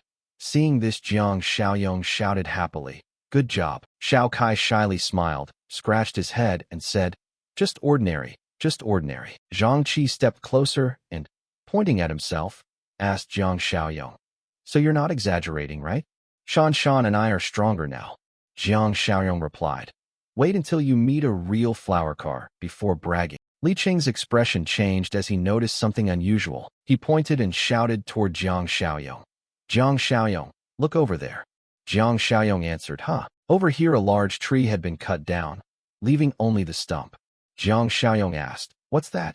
The trunk. He and the others moved closer to inspect the situation. His group advanced forward. Everyone looked up in astonishment, and in front of them many trees like the previous one had been sawed off. Jiang Xiaoyong exclaimed, Who did this? Li Cheng looked at everyone and asked, Our people. Zhang Qi replied, Surely our folks haven't been this deep into the forest before. Jiang Xiaoyong signaled everyone to be quiet. He cupped his ears and listened for distant sounds. Then he told everyone there was noise over that way, and to check it out. Over there, a group of people in yellow jackets were using chainsaws to cut trees, when suddenly a large trunk toppled while being cut, and the man sawing panicked. The tree kept falling toward the rest of the group. One guy shouted, Watch out! The whole crew scattered. One who was resting couldn't get away in time. His mates yelled for him to move. He couldn't dodge, and the tree fell beside him. Luckily, his injuries weren't serious. Damn it, who did this? The man bled from his mouth and nose, screaming, Which idiot did this, you bastards? Suddenly, he fell silent for a moment. His eyes filled with terror. Then tears welled up, and he cried out, No, no, no. I can still work. Don't give me 2 days. I'll recover for sure. Before he finished, he howled in pain as branches began to crawl out across his body. A twig even pushed out of his eyeball. The sight was horrific. Then countless branches sprouted rapidly from his neck, flinging his head apart. Finally, the growth slowed, his flesh being consumed to nourish the plants. His companions stood frozen, faces twisted with fear and disgust. One of them, voice trembling, shouted, Don't just stand there. Get back to work. Keep working. Hearing that, they dispersed and responded one by one. Right, keep working. Another added, We're fine. We can still work. Branches continued to writhe and extend from that man's body. Jiang Xiaoyong's group arrived. Zhang Qi said, Jiang Xiaoyong, the survivor who's been cutting trees. Hearing them stop to inspect, the crew fell silent. The workers eyed Jiang Xiaoyong's group warily as they faced them. One man stepped forward and asked, You the survivor? Zhang Qi asked in surprise. Seeing them, they weren't pleased but rather astonished. Jiang Xiaoyong was surprised too. Huh. A man with a friendly face stepped up, raised his hand in greeting, and said, Survivor, welcome. Xiao Kai and Jiang Xiaoyong's group said, Huh. Your reactions are a bit slow. The man continued, Is it just you lot? Do you have any other friends? Our place is a large, secure, guaranteed gathering point, and we're short on people now. If more come, they can all join together. Zhang Qi replied, We do have many friends, but your gathering place certainly doesn't. Before he finished, Jiang Xiaoyong suddenly patted his shoulder, making Zhang Qi jump. Jiang Xiaoyong said to the group, We split with the people at our gathering point. Could your place take us in? Hearing this, he smiled and answered, Of course. Survival is tense for everyone. Disagreements happen, and having more people makes the survival group stronger and more convenient. Jiang Xiaoyong replied, That's true. Then he turned his back to signal he would lead the way and told Jiang Xiaoyong's group, Follow us. After walking for a long while, he pointed ahead and said, We're almost there. Xiao Kai said, These twisting vines are clearly the plant world's far-reaching network. Shan Shan added, There's something off about your gathering point's location. He heard this, and his anger briefly showed as he looked at Xiao Kai, who had just spoken, then quickly put on a friendly expression and replied, Buddy, you're mistaken. These are just mutated plants, not the kind that attack people. He then cheerfully pointed toward the forest and said, Just go through those thick bushes ahead, and you'll be there. Jiang Xiaoyong's group continued to follow him. Xiao Kai muttered, Holy smokes, if I didn't know this was a gathering spot, I'd swear it's a monster den. Everyone suddenly stopped, and through the thicket a huge, lush tree came into view. Xiao Kai exclaimed in horror, This thing is enormous. Shan Shan beside him gaped at it as well. He looked at Jiang Xiaoyong and asked, At that size, it might rival the plant entity inside Jiang Xiaoyong, right? Jiang Xiaoyong replied, Yes, in sheer size it's bigger than me. Even counting the flower car fields, it probably wouldn't be this large. Then, glancing at him to test him, he told Zhang Qi, Go on, Zhang Qi, show us your strength. Zhang Qi hurriedly replied, Jiang Xiaoyong, don't tease me. I can't handle this thing. Suddenly the man lunged at Jiang Xiaoyong's group, shouting, Subdue them. His crew rushed forward at once. In the end, each of them managed to restrain someone from Jiang Xiaoyong's group. Oldie cried out in alarm, What are you doing? The man held Jiang Xiaoyong tightly, so he couldn't move, looking at him with a triumphant smile, when suddenly Xiao Kai saw something and shouted in panic. Look! Many corpses were rising from the base of the giant tree and numerous vines appeared, wriggling as they grew quickly. Then they approached the pile of bodies beneath the roots and impaled the corpses. Under the tree's control, the corpses rose one after another. Zhang Qi yelled, What is it doing? These monsters' flesh was warped, eye sockets glowing red.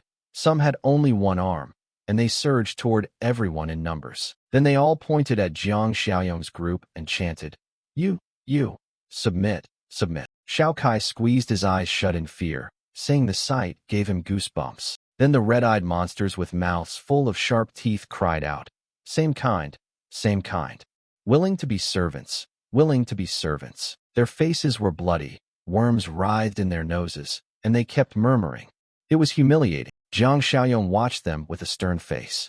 The man restraining him was astonished. That man, sweating in terror, muttered in disbelief, Same kind. Suddenly Jiang Xiaoyong jabbed his elbow into the man's face. The man bled from his nose, lost his balance, and fell backward. Vines from Jiang Xiaoyong's hand quickly flung him, leaving him suspended in midair. The man panicked, stammering in terror, You guys, what kind of monsters are you?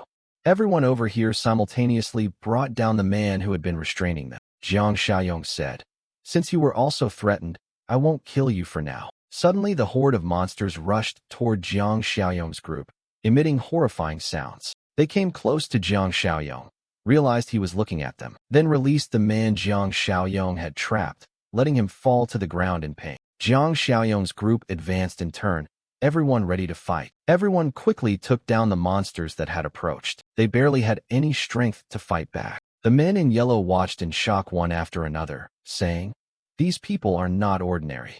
I didn't expect they could fight the plant entities, and they even seem to have the upper hand." The man who had restrained Jiang Xiaoyong spoke in despair.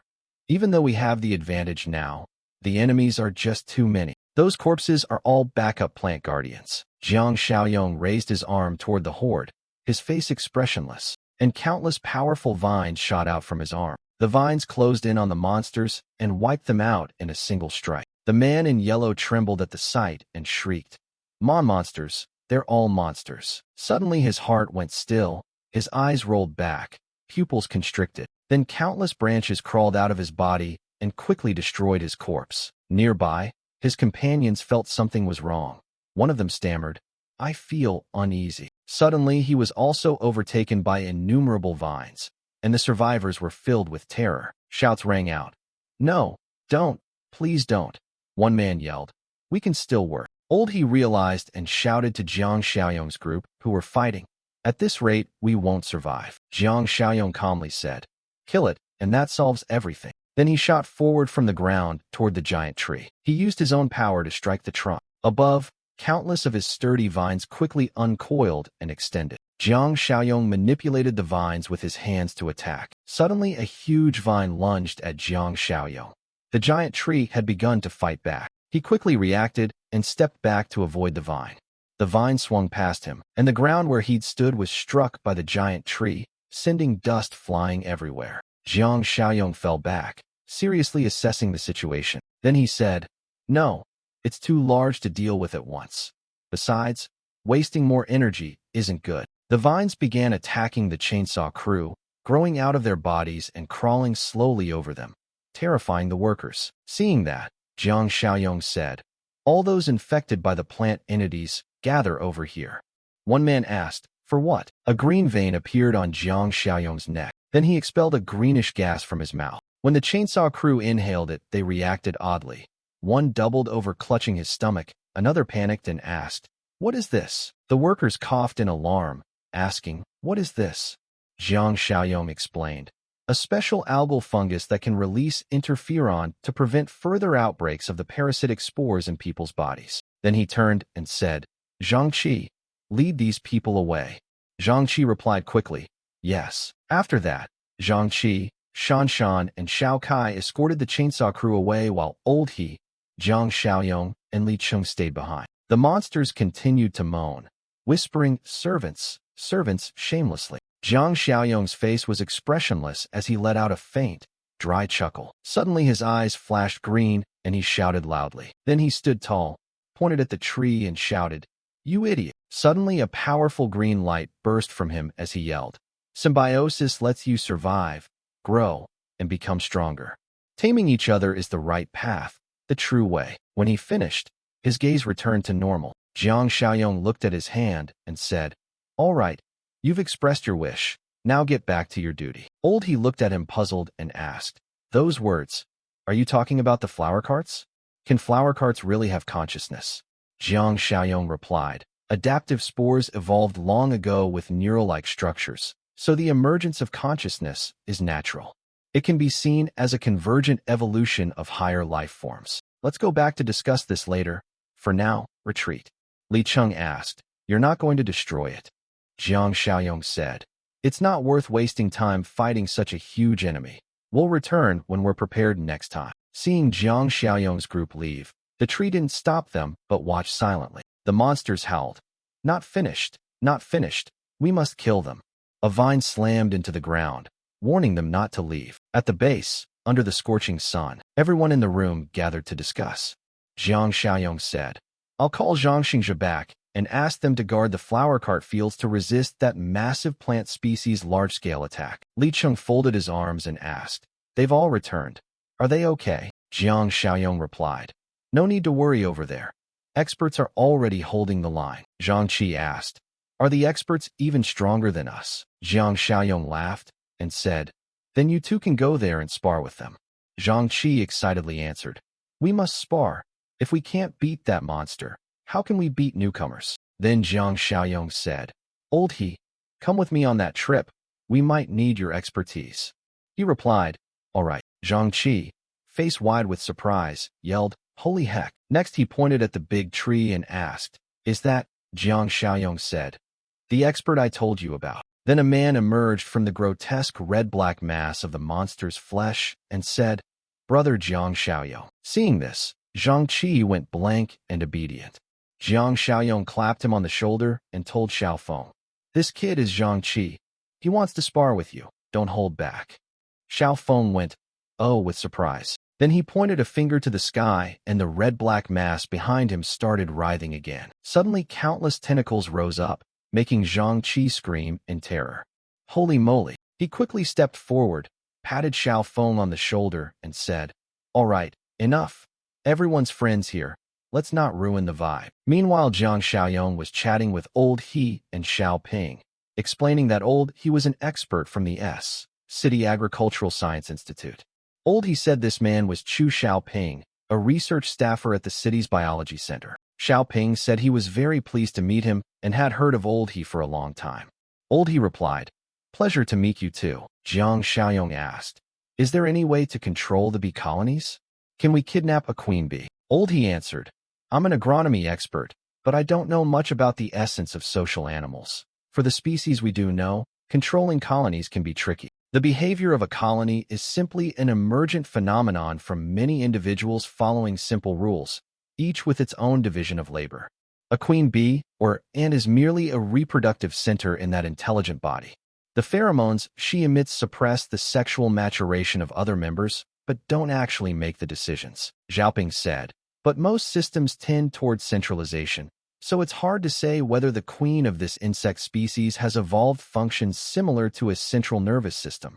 After all, these flesh-like simulacra exist, and the adaptive spores inside Jiang Xiaoyong also persist. Old He replied, that's reasonable. Jiang Xiaoyong said, if so, we could first try capturing and controlling the queen bee. The leader said, but the insect hordes are too numerous. It's almost impossible to infiltrate the nest and control the queen. Old He added, indeed, the whole city of bee is nourishment for its large-scale colony, probably comparable to the giant plant species in the city jungle. Zhang Qi said, I have a small idea. Not sure how well it will work though. Jiang Xiaoyong asked, go on, tell us.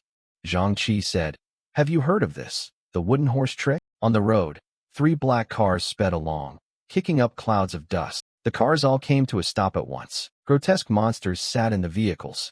The soldiers climbed in one by one, urging each other, hurry up, move. Come on, get in, wait for me. Everyone quickly filled the 3 cars. After the 3 cars started, the monsters fell out of the vehicles behind them. Quickly the 3 cars sped away, the passengers noisy. Drive, go, don't block the road. From afar, 2 pairs of feet quietly watched everything. Zhang Qi and Jiang Xiaoyong took in the scene.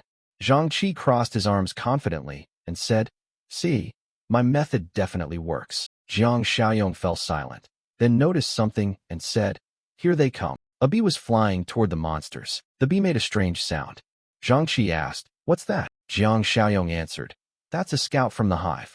The bee quickly flew off. Jiang Xiaoyong said, our lure is working. Silhouettes emerged from the distance, flying toward the battlefield, drawing ever closer, and their shapes slowly became clear.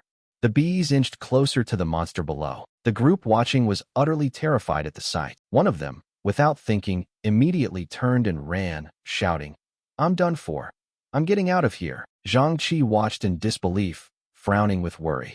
Old He, standing behind, couldn't stay calm and asked, is Jiang Xiaoyong all right? Jiang Xiaoyong focused, eyes flashing, and reassured him when he heard the question.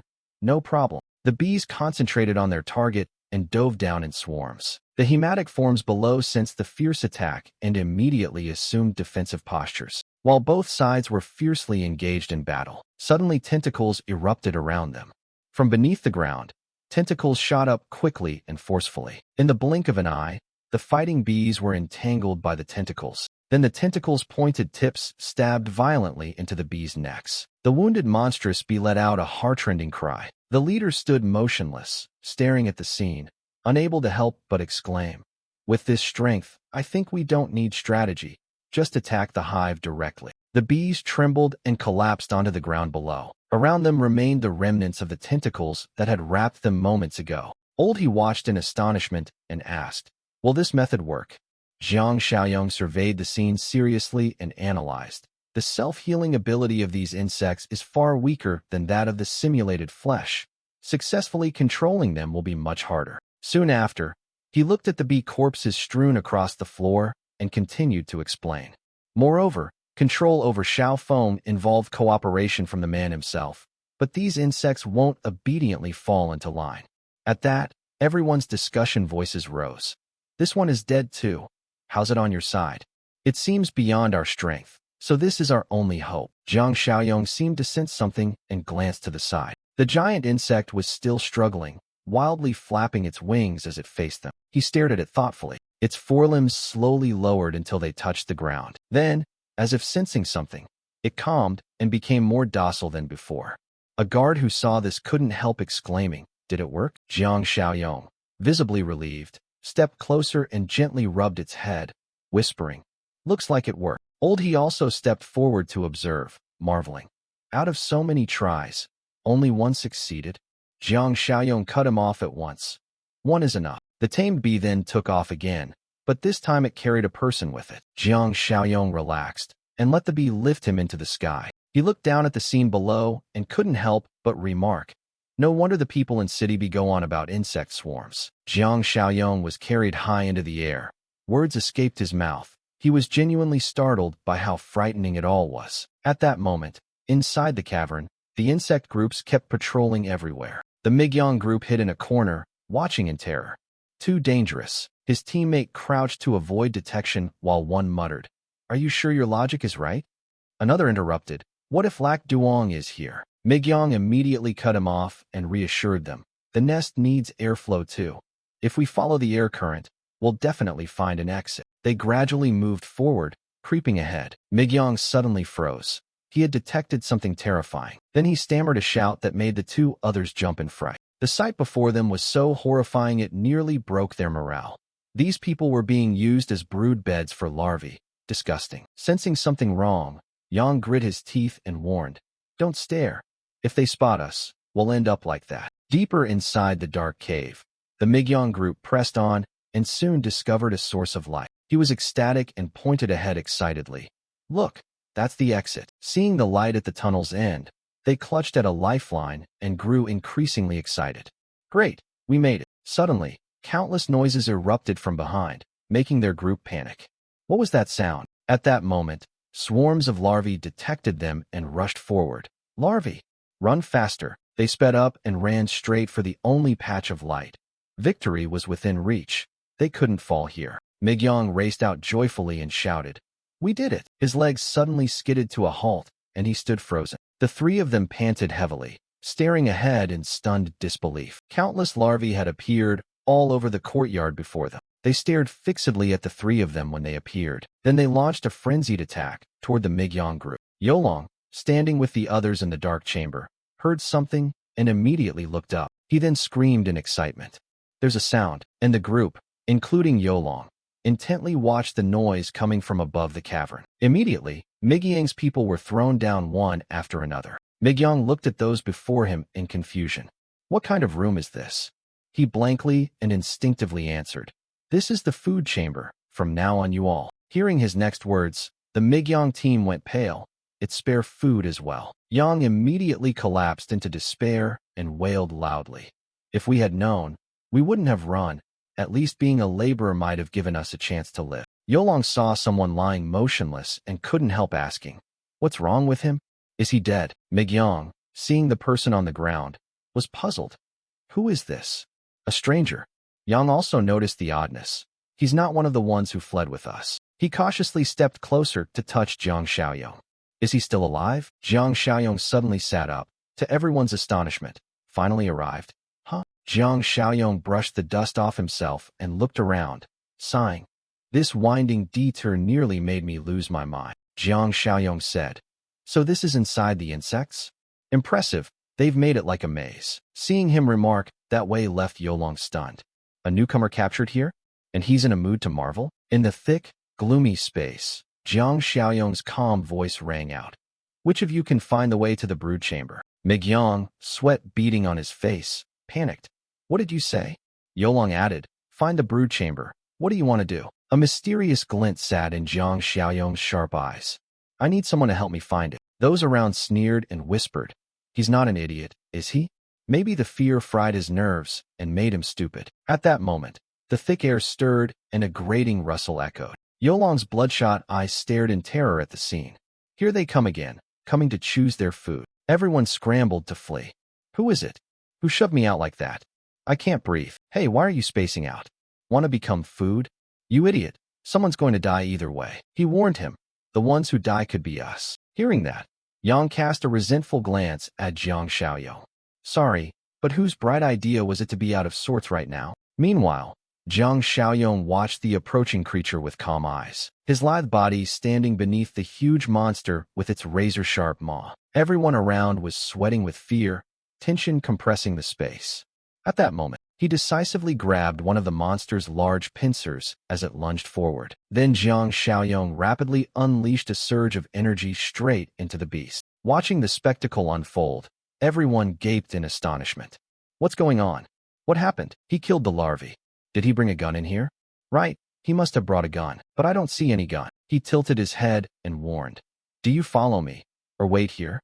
Those below stammered back. We'll go with you. Suddenly Migyong shouted. I'll go with you. I can scout the way. I almost got out before. Immediately others chimed in. We'll follow you too. Me as well. I'll join. Strength in numbers. Right. Staying here means death.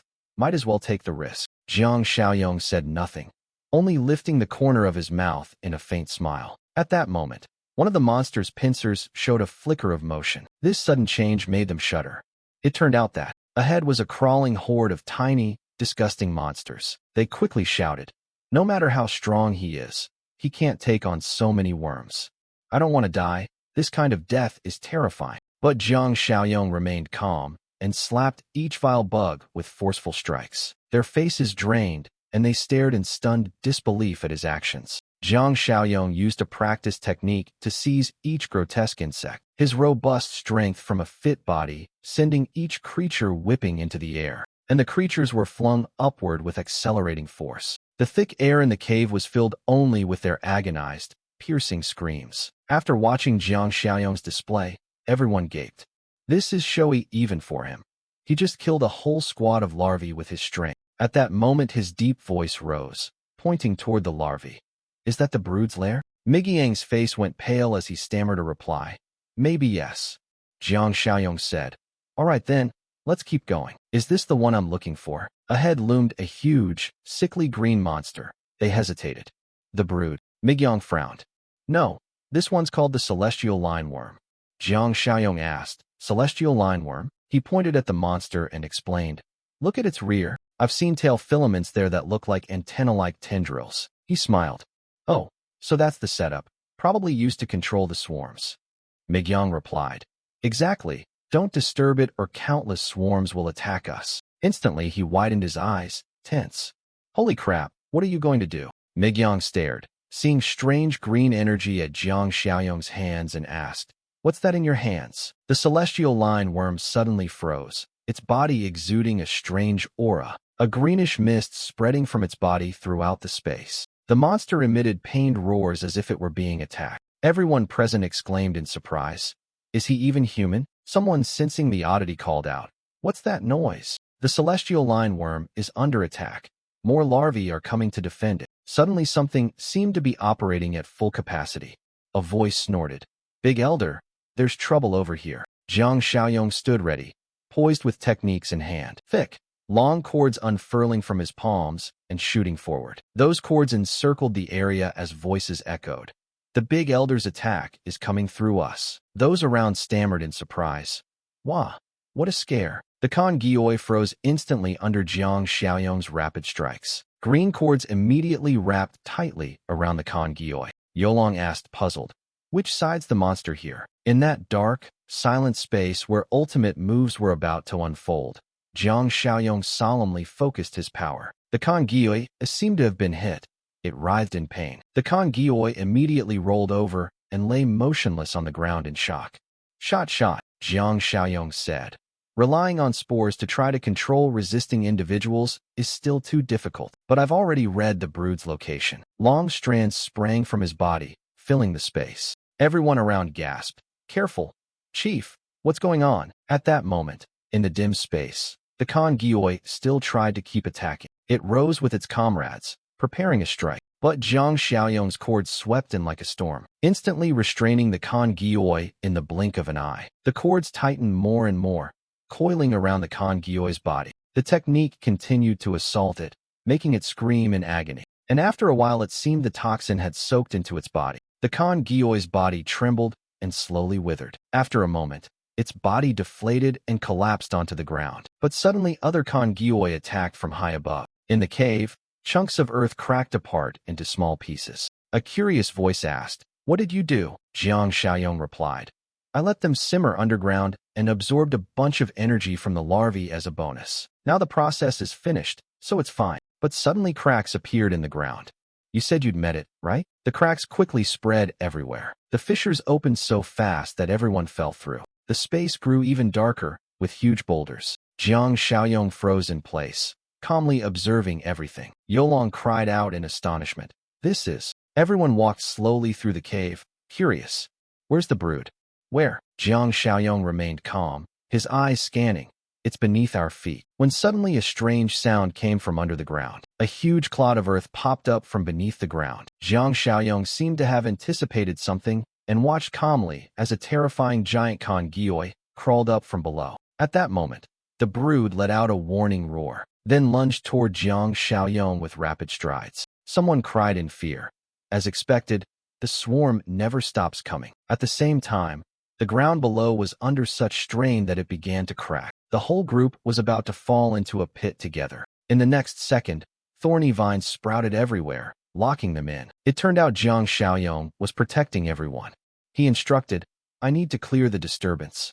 Stay inside the cage for a bit.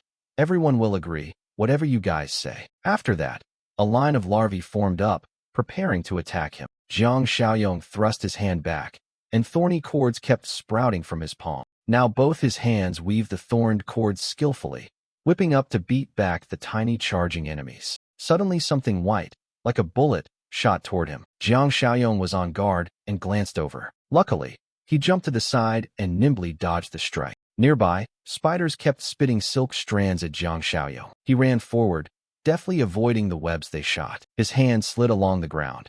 He seemed to be preparing a new move. Jiang Xiaoyong grabbed a rock and confidently declared, "I can smash this nest. Killing more of your larvae is hardly a challenge, right?" Then he decisively hurled the stone straight at the swarm. With unrivaled force, the rock flew through the larvae, and they could do nothing but shatter. Watching this, the group gaped in astonishment. Unbelievable. No wonder he's the big elder. He hasn't weakened.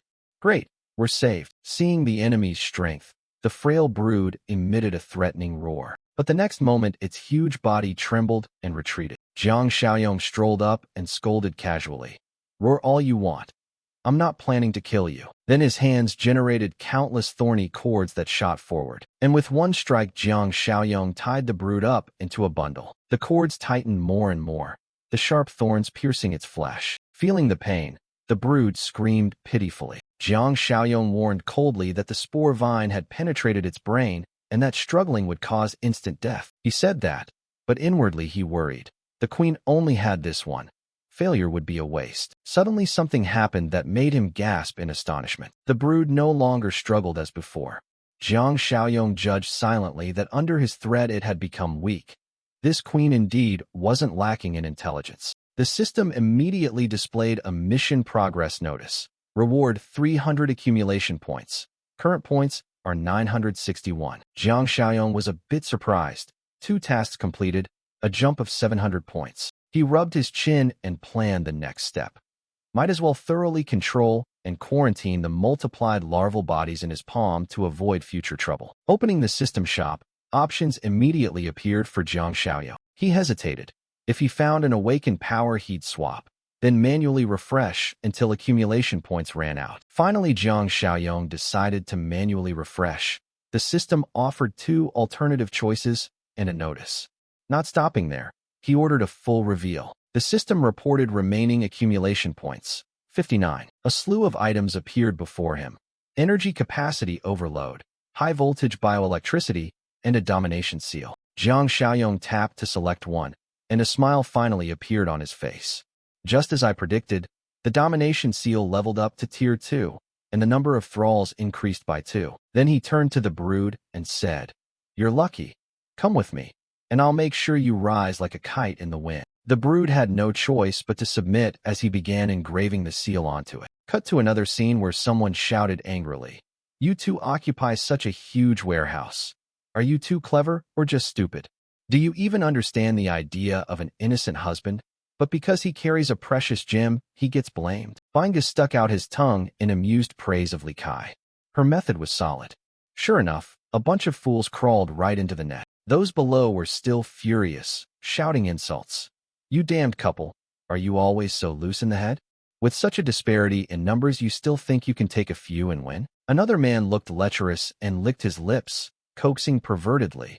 "But don't worry, little sister. I'll let you feel the pleasure of being a fairy before you die." No sooner had he finished than the woman behind him was obliterated, blood spraying everywhere. Li Kai laughed challengingly. "Fine, let's see how your kind makes me into a fairy." He panicked and asked the men beside him, "Did you clearly see that guy's move?" "Not clearly." At that moment, Li Kai darted down like the wind, appearing among them and terrifying everyone.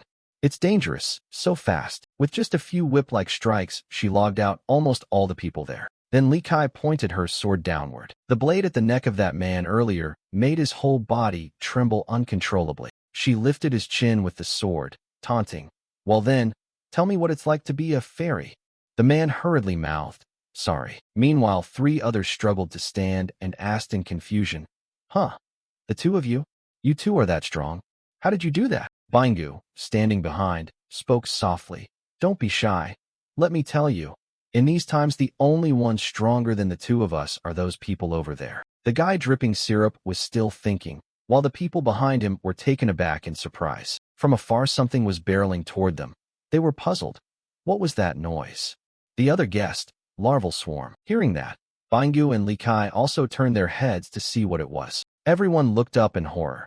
The place where they stood was already shadowed by the larval swarm. In the sky, at least 1,000 larvae were swarming and flying towards somewhere, and there were even more on the ground. Seeing them closing in and getting closer, Li Kai urgently urged, "Get back to high ground quickly." So she and her buddy climbed up to safety, leaving the dim-witted cannibals below, to be torn to pieces by the larval swarm. Bangu, seeing this, quickly shut the door, sweat pouring from his face.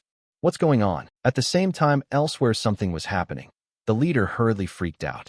What's happening? The attendant, after scouting with a spyglass, stammered out an answer. A swarm of larvae this large were definitely dead. The leader trembled, not knowing what to do. Has leader Jiang Xiaoyong gone down to deal with the larvae? Could it be he failed? Then suddenly a thunderous roar rang out. What was that noise? They realized it was a sea of flesh. The sea of flesh will protect us. That's right, we've got a sea of flesh. Sure enough, the larval swarm dared not attack us. Go away, you larvae. We have a monster backing us. It feels oddly safe. Suddenly someone noticed. Watch out, a big one is flying this way. They went on alert, ready to fight, when someone stopped them. Wait, look over there. It was leader Jiang Xiaoyong, calmly standing on the back of a larva and looking down, after using it to land safely. Xiaoping shyly stepped forward, leader Jiang Xiaoyong. At the same time, Xiaofeng spoke up, leader Jiang Xiaoyong. How's the situation? He replied, pretty favorable. There's just a group of survivors over there who need to be taken in. I'm confident this is easy. Xiaoping had one worry about food supply, but hearing him, Jiang Xiaoyong reassured them. Don't worry, the rice fields are still expanding, and there's farming over at Cha Deep City too, enough to fill everyone's stomachs. Moreover, the whole S City is about to become our agricultural land soon. Cut to over at S City, the old technician touched the green streak on that man's flank. It's really improving. He might fully recover. He was eager. Really? I can break free from that monster's control forever. Then a cluster of monsters appeared in the sky. Look, what's that? A giant larva. He hurried into the compound and shouted to alert everyone. Be careful. They quickly took action and shut the doors fast. However, the swarm in the sky changed direction, which puzzled them. Is this larval swarm circling around our fields? Then the old man looked toward the distance where Jiang Xiaoyong was standing, his eyes lighting up with joy. Jiang Xiaoyong's plan worked. At the same time, over by the zombies, they saw something in the sky and stared to see what it was. Leading that larval swarm was none other than Jiang Xiaoyong. He gave a cold command, and the larvae obeyed. Time to eat. With that, they lunged like mad at the zombies below. Then they sucked and sucked, drawing the juicy prey into their mouths. At the same time, a column of ant-like bugs quickly appeared. They formed a forceful formation and trampled those zombies, then tore them apart into hundreds of pieces. The remaining zombies then gradually formed a circle to defend their tree. The irritated zombies shouted, "What do you want?" Jiang Xiaoyong replied with a cold, hard tone.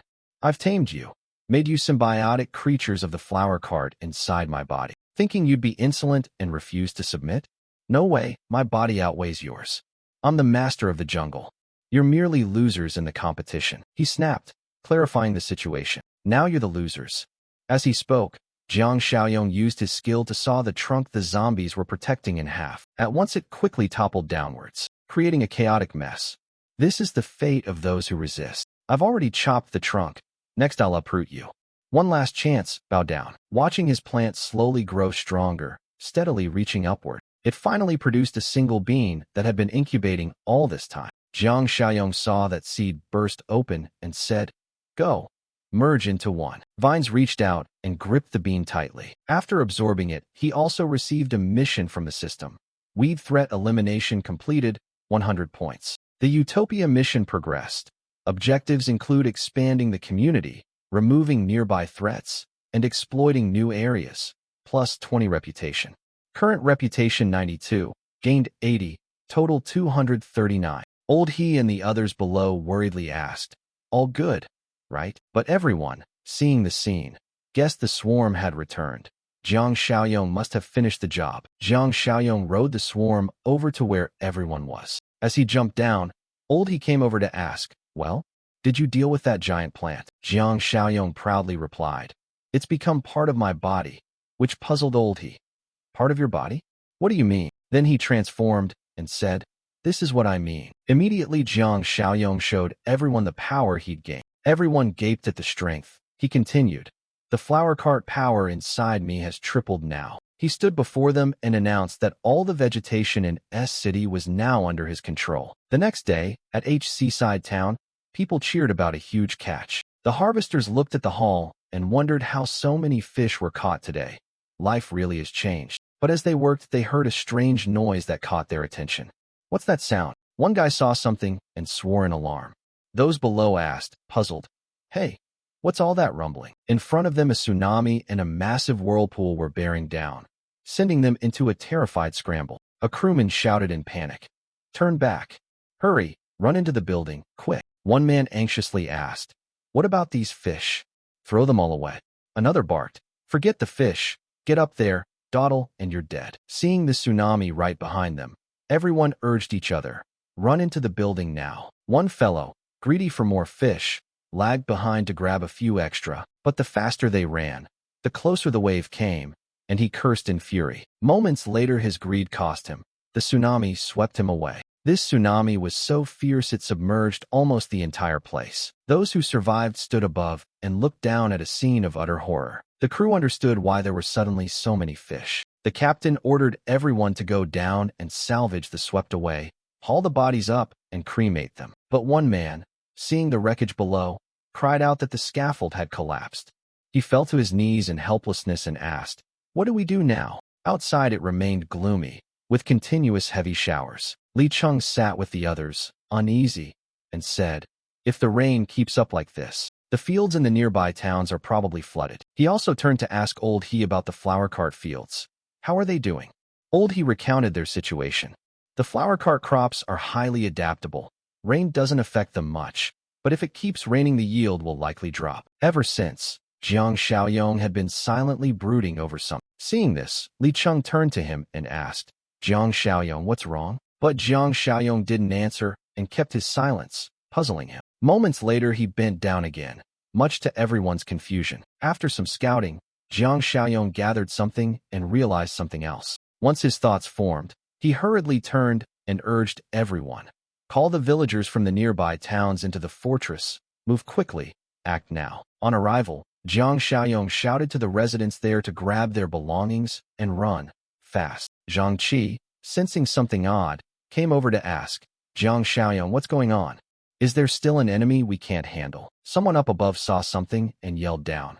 Jiang Xiaoyong, floodwater.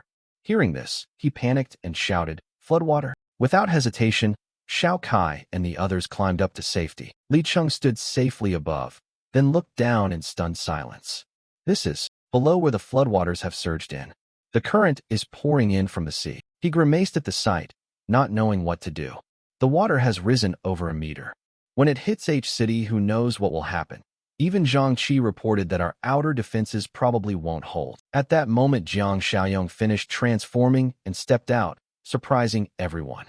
Leader Jiang Xiaoyong, his power flooding his body as he readied himself to fight. Immediately, people here recoiled in fear as the water was rising fast. Just in time, Jiang Xiaoyong's vines shot out and blocked the flood from rising further. The vines linked together one after another into a long rope, then coiled into a large circle surrounding the fortress to protect everyone here from being overwhelmed by the rising waters. These vines effectively resisted the surging currents as they crashed against them. Seeing the flood held back by the ring of vines, people happily exclaimed, "Great, it's working. The water's power is neutralized." Thanks to this rope, the flood passed around the fortress and moved on, sparing this place. The area around the fortress, washed by the flood, looked miserable and chaotic. Seeing the horror of the flood, those who escaped were grateful to him. Without leader Jiang Xiaoyong, we'd all have drowned today. That's true, yet they still worried about the next surge and pinned their hopes on Jiang Xiaoyong. With such massive waters, the winter crops will surely be ruined. How will we eat later? Some people rely entirely on him. What then? Leader Jiang Xiaoyong must have a plan. He approached, overhearing those rumors and feeling a bit unsettled. But what is this flood about? Just as Jiang Xiaoyong was puzzled, he suddenly received a system notification and was a little surprised.